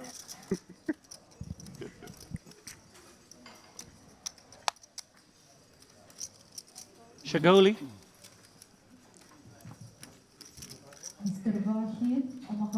Came with Shaholi. Shaholi. Ali told me off for pronouncing G's earlier. Oh, that's Names true, I yes, shouldn't but- pronounce G's, apparently. Okay, Adziaf with the 10-7 of clubs. Am I doing it wrong? I don't know, he's folded, so I'm going to worry about it for one more hand. Big. Is this all he does? Ace king, ace queen, ace king? Easy game. Not so easy, though, when you're out of position to Papazian. No. Who's about to take a little peek. Small raise, looks like it's just 15. I'm not a fan of this. Just not against raising from the small blind, but look at this. We're nearly 100 big blinds deep. If you are going to raise from the small, got to be making it a bit more sizable, as you see. Get no definition because we get peeled by 6 deuce in position. Yeah, bet doesn't achieve much. I'll tell you what, though. It's only come king, king, jack, I'm all for it. I love the bet size. Yeah. Love the exploit. This is kind of fun. Go very small here as well on this king, king, jack board. Your opponent's going to have a lot of cards that just don't continue. Yeah, just the one big blind would do the trick, I think. He's going to go a little larger, though. Yeah, you'd go as small as a blind. I would go a little larger as well, but I'm here for the one big blind. I like it.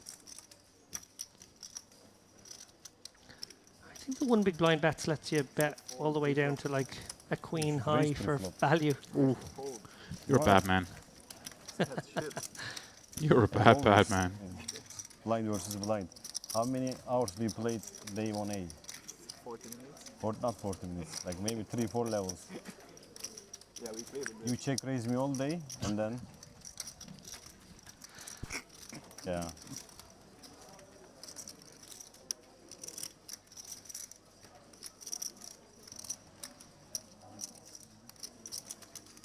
Arnie Clipper's seen and heard it all before. He's bought the t-shirt. Quite. Was that the seat he was in for the majority of the final? I feel like it was. That was his seat for the final table.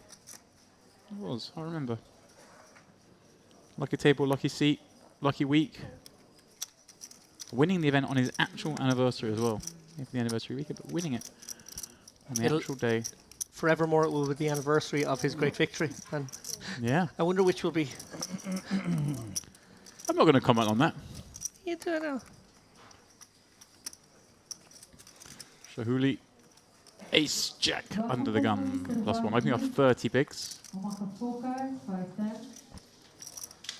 card. You wanna play? Do you ever win a tournament on a special occasion? Birthday victories? January Omaha sales? 4 card. It was big days, like the January sales. Well, let's come back to that thought because Shahuli has opened the ace jack from +1. Papazian peels with 2 8s from the small. This seems pretty standard, David, against the 30 big blind open from +1. So far, so good. King 7-6. Hall of Fame gerçekten. Shahuli does elect to check back on a board that he recognises. Papazian has pocket pairs that aren't going anywhere. Has a fair amount of King X that isn't going anywhere, flanking from the small. And he's ahead against everything else, so I like the check back.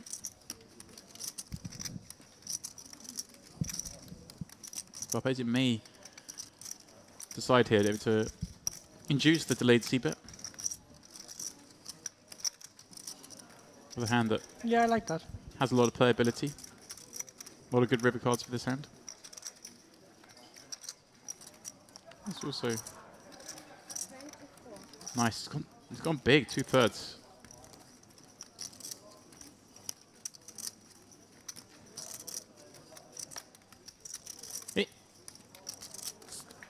Slightly curious sizing for you, David, or good bluff? Yeah, I'm not quite sure what it was intended to achieve. Obviously, could get called by a bigger pocket pair. Yeah. Still, so not really. Yeah, it's an interesting exploit sizing. I'm not quite sure. Yeah, it feels like it's definitely. It's obviously not a bluff. I mean, 8's good there nearly always. But then, kind of, the ace highs just can't really appeal for that size. And Yeah, you're not inducing another mistake. that's good with the bluffs and our strongest hands, but it seems a way to do it with a medium strength hand in my mind. But this is a man who's won far more than you or I, David. So it's always fun to watch and learn.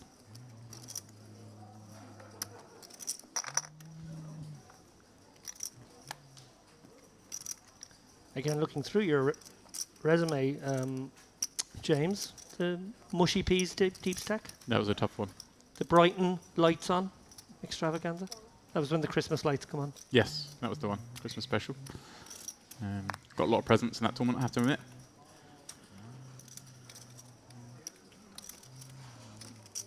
Pidgeot 3s from +3 with his 60 blinds. Doesn't think worth playing.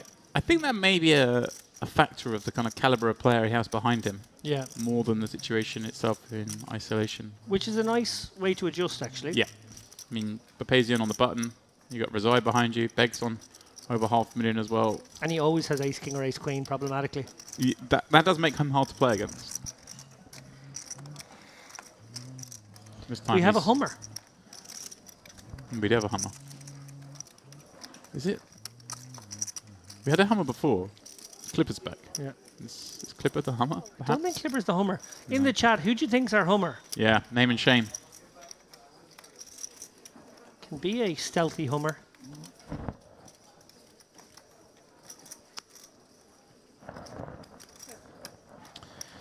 Just catching up with the chat.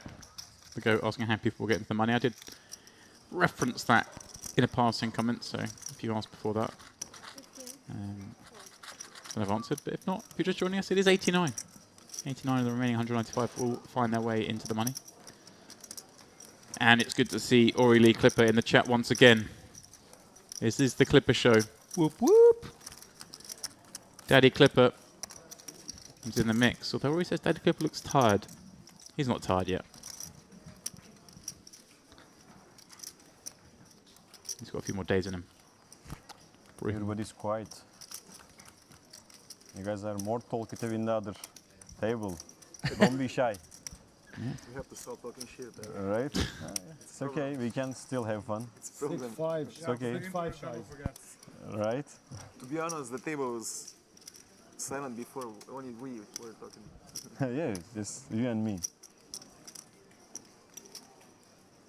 Please do talk, chaps. Biz. To entertain the the gun, the nice up his sleeve. subscribers. Huh? The 8 viewers. Yeah, viewers, 8 or maybe 11.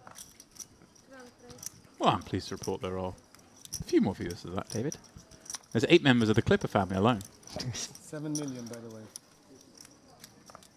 Viewers, 7 million. Biz is going to raise it up. And here is ace 8 of clubs. +3. Like, these stacks are huge, right? I'm not imagining things. No, everyone's got like 100 bigs on this table. Well, the average is just over 300 with 200 of the 785 remaining. So we are playing deep. Yeah, we have over twice as many chips as the average table. Not bag now, just the queens this time. Ace, king, queen, queens. I like this. Rizzo just going after that early position open with a hand like ace-8 suited that doesn't play great post-flop, but well enough. Decides he's going to take it to bluff. And I like the sizing. He's really put the pressure on against the under the gun open. I come in for a 3.5x at the minimum. And Beg, kind of a weird decision. It is weird, and from what we've seen of Beg before, he doesn't really love getting a medium amount of chips into the pot. Like, we saw him just drop the hammer with the ace-king, just trying to end the hand early against the dangerous health. Now I think we're just going to see a flat. I like this kind of 4-betting, cold 4-betting against those two ranges is looking super tight. I don't really like doing it without ace-king, king's a race for value. And, you know, you look like you've got a hand like maybe ace-king, maybe ace-queen suited, maybe the 9s, 10s, jacks. It's nice to have a really strong hand in here like queens as well. And hey, he's in great situation in the 111k pot position and the best hand. Although that is the spicy flop. Rizai with the nut flush draw, having 3-bet. And if we are giving the opponent kind of a 9s, 10s, jacks kind of range, I guess we go barreling. Obviously a 9 on board, but far more combos of 10s and jacks. Yeah, you did mention the possibility of an ace-king being in there as well. So it's definitely an interesting one. Clearly Beg with the much more defined range coming with the cold call to the 3-bet. Rizai, much wider range, much more polar range. Yeah, it is a much wider range, but it is also, bar the traps from Beg, you know, he is the one that gets kings, aces, and ace-king with the highest frequency. It's kind of a really fun situation. Let's say he's gone very small. I like this. I don't think there's any need to go big here on the flop. Right. We've got enough ammunition to be firing off of multiple streets here, haven't we? Yeah. And our opponent very condensed. I feel like we can maybe ascertain the neighborhood of his hand by maybe turn and certainly by river. Right. Is this a situation where I did mention there's maybe some ace queens suited in there perhaps, so that hand's going to fold. But most of those, the 10s and jacks are going to continue here. So we're almost setting a price to see a turn and also giving us more room to tell a story down the streets. As a result. A few options here. He can set his own price maybe, unlikely to get raised. He can check it, maybe hope to get to showdown. Maybe get to realise. And then, obviously, it's a great opportunity to fire again. I think we've got to keep going. It's a bit unfortunate. It's kind of fun. That the turns are hard from his point of view, because now he has more bluffs in the backdoor flush draws that maybe barrels flop with, he's going to barrel turn with. So it's a little bit of an annoying card from his point of view, but I think the sizing on the flop and the way the action has gone, Beg's hand is kind of face up, and that allows Rizai to really put him under pressure here, and went for that small sizing on the flop. Looks like he's counting out 120k for this turn, which sets up really nicely for River Jam, and that's what Beg's going to be worried about. And the beauty of this bet is it basically clears out everything apart from ace, king, and 9s. Does it? Does this force Beg out? I think so. He blocks king, queen. Doesn't block ace, king. Doesn't block aces, of course.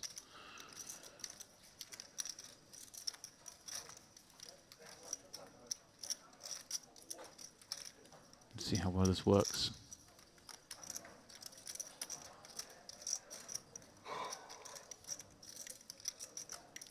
Beg's suspicious. Remember, cold called the 3-bet. Rizai just joining the table, but his reputation clearly going to precede him. Play with vast experience and a lot of hours spent here at the Crystal Cove.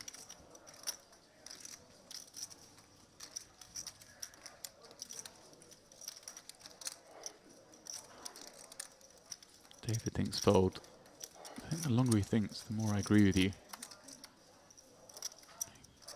There's a bit of a problem when we under-rep our hand to this extent, right? It's got the strongest of the pairs that you can have, really.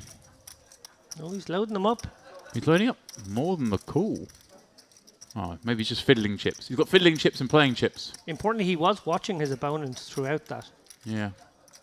Maybe trying to get some semblance of a read, a comfort level from Rezai. It's weird. He doesn't look like he wants to call to me if I was looking at him, but I always feel that when the players count out the exact amount, then do all this, and then put it in. It was always happening. But I always worry that that's strength. That screams strength to me. That screams like he's kind of posturing even more than he needs to. So I'd be conflicted here if I was watching this. That's a great card. Wow, that's a wonderful card of your bag. Right, because now Rezai can't bet with aces. It's very hard for him to bluff you for king. And very hard for him to have ace-king. This may be the card that Rezai just has to give up on. But it's hard to give up with 400k in the middle. Like you said, the turn bet is designed to knock out a lot of the 10s and the jacks. Rezai is going to be worried about the ace-king suited combos. Has to be worried about 9s. It's a question of how successful it is. I think that turn bet is going to be folding out 10s and jacks and queens.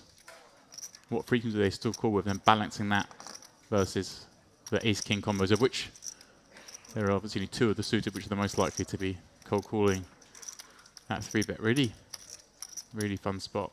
And he does wave the flag. Beggar's loving that. And now the question completely flips around to, do you seek value? He quickly decides no. But I agree with that as well, to be honest. I think, your opponent, has sort of waved the white flag. You're not going to get their bluffs to continue. And you say does he seek value? I was thinking, does he try and make aces fold?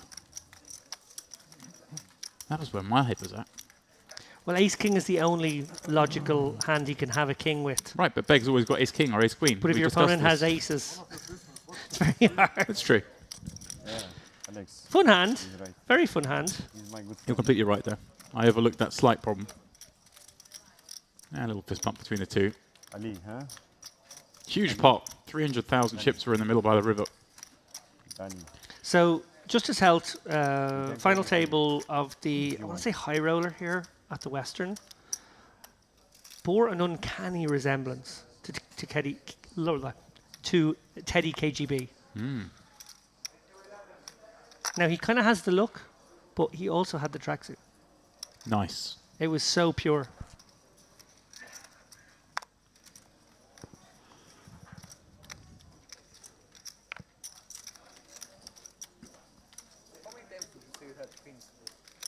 This is 1, 2, 3, 5 times, yes. So Beg has been a card rack all day. We're teasing him. I only lost against him. I fold 3 queens. He 4-bet all in. Wow. I tell you, when you're running as well with card distribution as Beg is, you usually don't bother opening the King 7 suited because you figure there's going to be a better one coming along soon. It's nice to sit that open in as you're talking about how you folded queens earlier, but you've had them 4 other times. Good like you. I play ABC poker. He says after opening King 7. Love this.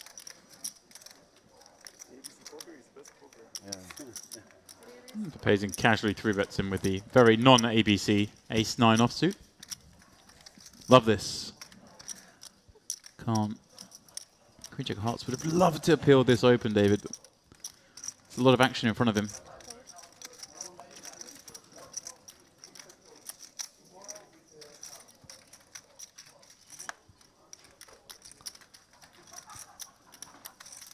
So what's the meaning of this race? I don't give a fuck your queens or your kings, or it's a test. You have it, right? Or accidentally you catch something. Which one? Probably kings plus king is 10 times. Yes. Luck has to do it at some point. I think this table talk is very strong. You are wrong. I don't care. I will see. It's more that Beck has King 7. I think David is trying to find a way out of the pot without giving away too much himself. I will see soon. 30-minute delay. It's under you, right? Alexandru or how? Alexandru. Alexandru. But only my mother calls me. Alexandru. Yeah, when she's mad at me. How your friends call you? Alex. Alex.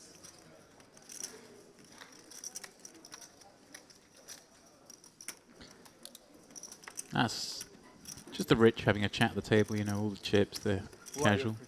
You can call him Al. You have potential. These two guys, they can do anything. Also him, little bit. No? Gadziev. Our overnight chip leader, Gadziev, obviously going in the wrong direction throughout today, but still 400k above an average stack. He did bring with him 840k. I think he needed 2 bags. Yeah, that's pretty incredible.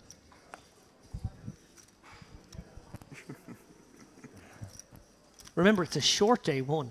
Danny, So to accumulate 8.5 starting stacks. Yes. You've had to do some heavy lifting. Bludgeoning. But overall, it's nice. It's like the area I stay. You're in Vienna? Just napkins for the clipper. He's staying out of trouble for now. The time I spend in Syria. Well, way nicer. Not so hectic. Like Simple City. Prefer that, honestly. Enough stress when we travel around and play poker as well. Having a place to calm down a bit is like pretty decent. We planned 4 or 5 times to hit out. Justice peeling Jack 9 from the big, flipping the open end up on 10.85. Quick check back from Gadziev on this board texture, but it is a little worrying. They're not going to open it, but the turn card. Should save it for summer. Summer, yeah. Justice goes for a small bet here. Checks. Does Like check on double flush draw board. There's like Going to represent here, Gadziev. mid-July. You can even go and play poker. Bet works in a couple of ways too. Obviously, deny some equity as well. There's like a beautiful lake. There's like a European Championship. People use it as a vacation often. Just getting the immediate price, so why not? Wow. There it is. The ginest of cards. Oh, and he's going for the dirty little check raise. Yeah, the offsuit 7 is the one he was after. Sneaky, sneaky. 2 of the purest outs. Hoping that his opponent value tens himself here with the ace kings and ace queens. He's got to go big here, right, Gadziev, when he bets this one. You really are trying to rep the strong ace, and he does go big, 40 into 55. I like the sizing, although he's not going to like the response. Really trying to blast off the 10x, the 8x, the 5x that may have got past the turn. How greedy do you go here if you're health? Maybe... Well, there's a lot of missed draws. The hearts, the clubs, a lot of the straight draws on this kind of rich board. Oh, he goes for the little look-see. Like he's thinking about it. We know, of course, he's not thinking about it. He knows he's going to do it. Yeah, I'm thinking like a little 150. But I like the look-see like that. You think 150? I like it. I like 150. I think he might go bigger. Ooh.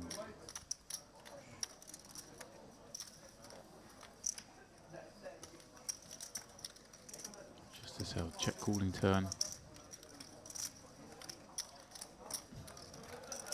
Let's go bigger. Is that 200? Not that it's going to matter here.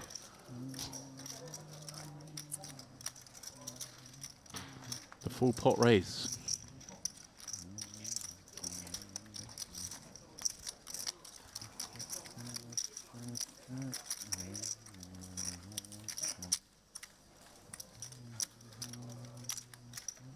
Interesting, decided to play that hand as a check call on the turn, and rather than a lead. I mean, it's kind of hard to lead into ace highs when your opponent checks back, having raised on the gun, but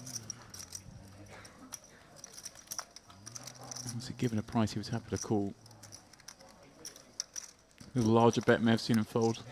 I guess maybe if we're going to be critical, it's perhaps on that double flush draw, very straight boardy texture that maybe. If we are going to bluff that ace, we're going to need to go over half pot on the turn, perhaps. It's all easily said in hindsight. Yeah, very in tune with the exploits is our Justice Health. Very much somebody who has used solver technology to work out how to best find the exploits and not just the GTO lines. We saw that in action on the final table, or maybe was it coming up to the final table, if I recall correctly, during the high roller, during the Western Series, and actually backfired on a couple of occasions. I think he maybe underestimated his opponent, Luke Bindell, in that case. Worth going back and finding that hand, folded the nut flush draw in a very interesting spot, actually, where he was actually ahead, figuring he couldn't extract value out of position going to the river in that situation. So health, yeah, doesn't always do what the quote-unquote solver would say, unless that solver has been node-locked. Razai. Ace-10 from number 1. Only gets the one caller in Gadziev. Goes to Queen-10 and finds a Queen, Jack-5 flop that, once again, when checked to, should see Razai come for a small size, maybe not the smallest on a flush draw board, though certainly the 2 Broadway cards give him the advantage. He does go for just over 1.5 blinds. That size makes it especially hard for a 5, I think, to continue. Again, min. It's a lot easier for the bad 5s.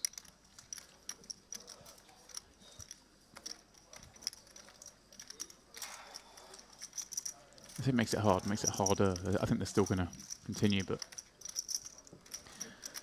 it's not as warm and fuzzy. Yeah. Kedjev checks once more, and I don't think Razai thinks he's going to win, but still has just about enough showdown to... Yeah, not a big fan of that river check from Gadziev. I think he has to go for some value. He has plenty of missed draws on that board there. King 10s, 9-10s, clubs. I think it makes a lot of sense for him to go for some value of his own.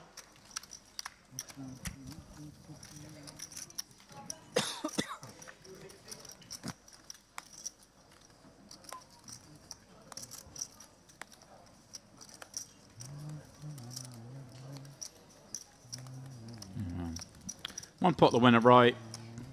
He gets a little bit of it back in the next tab.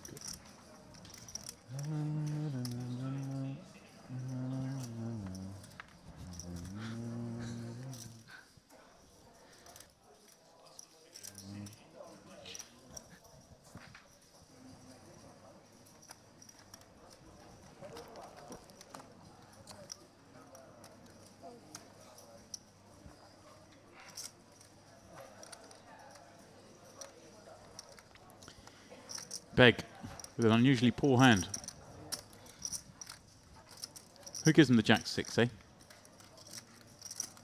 Carmen, 2 6s, a little over 40 blinds. Again, a pretty tough table. But we haven't seen him enter the fray, I don't think, on this feature just yet, so maybe feels like he's going to get a little bit of respect if he comes in for an open. I'd be inclined to think the same. Prediction. Oh. We're going to get to the bubble tonight. Is that too optimistic? Is that wildly optimistic? What did you say, 96 get there? Yeah, 89. Oh, maybe not 89. Yes. Might be far off. It'll be close. I think we'll get to maybe 100, 105. What's next after here, Monte Carlo? Yeah, I think so. Thank you. Yeah, we won't get to the bubble tonight. I take that back. I just a realised that the last frame is only an hour as well. It's a tournament clock, and helper for the organizers. No, for... Razai appeals, what's open-ender? For tournaments, for like festivals. Yeah, 6 would be the action card here, should it come on the turn. Oh, by far. Just go for a range bet as can here. Probably no harm. Maybe not. You don't? Just because you've got the 6, 7, 8 working? I'd say maybe not range. I think there probably are some hands we slip in with check bet, but I think 6 is a good enough hand to bet with 6 and the 6 dealer of has hearts. a tablet, and the floors have also tablets, and all of it's connected, you know? It's not tracking the action like Triton, but it can be done if you want. It's not hard to implement. Just, you know, structures, busts. Oh, an interesting decision here. Without the range advantage, Razai is going to raise up his open-ender. What games players like to play in cash games, like what time do you start tables, what time do you I must play say, I did expect him to come with just the call here. Yeah, But tracking stats. I guess he has all the 2 pairs. Yep. Good for staking too, everything is transparent. You can see if He's got someone 7s and 8s as well. 4 bullets in. As long as it doesn't track 4 bets. And a nicely executed exploit semi-bluff there. You buy a lot of action. Do you buy a lot of action? Rarely. Rarely? But the last time here I played like it was quite a good situation to do. He's selling if you want some. You're selling action? No? He bought from my friend last time, that's why I was asking. No, yeah, I'm just joking. Last time it was a 5K, right? You mean, or you mean when it was a 3.3K? I think 3K. It was pretty much the same. Oh, okay. Same- I same thought you mean schedule. like the last one, which was like in the diamond over. No. Yeah, right, you're right. Yeah. The one here that was doing PCA and PSBC.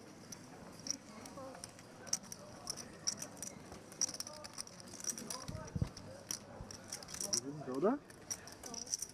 I got the hoodie from Jessica. I got 2 backpacks full of stuff and everything got lost in the airport in Miami. So mad. Oh, and Clipper gonna have a little look at the center of the pot. Jack 9 of diamonds, enough kit. Biz with ace king. Gonna make this one harder for Clipper to continue. Interesting move start Biz here, David. This is the man who took the most money out of the mystery bounty. I'll tell you how. He's got 6 bounties. Nice. The minimum bounty was 1k. He only opened one 1k bounty. He had 2 1.5s. He had a 5k, a 20k, and a 30k. That is run good. That is pretty nice. This is mine, right? Yeah. So we got 60k out of the prize pool. That mystery bounty is slightly different to the norm, perhaps, when it comes to mystery bounties, in that the majority of the prize pool went to the bounty, and the normal tournament prize pool was the smaller portion. For everybody. Arnie, we've seen this before from him in the what? Does get a little sticky sometimes pre-flop. Off my table. And, well, weren't like seeing the ace 6 deuce. This one all biz. But that's pretty incredible, huh? Like taking the second largest and the third largest bounty. There's no biz like Mustafa biz. I'm shaking my head for those at home.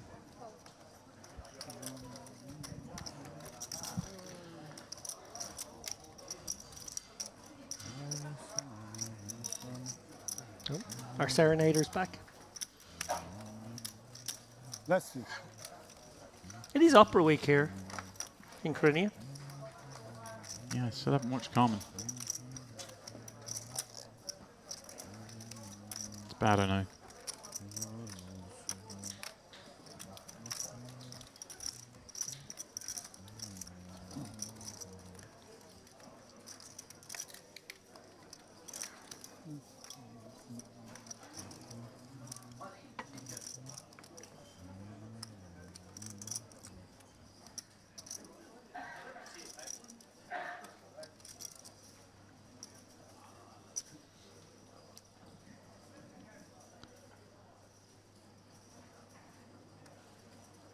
Well, moment of silence before the table, David.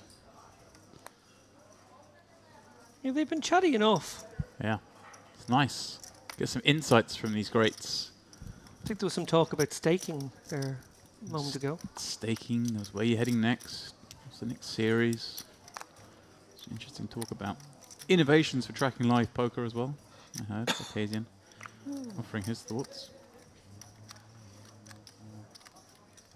Then here is I on the button, looks down.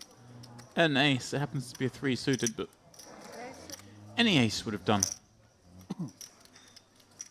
There's 50 blinds on the button.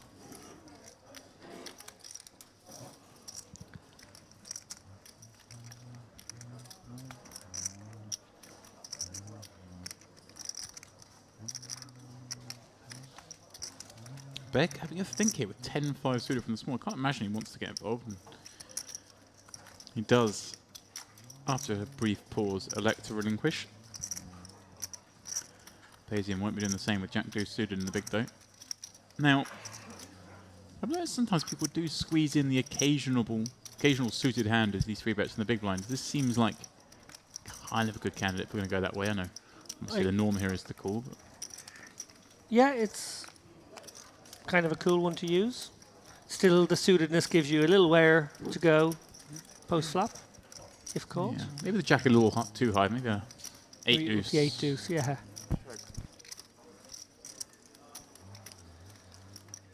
Both players whiff on king 10-4. Neither with the backdoor.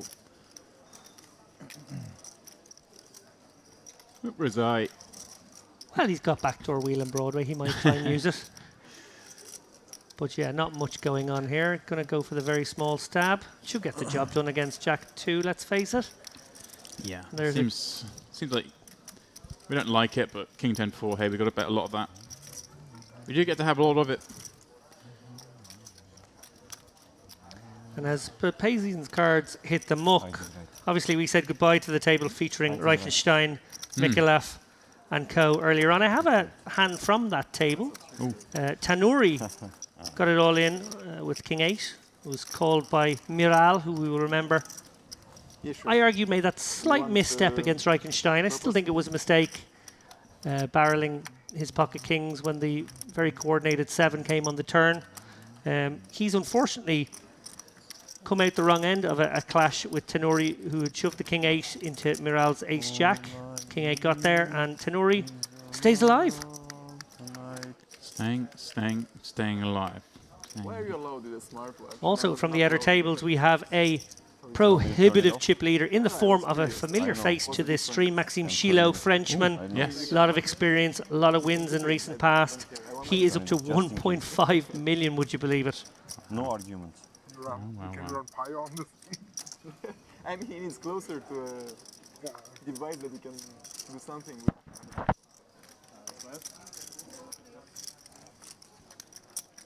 I remember somebody had like a randomizer app, like Apple Watch.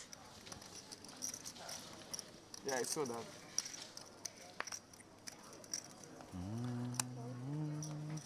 How much?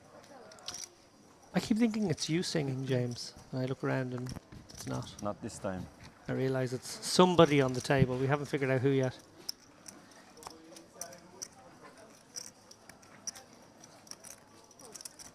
Justice popping up before 5 is suited.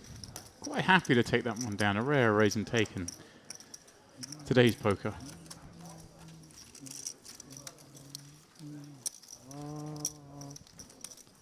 All right. It's not seats 1 and 2. No. Let's work it out. Is it Daniel who's wandered away from the table? Now sink back down. Sigh. That should give it away that the person who came back from the table might have been more likely to sigh. Maybe the sigh and the hum are uncoordinated. Unconnected, I should say. Ooh. Decoy. Maybe they're playing with us. Basically, born and raised with German and Farsi, and then like English just came through school and travel. You should add this Spanish. A good one? Spanish. You should learn Spanish and French. I'm honestly like undecided between like Spanish 12. or like 12. Portuguese. Like both sound like quite tempting language to learn. But also like I'm usually good with numbers. I really have my struggles to learn new language. So I'm like not sure if I'm going to go actually through it. But yeah, if I would learn something, it would probably be Spanish or Portuguese. Yeah, that's not similar. Multilingual reside. Folding, allowing this situation to occur. Shahuli with King Queen offsuit under the gun. He's raised it up. Papazian with Ace Jack off on the button. Now, this is a situation where maybe if a little earlier round, he may look to 3-bet. But with the button, I guess David makes it a bit more attractive to call, although the opener, sub 30 blinds. I guess lots of options still available.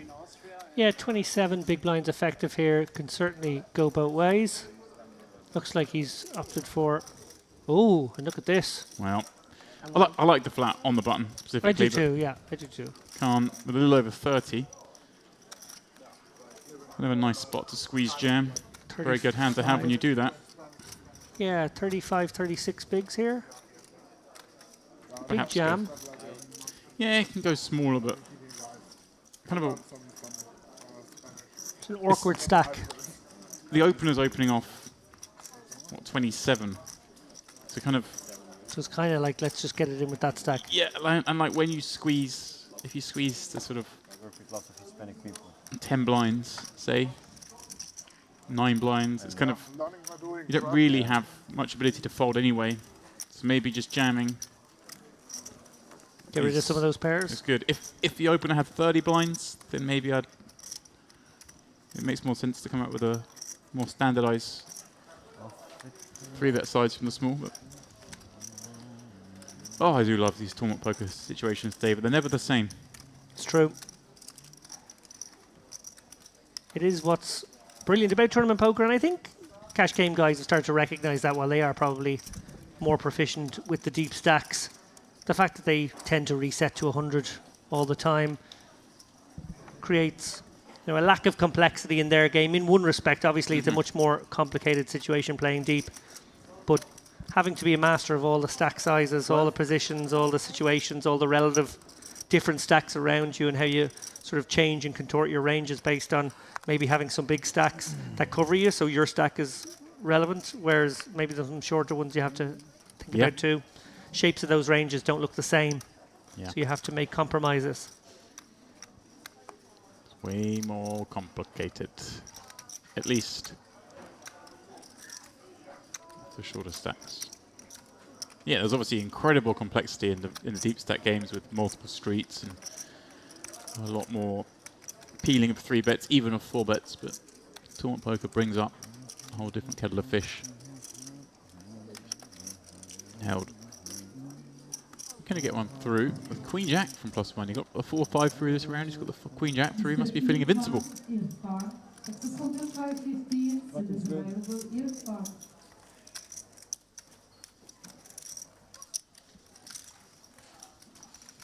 Also, perhaps this man has the best name in poker.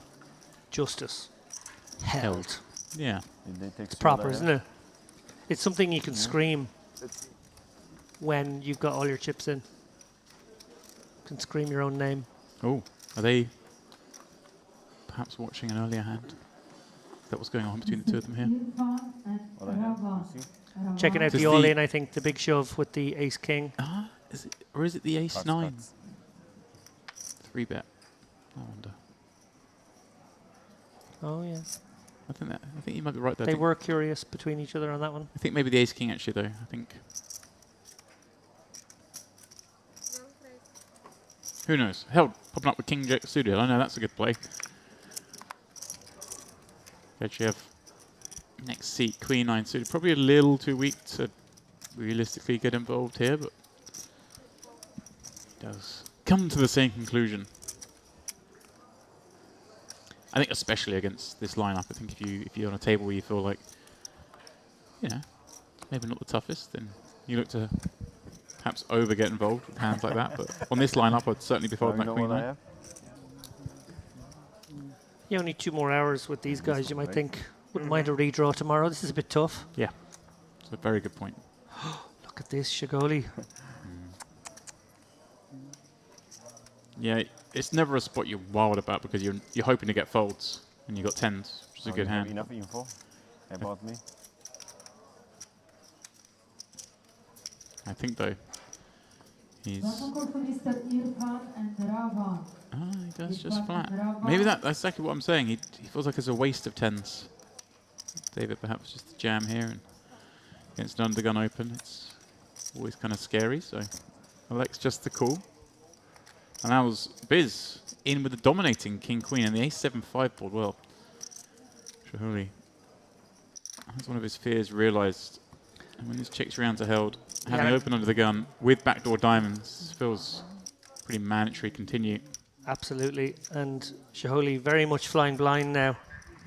If he is to get sticky, which he needs to, because he's under-repped and his opponent will have some not ace-x. He might even have some pocket sixes and pocket eights that would make this bet. So yeah, you got to stick around, but you don't love it. Yep, it's at least one. Good news for him is that Health will be keenly aware of the number of ace-x that might be in a small blind calling range there. Right, the ace-10 suited, the ace-jack suited.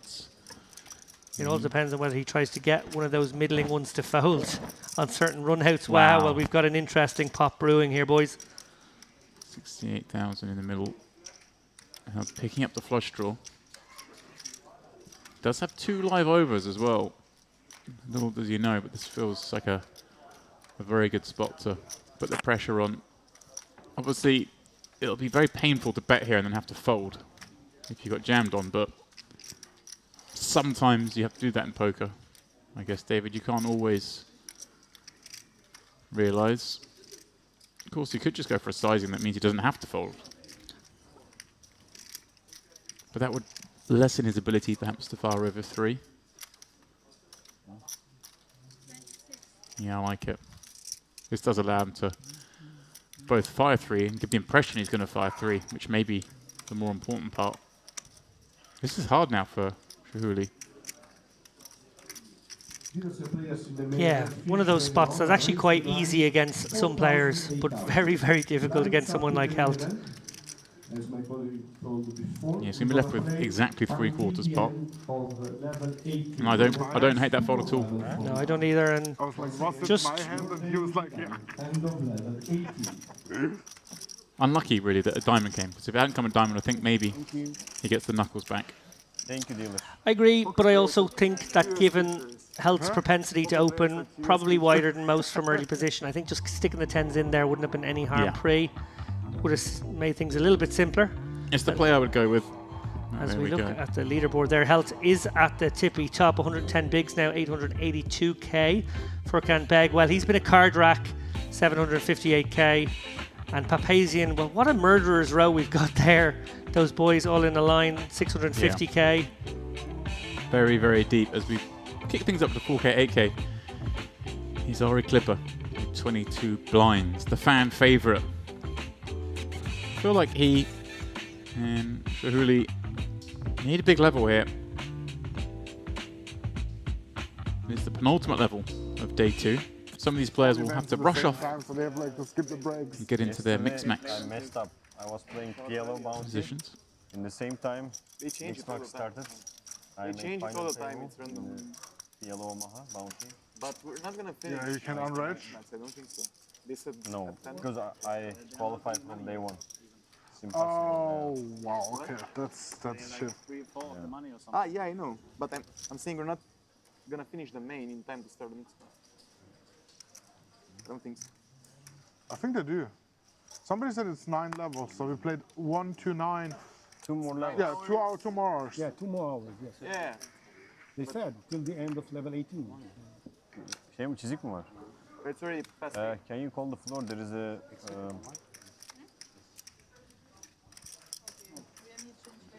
yeah. Yeah, so it's past 8 in the Past May. 8 plus a break. Yeah, and they're going to postpone it. Beg I'm asking telling for you a right deck now. change after There's this no hand. way Do you know what they happened? do it like that way. Pretty sure they postpone like the day I for was like. thinking maybe I sleep half an hour, but I don't think I'm gonna have a chance. I think Oh, are you in day 2 too? First world problems. I really feel sorry for you. Find a beard, I can play for you. Can't win enough money on one trip. Find a fake beard, I can play for you. We look little similar in the head with your glasses. You don't play crazy enough. That's just no. That's the problem. He's like his check raise frequency is unbelievable. Like In the midst of all this action. 80% he's check raising. Yeah, it's fine. Table talk, I should say, Razai. Popping up ace deuce of diamonds just as help peeling from the big with 9-5 clubs. You can do We'll that. see Find your beard and you play for me. Jack 6-5 or heartboard. Don't tell anyone. We split the money. I mean, if you play, I can't imagine what money, but we split whatever. It's okay. Whatever you want. I have 10 big bet. 10 bigs is enough for me. Too much. Just 4-5. Okay. 10 is too much. See that.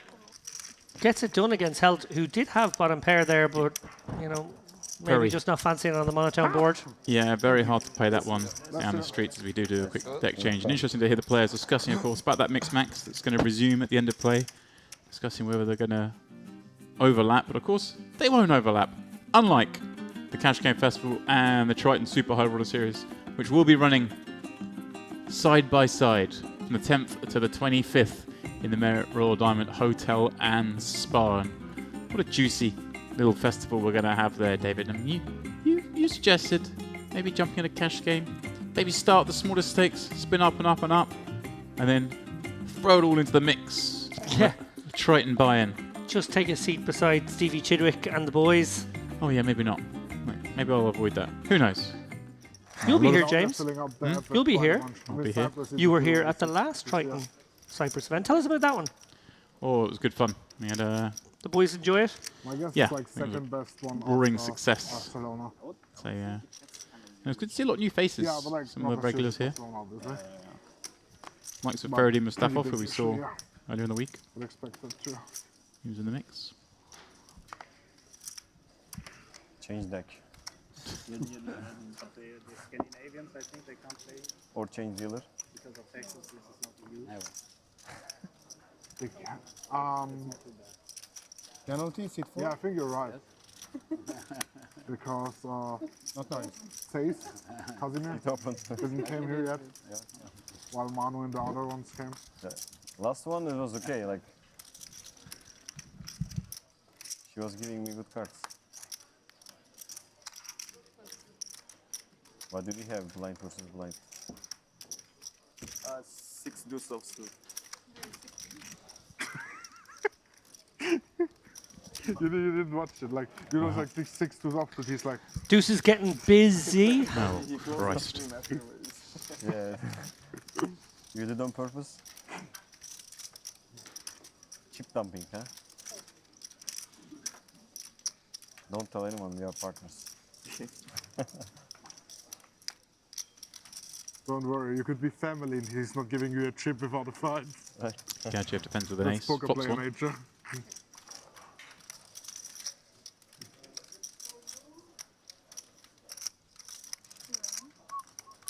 Based on C-bet.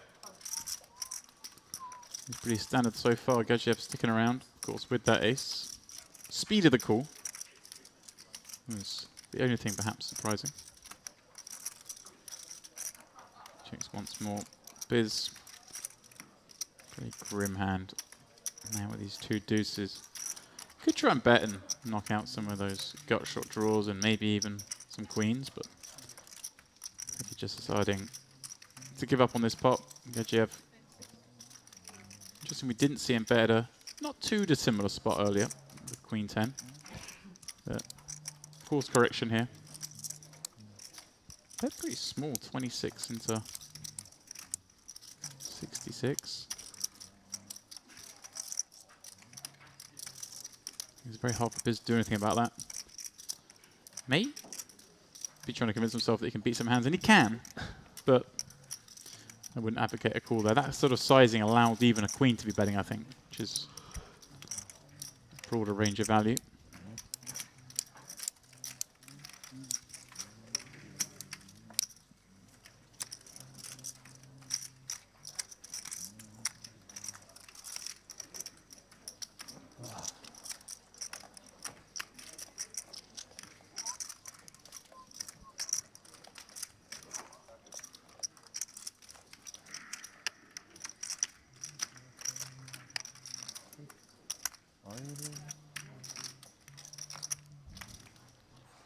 It's a magnificent beard on Papazian. Beautiful thing, isn't it? It really is. What do you reckon the largest object he can hide in there is? A small human. Okay. Not he wouldn't do it during play. Obviously, one person, one hand. But Very good. Very good, David.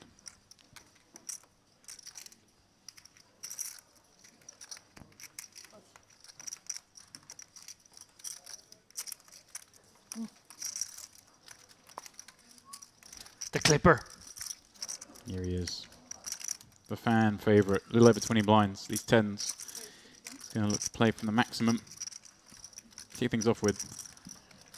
It will be for the minimum though, or the minimum raise at least. There is King, Queen, O. Against 20 big blind stack, I think probably best served as a flat. I don't really want to 3-bet call it off. Don't really want to 3-bet fold. In fact, just Yeah, I agree with you. I think that's fine as well. I think it's okay. I think flatting's absolutely fine too. I think maybe you just make your read based on your opponent, and I guess, well, we know Clipper is not the type man he appears to be. Right. We saw a lot of outlandish moves and plays just a couple of days ago, but Or you can might maybe win a bigger pot. Well, let's try it like that. That's okay too. You have 3 whites. 6 free. I have 3 whites, and in my pocket I have some more. But yeah. Okay, can I borrow some? 3. Uh-oh. Speaking of 3. Well, a good looking board. you can probably check back this board texture of your Ari. Unlikely to be up against more than one overcard. Treat it like a bit of a trap. Interesting. Just go with the bet though. I see where you're coming from. That's why it's going to have more connectivity down the bottom part of the board.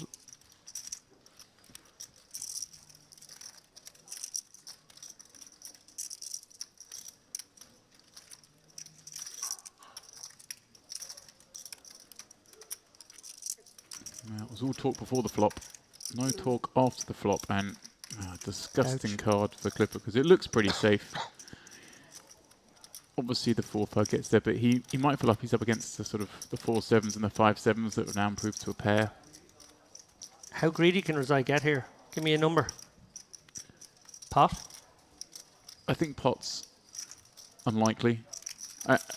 As an exploit, you're looking at a lot of high cards that fold, and then you're just hoping to go against a hand like this. 9s and 10s, jacks. So I think, yeah, wow, it's gone ultra small. Maybe trying to induce a raise, even. But I like that. He's literally going for an exploit there. He thinks he's up against ace high. I think it's only 10k he's going to call. And he may get kind of a crazy bluff out of someone. Yep, interesting line. Certainly guarantees he gets paid with any piece in Ari's hand. Yeah, I mean, that 10k bet can be way worse than 10s, that's for sure. Any pair. Well, it's kind of fun to go that sizing and induce some raises. From the ace highs, you recognise it could be a weak 1 pair situation.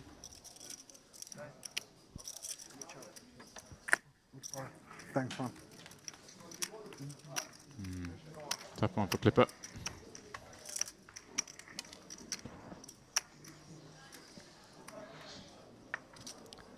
Yeah, Clipper going to have to do some short stack ninja over the course of this hour and 45 minutes of the day.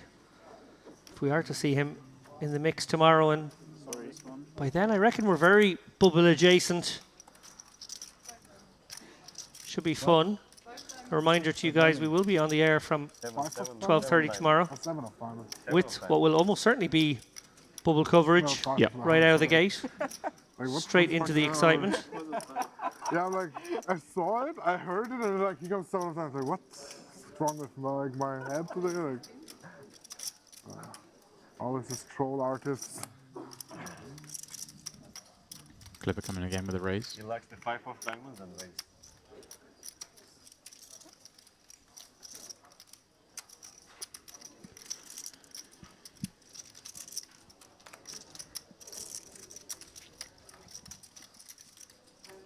Okay, Jeff. Ace deuce of hearts.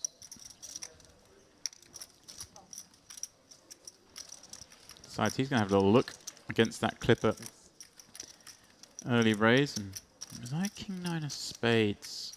This feels like the kind of hand we want to play, but I don't think we should. These two actions open off what, 17 blinds and a peel from the button. King 9 suited doesn't play very well in that scenario. Very different to a scenario for those of you who are watching earlier when I did advocate peeling from the small blind with King 9 suited, specifically those 2 spades. This one a very different scenario because of stack depths. Beg flicking it in from the big with Jack 8, just about enough.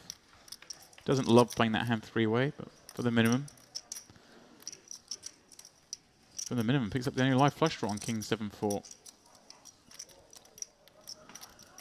First, the sneeze is going to win this one, David.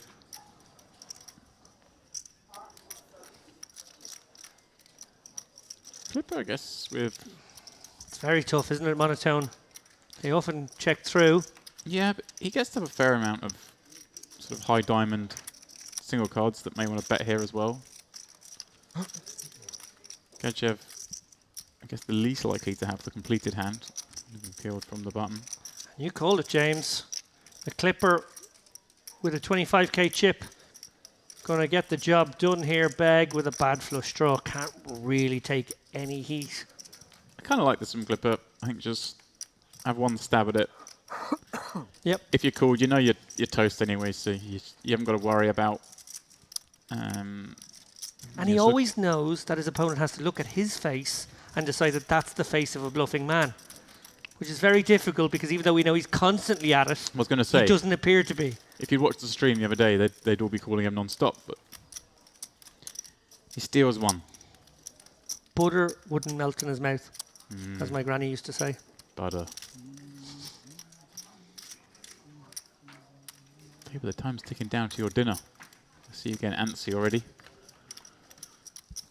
What are you going to go for today? Some duck, perhaps? Oh, the duck yesterday was particularly good. There was a smoked duck starter that I turned into a main course by ordering 4 portions of it. You did manage to order 4 portions. That's not 4 portions for the table, that's 4 portions for yourself. You also ordered all of us a portion. I did both of those things. You are a team player. And you helped Ali finish his off when he wasn't convinced on the dish.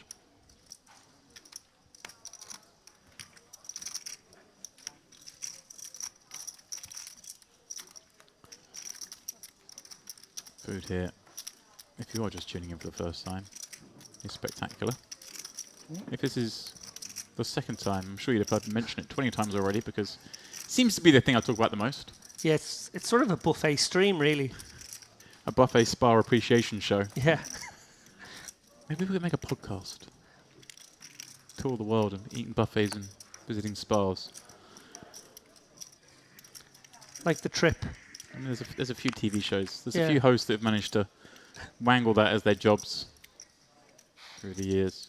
Yeah, it sounds like a really bad version of a Michael Winterbottom TV show / movie, where me and James visit all the great spas of Europe. Here. Come back to poker for just a moment, and then we'll go back to our spa considerations.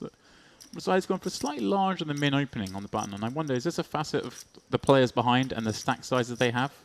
Playing very deep. Wow, Beg's sticking around with Jack 9. You do see that mini plus on the button from some players. Yeah. I think they are deep, these 3. And they are tough. I almost feel like it's a sign of respect if someone opens a little bit larger when you're blind when you're deep. They don't want to play so many pots with you. Could be a function of just trying to define Papazian's range in most worlds where you feel like he's the person who's trickiest to play against. Go, boys. Here we go, 3 ways. King 10-8 reside with the best of this. Beg with the open end of Papazian. Also catching a piece, albeit a rather small one. Yeah, we might see 3 to the turn here in some worlds. Yeah, and I was almost wondering, does Beg ever have leads? And if so, would this be a candidate? A hand we don't really like check calling with. Get to have a lot of Broadway. I'm stretching, of course. I think usually we check these spots, but I'm looking to learn. I'm looking to find new lines. 27 into 62 here, about 45%. Comes with a call. That gives Papazian all the information he needs to know.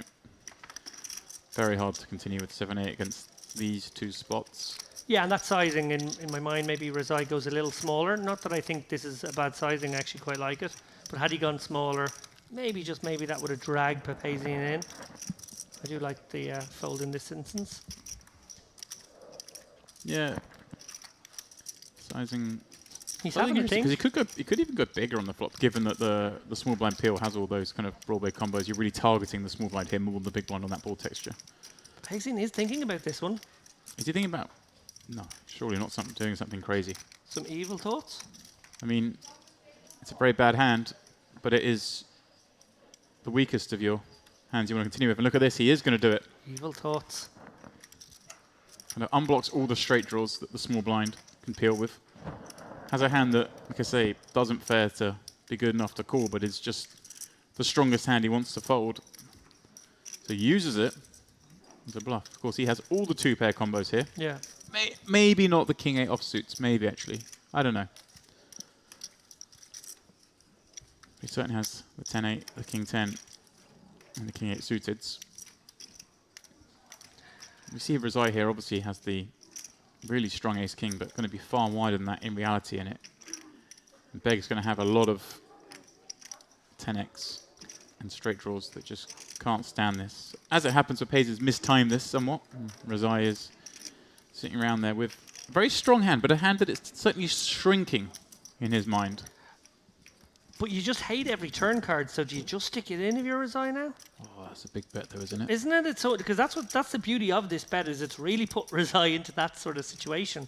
Call and sort of close your eyes and imagine a king coming off on the turn. It's very tough. Is that the case because you feel like if you call, your opponent's going to give up? So maybe equity denial becomes a priority. Is that what you're saying, or? Well, thought call seems more standard because you are going to have some hands. Now, does this bring Beg in? Well, it's a big bet, but he is drawing very nutted. I mean, of course, the queen wouldn't give him the nuts, but in effect. He's having a little double check, make sure that is indeed Jack 9. Yeah, 85,000 more. It's consideration on a rainbow board. Yeah, and the queen's got to be good. Yes. Against this action now. So you kind of think, I've got 8 clean outs now. Yeah. They might have one of those cards in their hands. Neither player has ace jack here.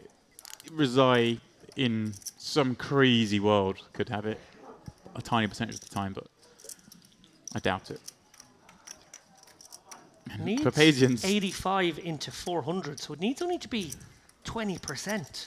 Yeah, Papazian. Obviously, we see he's 29%. Yeah, Papazian feels sick about this, and what and look at this though. If he got. did hit the 7 as well, it would be the card that would make Beg the straight. Well, Papazian must shut down. I think this is abort. Right, but how much concern does Razai have when it checks to him that Beg's overcalled? Does he just realise that Beg could have Queen Jack and Jack 9 suited, and so would call the 2 bets because of the sizing? Papazian is just like, what have I created? And can I get out of it? Or can I get deeper into it? Can I recognise the situation? Can I be up against a king on the button and a draw in the small blind? And just rifle it in? Yeah, maybe putting the... It's a very convincing story. Maybe putting the small blind on the Jack Queen, Jack 9. Yeah. Maybe putting Razai on exactly what he has. Or maybe aces. Yeah. And decides, I'm not sure we're done. Can I do it? Can I pull the trigger? He unblocks all those hands, right? They're all those are the most likely scenarios. The scenario he's got himself up against here. Of course, Beg can be trapping. Beg could have a set of 10s maybe. A set of 8s, unlikely. But do 10s not 3-bet from the small blind? With at least a decent frequency? I think they probably do. I think you're pretty sure Beg's got it. But Razai can of course have kings 10s. Can have king 10. But also has a whole bunch of king X. You're blocking pocket 8s, but Beg, he can't have 10s or kings. They would have 3-bet free. Right, that's what I'm saying. 10's most likely 3-bet. So then it calls at some frequency. Kings would 3-bet. Razai wondering if he can shut this one down. Yeah, it feels... It's so weird. It feels when checked to that we kind of just got to shut this down, do we not? You know Beg's got some equity when he's called twice in the small. The absence of a flop flush draw making this all the more interesting too. Yeah, Razai looking back there to see he's got the king of clubs in his hand. That's some relevance. It's one of these, I think, where Razai has to shove and just hope no one calls. As Yeah. stupid as that sounds. Yeah, no, he's just thinking, well, I'm up against 2 draws that I may get there. I'm also potentially, you know, have ways to get out of dodge if, I don't know, maybe beg as king 10. He does say he's happy get just out to it. see the river. And the river gets begged there, albeit with clubs on board. Can't be too worried about clubs, I don't think. No, and this is interesting because this is if he makes the big bet here, which we assume he will, Razai's in a horrible spot because he has the king of clubs, so he blocks the only realistic flush. He may put his opponent on a hand like Queen Jack that's now turning into a bluff. The Jack 9 suitors, of course, are possible. I don't think he's expecting to see Jack 9 offsuit. Well, we consider the possibility that Papazian could win it with the turn barrel. We consider the possibility that Razai could win it by shutting it down on the turn as well. We now see Beg has set the trap. But Beg has set the trap. Papazian, though, surely can't really tell a credible story. If he had clubs, he would have carried on, surely. And Razai, I guess, is going to have to knuckle back and take his hand to showdown, and then... One level on one hand. One level on one hand, but I mean, this is a serious hand. And Razai just happy to get out of this one. And Showdown can't really look for value, can he? Yeah. Strasser. What a wild hand. Monstrous hand. This man's won the 2 biggest pots at the table. He won a 300k pot with his queens, 400k pot with Jack 9 offsuit. And I think both players, Papazian, considering maybe he could have got the job done on the turn in retrospect. Papazian's, if Papazian had carried on, it would have been pretty heroic. Oh, it would I think have it's been. easy to talk about. I found ways of talking about it because I'm looking at the hands he's up against, but I think it's entirely reasonable to shut that one down. Daniel Razai, though, I feel like... Oh, he had the opportunity to just shut it down on the turn. It's not an enjoyable one, but I think you've just got to jam. There was none. It's almost like a negative free roll type situation, isn't it? Just giving that card?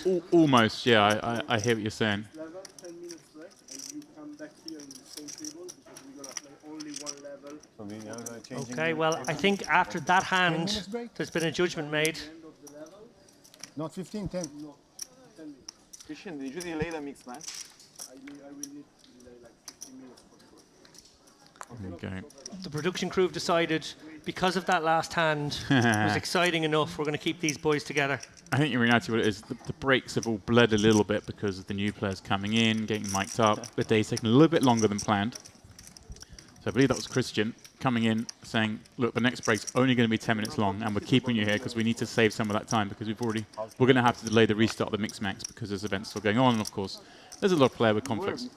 So it all makes sense. Just like yeah, I think a short break in that situation is absolutely fine. Obviously, we want these players to have ample opportunity to use the bathroom, get a quick coffee or whatever they need, but they've only got one more level to come back for.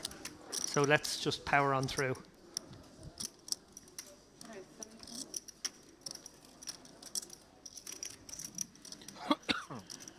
Beg popping up queen 4 of diamonds. Fresh off that monster. Look at that, he's got 1 million in chips. Lines, huh?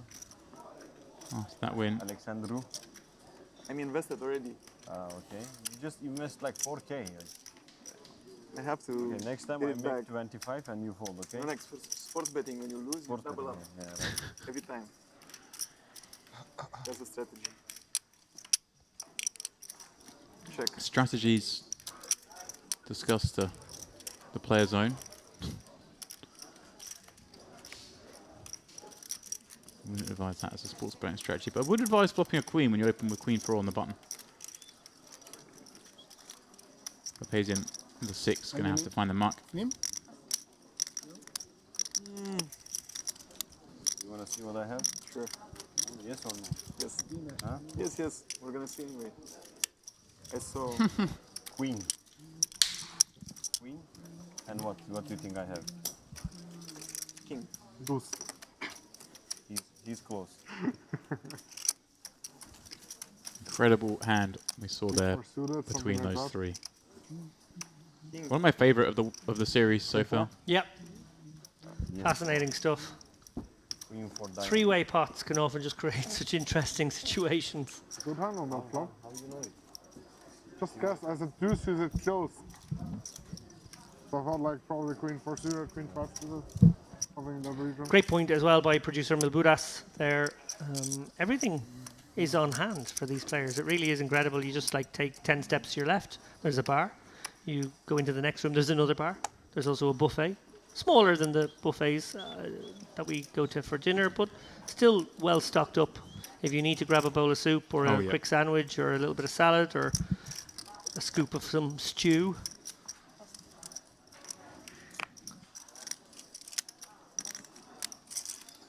It really is the streamlined poker centric sort of everything's there for the guys, optimized.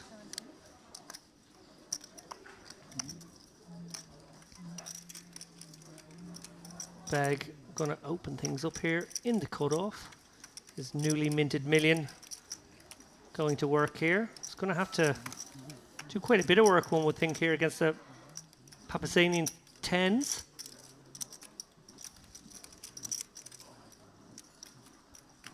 Yeah, with the history that's already developed between these two, very, very clear bet. Dynamics abound. Clipper with what might look like a good spot if he was to look down at something halfway decent there off that stack. Queen 7 does not qualify.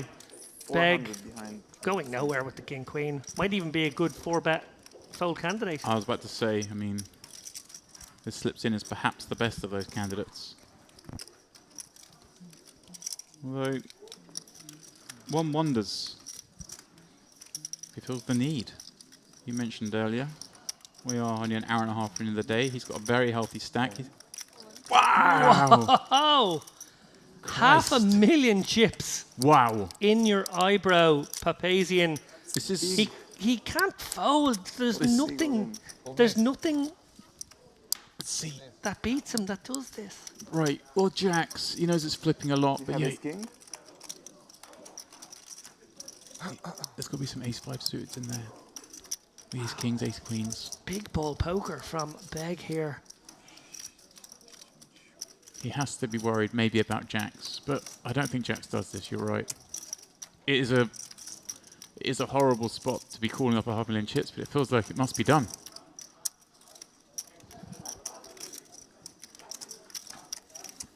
You cap out the range. You take out aces, kings, and queens. Maybe sometimes some frequency of jacks stays in. Okay, we accept that. Nines might do this, but again, wouldn't be loving it. It just feels very ace, king, ace, queeny, doesn't it? It does. And like I say, there are the occasional bluffs, right? I mean, king, queen off there, we know he's capable with ace-5 suited and the such. Flip. But it might not be. It might have queens again. Papazian? Yeah, he might have queens again, he says. Might just be looking, even if he knew he was 55%, he might look to avoid a spot like this, just feeling like his skill edge above against these guys. But it is It's hard with the a lot overlay of chips in there. Yeah. Already 55K's put in there. But he is suspicious. I don't know what to do, I need help. This is nice from Beg giving nothing. You don't want to play Papazian's game and chat at this point. They were very chatty earlier, if you remember, when Beg was light. Albeit that was just an open. Well, neither James nor I predicted this play. We thought maybe the 4-bet fold. We thought maybe the flat. Yeah, I was thinking 130. Big ball poker here from Beg. This was done very quickly as well. It was quick, which always feels ace-kingy. Yeah. He folds the tens. It was a flip, but not the flip he's expecting. Pick one. Pick one. Well, he's even going to see it. Both the same, huh? Both the same. So he saw the queen. Again and again. Again and again, you have the queens. He thinks. Ballsy play. But I am, again, a little surprised. I think if Beg thought that through an hour and a half in the day, Papazian and Razai either side of him, that's not a normal table. He's drawn a very tough table here. Queen. The queen? Yeah. Why not the 5? Show him the 5, it's funnier. Huh? 5? You should have showed him the 5, not the queen. No way. Like. I'm not coming back if it's a 5. One leg. I'm going to If it's a 5, the man is broken, it's over. Like, Okay, go play mix max. It's better. No, he didn't mean when he said he's not Okay, coming. I buy your flight ticket then. You got it wrong. When he said he's not coming back, he didn't mean the tournament. He's meant poker at all. Quit poker. He's over, like he's done with poker. That's a quit part. Well, it's all fun and games now. There would have been tears if he'd made the call with the 2 10s. Interesting situation here for Beg up against the deepest opponent left on the table here, held with 850k. Yeah. Certainly come with a flat here with the ace-3 suited. Sort of reasonable option. Yeah, I think, again, I know he's keen on advocate, but I'm looking at this table. You've got Held, you've got Razai, you've got Papazian. Oh, yeah. Just get to the end of the day. Murder now, play as these, well. play these very nutty hands. You know, when I'm looking this side. Get yourself to a different table for the bubble tomorrow. Right. With a huge stack. That would be pretty good. This is a nice spot for Shahuli. He obviously had the spot earlier with 10s. Didn't work out well for him, but this is a very nice one, I think, against the peel. It's going to have plenty of... Again, so he does just flat. Look, it's not bad, I think, to flat with the ace-10 suited. Very playable hand. You're keeping some worse aces, but jamming here, there's 60k already in there, David. And yeah, you've got the 2 loosest guys with the 2 loosest ranges. Right. Well, there we go. Jake finds a 3 in the window. Difficult for Helt here.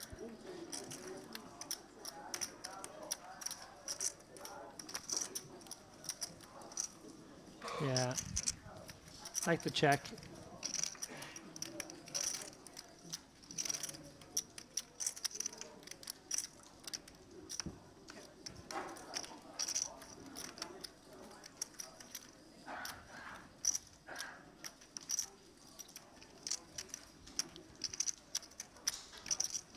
Complexion of this one changes a little bit after it goes check through. Helt could consider a bet now, I feel. Could just try and hang on as well. Yeah. The computer is working.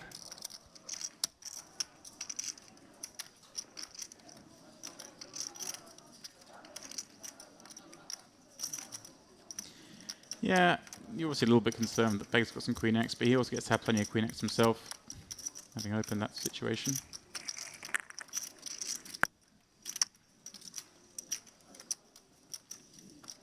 Funny spot for Beg. I think you don't expect to get check raised if you bet here. Your hand could do with some protection, but also just happy to check back, try and take it to showdown.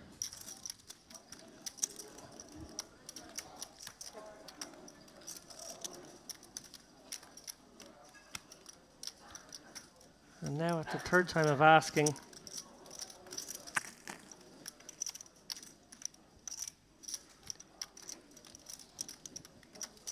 it's hard to believe your ace-10 could be good at showdown. It's possible.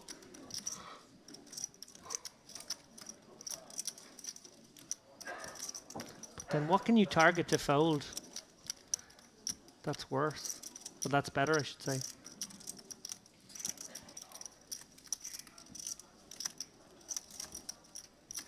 Maybe a small pocket pair.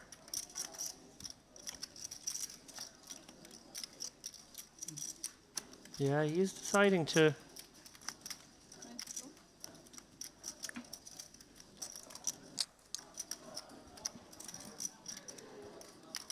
get after it here. And yeah, this is nice.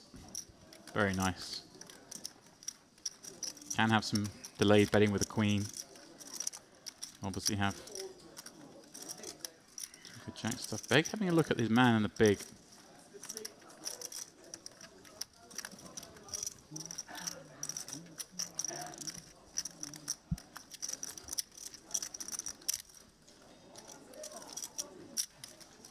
Nice bluff. Thank you. Show this. Justice held with the post oak bluff there. Pretty sexy there. You think you had a better hand than I did? 22k. Yes, I beat your ace size king high. I'm the button. I had a pair. Then you should have called, yeah. Next time. Maybe next time. Better tomorrow. Maybe. I can't waste my chips. It's okay, You I will can't? give you new ones. New ones. I'm sure you can.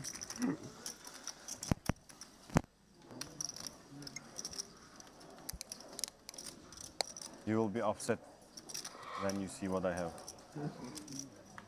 I don't believe that. Hmm? I don't believe that. You don't believe what? That I will be upset.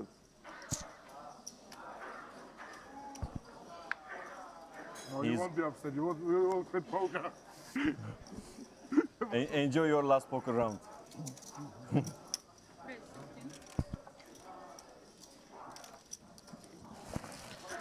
Justice under the gun, 10 on a diamonds. Fresh off that. Minor larceny. Beg, what a table. What a time he's had, pardon me, on our feature table. Big win with the queens. Even bigger win with Jack 9, and then the 4-bet par with King Queen off. It's a man high on confidence. I think we're both advocating for him just to take a moment. And as you rightly point out, not just take a moment, but make sure he has the ability to go to town on the bubble tomorrow.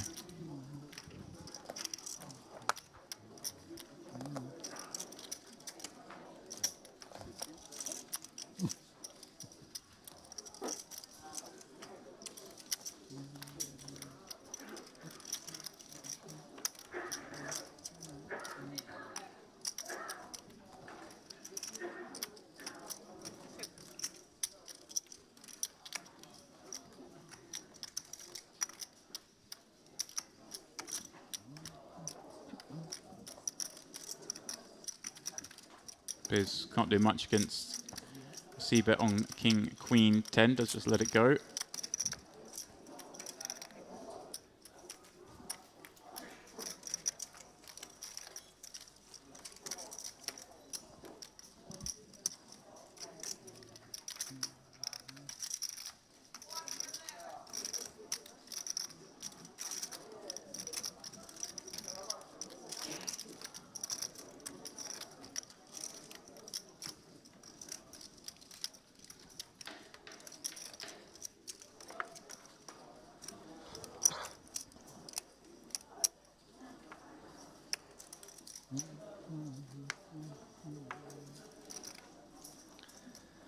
The rich get richer on the outer tables. Maxime Chilot, our chip leader, is just raffle stomping his way through the field. 1.6 million chips now. Wow. What a spot to be in. 70 places from the bubble.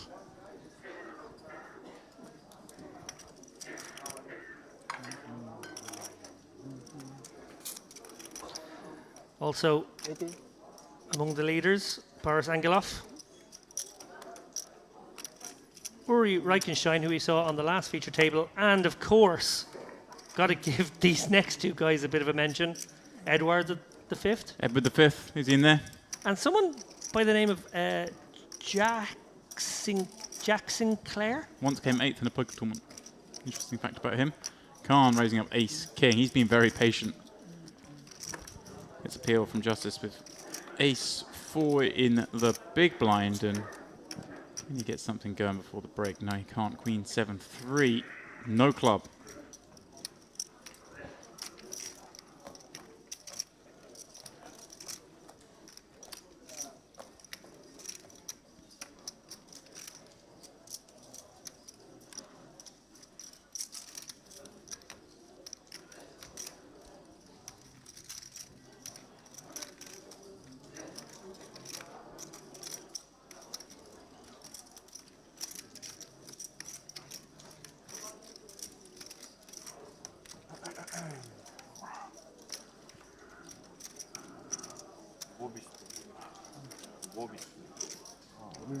What do you mean, like? What does it mean? Where are you? Finds a 4 by the river. Oh, that's big German. Yeah, like how good is it? Like actually, like tourist ways, like classical directions and stuff.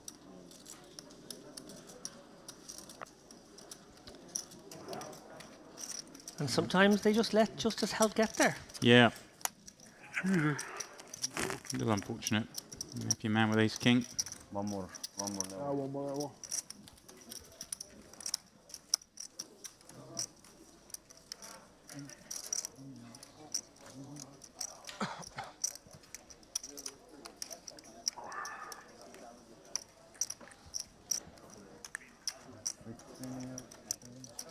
He's desperate to get on a feature table, is Jack Sinclair.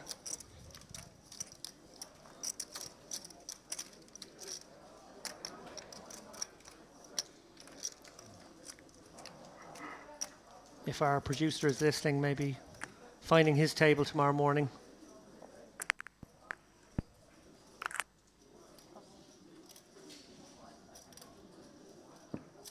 He just wants a bit of exposure, that boy. Just a little bit of limelight, a little bit of recognition.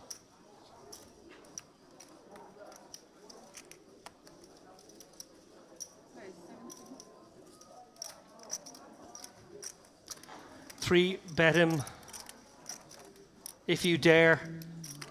Furkan Beg opening up with the ace jack go here in early.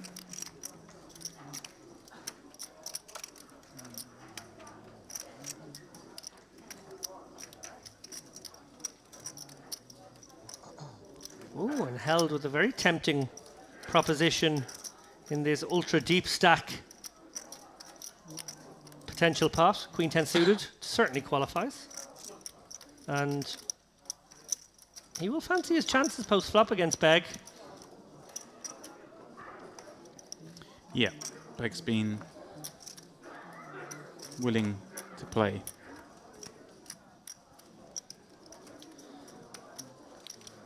Tricky one here for Gatsiev. Obviously, you do have the big card king, but it's dominated a Very lot, and it's just hard to play. Yep, very wise fold there. Wouldn't mind taking it on heads up, perhaps, but like you say, dominated by the small blind so often. As Beg sees a jack in the window. Oh, hello. Interesting one. You river the queen in the check raise spot? Okay, thanks. You river the queen? Certainly reasonable to come with a check if you're Beg here. Small bet works as well. You can go with small sizing and bet a lot of hands. Discussing the big pot still.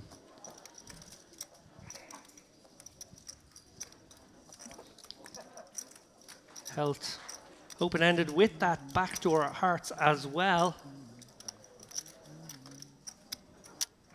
We see he has the overcard to the jack also. He's going nowhere, but how will he proceed?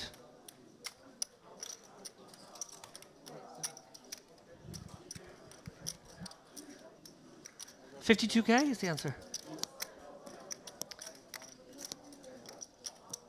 Tough spot for Beg now with second pair. I mean, won't be going anywhere just yet. Even against a hand like King Jack has obviously some potential to run that hand down, and finds a jack. And a semi-interesting spot, I'd say, because you kind of give Beg fewer Jack X and more King X that continue, right? They've got to bet in the first place on a board that favours the small blind, and then they've got to continue with a call. So, and you are inclined to give health draws, but also better than one pair hands. So like King Jack. Yeah. Jack 7 suited, maybe at a push. Pocket 7s could certainly Pocket be in there. Sevens is the one that seems to me to make most sense of value. But look at the sizing he's gone for. 2 blinds, 10%. Yeah, very much trying to buy this river. Right, but what a disaster river we know is out there. And like you just said, it's very hard for Beg to raise with any of those lone jack type hands. Because if he got 3-bet on this turn, given these guys are over 100 blinds deep, it's sheer disaster. So an excellent bet from Held. Really good understanding of how Beg can't even raise with this ace jack.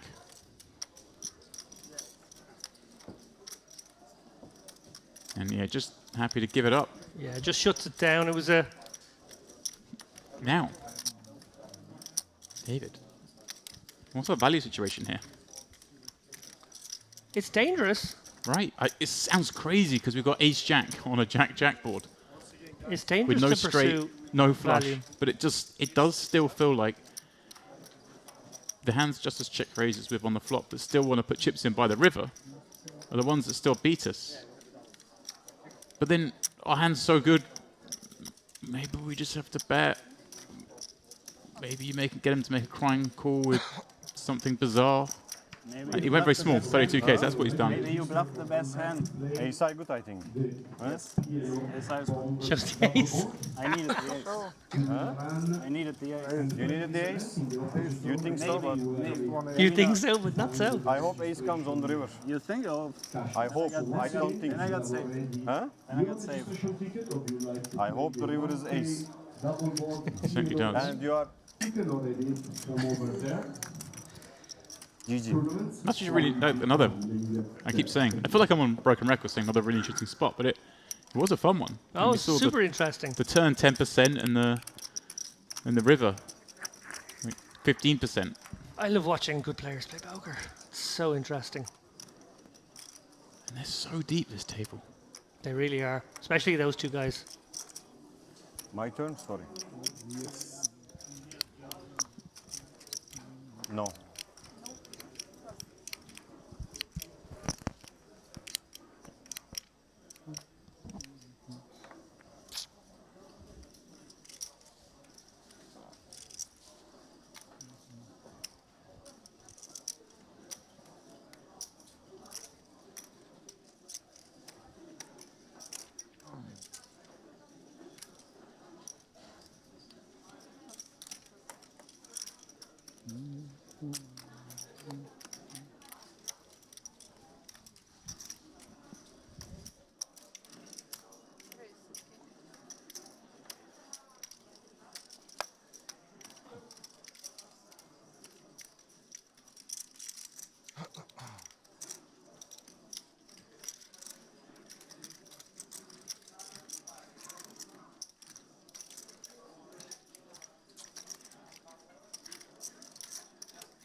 Clip up. Taking things aerial.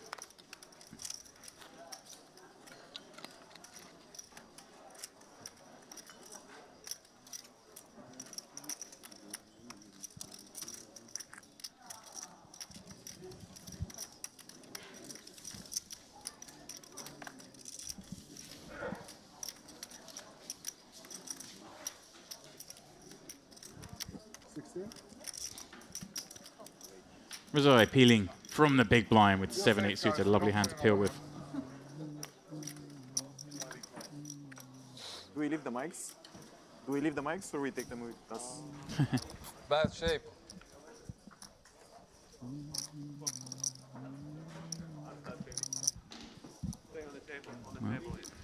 Looks like it's the final hand before a break here.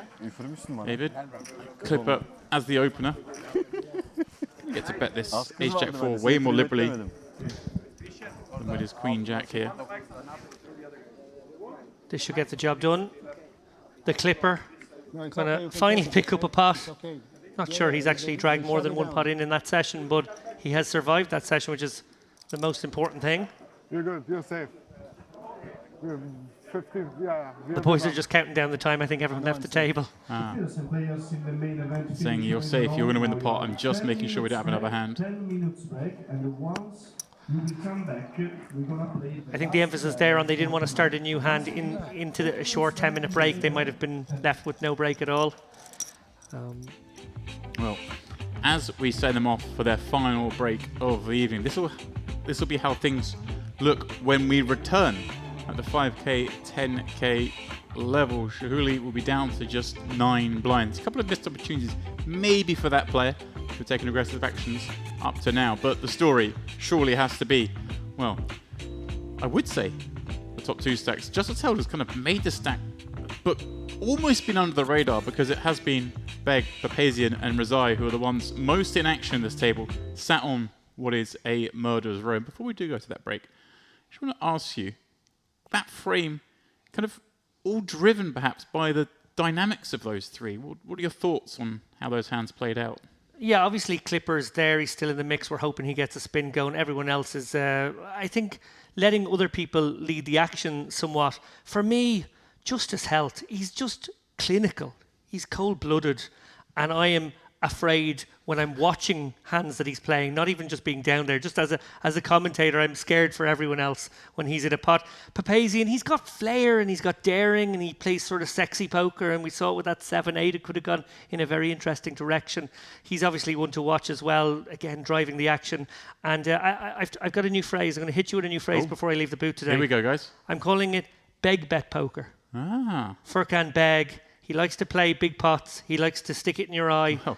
And what I actually think is really interesting is that kind of play, while a little clunky to some, is actually the antidote to the players who want to play a small whole 3-bet, 4-bet game. It actually does shut them down in an interesting way. So, look, he could end up in a collision of sorts if he runs his king-queen into a willing pocket tens. We have one of the biggest pots we've seen all day. But on the flip side, these guys still tiptoeing around him. They don't really want to clash big stacks against one another. Certainly not. Well, it is just a few minutes break this time as they condense the day down, mix max going, but it is time, David, to say goodbye to you for the evening. Send you off to the buffet where I know you'll find. I'll be in the buffet, but I'll be watching. I'll have it up on my phone. I'll be watching every minute. This is too good. You'll find great joy. We'll be back in just a few short moments. Please do stay with us, and Ali Najad will be jumping in.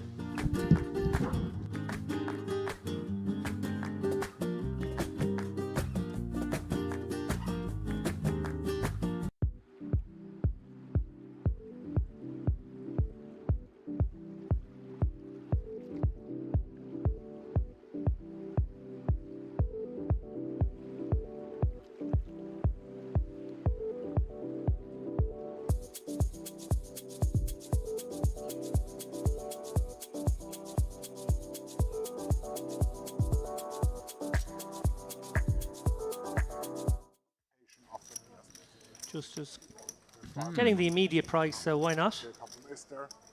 Wow. And there it is. The ginnest of cards.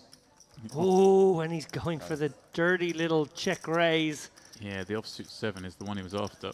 Sneaky, sneaky. Two of the purest outs. Hoping that his opponent value tens himself here with the ace kings and ace queens. And he's got to go big here, right, Gadgev, when he bets this one. You really are trying to rep a strong ace, and he does go big, 40 into 55. I like the sizing, although he's not going to like the response. Really trying to blast off the 10x, the 8x, the 5x that may have got past the turn. How greedy do you go here if you're health? Maybe... Well, there's a lot of missed draws. The hearts, the clubs. A lot of the straight draws on this kind of rich board have missed. Oh, he goes for the little look-see. Like he's thinking about it. We know, of course, he's not thinking about it. He knows he's going to do it. Yeah, I'm thinking like a little 150. But I like the look-see like that. You think 150? I like it. I like 150. I think he might go bigger. Ooh.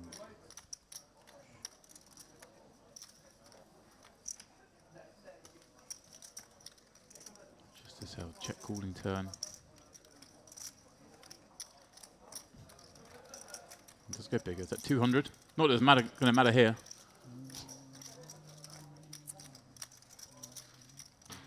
The full pot raise.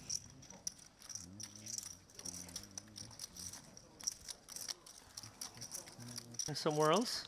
Yeah, and I was almost wondering, does Beg ever have leads? And if so, would this be a candidate? A hand I don't really like check calling with. You get to have a lot of Broadway. I'm stretching, of course. I think usually we check these spots, but I'm looking to learn. I'm looking to find new lines. 27 into 62 here, about 45%. Comes with a call. That gives Papazian all the information he needs to know. Very hard to continue with 7-8 against these two spots. Yeah, and that sizing, in my mind, maybe Razai goes a little smaller. Not that I think this is a bad sizing, I actually quite like it. But had he gone smaller, maybe that would have dragged Papazian in. I do like the fold in this instance. Yeah. Sizing. He's having a think. Because he could even go bigger on the flop, given that the small blind peel has all those kind of Broadway combos. You're really targeting the small blind here more than the big blind on that board texture. Papazian is thinking about this one. Is he thinking about? No, surely not doing something crazy. Some evil thoughts? I mean, it's a very bad hand, but it is the weakest of your hands you want to continue with. And look at this, he is going to do it. Evil thoughts. And it unblocks all the straight draws that the small blind can peel with. Has a hand that, like I say, doesn't fare to be good enough to call, but is just the strongest hand he wants to fold. So he uses it as a bluff. Of course, he has all the 2-pair combos here. Yeah. Maybe not the king 8 offsuits. Maybe, actually. I don't know.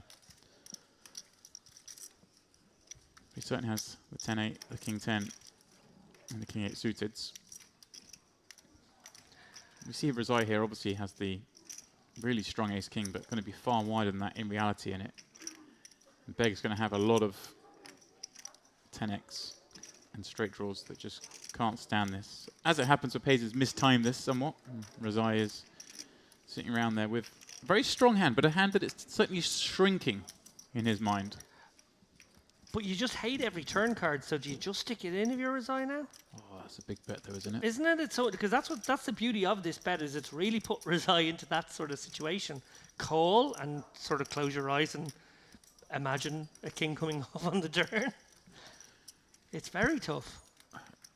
Is that the case because you feel like if you call, your opponent's going to give up? So maybe equity denial becomes a priority. Is that what you're saying? Or well, thought call seems more standard because you are going to have some hands. Now, does this bring Beg in? Well, it's a big bet, but he is drawing very nutted. I mean, of course, the queen wouldn't give him the nuts, but in effect. He's having a little double check, make sure that is indeed Jack 9. Yeah, 85,000 more. It's consideration on a rainbow board. Yeah, and the queen's got to be good. Yes. Against this action now. So you kind of think, I've got 8 clean outs now. Now Yeah. they might have one of those cards in their hands. Neither player has ace-jack here. Razai, in some crazy world, could have it a tiny percentage of the time, but I doubt it. Needs Papazian's 85 into 400, so it needs only to be 20%. Yeah, Papazian. Obviously, we see he's 29%. Yeah, Papazian feels sick about this, and What and look at this though. enormous pot we've If he got. did hit the 7 as well, it would be the card that would make Peg the straight. Well, Papazian must shut down. I think this is abort. Right, but how much concern does Razai have when it checks to him that Beg's overcalled? Does he just realise that Beg could have Queen Jack and Jack 9 suited, and so would call the 2 bets because of the sizing? Papazian is just like, what have I created? And can I get out of it? Or can I get deeper into it? Can I recognise the situation? Can I be up against a king on the button and a draw in the small blind? And just rifle it in? Yeah, maybe putting the... It's a very convincing story.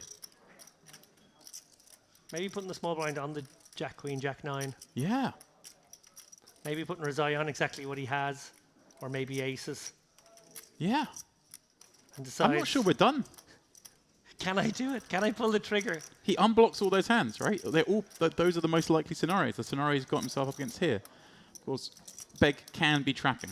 Beg could have a set of 10s maybe. A set of 8s, unlikely. But does the 10s not 3-bet from the small blind? With at least a decent frequency? I think they probably do. I think you're pretty sure Beg's got it. But Razai can of course have kings 10s. Can have king 10. But also has a whole bunch of king X. You're blocking pocket 8s, but Beg, he can have 10s or kings. They would have 3-bet pre. Right, that's what I'm saying. 10's Yeah. most likely 3-bet. So Yeah, then yeah, it yeah. calls at some frequency. Kings would 3-bet. Razai wondering if he can shut this one down. Yeah, it feels... It's so weird. It feels when checked to that we kind of just got to shut this down, do we not? You know Beg's got some equity when he's called twice in the small. The absence of a flop flush draw making this all the more interesting too. Yeah, Razai looking back there to see he's got the king of clubs in his hand. That's some relevance. It's one of these I think where Razai has to shove and just hope no one calls. As Yeah. stupid as that sounds. Yeah, no, he's just thinking, well, I'm up against 2 draws that I may get there. I'm also potentially, have ways to get out of dodge if, I don't know, maybe Beg has king 10. He does say he's Like happy it just out to it. see the river. And the river gets Beg there, albeit with clubs on board. Can't be too worried about clubs, I don't think. No, and this is interesting because this is if he makes the big bet here, which we assume he will, resides in a horrible spot because he has the king of clubs, so he blocks the only realistic flush. He may put his opponent on a hand like Queen Jack that's now turning into a bluff. The Jack 9 suitors, of course, are possible. I don't think he's expecting to see Jack 9 offsuit. Well, we consider the possibility.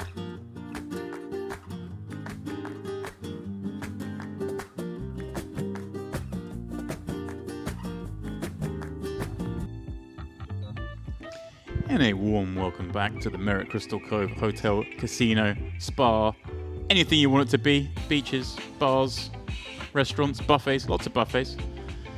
And I'm very happy to say that Mr. Ahmadinejad has relieved David Lappin as he heads to one of those buffets. Oh, really? Yeah. Can I ask you a question?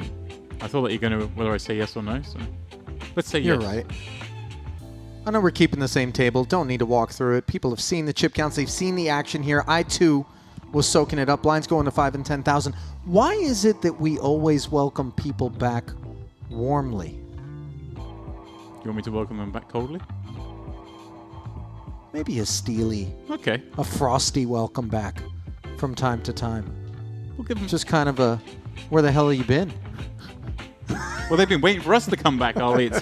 We're basically welcoming ourselves back, because let's be honest, the viewers have stayed glued throughout watching the highlights of the last 2 hours, which have been amazing, and that is the reason we're keeping this action-packed, it has to be said, very talkative table as well, Ollie.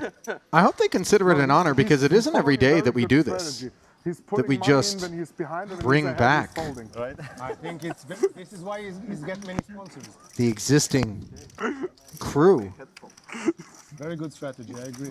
But when they're giving us the sort of fireworks that these guys have been, why wouldn't we? Yeah, this has been very, very good table. It's held 850k stack, now dipping below 100 blinds as we are kicking things up to 5k, 10k. He must feel the pauper, aren't we? I'd say that's still plenty for him to operate off of as he min-raise opens.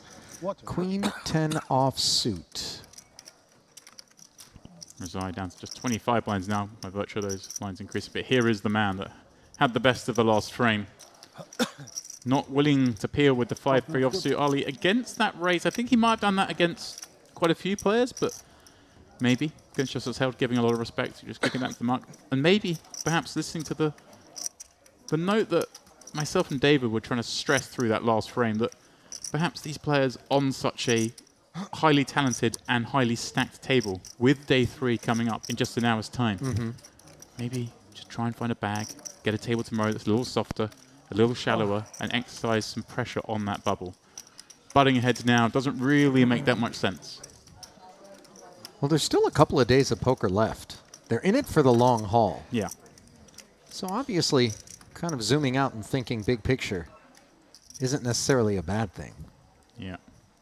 I thought you were just going to tell me I was a wuss and I should get in there and lock horns. I mean, I could have also just said that independent of the exchange. Actually, I couldn't. Because you still fly Ryanair. I don't play Ryanair, Ollie. Oh, you fly EasyJet, sorry. Thank you. Thank you. I get them mixed up. I'm an EasyJet Plus But card if holder. you can I'll have fly you know. EasyJet, it's almost like going to boot camp, aviation boot camp. What is that, 28 inches of legroom? I hope at no point that we're looking for a sponsorship from EasyJet here at Merit, because that's, I think I may have poisoned that deal. And they do fly to the island, so. They do. They fly everywhere. Probably bad news. All right, I take it back. EasyJet.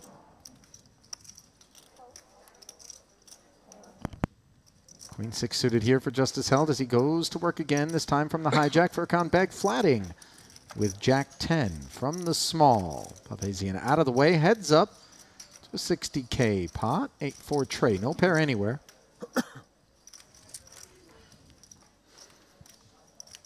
You know, you've got your Lufthansa status. I really don't. I've got an EasyJet Plus card. Do you really? You know. God, it's weird the way you're kind of almost bragging about it. I'm proud. Let's see how proud Justice Held is here, this Queen 6. Yeah, it's funny. I just mentioned how Beg had folded the 3-5 off from the big against this man, and maybe alluding to the idea that kind of wants to play a little bit of avoidance. Not that 3-5 offsuit's a good hand, of course, but then here he is peeling Jack 10 offsuit from the small against the same player, so just goes to show, Ollie, not for the first time, but I don't really know what I'm talking about.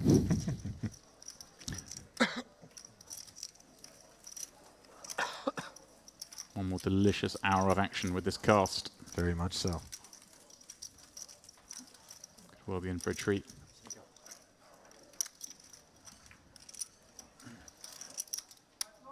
A lot of these players, Ali, itching to bag up the chips and open up their other bag with the mix max restarting the moment we finish. Can you believe today. that's even an option? I know you're such a huge fan of it. The more I chewed on it during the break myself, James, the more it became strange that this hadn't been a self-evident evolutionary development of tournament poker. But here, on the island, the good folks at Merit Poker, serving as the bleeding edge of innovation. I suggested earlier that it's up there with the big blind anti-concept. We could look back on it being that way. I might have overstepped the mark there a little bit, but you get the idea. I think this could be a really, really great idea for apples and oranges, but great ideas are great ideas. Yeah, I think it could become the norm. And for Clipper, he's got an idea with ace-4 suited. Up front, goes to work. I referenced it as an idea that those who bring their partners along get the evening off. Here's a man who's certainly brought his partner along, Harry Clipper, celebrating the anniversary, winning the warm-up on the day of their anniversary.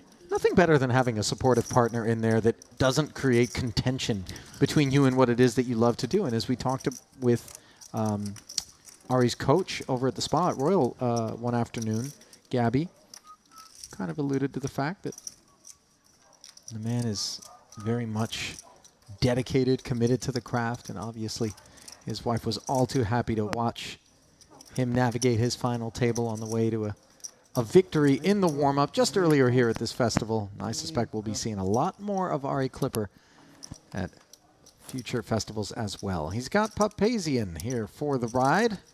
10-3-3. Yeah, I saw Papazian having a little think pre-flop with this king-queen off. Not ideal against the under-the-gun open, of course, but it's good enough, and we know that Clipper is not flush draw, a lively character. Love Papazian, certainly good enough hand to call with the king. You want to keep some weaker in. This flop not ideal, but he does have the king of hearts in his hand. He may be thinking about sticking around for one more. It would be disaster if he did. If he then looks to play those hearts later on. But you are still ahead against a fair few hands here. That size is enticing. 17 into 60. Basically giving us the stare down the lens. Pardon me. Clipper giving us stare down the lens. He does. Oh yeah, peel here for 17K. Sorry. Queen of hearts would be an issue. Any heart, I think, could cause damage. Instead, it's the 8 of clubs on the turn. Total width for Papazian. Now, actually kind of a fun spot for Clipper. We never want to bet and have to fold equity, Ollie. It's unlikely we ever get raised here, I think. He does just side check it back. And you can make some better ace highs fold. And the only issue here is if we check back and then face a bet, we could end up folding the best hand. And that may be what's about to occur here. Papazian. With just the king high does. Oh, he's happy to take king high to showdown. He thinks he's up against some of those weaker high card combos, are we? And fairly astute. King high. It was a very little needle there, perhaps. A jovial one.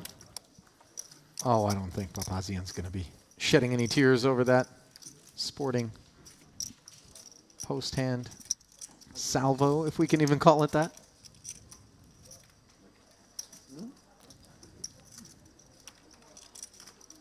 So animated is Ari. Love to see it.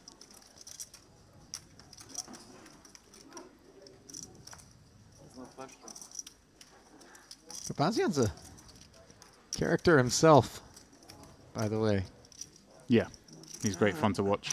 Both the way he plays and his table talk, Ali. He's trying to dig out some information in quite a few of the hands he's played.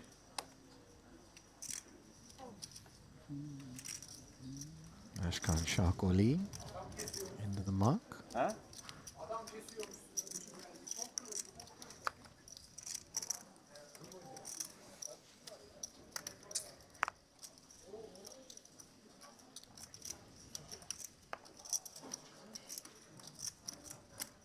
Around to beg the man who's done the damage in the last 2 levels. Looking down at ace-9 offsuit from the cutoff. And here's the man that's been tussling with him the most, Papazian. Saw him 3-bet fold 10s. Yeah, not dissimilar spot. And here he has another good candidate for a 3-bet. And once more, he does make that maneuver. Kind of like the sizing, just under 3XLE with sub 40 big blinds, and it's also cut off the button ranges. They're a lot looser, so it does make sense to go a little wider, a little smaller, pardon me. Sure. Beg. Cheers.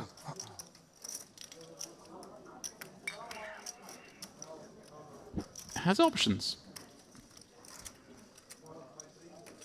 Again, this is a tough opponent, and a hand that plays very poorly post, but it's not inconceivable he chooses to play ace-9. Papazian doesn't have a huge amount of hands that want to 3-bet get in. You'd expect like the ace-10s and the ace-jacks to probably play as flats.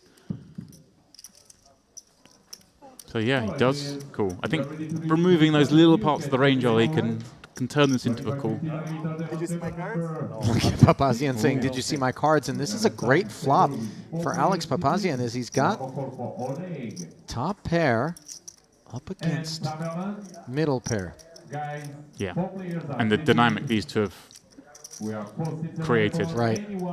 This is going to see Papazian potentially win a big pot, because he won't be slowing down on this board as it stands. If it bricks out, and Beg is going to find it very hard to fold. 135k in the pot, and a lot of Beg's hands are going to continue on this King 9-4, albeit rainbow, but all the gut shots here, very likely. So, he does down bet as well, nice. Maybe a realization that there are still a lot of ace highs that don't really want to continue on this board. You do force though as well some of the smaller pairs to continue for this size. Step 1 complete. 225,000 chips reside in the middle of this pot, and it is Papazian with a little over pot behind that's going to be able to get it in over 2, you would think. Need to play with a club. 2 streets, that is, of course. There is plenty of King X in the 3-betting range for Papazian, and obviously Beg needs to be mindful of that, in particular as he holds the ace. You do begin to say, okay, if we're blocking the ace-king, there's a lot of that king-queen, king-jack, Broadway combo stuff that might be targeting our late position open. But there's not a lot of King X that wants to get stacks in. And like you say, he blocks it with that ace. This is actually going to be a lot of fun. Again, I don't think too much of a decision on this street. Bet size, of course, a decision here. So it looks like he's going to bet around a little under 100k. Is that 76? He's gone small again, setting up a pretty natural river bet of just over half pot. And again, the decision, in my mind, Ali, isn't here. It is on the following street, and perhaps Beg's wondering whether the ace-9 peel was a good idea at this point, because he is feeling the heat. So uncomfortable, especially because the sizing starts to look like we're being milked. Yeah, on that side of it. He knows the sizing is just setting up a really easy sort of 60% exactly river jam, and you got to start creating the range of hand. Whoa, that I was not expecting. That is a peculiar line. Well, not only is it peculiar, James, but now it really creates some discomfort for Papazian, who has to be wondering to himself, what am I up against? It just doesn't make sense for this to be anything super strong there. For all the reasons I mentioned, Papazian's going to be jamming the river pretty wide for value. And you see him looking over, trying to get a beat on his man. Yeah, the only argument you can make for Beg jamming here himself for value is to deny some of those backdoor clubs and those gut shots. So he can have some value, but... Now it makes sense for you to have it, but it's not too much to have. Right, so once again, go. non-limited players, we are opening a new cash game table, 25-50 on table number 6. We have 5 players ready and sitting. Table start now. Anyone wants to join 25-50 non-limited, then pre-seats available. He was so excited about betting the river here for value with this hand. And now all of a sudden he gets the opportunity to put it on the turn. Doesn't like it, but I think he's going to work this through. And like he says, it doesn't really make sense for you to have it here. He's more like, Beg's more likely to have a hand like Jack 10 of clubs here, I think, than any value hand.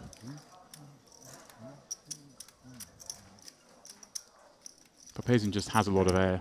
So yeah, he is going to make the call. Obviously doesn't love being all in for his tournament life, calling off with just one pair. You tend to skew away from those situations, not to oversimplify matters, but... just not enough. In the river it will be the same thing, but we will see. And you note that Beg said that the river was already the same thing, indicating that perhaps unimproved he was going to be calling off. So he created fold equity by check jamming here. 300. Doesn't work out for him, though, as Papazian fades the 9 or the ace. That didn't take long, James. Monstrous pot. Unsurprised 285. with the way these two have played. But yeah, Ali, it's funny how you can feel so good about your hand for value like Papazian did there with the king-queen. Can't wait for the brick to come on the river and get to shove for value and feel great. and then your opponent just moves all in. Absolutely right. Your whole thought process, you have to start again. You're like, hang on a second, have I completely misconstrued my opponent's range and how they're going to play?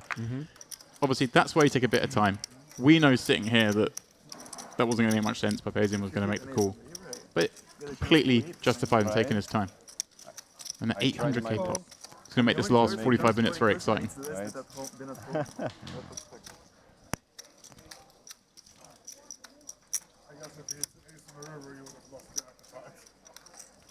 Oh. Appetite is plenty.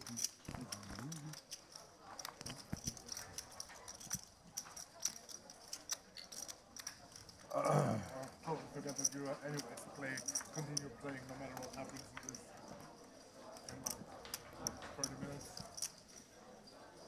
minutes. Full on action here. Carmen Series main event coming to you from the Merit Crystal Cove. It is day 2. We have 2 more full days of coverage till we crown our champion in this one. And there are some big names accumulating near the top of the leaderboard. Maxime Chilod is the overall leader in the tournament as things stand. 1.6 million for him. Praise. Boris Angelov, Yuri Reichstein up near the top of the counts along with the likes of Jack Sinclair. Look at this development for Furkan Beg on the heels of having opened an ace-9, called a 3-bet, looking a bit wounded after getting a big bite taken out of him by Papazian. Still can well afford to be active. Has been handed 2 queens, and it is Papazian who has the ace-9. This is insane. The running theme on this table, Ali, before we even joined them, was that Beg had queens 4 times. He's had them once on our table. This is the 6th time he's had queens, and there's been a lot of back and forth between these two talking about that fact. So he must be feeling like the deck is trolling him. Right, and this is just a great spot. You've just not punted off, but kind of deviated a little bit and doubled someone up. Sure. And he's got the history of making the huge 4-bet jam earlier with King-Queen offsuit. So it's now wake up with a real hand in a spot where Papazian may expect him to get out of line is lovely. Papazian himself, I mean, kind of a garbage hand that he felt like he had to 3-bet, but I think he will respond to the 4-bet in the correct manner in this situation, even though it looks kind of messy. And he's gone huge as well. That's a huge 4-bet, Ali. 280k. Should make quick work of the ace-9, and indeed, Alex. What do you think I have? Yes. Here we go. Let's go. King, queen. Queen 5 suited. No.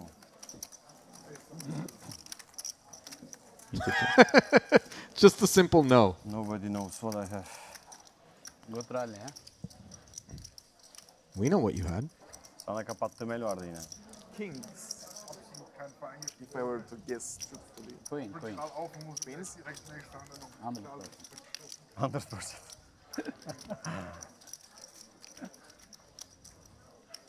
Seventh time today. 7 times. 7 times. Crazy stuff. That's how you get. I should go all in to confuse you. Maybe you call with your sixes or something. I folded 10s though. Now? No, Yeah, previous I time. know, I know. So how can I call with 6s? Just as held. I'm just kidding. Gonna get I don't involved. like calling for big steps. I like playing post flop.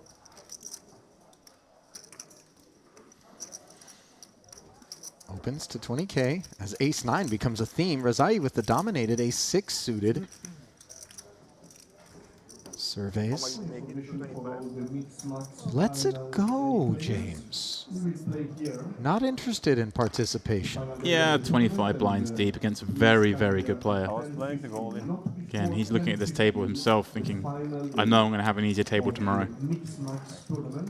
Don't need to be pushing marginal edges against great players. I changed my mind. I changed the strategy. Took me many years to tame my ego like that, many hundreds of thousands of dollars. Right. To recognize sometimes discretion is the better part. This hand is one we will play though.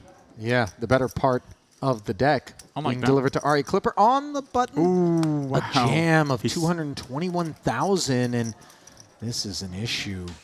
Yeah, Shahuli's. Ashkan Shakoli. Is that how we go, Shakoli? Is that it? Yeah. I was trying not to say any G's anymore. You petrified me earlier. That's Turkish. This is Persian. But yeah, he's had a couple of perhaps missteps, and now finally gets the monster hand in a great situation. And What he thinks is a great situation is actually an awful one. Is his final 68,000 sails in. And I like this from Clipper. Just you are going to have some hands that want to jam for 22. Nice to put kings in there as well. Only 3-bet looks so suspicious, especially against under the gun. Justice hasn't been getting crazy out of line. He's probably opening more than the book would say, but not obscenely so. Oh, instructs. Clipper is the covering stack and has the better hand. Checks. So, Ashkan looking for a hook. And instead, he gets an open-ender here. But, of course, the king's serving as blockers to that straight draw that needs to come in. Or it's the end of the road. Board pairs. And now the king comes off the board, but is replaced by a jack. Still 6 outs, just one time. Is it there? GG. No. Game. 3 of clubs and the GGs are issued. I think the best play in that hand was by the graphics department, are we? Yeah. Keeping track of the outs changing. Sure, sure. Believe that leaves us with 150 runners remaining now here in this second day of our main event at the Merit Carmen Series. 89 will receive compensation. 90, though, Ollie, if you include the bubble draw. It's my big blind. That I know you're partly responsible for. I'm just copywriting, that's all. The bubble draw is kind of a cool little wrinkle, by the way, for those that aren't aware. Look at Ari. Who loves it more than Last time him? you were always re-raising, now you go all in. He's tricky. When you don't go all in, you bluff, huh? Pre-flop. You can read me. When I came to the table, like the first 3 times, like within 20 hands, 3 times, even against this guy, you tried pretty hard.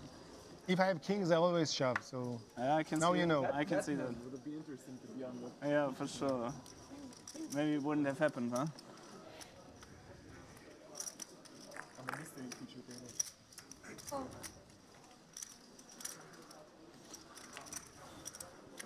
Put it in your notebook. If I shove, it's kings always.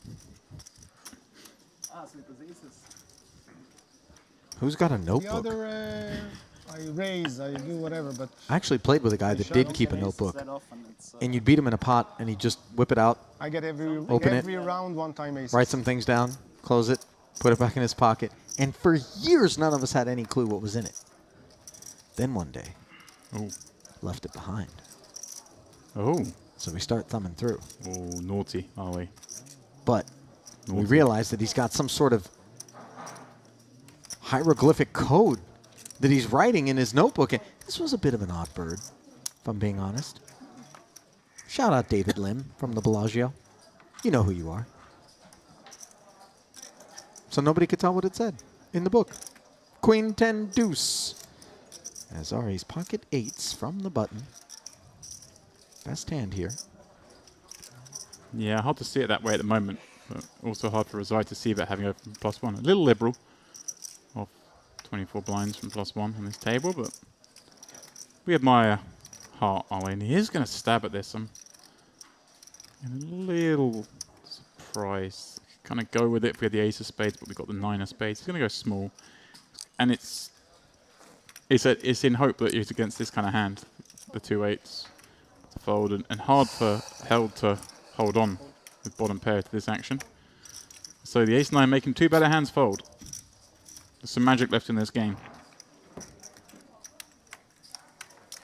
2 overcards to the 2-8s, obviously an issue. So nice follow through there from Daniel Rezai. So did you take a picture of said notebook and work on decrypting it later on? I mean, no. How nosy were we getting? Felt like he was going to go postal on us when he found out. Like he really, we left it alone.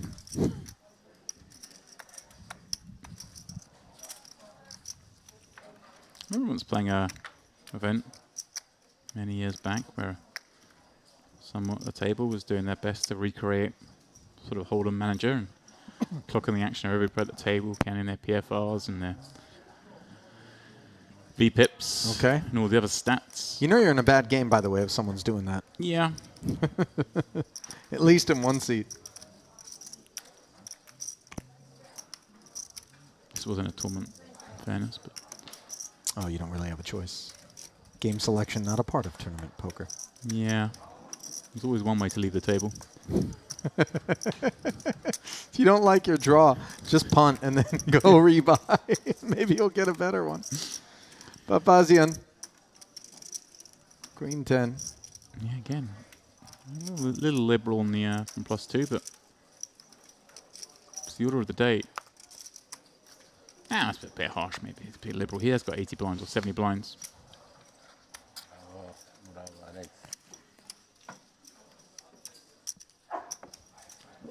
Happy to take it down.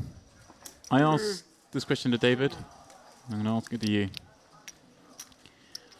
What do you think the biggest thing Papazian could hide in his beard is?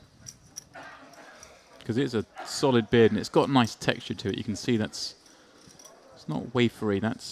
That can support some weight, Ollie. I mean, I suppose it wouldn't play, but if you're in a cash game and you move in and then you just kind of sneeze and a 25K chip drops out of your beard onto the rest of your stack, maybe you could hide one of those in there. Wow. Just a thought. Make that thing pay for itself, huh? Although imagine if you couldn't find the 25K later on, just... I would like to go on record, by the way, as saying that the upside to Papazian making the final table and perhaps even winning this thing, which he's certainly capable of doing, would be no surprise. would be the after party. I want to party with that guy. Would you receive an invite? I don't know. Okay. I don't know that I would even need one. I would just kind of follow the trail of euphoria. Well, look, it's got you this far in life. You actually have riding coattails. Leads from the small. Yeah. I jest, Ali. You're a good guy to have around. I'm sure you get an invite. Just throw the ladder down for us I when hope you're so. done. I tell you what, I'm a cheap date. Don't do a lot of drinking. And this is going to be a cheap flop as small blind limps. And Razai checks back. Yeah, I think this is the first hand we've seen blind on blind on this table in the previous 2 hours, and then this final frame. So one of these queens is not like the other, as Rezai has the Broadway draw and the better kicker. yeah, I wouldn't say almost. pretty easy spot for him thus far. I don't think there's any option, but just the call here with that good second pair. Gadzhiev is gonna probe most flops early on ace queen jack, having limp from the small, not receive the raise behind. You can kind of knock out the strongest of hands, so does have a small advantage on that board. And then, as played, checking makes sense here, but he's certainly not checking and giving up just yet. Or, depending on sizing, he's checking and continuing with some frequency. And wow, Zoe checking back that queen is somewhat surprising because it does fare to be so good, but it does have a gut shot which has materialized. Indeed, in this 50K pot, as Gadzhiev, who was the day 2 chip, sorry. Yeah. Yeah, he was the chip leader starting today. This is actually quite fun because Rezai doesn't really have much 10x. If you think about how this is played, Gadzhiev, bet flop, Rezai calls. So if Rezai's got a 10, most of the time he's just going to bet the turn, turning that kind of hand into a bluff with the draw equity he's got. Yes? Really? And I mean, if he's got ace 10, he's raising pre-flop. If he's got king 10, he's betting turn as well. Near the cake. So this is quite fun. I like the sizing with all that in mind because he doesn't really get to have a straight too often. Well played by both. Full pot, as Rezai will take it down. Had the best hand regardless. Didn't need to improve, but obviously the nuts is a much easier hand to bet.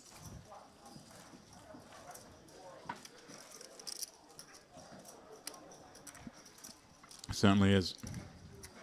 Value betting is always a bit nicer than bluffing, Ali. Unless you get the bluff through.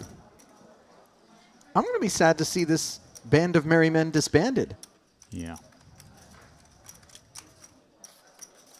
32 bigs now for Daniel.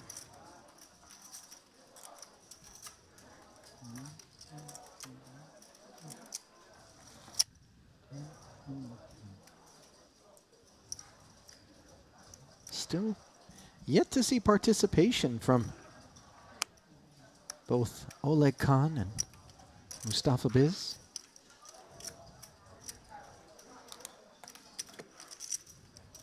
Khan still card dead.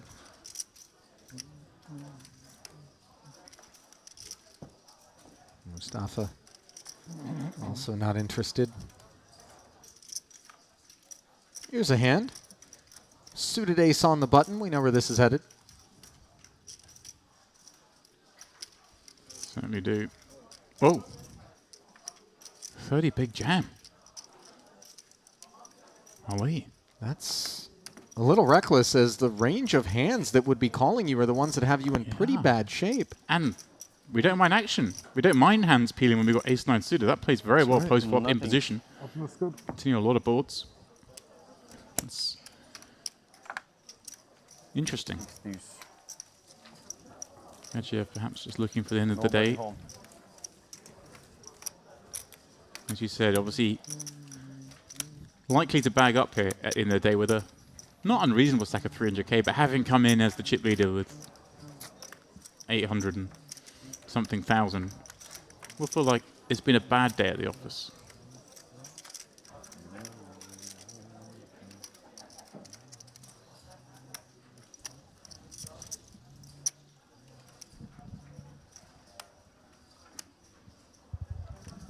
Rack them up and let's do it again.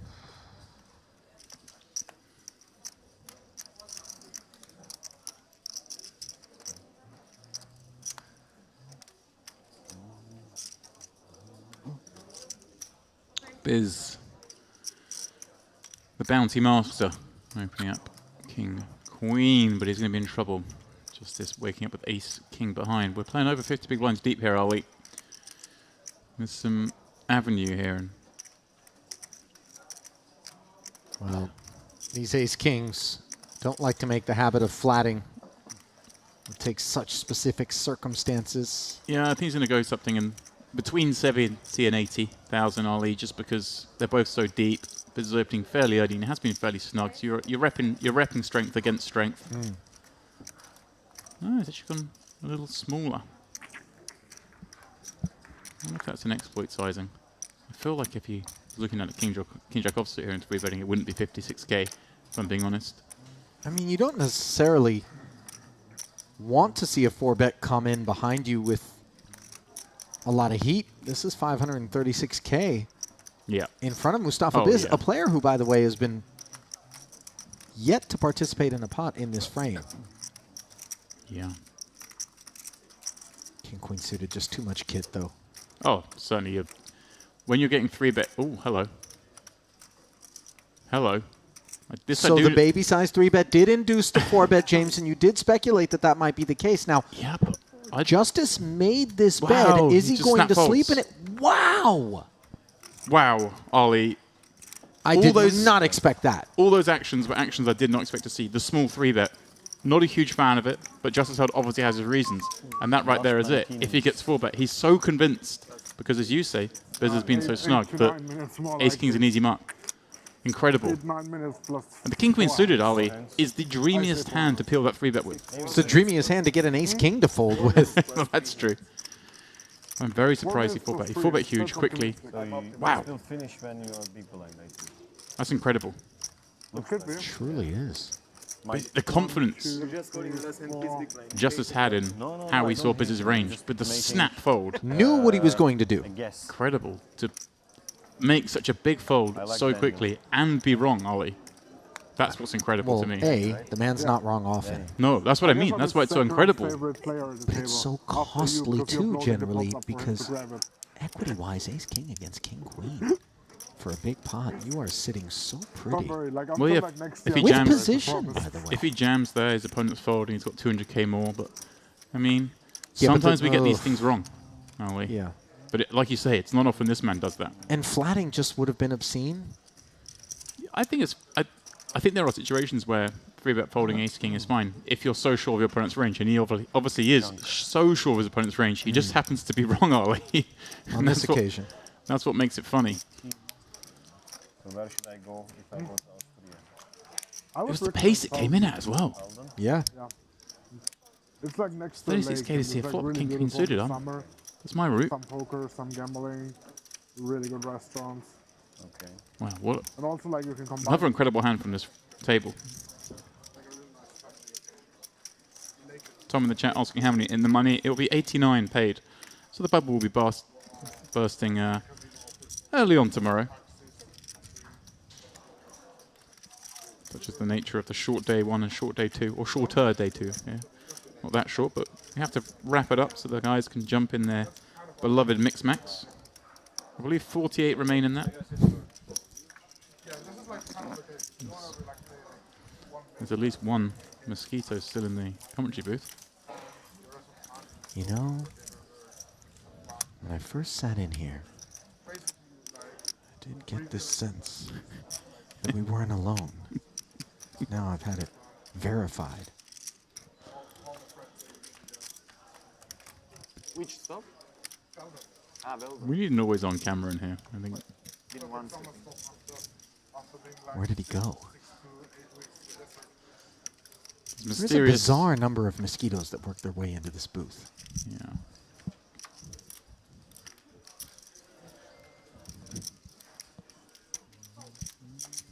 This one's got a beat on me. I'm still coming to terms with the more bizarre situation we saw a minute ago. I'm not sure I'm more surprised by. I think I'm more surprised by the King-Queen 4-bet. King-Queen suit 4-bet is definitely more surprising me than the fold of the Ace-King. I can get on board with the fold of the Ace-King because of the perceived range of your opponent, but that opponent taking King-Queen suited, always the top floor, is very surprising. Did work out. Beg. Looking to get involved with 10-7 offsuit from the cutoff. He looks at the clock. It's nearly the end of the day. We don't have to win every pot, Beg. But we'd like to. Well, we always like to, Ollie. Well, you can't win if you don't try. Yeah, but you don't have to win every pot to win the most amount of money. This is true. Lessons learned as we work our way up the ladder in our poker careers. Carmen maybe a little tight with the Jack-7 offsuit fold from the small. Big blind ante in play, but The very, very well. Any idea how long the buffet is open? Clipper. What time is it? Making a point of that. In Diamond, it closes at 10. I thought it's 11. No, they're gonna keep this one open for poker players. They're gonna keep Crystal open later for poker players. In Diamond or here? Here. Found him. I don't. Oh, James, have you been feasted upon by our friend? You just said hello. I boasted the other day about how they just never seem to bite me. I don't have the blood they like. Boom. This But he one's didn't equal bite me. opportunity. He didn't bite. He just nestled. In the saw a safe place to take shelter for a moment.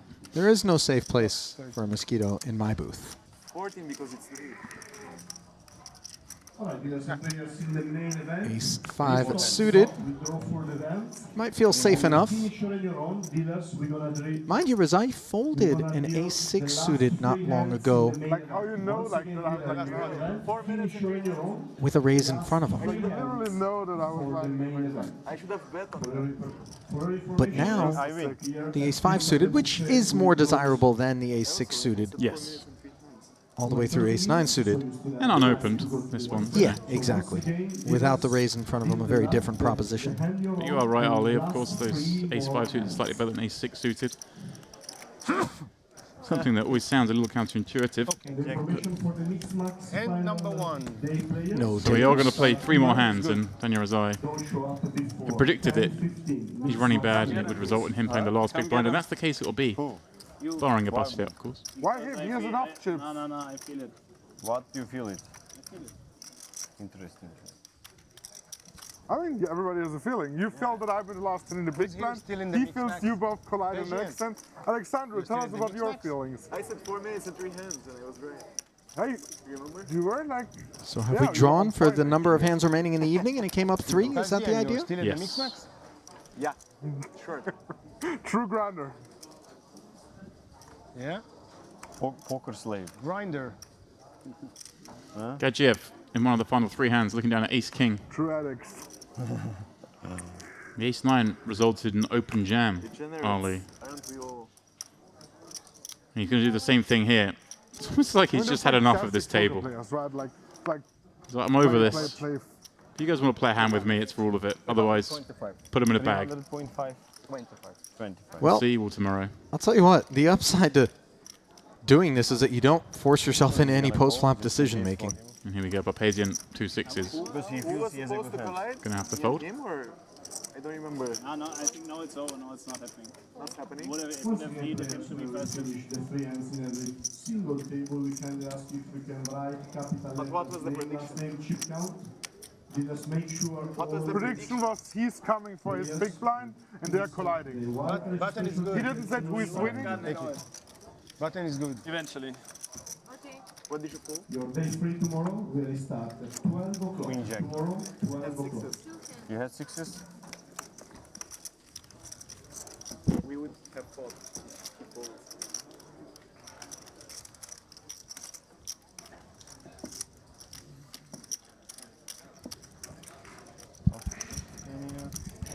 I don't need this 300 right now. Last 2 hands. Okay.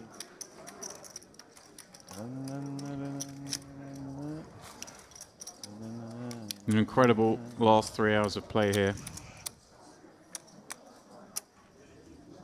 Setting us up wonderfully, Ali, for the weekend. Oh, yeah. Moving day tomorrow. With still plenty of characters in the grab bag of remaining runners here, of which there are currently 144. I think they would fit on you pretty good, yeah. A staggering Yeah. 2.1 million Camera, where are plus you? in the There's prize camera. pool. And Camera. might we finally see some participation here from Oleg Khan? Yeah. 15 blinds are going to find the middle. I will see in the stream. So, you give this to me? I can tell you where you can buy it. Maxim Shilo up to just under 2 million in chips as we move into the final throws of day 2. He's on one of the outer tables, of course. If you both make the final by express Clipper, or nice you fold want. with the ace jack. Wow. Kind of awkward 15 blinds, and I think Khan has earned some extra fodder. Yeah. I think that has a lot to do with it. Last hand, ladies and gentlemen. Finally. Time to get Don't naughty. forget, if you don't get involved in the last hand, it's not a shame, and Yeah. you can Just bust. let my friend go. Don't touch his big blinds. Just as held, I think 95% defending his you're button gonna get a before the bluff. cards are even dealt. But there is 5% that someone will. The other 5% Alexander is pissing on my big blind. Yeah, probably something. I was actually considering just folding and go before. But now you're staying for sure. Like, leave. Make him comfortable. Just because I have to eat and they start in 10 minutes. The other thing. You've got a 10-minute turnaround, Ollie. I think you're fine. Like, is it like 10, 15? What's That's the going to be a time now? quick It's not nibble even 10. at the players' Yeah. buffet. No, I'm fine, but I guess like well until they get the bags and everything. I guess you can believe your players got here and somebody bags your stuff even. I call that doing the Ivy, Ollie. Stories of him just leaving a lovely little note on top of a chip stack at the World Series and letting the staff figure it out. Doesn't bag his own chips. This is like on purpose. Even he has 7 loose or shit. No, I think like he would not open like 7. Feels dangerous. He's a man that likes to live dangerous.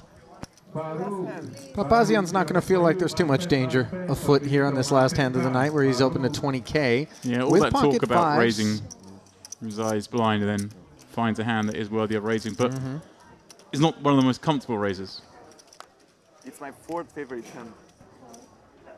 It does get round to the blinds, which is the feeling he'd like. Oh, no, actually faces this up with King Jack. So it seems like he's been over this table. We saw him open jam Ace 9 suited, saw him open jam Ace King. And now he finds a hand that he certainly wishes to play and does come in with the peel from the small. Okay, now you're not going to eat. It's your problem. I might need a lot of time for these decisions now. Rezai threatening Food to blocking. prevent Papazian from being able to grab a nibble before he hops in the mix max by tanking. So poor boy can go eat. Comes along with the suited connector and flops bottom 2 pair on an ace-high board. Gadzhiev caught in the crossfire from the small blind with King Jack. Does not connect. Does shut it down though, Ollie. There's certainly a potential to bet this board as the pre-flop raiser. The small blind peel is going to have a lot of these Broadway combos. Big blind gives up a lot, but maybe with 2 5s thinking I probably still have just enough to get to showdown. Can always do a delayed bet as well. Round of quick knuckles instead as the deuce of diamonds rolls off, and now you see Rezai surveying. Declares 80.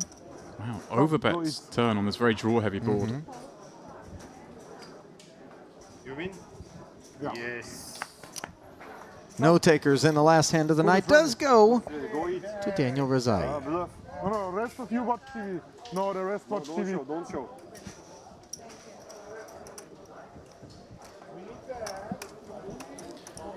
Well, that is the end of day 2, Ollie. These Warriors Thank you. will be returning tomorrow at 12. It That's, is of course, officially in the books. It's my own fault. I coached him in the break. That's, I of told course, him, 30 "Don't- minutes yeah, behind us. Don't bet. Clipper, ever the entertainer, Ollie. I love it. We're not watching the stream to avoid entertainment, and we are certainly doing our best to keep you entertained as we draw the curtain on day 2 coverage here of the main event from the Merit Poker Carmen series, a $3,300 buy-in that attracted over 865, no, 765, is that right? 760, yeah, at last check. Runners, 2.11 million in the prize pool. A whopping over 360K is awaiting the eventual champion of this. Furkan Beg will bag alongside Justice Hell. Blinds will be going up to 6 and 12,000 when the boys come back to get at it again tomorrow. But what an entertaining feature table. So much so that for the first time that I can remember, James, we kept them in place for an extra frame of play, and no regrets, obviously, in having done so. Yes, certainly not. I was almost slightly cautious that after the crazy first 2 hours that you weren't in the booth for, that maybe they'll slow down for the last hour. Just look to find the bag, find an easier table, but no, they kept locking horns. Yeah, definitely not. So that will do it for today's coverage. Obviously, we will be back to bring you more from the Merit Poker Carmen Series main event tomorrow. I suspect it'll be a 12 o'clock start here local and then a half-hour delay for the stream, so you definitely want to set your alarm clocks for that. Thank you, as always, for joining us on behalf of everyone here at Merit Poker, the players, the staff, my boy James Dempsey, our man David Lappin, and yours truly, Ali Najad. We say good night, and we will see you tomorrow.